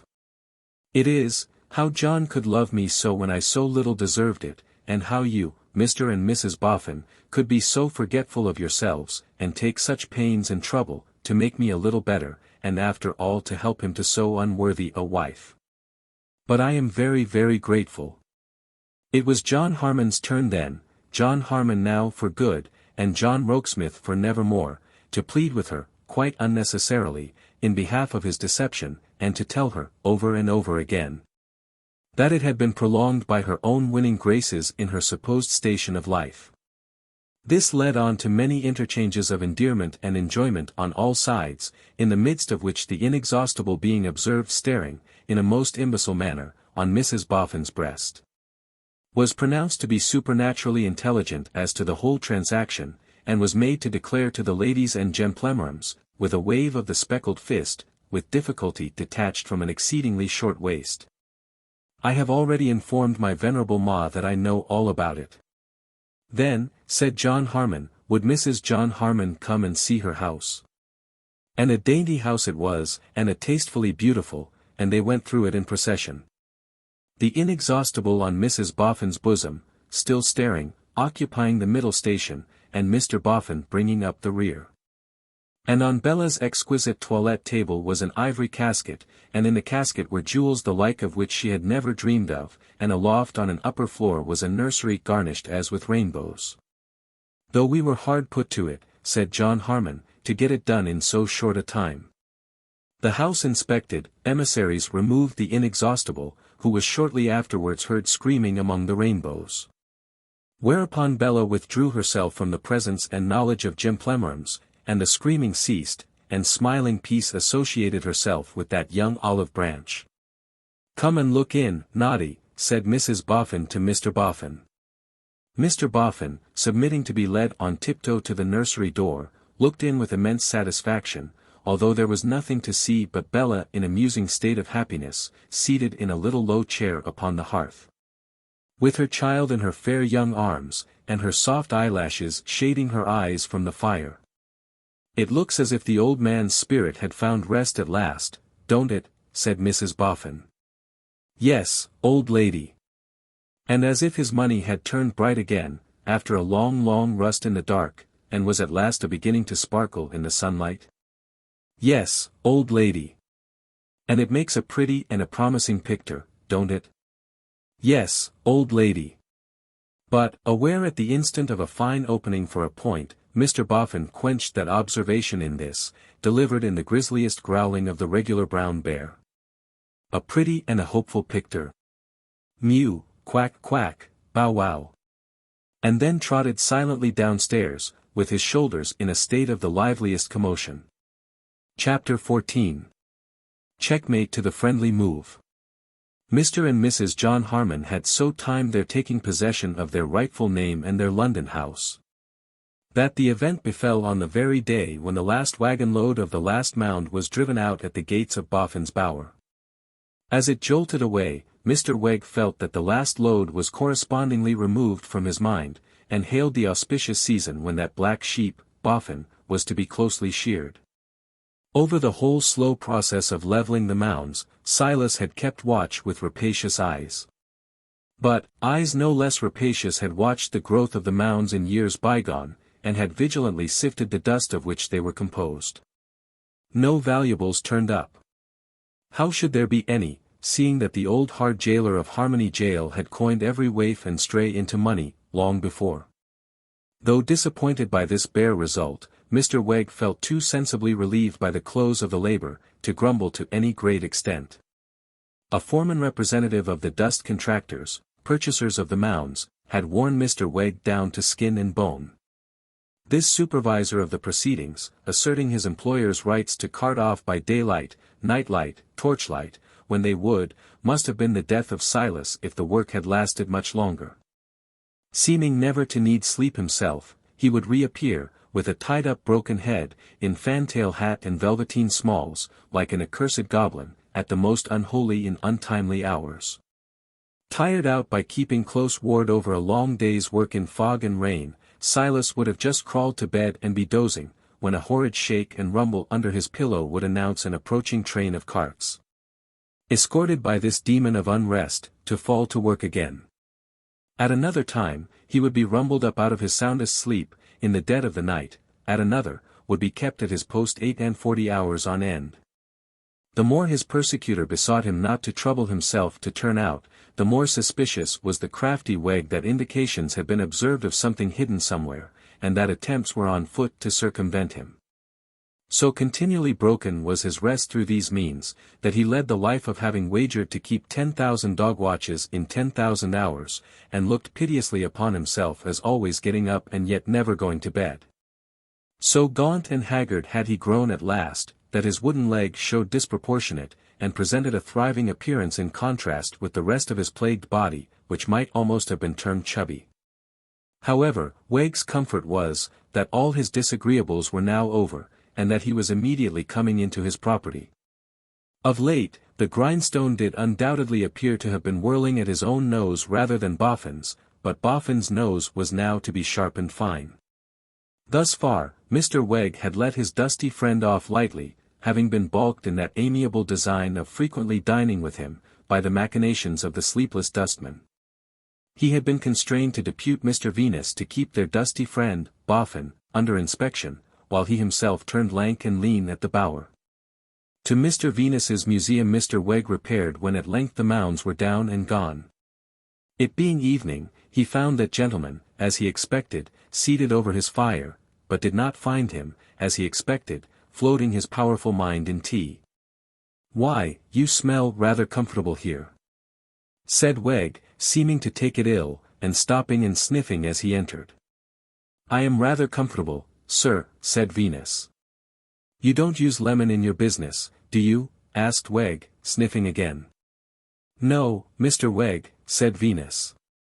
"When I use it at all, I mostly use it in cobbler's punch." "What do you call cobbler's punch?" demanded Wegg, in a worse humor than before. It's difficult to impart the receipt for it, sir, returned Venus, because, however particular you may be in allotting your materials, so much will still depend upon the individual gifts and there being a feeling thrown into it. But the groundwork is gin. In a Dutch bottle, said Wegg gloomily, as he sat himself down. Very good, sir, very good, cried Venus. Will you partake, sir? Will I partake? Returned Wegg very surlily. Why, of course I will. Will a man partake, as has been tormented out of his 5 senses by an everlasting dustman with his head tied up? Will he, too? As if he wouldn't. Don't let it put you out, Mr. Wegg. You don't seem in your usual spirits. If you come to that, you don't seem in your usual spirits, growled Wegg. You seem to be setting up for lively. This circumstance appeared, in his then state of mind, to give Mr. Wegg uncommon offence. And you've been having your hair cut? Said Wegg, missing the usual dusty shock. Yes, Mr. Wegg. But don't let that put you out, either. And I am blessed if you ain't getting fat, said Wegg, with culminating discontent. What are you going to do next? Well, Mr. Wegg, said Venus, smiling in a sprightly manner, I suspect you could hardly guess what I am going to do next. I don't want to guess, retorted Wegg. All I've got to say is, that it's well for you that the division of labor has been what it has been. It's well for you to have had so light a part in this business, when mine has been so heavy. You haven't had your rest broke, I'll be bound. Not at all, sir, said Venus. Never rested so well in all my life, I thank you. Ah, grumbled Wegg, you should have been me. If you had been me, and had been fretted out of your bed, and your sleep, and your meals, and your mind, for a stretch of months together, you'd have been out of condition and out of sorts.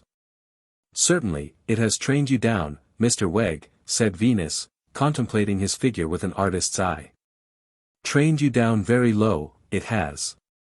So weazen and yellow is the quivering upon your bones, that one might almost fancy you had come to give a look in upon the French gentleman in the corner, instead of me. Mr. Wegg, glancing in great dudgeon towards the French gentleman's corner, seemed to notice something new there, which induced him to glance at the opposite corner. And then to put on his glasses and stare at all the nooks and corners of the dim shop in succession. Why, you've been having the place cleaned up, he exclaimed. Yes, Mr. Wegg. By the hand of adorable woman. Then what you're going to do next, I suppose, is to get married? That's it, sir. Silas took off his glasses again, finding himself too intensely disgusted by the sprightly appearance of his friend and partner to bear a magnified view of him, and made the inquiry. To the old party? Mr. Wegg, said Venus, with a sudden flush of wrath. The lady in question is not a old party. I meant, exclaimed Wegg, testily, to the party as formerly objected. Mr. Wegg, said Venus, in a case of so much delicacy, I must trouble you to say what you mean. There are strings that must not be played upon. No, sir. Not sounded, unless in the most respectful and tuneful manner. Of such melodious strings is Miss Pleasant Riderhood formed. Then it is the lady as formerly objected, said Wegg. Sir, returned Venus with dignity, I accept the altered phrase. It is the lady as formerly objected. When is it to come off? Asked Silas. Mr. Wegg, said Venus, with another flush. I cannot permit it to be put in the form of a fight. I must temperately but firmly call upon you, sir, to amend that question. When is the lady, Wegg reluctantly demanded, constraining his ill temper in remembrance of the partnership and its stock in trade, a-going to give her, and where she has already given her, art? Sir, returned Venus, I again accept the altered phrase, and with pleasure. The lady is a-going to give her, and where she has already given her, art, next Monday. Then the lady's objection has been met, said Silas. Mr. Wegg, said Venus, as I did name to you, I think, on a former occasion, if not on former occasions. On former occasions, interrupted Wegg. What, pursued Venus, what the nature of the lady's objection was, I may impart, without violating any of the tender confidences since sprung up between the lady and myself, how it has been met. Through the kind interference of two good friends of mine, one, previously acquainted with the lady, and one, not. The pint was thrown out, sir, by those two friends when they did me the great service of waiting on the lady to try if a union betwixt the lady and me could not be brought to bear. The pint, I say, was thrown out by them, sir, whether if, after marriage, I confined myself to the articulation of men, children, and the lower animals, it might not relieve the lady's mind of her feeling respecting being as a lady, regarded in a bony light.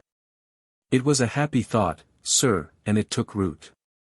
It would seem, Mr. Venus, observed Wegg, with a touch of distrust, that you are flush of friends. Pretty well, sir, that gentleman answered, in a tone of placid mystery. So, sir. Pretty well. However, said Wegg, after eyeing him with another touch of distrust, I wish you joy.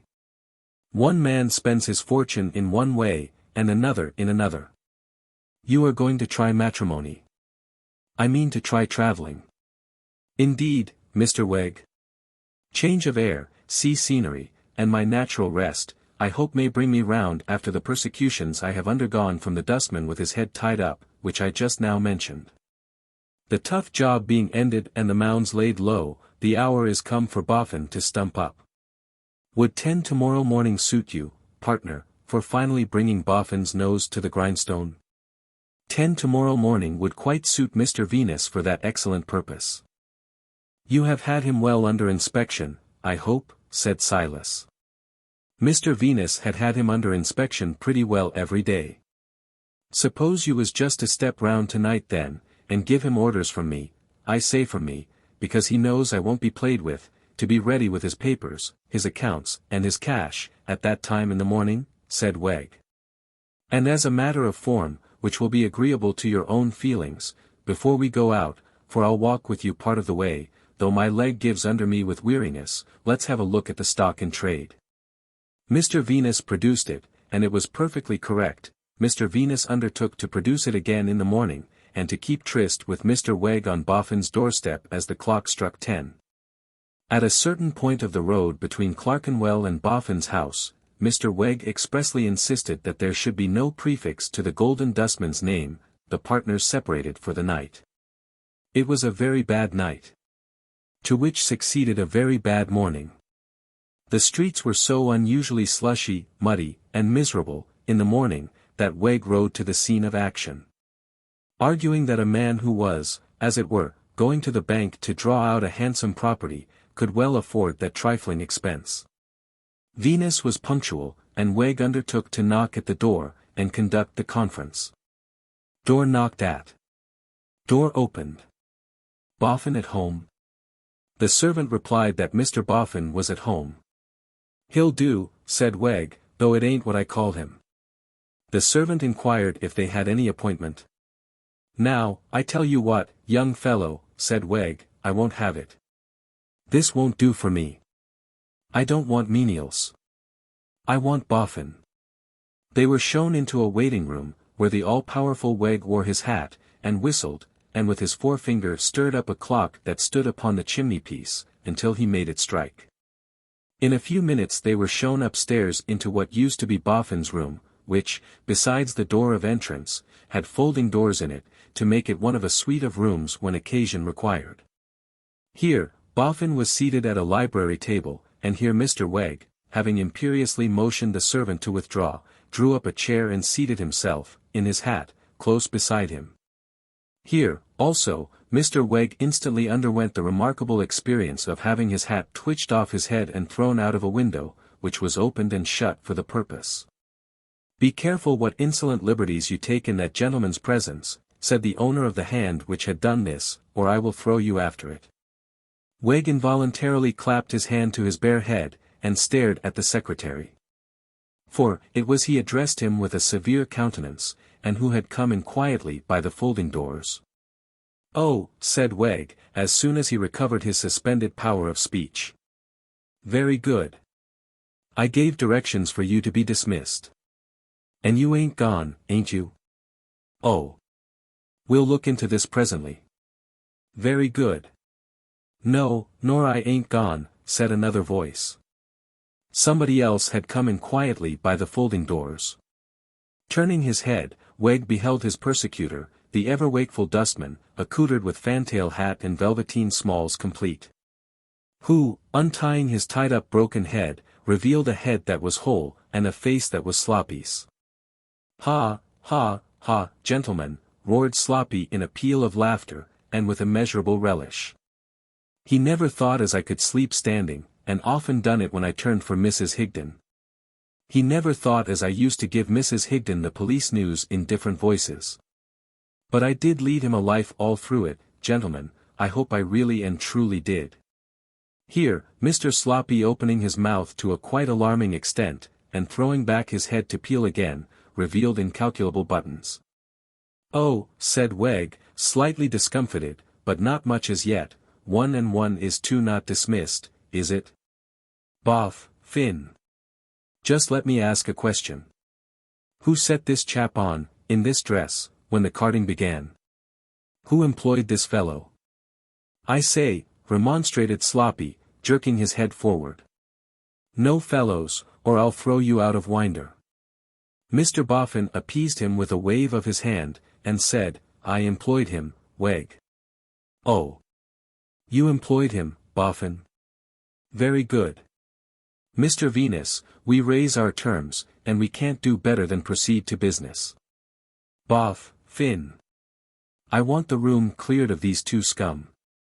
That's not going to be done, Wegg, replied Mr. Boffin, sitting composedly on the library table, at one end, while the secretary sat composedly on it at the other. Boffin. Not going to be done. Repeated Wegg. Not at your peril. No, Wegg, said Mr. Boffin, shaking his head good-humoredly. Not at my peril, and not on any other terms.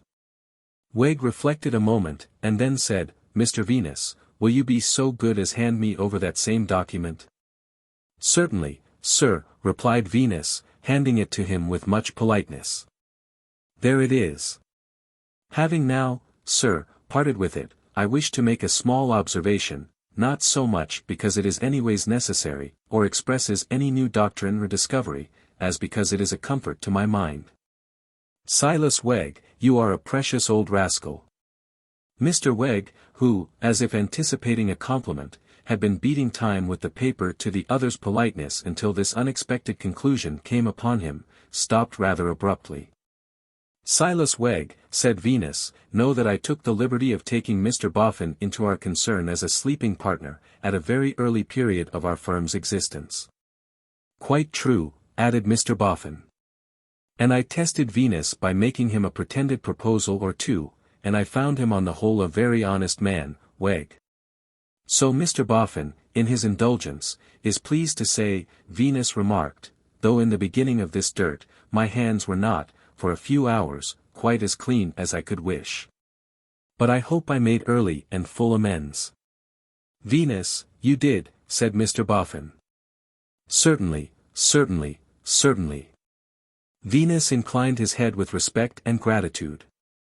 Thank you, sir. I am much obliged to you, sir, for all.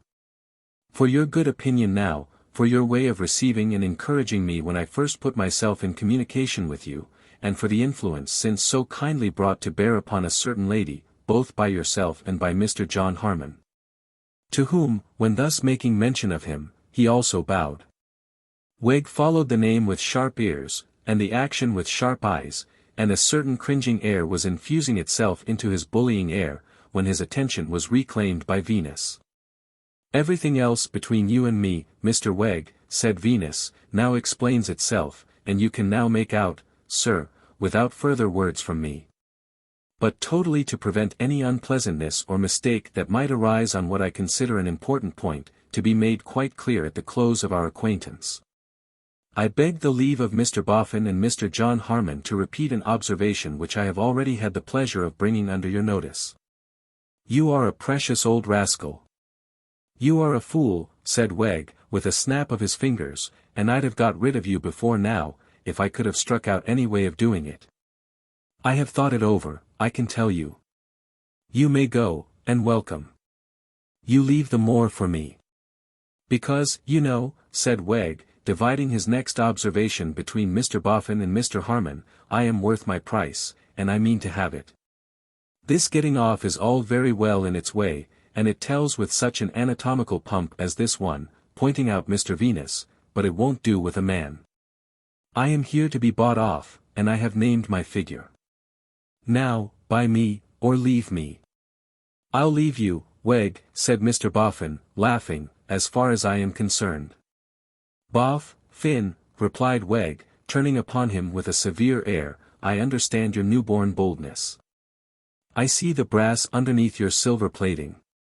You have got your nose out of joint. Knowing that you've nothing at stake, you can afford to come the independent game. Why, you're just so much smeary glass to see through, you know. But Mr. Harmon is in another situation. What Mr. Harmon risks, is quite another pair of shoes.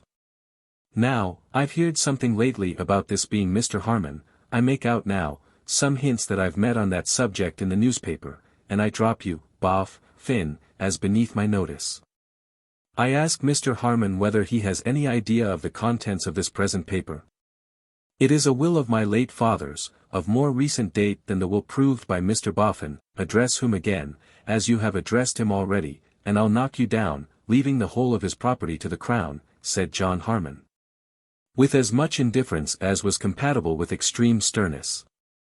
Bite you are, cried Wegg. Then, screwing the weight of his body upon his wooden leg, and screwing his wooden head very much on one side, and screwing up one eye, then, I put the question to you, what's this paper worth? Nothing, said John Harmon. Wegg had repeated the word with a sneer, and was entering on some sarcastic retort, when, to his boundless amazement, he found himself gripped by the cravat, shaken until his teeth chattered. Shoved back, staggering, into a corner of the room, and pinned there. You scoundrel, said John Harmon, whose seafaring hold was like that of a vice. You're knocking my head against the wall, urged Silas faintly.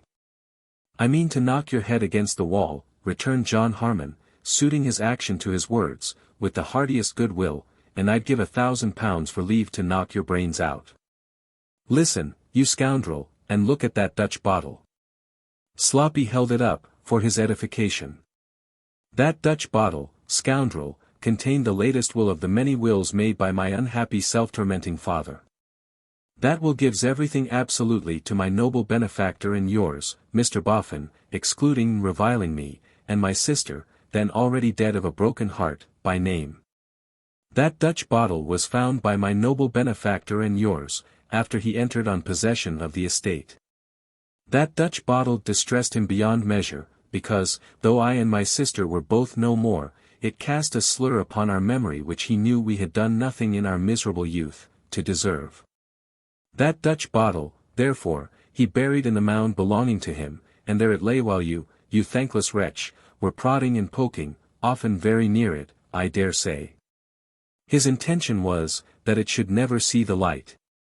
But he was afraid to destroy it, lest to destroy such a document, even with his great generous motive, might be an offence at law. After the discovery was made here who I was, Mr. Boffin, still restless on the subject, told me, upon certain conditions impossible for such a hound as you to appreciate, the secret of that Dutch bottle. I urged upon him the necessity of its being dug up, and the paper being legally produced and established. The first thing you saw him do, and the second thing has been done without your knowledge. Consequently, the paper now rattling in your hand as I shake you, and I should like to shake the life out of you, is worth less than the rotten cork of the Dutch bottle, do you understand? Judging from the fallen countenance of Silas as his head wagged backwards and forwards in a most uncomfortable manner, he did understand. Now, scoundrel, said John Harmon, taking another sailor-like turn on his cravat and holding him in his corner at arm's length, I shall make 2 more short speeches to you, because I hope they will torment you. Your discovery was a genuine discovery, such as it was, for nobody had thought of looking into that place. Neither did we know you had made it, until Venus spoke to Mr. Boffin, though I kept you under good observation from my first appearance here, and though Sloppy has long made it the chief occupation and delight of his life to attend you like your shadow. I tell you this, that you may know we knew enough of you to persuade Mr. Boffin to let us lead you on, deluded, to the last possible moment, in order that your disappointment might be the heaviest possible disappointment. That's the first short speech, do you understand? Here, John Harmon assisted his comprehension with another shake. Now, scoundrel, he pursued, I am going to finish. You supposed me just now, to be the possessor of my father's property. So I am. But through any act of my father's, or by any right I have. No. Through the munificence of Mr. Boffin. The conditions that he made with me, before parting with the secret of the Dutch bottle, were, that I should take the fortune, and that he should take his mound and no more. I owe everything I possess, solely to the disinterestedness, uprightness, tenderness, goodness, there are no words to satisfy me, of Mr. and Mrs. Boffin. And when, knowing what I knew, I saw such a mudworm as you presume to rise in this house against this noble soul, the wonder is, added John Harmon through his clenched teeth, and with a very ugly turn indeed on Wegg's cravat, that I didn't try to twist your head off, and fling that out of window. So. That's the last short speech, do you understand? Silas, released, put his hand to his throat, cleared it, and looked as if he had a rather large fishbone in that region. Simultaneously with this action on his part in his corner, a singular, and on the surface an incomprehensible, movement was made by Mr. Sloppy, who began backing towards Mr. Wegg along the wall. In the manner of a porter or heaver who is about to lift a sack of flour or coals. I am sorry, Wegg, said Mr. Boffin, in his clemency, that my old lady and I can't have a better opinion of you than the bad one we are forced to entertain. But I shouldn't like to leave you, after all said and done, worse off in life than I found you. Therefore say in a word, before we part, what it'll cost to set you up in another stall. And in another place, John Harmon struck in. You don't come outside these windows. Mr. Boffin, returned Wegg in avaricious humiliation, when I first had the honor of making your acquaintance, I had got together a collection of ballads which was, I may say, above price. Then they can't be paid for, said John Harmon, and you had better not try, my dear sir. Pardon me, Mr. Boffin, resumed Wegg, with a malignant glance in the last speaker's direction, I was putting the case to you, who, if my senses did not deceive me, put the case to me. I had a very choice collection of ballads, and there was a new stock of gingerbread in the tin box. I say no more, but would rather leave it to you. But it's difficult to name what's right, said Mr. Boffin uneasily, with his hand in his pocket, and I don't want to go beyond what's right, because you really have turned out such a very bad fellow. So artful, and so ungrateful you have been, Wegg, for when did I ever injure you? There was also, Mr. Wegg went on, in a meditative manner, a errand connection, in which I was much respected. But I would not wish to be deemed covetous, and I would rather leave it to you, Mr. Boffin. Upon my word, I don't know what to put it at, the Golden Dustman muttered. There was likewise, resumed Wegg, a pair of trestles, for which alone a Irish person, who was deemed a judge of trestles, offered 5 and 6, a sum I would not hear of, for I should have lost by it, and there was a stool, a umbrella, a clothes horse, and a tray. But I leave it to you, Mr. Boffin. The Golden Dustman seeming to be engaged in some abstruse calculation, Mr. Wegg assisted him with the following additional items. There was, further, Miss Elizabeth, Master George, Aunt Jane, and Uncle Parker. Ah! When a man thinks of the loss of such patronage as that, when a man finds so fair a garden rooted up by pigs, he finds it hard indeed, without going high, to work it into money. But I leave it wholly to you, sir. Mr. Sloppy still continued his singular, and on the surface his incomprehensible, movement. Leading on has been mentioned, said Wegg with a melancholy air, and it's not easy to say how far the tone of my mind may have been lowered by unwholesome reading on the subject of misers. When you was leading me and others on to think you won yourself, sir. All I can say is, that I felt my tone of mind a lowering at the time. And how can a man put a price upon his mind? There was likewise a hat just now. But I leave the old to you, Mr. Boffin. Come, said Mr. Boffin. Here's a couple of pound. In justice to myself, I couldn't take it, sir. The words were but out of his mouth when John Harmon lifted his finger, and Sloppy, who was now close to Weg, back to Weg's back, stooped, grasped his coat collar behind with both hands, and deftly swung him up like the sack of flour or coals before mentioned. A countenance of special discontent and amazement Mr. Weg exhibited in this position, with his buttons almost as prominently on view as Sloppy's own, and with his wooden leg in a highly unaccommodating state. But, not for many seconds was his countenance visible in the room, for Sloppy lightly trotted out with him and trotted down the staircase, Mr. Venus attending to open the street door. Mr. Sloppy's instructions had been to deposit his burden in the road, but, a scavenger's cart happening to stand unattended at the corner, with its little ladder planted against the wheel, Mr. S. found it impossible to resist the temptation of shooting Mr. Silas Weg into the cart's contents. A somewhat difficult feat, achieved with great dexterity, and with a prodigious splash. Chapter 15. What was caught in the traps that were set. How Bradley Headstone had been racked and riven in his mind since the quiet evening when by the riverside he had risen, as it were, out of the ashes of the bargeman. None but he could have told. Not even he could have told, for such misery can only be felt. First, he had to bear the combined weight of the knowledge of what he had done, of that haunting reproach that he might have done it so much better, and of the dread of discovery. This was load enough to crush him, and he labored under it day and night. It was as heavy on him in his scanty sleep, as in his red-eyed waking hours. It bore him down with a dread unchanging monotony, in which there was not a moment's variety.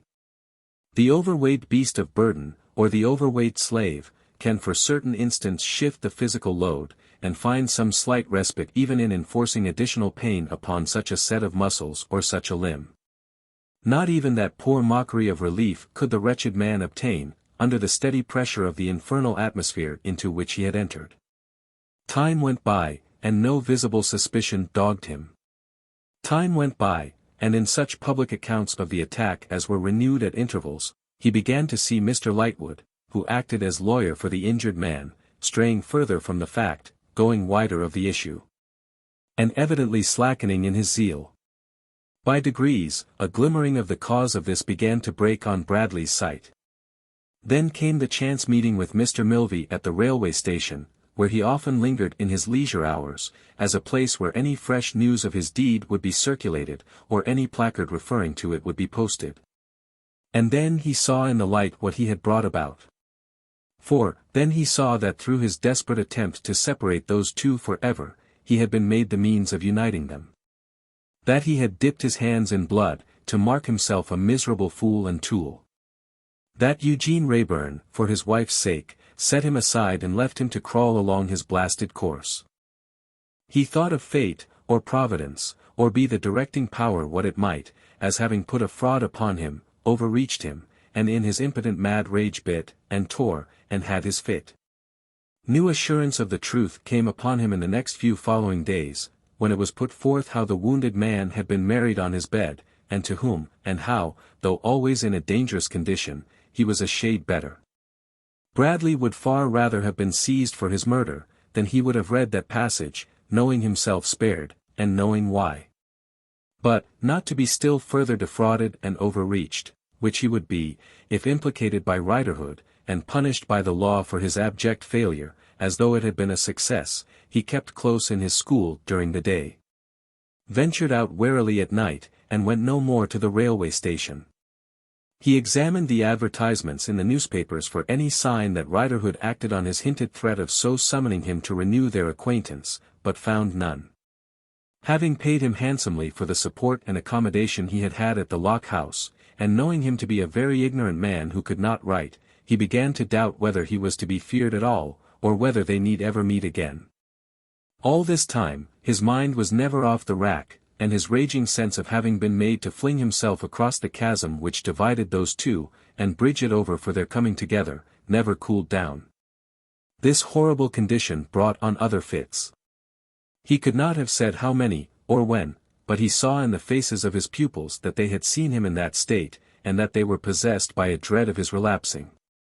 One winter day when a slight fall of snow was feathering the sills and frames of the schoolroom windows, he stood at his blackboard, crayon in hand, about to commence with a class.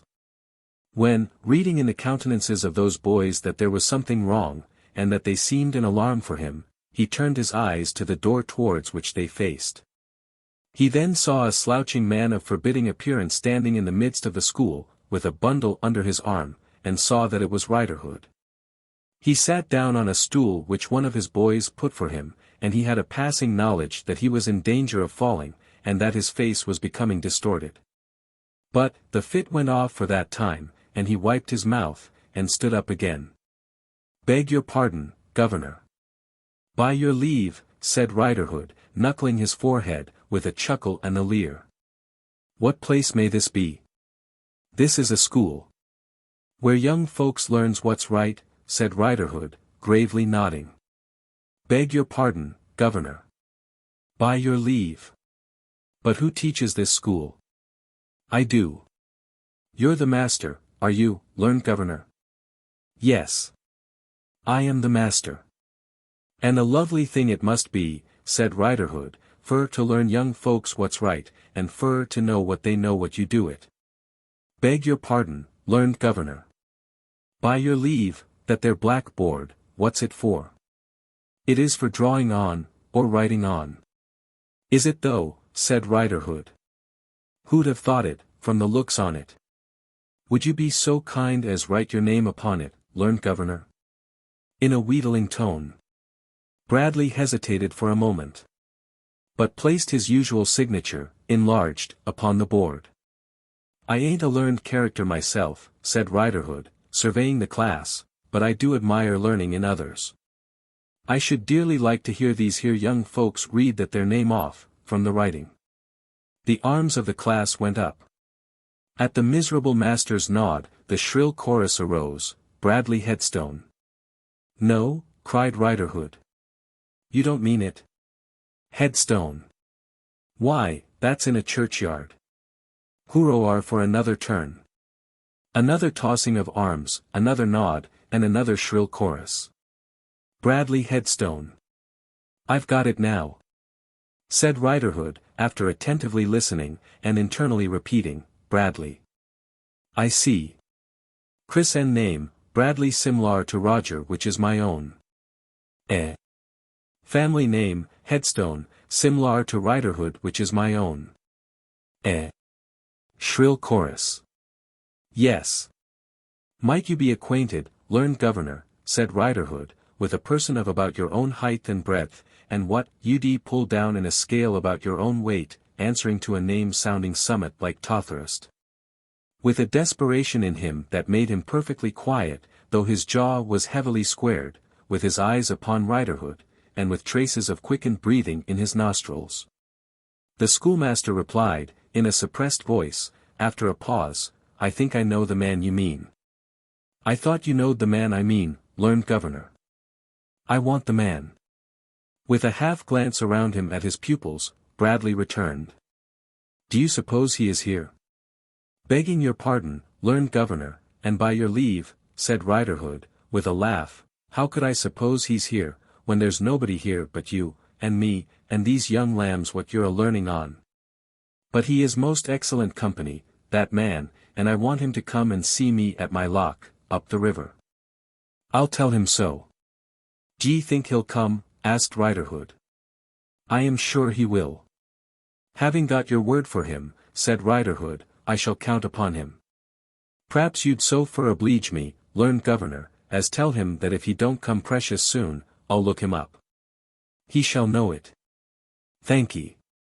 "As I says a while ago," pursued Riderhood, changing his hoarse tone and leering round upon the class again, "though not a learned character my own self, I do admire learning in others, to be sure. Being here and having met with your kind attention, master, might I, afore I go, ask a question of these here young lambs of yourn?" "If it is in the way of school," said Bradley, always sustaining his dark look at the other, and speaking in his suppressed voice, "You may." "Oh! It's in the way of school," cried Riderhood. "I'll pound it, master, to be in the way of school. What's the divisions of water, my lambs? What sorts of water is there on the land?" Shrill chorus, "Seas, rivers, lakes, and ponds." "Seas, rivers, lakes, and ponds," said Riderhood. "They've got all the lot, master. Blowed if I shouldn't have left out lakes, never having clapped eyes upon one, to my knowledge. Seas, rivers, lakes, and ponds. What is it, lambs, as they catches in seas, rivers, lakes, and ponds?" Shrill chorus, with some contempt for the ease of the question. "Fish. Good age in," said Riderhood. "But what else is it, my lambs, as they sometimes catches in rivers?" Chorus at a loss. One shrill voice, "Weed." "Good agin," cried Riderhood. "But it ain't weed neither. You'll never guess, my dears. What is it, besides fish, as they sometimes catches in rivers?" "Well, I'll tell you. It suits clothes." Bradley's face changed. "Leastways, lambs," said Riderhood, observing him out of the corners of his eyes, "that's what I my own self sometimes catches in rivers. For strike me blind, my lambs, if I didn't catch in a river the wary bundle under my arm." The class looked at the master, as if appealing from the irregular entrapment of this mode of examination. The master looked at the examiner, as if he would have torn him to pieces. "I ask your pardon, learned governor," said Riderhood, smearing his sleeve across his mouth as he laughed with a relish, "'tain't fair to the lambs, I know. It was a bit of fun of mine. But upon my soul I drawed this here bundle out of a river. It's a bargeman's suit of clothes. You see, it had been sunk there by the man as wore it, and I got it up." "How do you know it was sunk by the man who wore it?" asked Bradley. "'Cause I see him do it," said Riderhood. They looked at each other. Bradley, slowly withdrawing his eyes, turned his face to the blackboard and slowly wiped his name out. "A heap of thanks, master," said Riderhood, "for bestowing so much of your time, and of the lambs' time, upon a man as hasn't got no other recommendation to you than being a honest man. Wishing to see at my lock up the river, the person as we've spoke of, and as you've answered for, I takes my leave of the lambs and of their learned governor both." With those words, he slouched out of the school, leaving the master to get through his weary work as he might, and leaving the whispering pupils to observe the master's face until he fell into the fit which had been long impending. The next day but one was Saturday, and a holiday.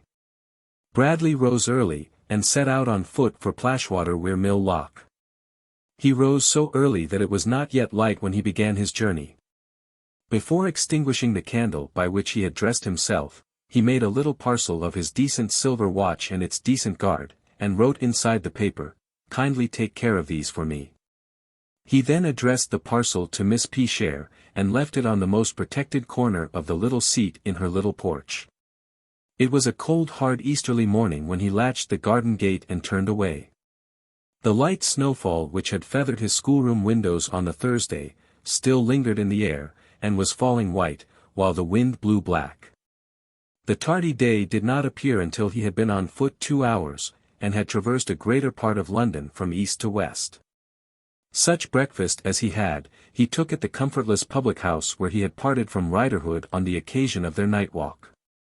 He took it, standing at the littered bar, and looked loweringly at a man who stood where Riderhood had stood that early morning. He outwalked the short day, and was on the towing path by the river, somewhat footsore, when the night closed in.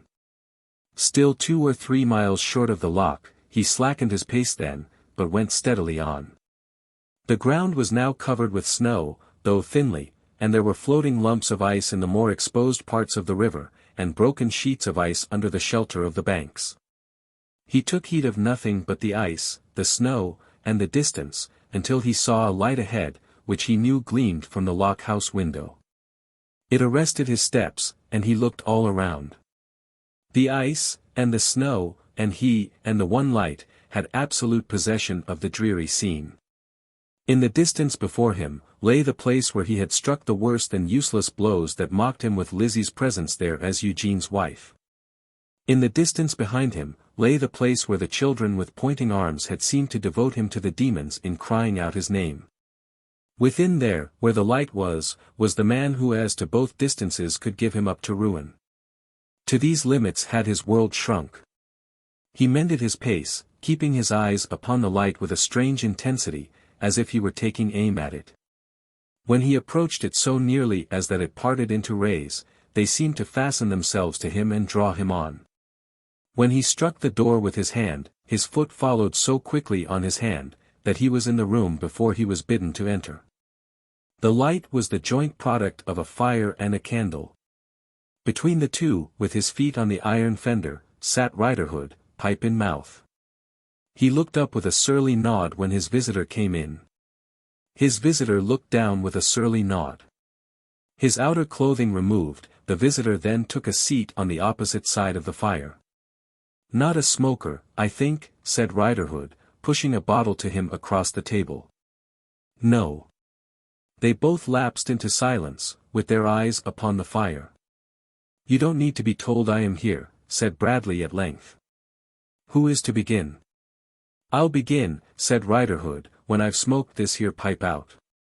He finished it with great deliberation, knocked out the ashes on the hob, and put it by. "I'll begin," he then repeated, "Bradley Headstone, master, if you wish it." "Wish it?"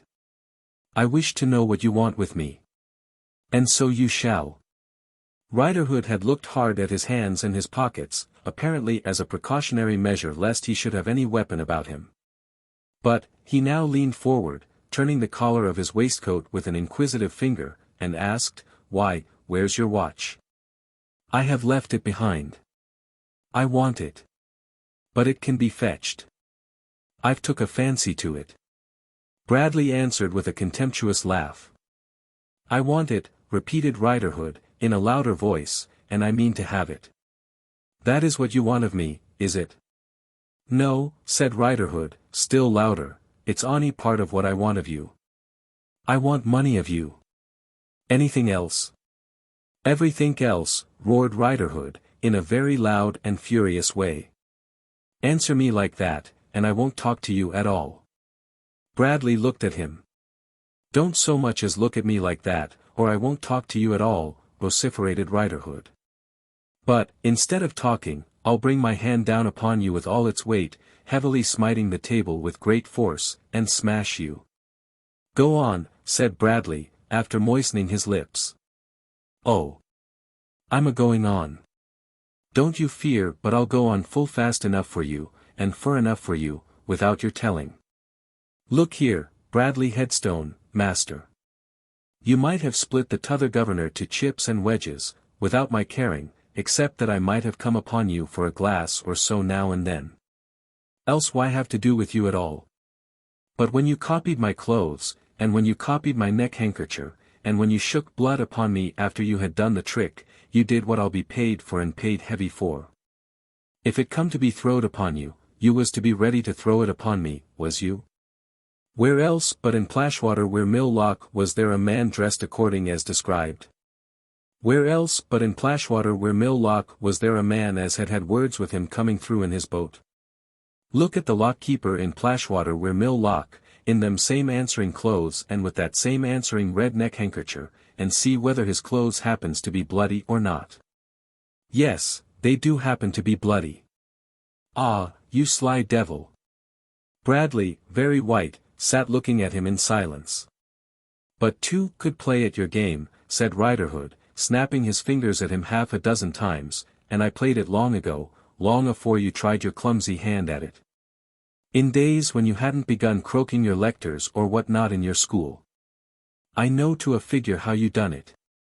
Where you stole away, I could steal away arter you, and do it knowingar than you. I know how you come away from London in your own clothes, and where you changed your clothes, and hid your clothes. I see you with my own eyes take your own clothes from their hiding place among them felled trees, and take a dip in the river to account for your dressing yourself, to anyone as might come by. I see you rise up Bradley Headstone, master, where you sat down bargeman. I see you pitch your bargeman's bundle into the river. I hooked your bargeman's bundle out of the river. I've got your bargeman's clothes, tore this way and that way with the scuffle, stained green with the grass, and spattered all over with what bust from the blows. I've got them, and I've got you. I don't care a curse for the t'other governor, alive or dead, but I care a many curses for my own self. And as you laid your plots agin me and was a sly devil agin me, I'll be paid for it, I'll be paid for it, I'll be paid for it, till I've drained you dry. Bradley looked at the fire, with a working face, and was silent for a while. At last he said, with what seemed an inconsistent composure of voice and feature. You can't get blood out of a stone, Riderhood. I can get money out of a schoolmaster though. You can't get out of me what is not in me. You can't wrest from me what I have not got. Mine is but a poor calling. You have had more than 2 guineas from me, already. Do you know how long it has taken me, allowing for a long and arduous training, to earn such a sum? I don't know, nor I don't care. Yours is a respectable calling. To save your respectability, it's worth your while to pawn every article of clothes you've got, sell every stick in your house, and beg and borrow every penny you can get trusted with. When you've done that and handed over, I'll leave you. Not afore. How do you mean, you'll leave me?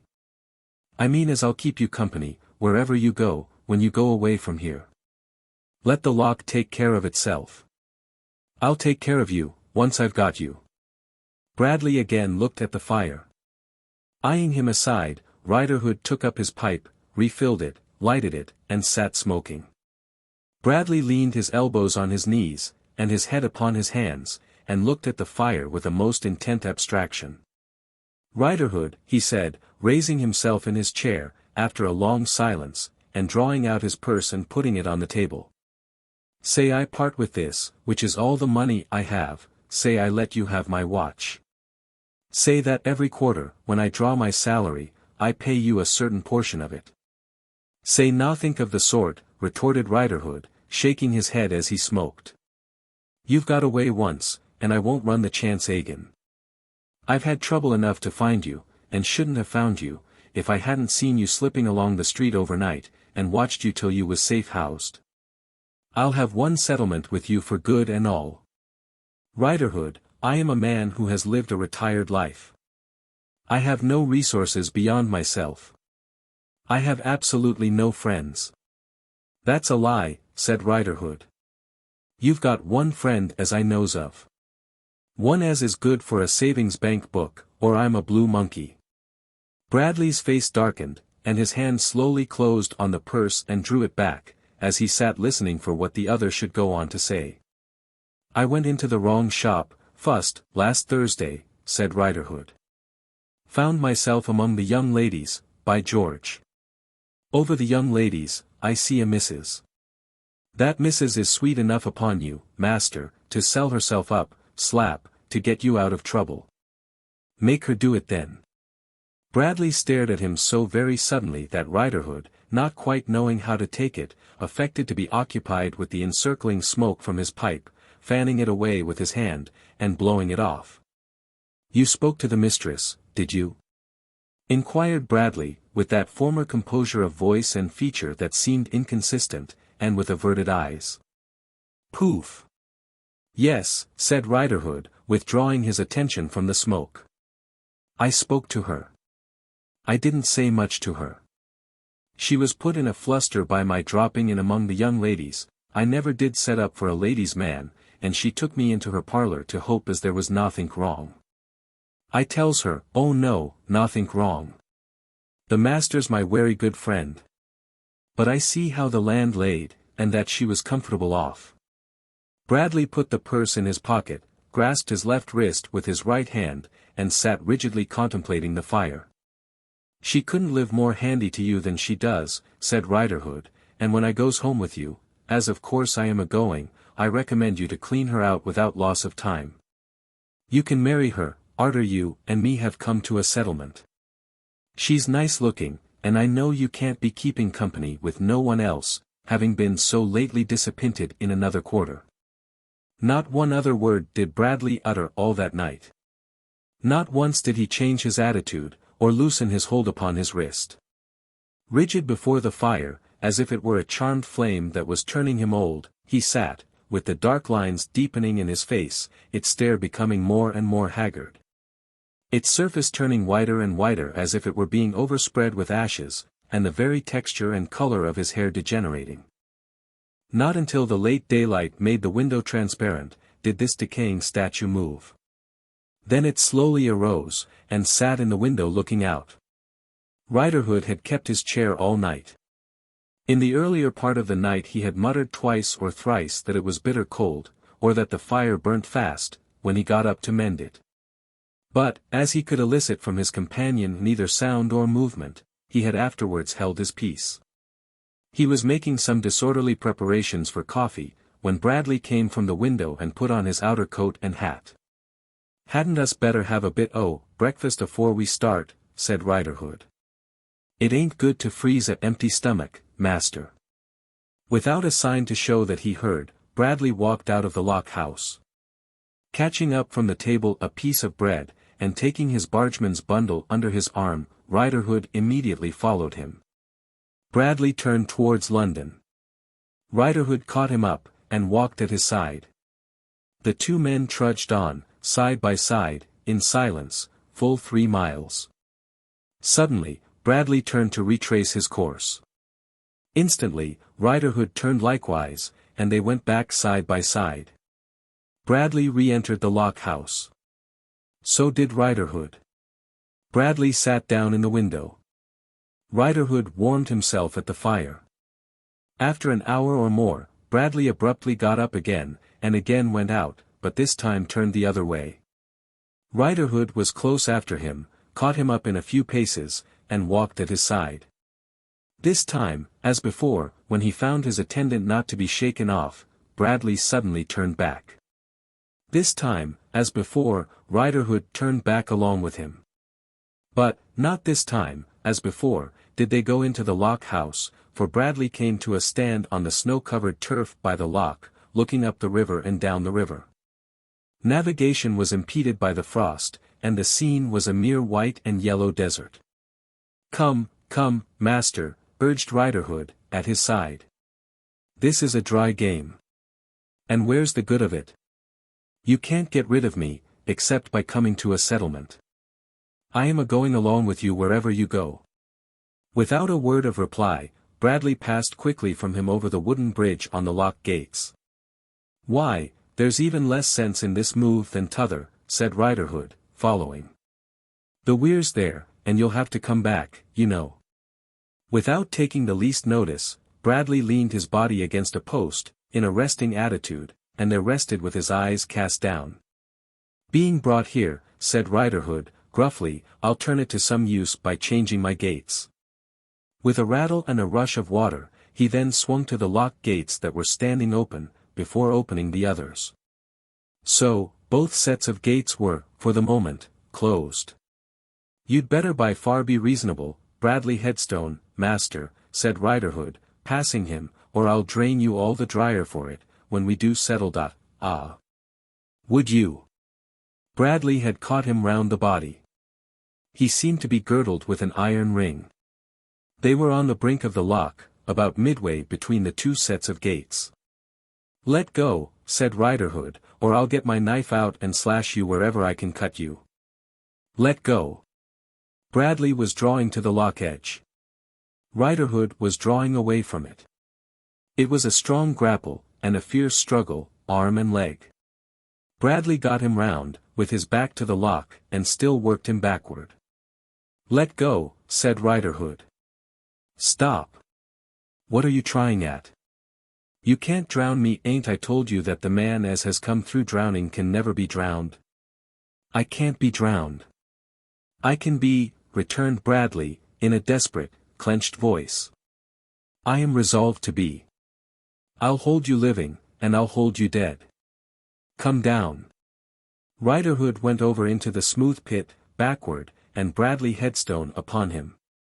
When the two were found, lying under the ooze and scum behind one of the rotting gates, Riderhood's hold had relaxed, probably in falling, and his eyes were staring upward. But, he was girdled still with Bradley's iron ring, and the rivets of the iron ring held tight. Chapter 16. Persons and Things in General. Mr. and Mrs. John Harmon's first delightful occupation was, to set all matters right that had strayed in any way wrong, or that might, could, would, or should, have strayed in any way wrong, while their name was in abeyance. In tracing out affairs for which John's fictitious death was to be considered in any way responsible, they used a very broad and free construction.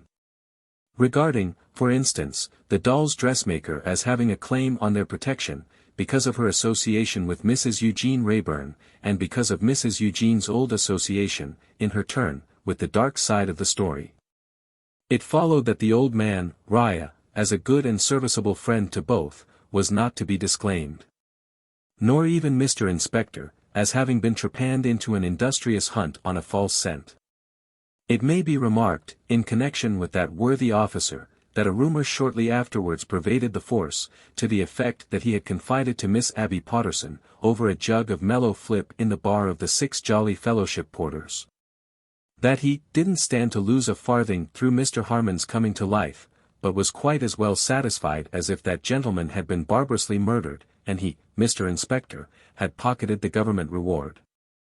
In all their arrangements of such nature, Mr. and Mrs. John Harmon derived much assistance from their eminent solicitor, Mr. Mortimer Lightwood, who laid about him professionally with such unwonted dispatch and intention, that a piece of work was vigorously pursued as soon as cut out, whereby young Blight was acted on as by that transatlantic dram which is poetically named an eye-opener, and found himself staring at real clients instead of out of window. The accessibility of Riah proving very useful as to a few hints towards the disentanglement of Eugene's affairs, Lightwood applied himself with infinite zest to attacking and harassing Mr. Fledgeby, who, discovering himself in danger of being blown into the air by certain explosive transactions in which he had been engaged, and having been sufficiently flayed under his beating, came to a parley and asked for quarter. The harmless Twemlow profited by the conditions entered into, though he little thought it. Mr. Riah unaccountably melted. Waited in person on him over the stable yard in Duke Street, St. James's, no longer ravening but mild, to inform him that payment of interest as heretofore, but henceforth at Mr. Lightwood's offices, would appease his Jewish rancour. And departed with the secret that Mr. John Harmon had advanced the money and become the creditor.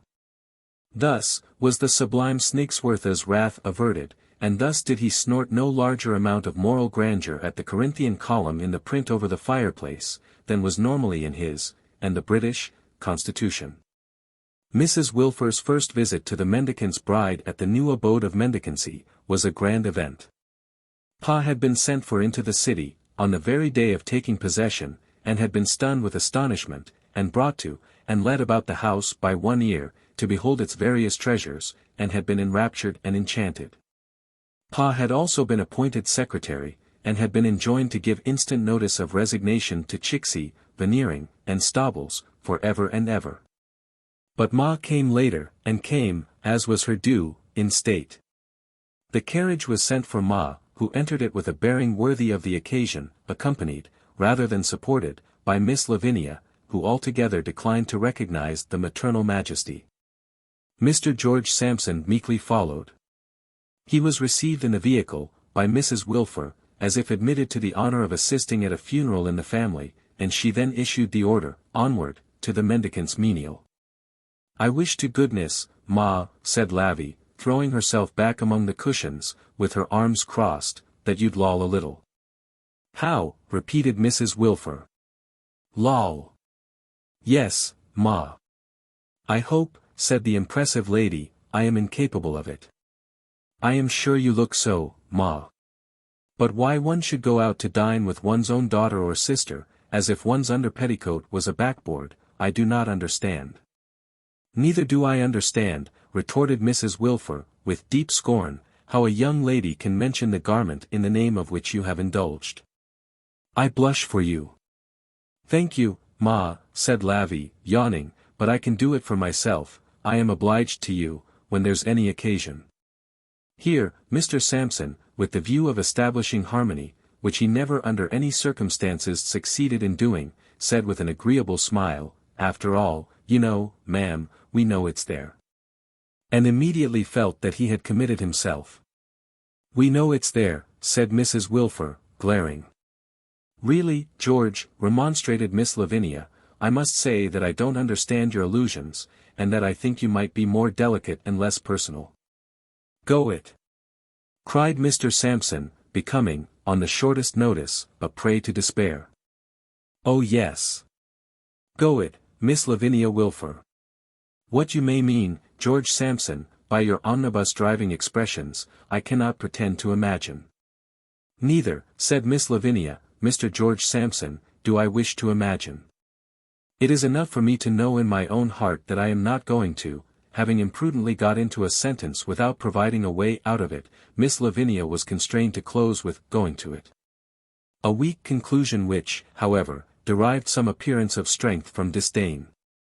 "Oh yes," cried Mr. Sampson, with bitterness. "Thus it ever is. I never—" "If you mean to say," Miss Lavy cut him short, "that you never brought up a young gazelle, you may save yourself the trouble, because nobody in this carriage supposes that you ever did. We know you better." As if this were a home thrust. "Lavinia," returned Mr. Sampson, in a dismal vein, "I did not mean to say so.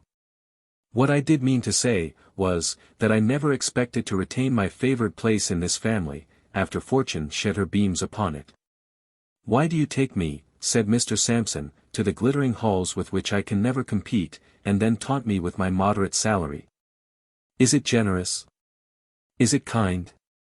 The stately lady, Mrs. Wilfer, perceiving her opportunity of delivering a few remarks from the throne, here took up the altercation. "Mr. Sampson," she began, "I cannot permit you to misrepresent the intentions of a child of mine." "Let him alone, ma," Miss Lavy interposed with haughtiness. "It is indifferent to me what he says or does."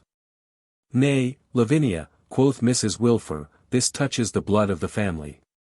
If Mr. George Sampson attributes, even to my youngest daughter—" "I don't see why you should use the word even, ma," Miss Lavy interposed, "because I am quite as important as any of the others." "Peace," said Mrs. Wilfer, solemnly. "I repeat, if Mr. George Sampson attributes, to my youngest daughter, groveling motives, he attributes them equally to the mother of my youngest daughter. That mother repudiates them, and demands of Mr. George Sampson, as a youth of honor, what he would have. I may be mistaken, nothing is more likely, but Mr. George Sampson," proceeded Mrs. Wilfer, majestically waving her gloves, "appears to me to be seated in a first-class equipage. Mr. George Sampson appears to me to be on his way, by his own admission, to a residence that may be termed palatial.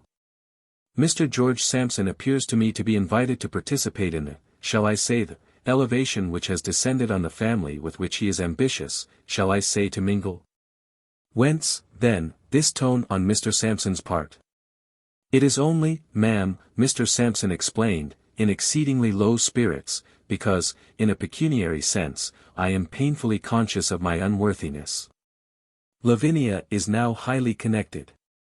Can I hope that she will still remain the same Lavinia as of old? And is it not pardonable if I feel sensitive, when I see a disposition on her part to take me up short? If you are not satisfied with your position, sir," observed Miss Lavinia, with much politeness, "we can set you down at any turning you may please to indicate to my sister's coachman." "Dearest Lavinia," urged Mr. Sampson, pathetically, "I adore you." "Then if you can't do it in a more agreeable manner," returned the young lady, "I wish you wouldn't. I also," pursued Mr. Sampson, "respect you, ma'am, to an extent which must ever be below your merits, I am well aware, but still up to an uncommon mark. Bear with a wretch, Lavinia, bear with a wretch, ma'am, who feels the noble sacrifices you make for him, but is goaded almost to madness." Mr. Sampson slapped his forehead, "when he thinks of competing with the rich and influential." "When you have to compete with the rich and influential, it will probably be mentioned to you," said Miss Lavy, "in good time. At least, it will if the case is my case. Mr. Sampson immediately expressed his fervent opinion that this was more than human, and was brought upon his knees at Miss Lavinia's feet. It was the crowning addition indispensable to the full enjoyment of both mother and daughter, to bear Mr. Sampson, a grateful captive, into the glittering halls he had mentioned, and to parade him through the same. At once a living witness of their glory, and a bright instance of their condescension.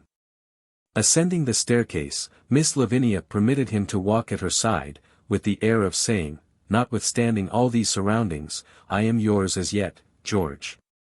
How long it may last is another question, but I am yours as yet. She also benignantly intimated to him, aloud, the nature of the objects upon which he looked, and to which he was unaccustomed, as, exotics, George, an aviary, George, an ormolu clock, George, and the like. While, through the whole of the decorations, Mrs. Wilfer led the way with the bearing of a savage chief, who would feel himself compromised by manifesting the slightest token of surprise or admiration. Indeed, the bearing of this impressive woman, throughout the day, was a pattern to all impressive women under similar circumstances. She renewed the acquaintance of Mr. and Mrs. Boffin, as if Mr. and Mrs. Boffin had said of her what she had said of them, and as if time alone could quite wear her injury out. She regarded every servant who approached her, as her sworn enemy, expressly intending to offer her affronts with the dishes, and to pour forth outrages on her moral feelings from the decanters.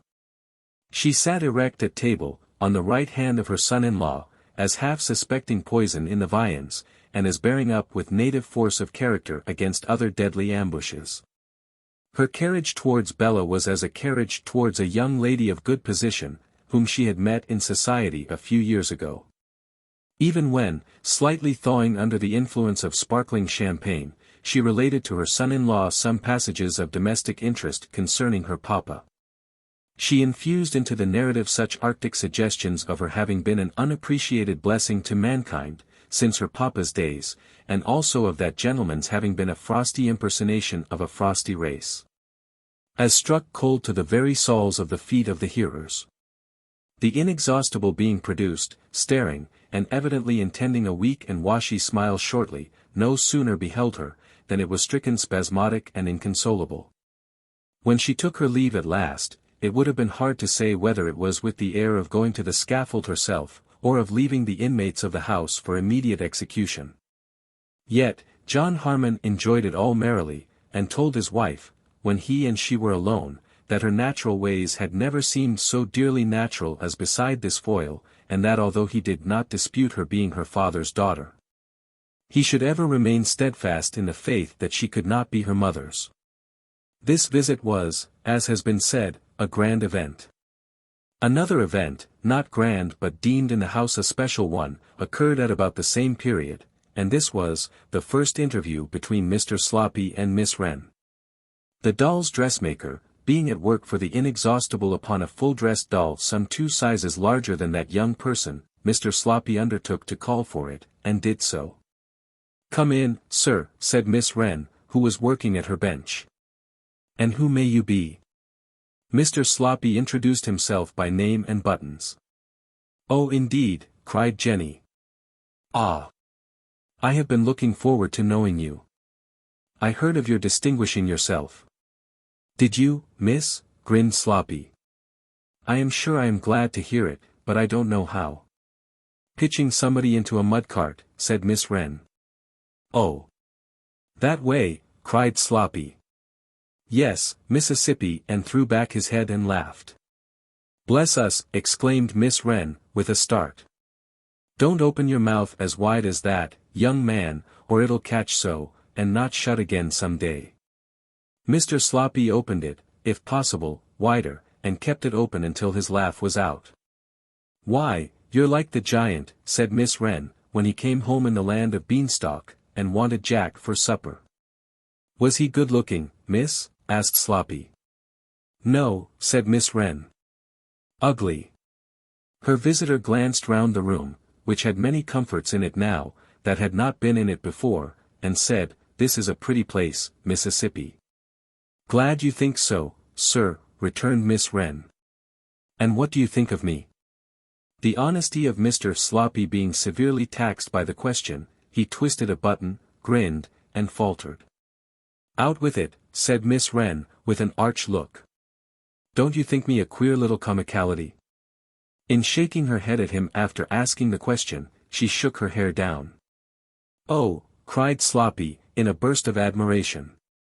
"What a lot, and what a color!" Miss Wren, with her usual expressive hitch, went on with her work. But, left her hair as it was, not displeased by the effect it had made. "You don't live here alone, do you, miss?" asked Sloppy. "No," said Miss Wren, with a chop. "Live here with my fairy godmother." "With," Mr. Sloppy couldn't make it out. "With who did you say, miss?" "Well," replied Miss Wren, more seriously. "With my second father. Or with my first, for that matter." And she shook her head, and drew a sigh. "If you had known a poor child I used to have here," she added, "you'd have understood me. But you didn't, and you can't. All the better. You must have been taught a long time," said Sloppy, glancing at the array of dolls in hand, "before you came to work so neatly, miss, and with such a pretty taste." "Never was taught a stitch, young man," returned the dressmaker, tossing her head. "Just gobbled and gobbled, till I found out how to do it. Badly enough at first, but better now. And here have I," said Sloppy, in something of a self-reproachful tone, "been a-learning, and here has Mr. Boffin been a-paying, ever so long." "I have heard what your trade is," observed Miss Wren, "it's cabinet making." Mr. Sloppy nodded. "Now that the mounds is done with, it is. I'll tell you what, Mississippi. I should like to make you something." "Much obliged." "But what?" "I could make you," said Sloppy, surveying the room, "I could make you a handy set of nests to lay the dolls in. Or I could make you a handy little set of drawers, to keep your silks and threads and scraps in. Or I could turn you a rare handle for that crutch stick, if it belongs to him you call your father." "It belongs to me," returned the little creature, with a quick flush of her face and neck. "I am lame." Poor Sloppy flushed too, for there was an instinctive delicacy behind his buttons, and his own hand had struck it. He said, perhaps, the best thing in the way of amends that could be said. "I am very glad it's yours, because I'd rather ornament it for you than for anyone else. Please may I look at it?" Miss Wren was in the act of handing it to him over her bench, when she paused. "But you had better see me use it," she said, sharply. "This is the way. Hop petty, kickety, pep peg peg. Not pretty, is it?" "It seems to me that you hardly want it at all," said Sloppy. The little dressmaker sat down again, and gave it into his hand, saying, with that better look upon her, and with a smile, "Thank you." "And as concerning the nests and the drawers," said Sloppy, after measuring the handle on his sleeve, and softly standing the stick aside against the wall, "why, it would be a real pleasure to me. I've heard tell that you can sing most beautiful.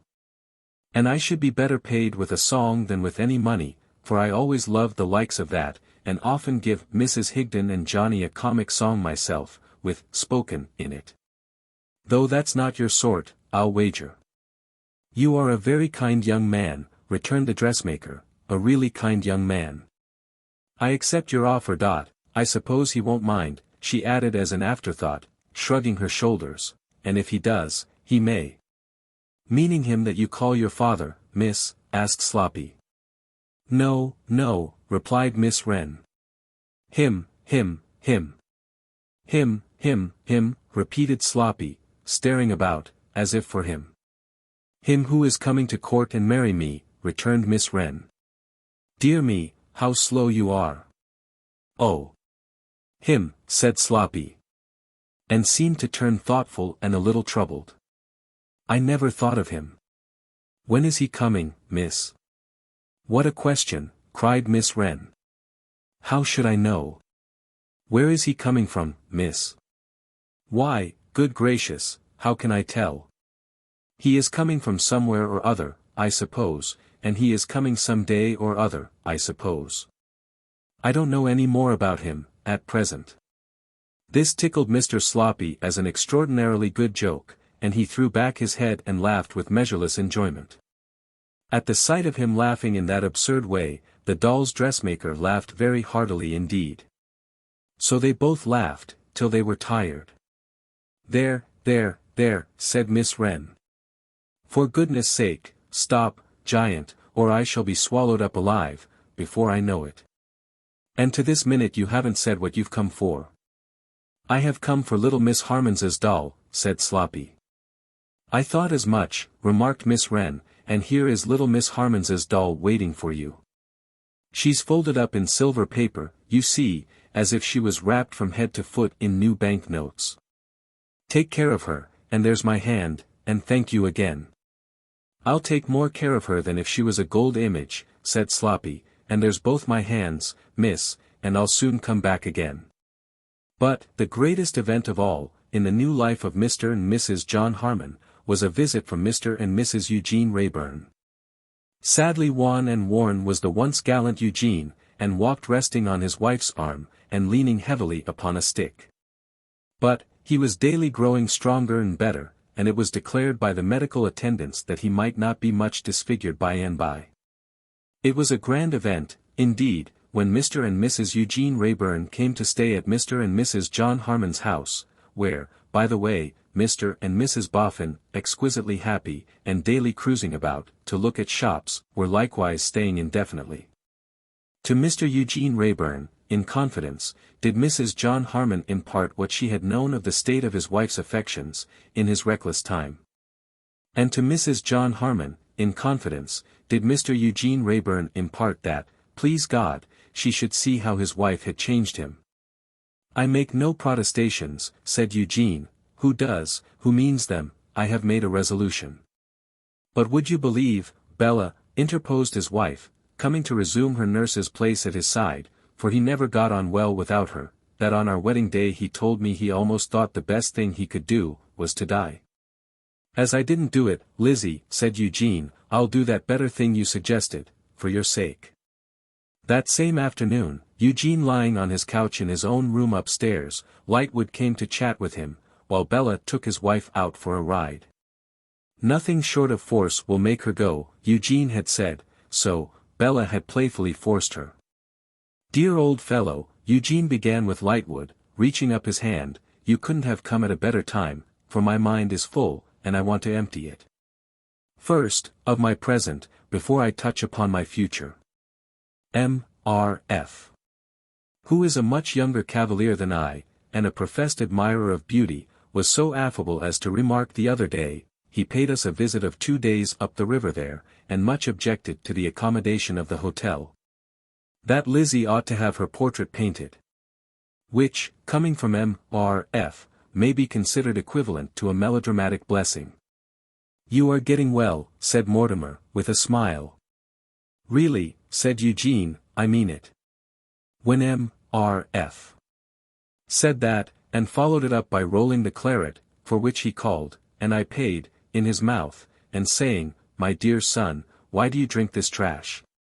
It was tantamount in him, to a paternal benediction on our union, accompanied with a gush of tears. The coolness of M.R.F. is not to be measured by ordinary standards. True enough, said Lightwood. That's all, pursued Eugene, that I shall ever hear from M.R.F. on the subject, and he will continue to saunter through the world with his hat on one side. My marriage being thus solemnly recognized at the family altar, I have no further trouble on that score. Next, you really have done wonders for me, Mortimer, in easing my money perplexities, and with such a guardian and steward beside me, as the preserver of my life, I am hardly strong yet, you see. For I am not man enough to refer to her without a trembling voice, she is so inexpressibly dear to me, Mortimer. The little that I can call my own will be more than it ever has been. It need be more, for you know what it always has been in my hands. Nothing.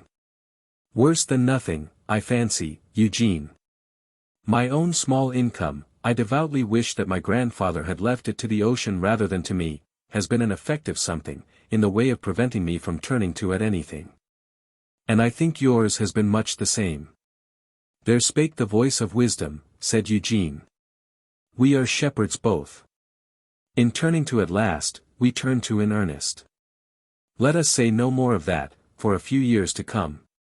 Now, I have had an idea, Mortimer, of taking myself and my wife to one of the colonies, and working at my vocation there. I should be lost without you, Eugene, but you may be right. No, said Eugene, emphatically. Not right. Wrong. He said it with such a lively, almost angry, flash, that Mortimer showed himself greatly surprised. You think this thumped head of mine is excited? Eugene went on, with a high look, not so, believe me. I can say to you of the healthful music of my pulse what Hamlet said of his. My blood is up, but wholesomely up, when I think of it. Tell me. Shall I turn coward to Lizzie, and sneak away with her, as if I were ashamed of her? Where would your friend's part in this world be, Mortimer, if she had turned coward to him, and on immeasurably better occasion? Honorable and stanch, said Lightwood. And yet, Eugene. And yet what, Mortimer? And yet, are you sure that you might not feel, for her sake, I say for her sake, any slight coldness towards her on the part of society? Oh! You and I may well stumble at the word, returned Eugene, laughing. Do we mean our Tippins? Perhaps we do, said Mortimer, laughing also. Faith, we do, returned Eugene, with great animation. We may hide behind the bush and beat about it, but we do. Now, my wife is something nearer to my heart, Mortimer, than Tippins is, and I owe her a little more than I owe to Tippins, and I am rather prouder of her than I ever was of Tippins. Therefore, I will fight it out to the last gasp, with her and for her, here, in the open field. When I hide her, or strike for her, faint-heartedly, in a hole or a corner, do you whom I love next best upon earth? Tell me what I shall most righteously deserve to be told, that she would have done well to turn me over with her foot that night when I lay bleeding to death, and spat in my dastard face. The glow that shone upon him as he spoke the words, so irradiated his features that he looked, for the time, as though he had never been mutilated. His friend responded as Eugene would have had him respond, and they discoursed of the future until Lizzie came back. After resuming her place at his side, and tenderly touching his hands and his head, she said, Eugene, dear, you made me go out, but I ought to have stayed with you. You are more flushed than you have been for many days. What have you been doing? Nothing, replied Eugene, but looking forward to your coming back.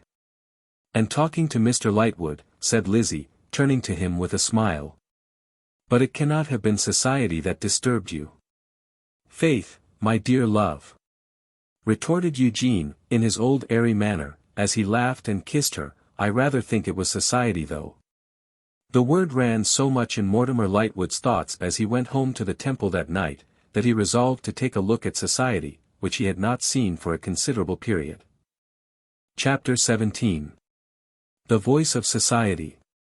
Behoves Mortimer Lightwood, therefore, to answer a dinner card from Mr. and Mrs. Veneering requesting the honor, and to signify that Mr. Mortimer Lightwood will be happy to have the other honor.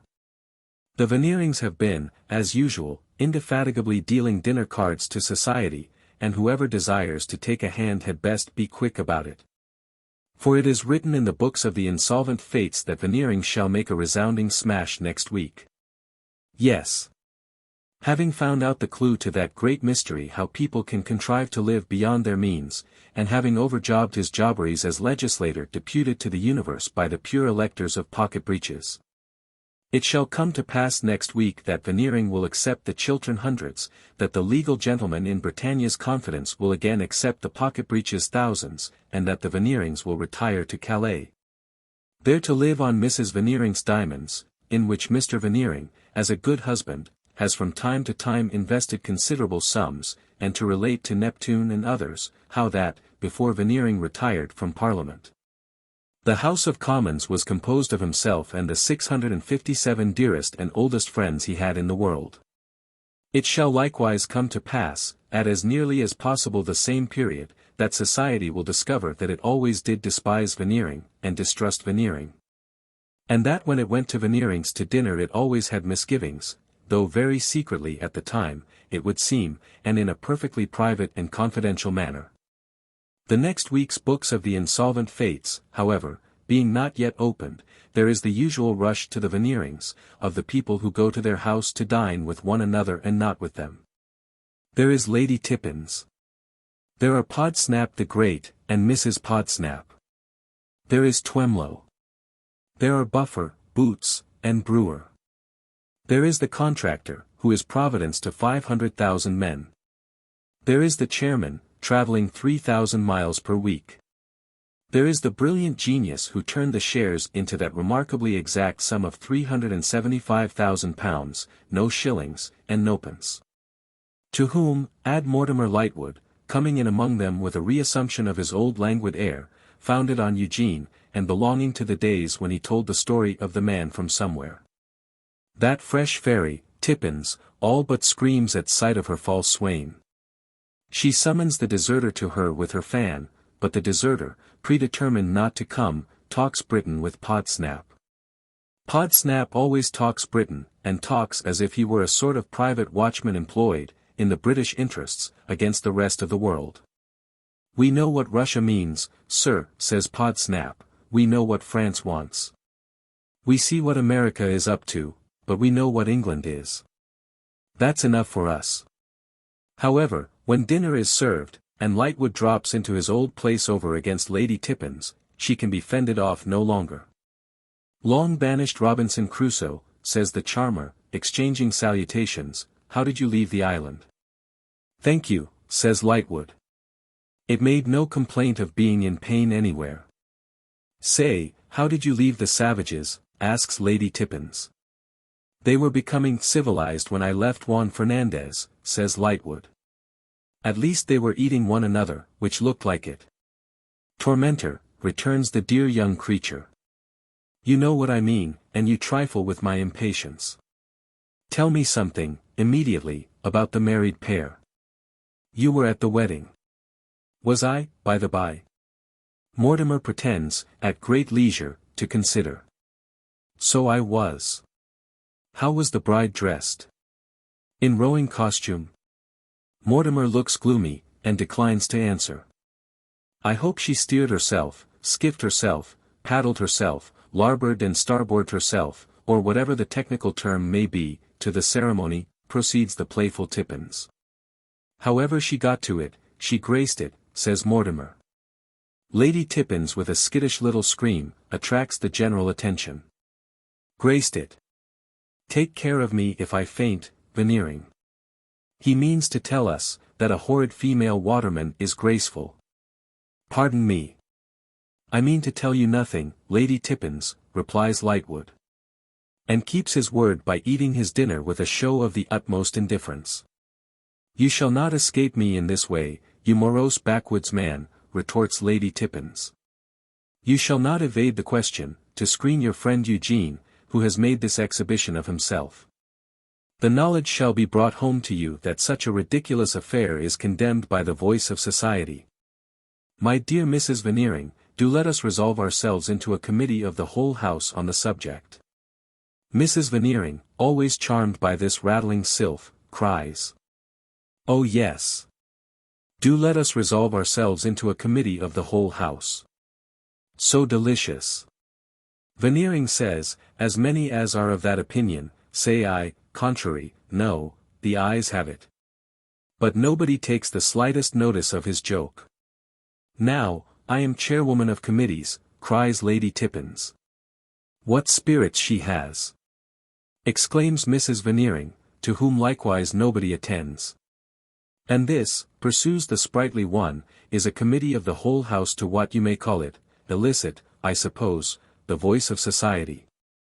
The question before the committee is, whether a young man of very fair family, good appearance, and some talent, makes a fool or a wise man of himself in marrying a female waterman, turned factory girl.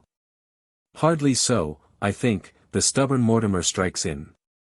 I take the question to be, whether such a man as you describe, Lady Tippins, does right or wrong in marrying a brave woman, I say nothing of her beauty, who has saved his life, with a wonderful energy in address.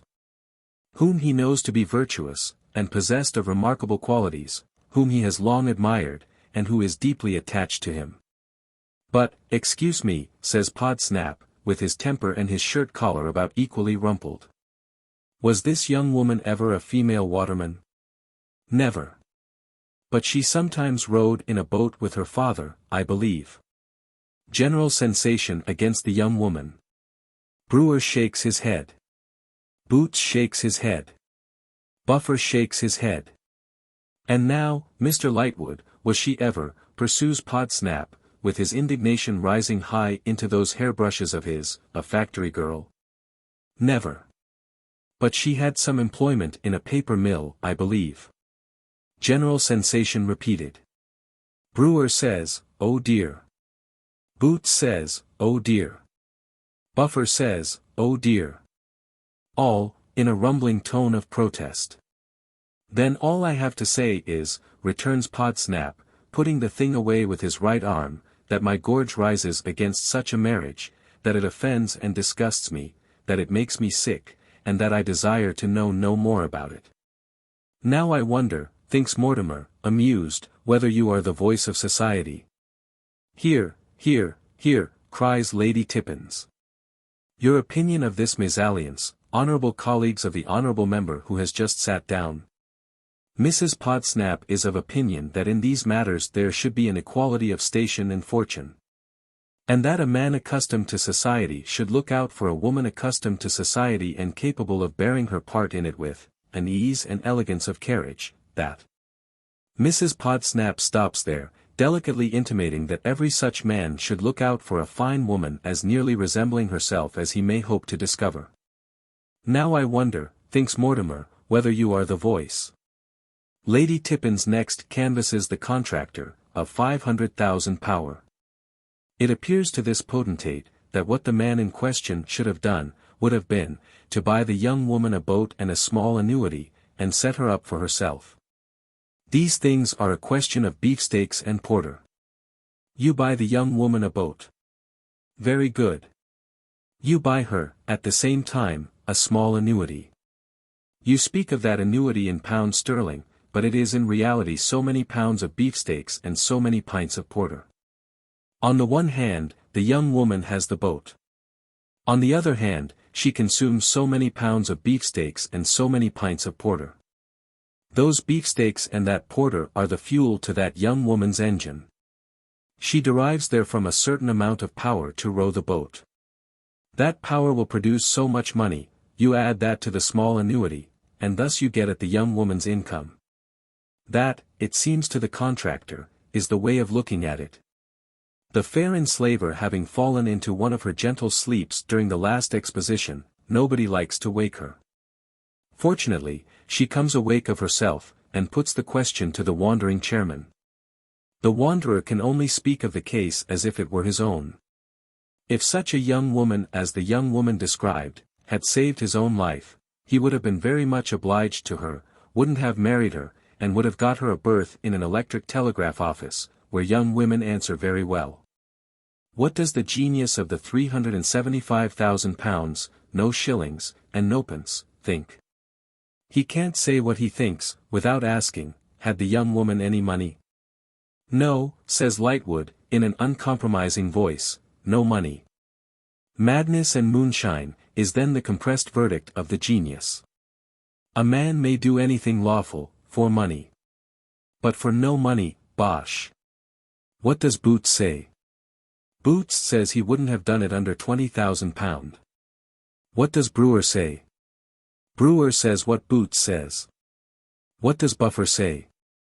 Buffer says he knows a man who married a bathing woman, and bolted. Lady Tippins fancies she has collected the suffrages of the whole committee, nobody dreaming of asking the Veneerings for their opinion, when, looking round the table through her eyeglass, she perceives Mr. Twemlow with his hand to his forehead. Good gracious! My Twemlow forgotten! My dearest! My own! What is his vote?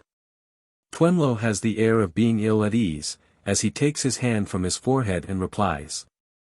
I am disposed to think, says he, that this is a question of the feelings of a gentleman. A gentleman can have no feelings who contracts such a marriage, flushes Podsnap. "Pardon me, sir," says Twemlow, rather less mildly than usual, "I don't agree with you. If this gentleman's feelings of gratitude, of respect, of admiration, and affection, induced him, as I presume they did, to marry this lady." "This lady?" echoes Podsnap. "Sir," returns Twemlow, with his wristbands bristling a little, "you repeat the word, I repeat the word. This lady. What else would you call her, if the gentleman were present?" This being something in the nature of a poser for Podsnap, he merely waves it away with a speechless wave. "I say," resumes Twemlow, "if such feelings on the part of this gentleman, induced this gentleman to marry this lady, I think he is the greater gentleman for the action, and makes her the greater lady. I beg to say, that when I use the word, gentleman, I use it in the sense in which the degree may be attained by any man. The feelings of a gentleman I hold sacred, and I confess I am not comfortable when they are made the subject of sport or general discussion." "I should like to know," sneers Podsnap, "whether your noble relation would be of your opinion." "Mr. Podsnap," retorts Twemlow, "permit me. He might be, or he might not be. I cannot say.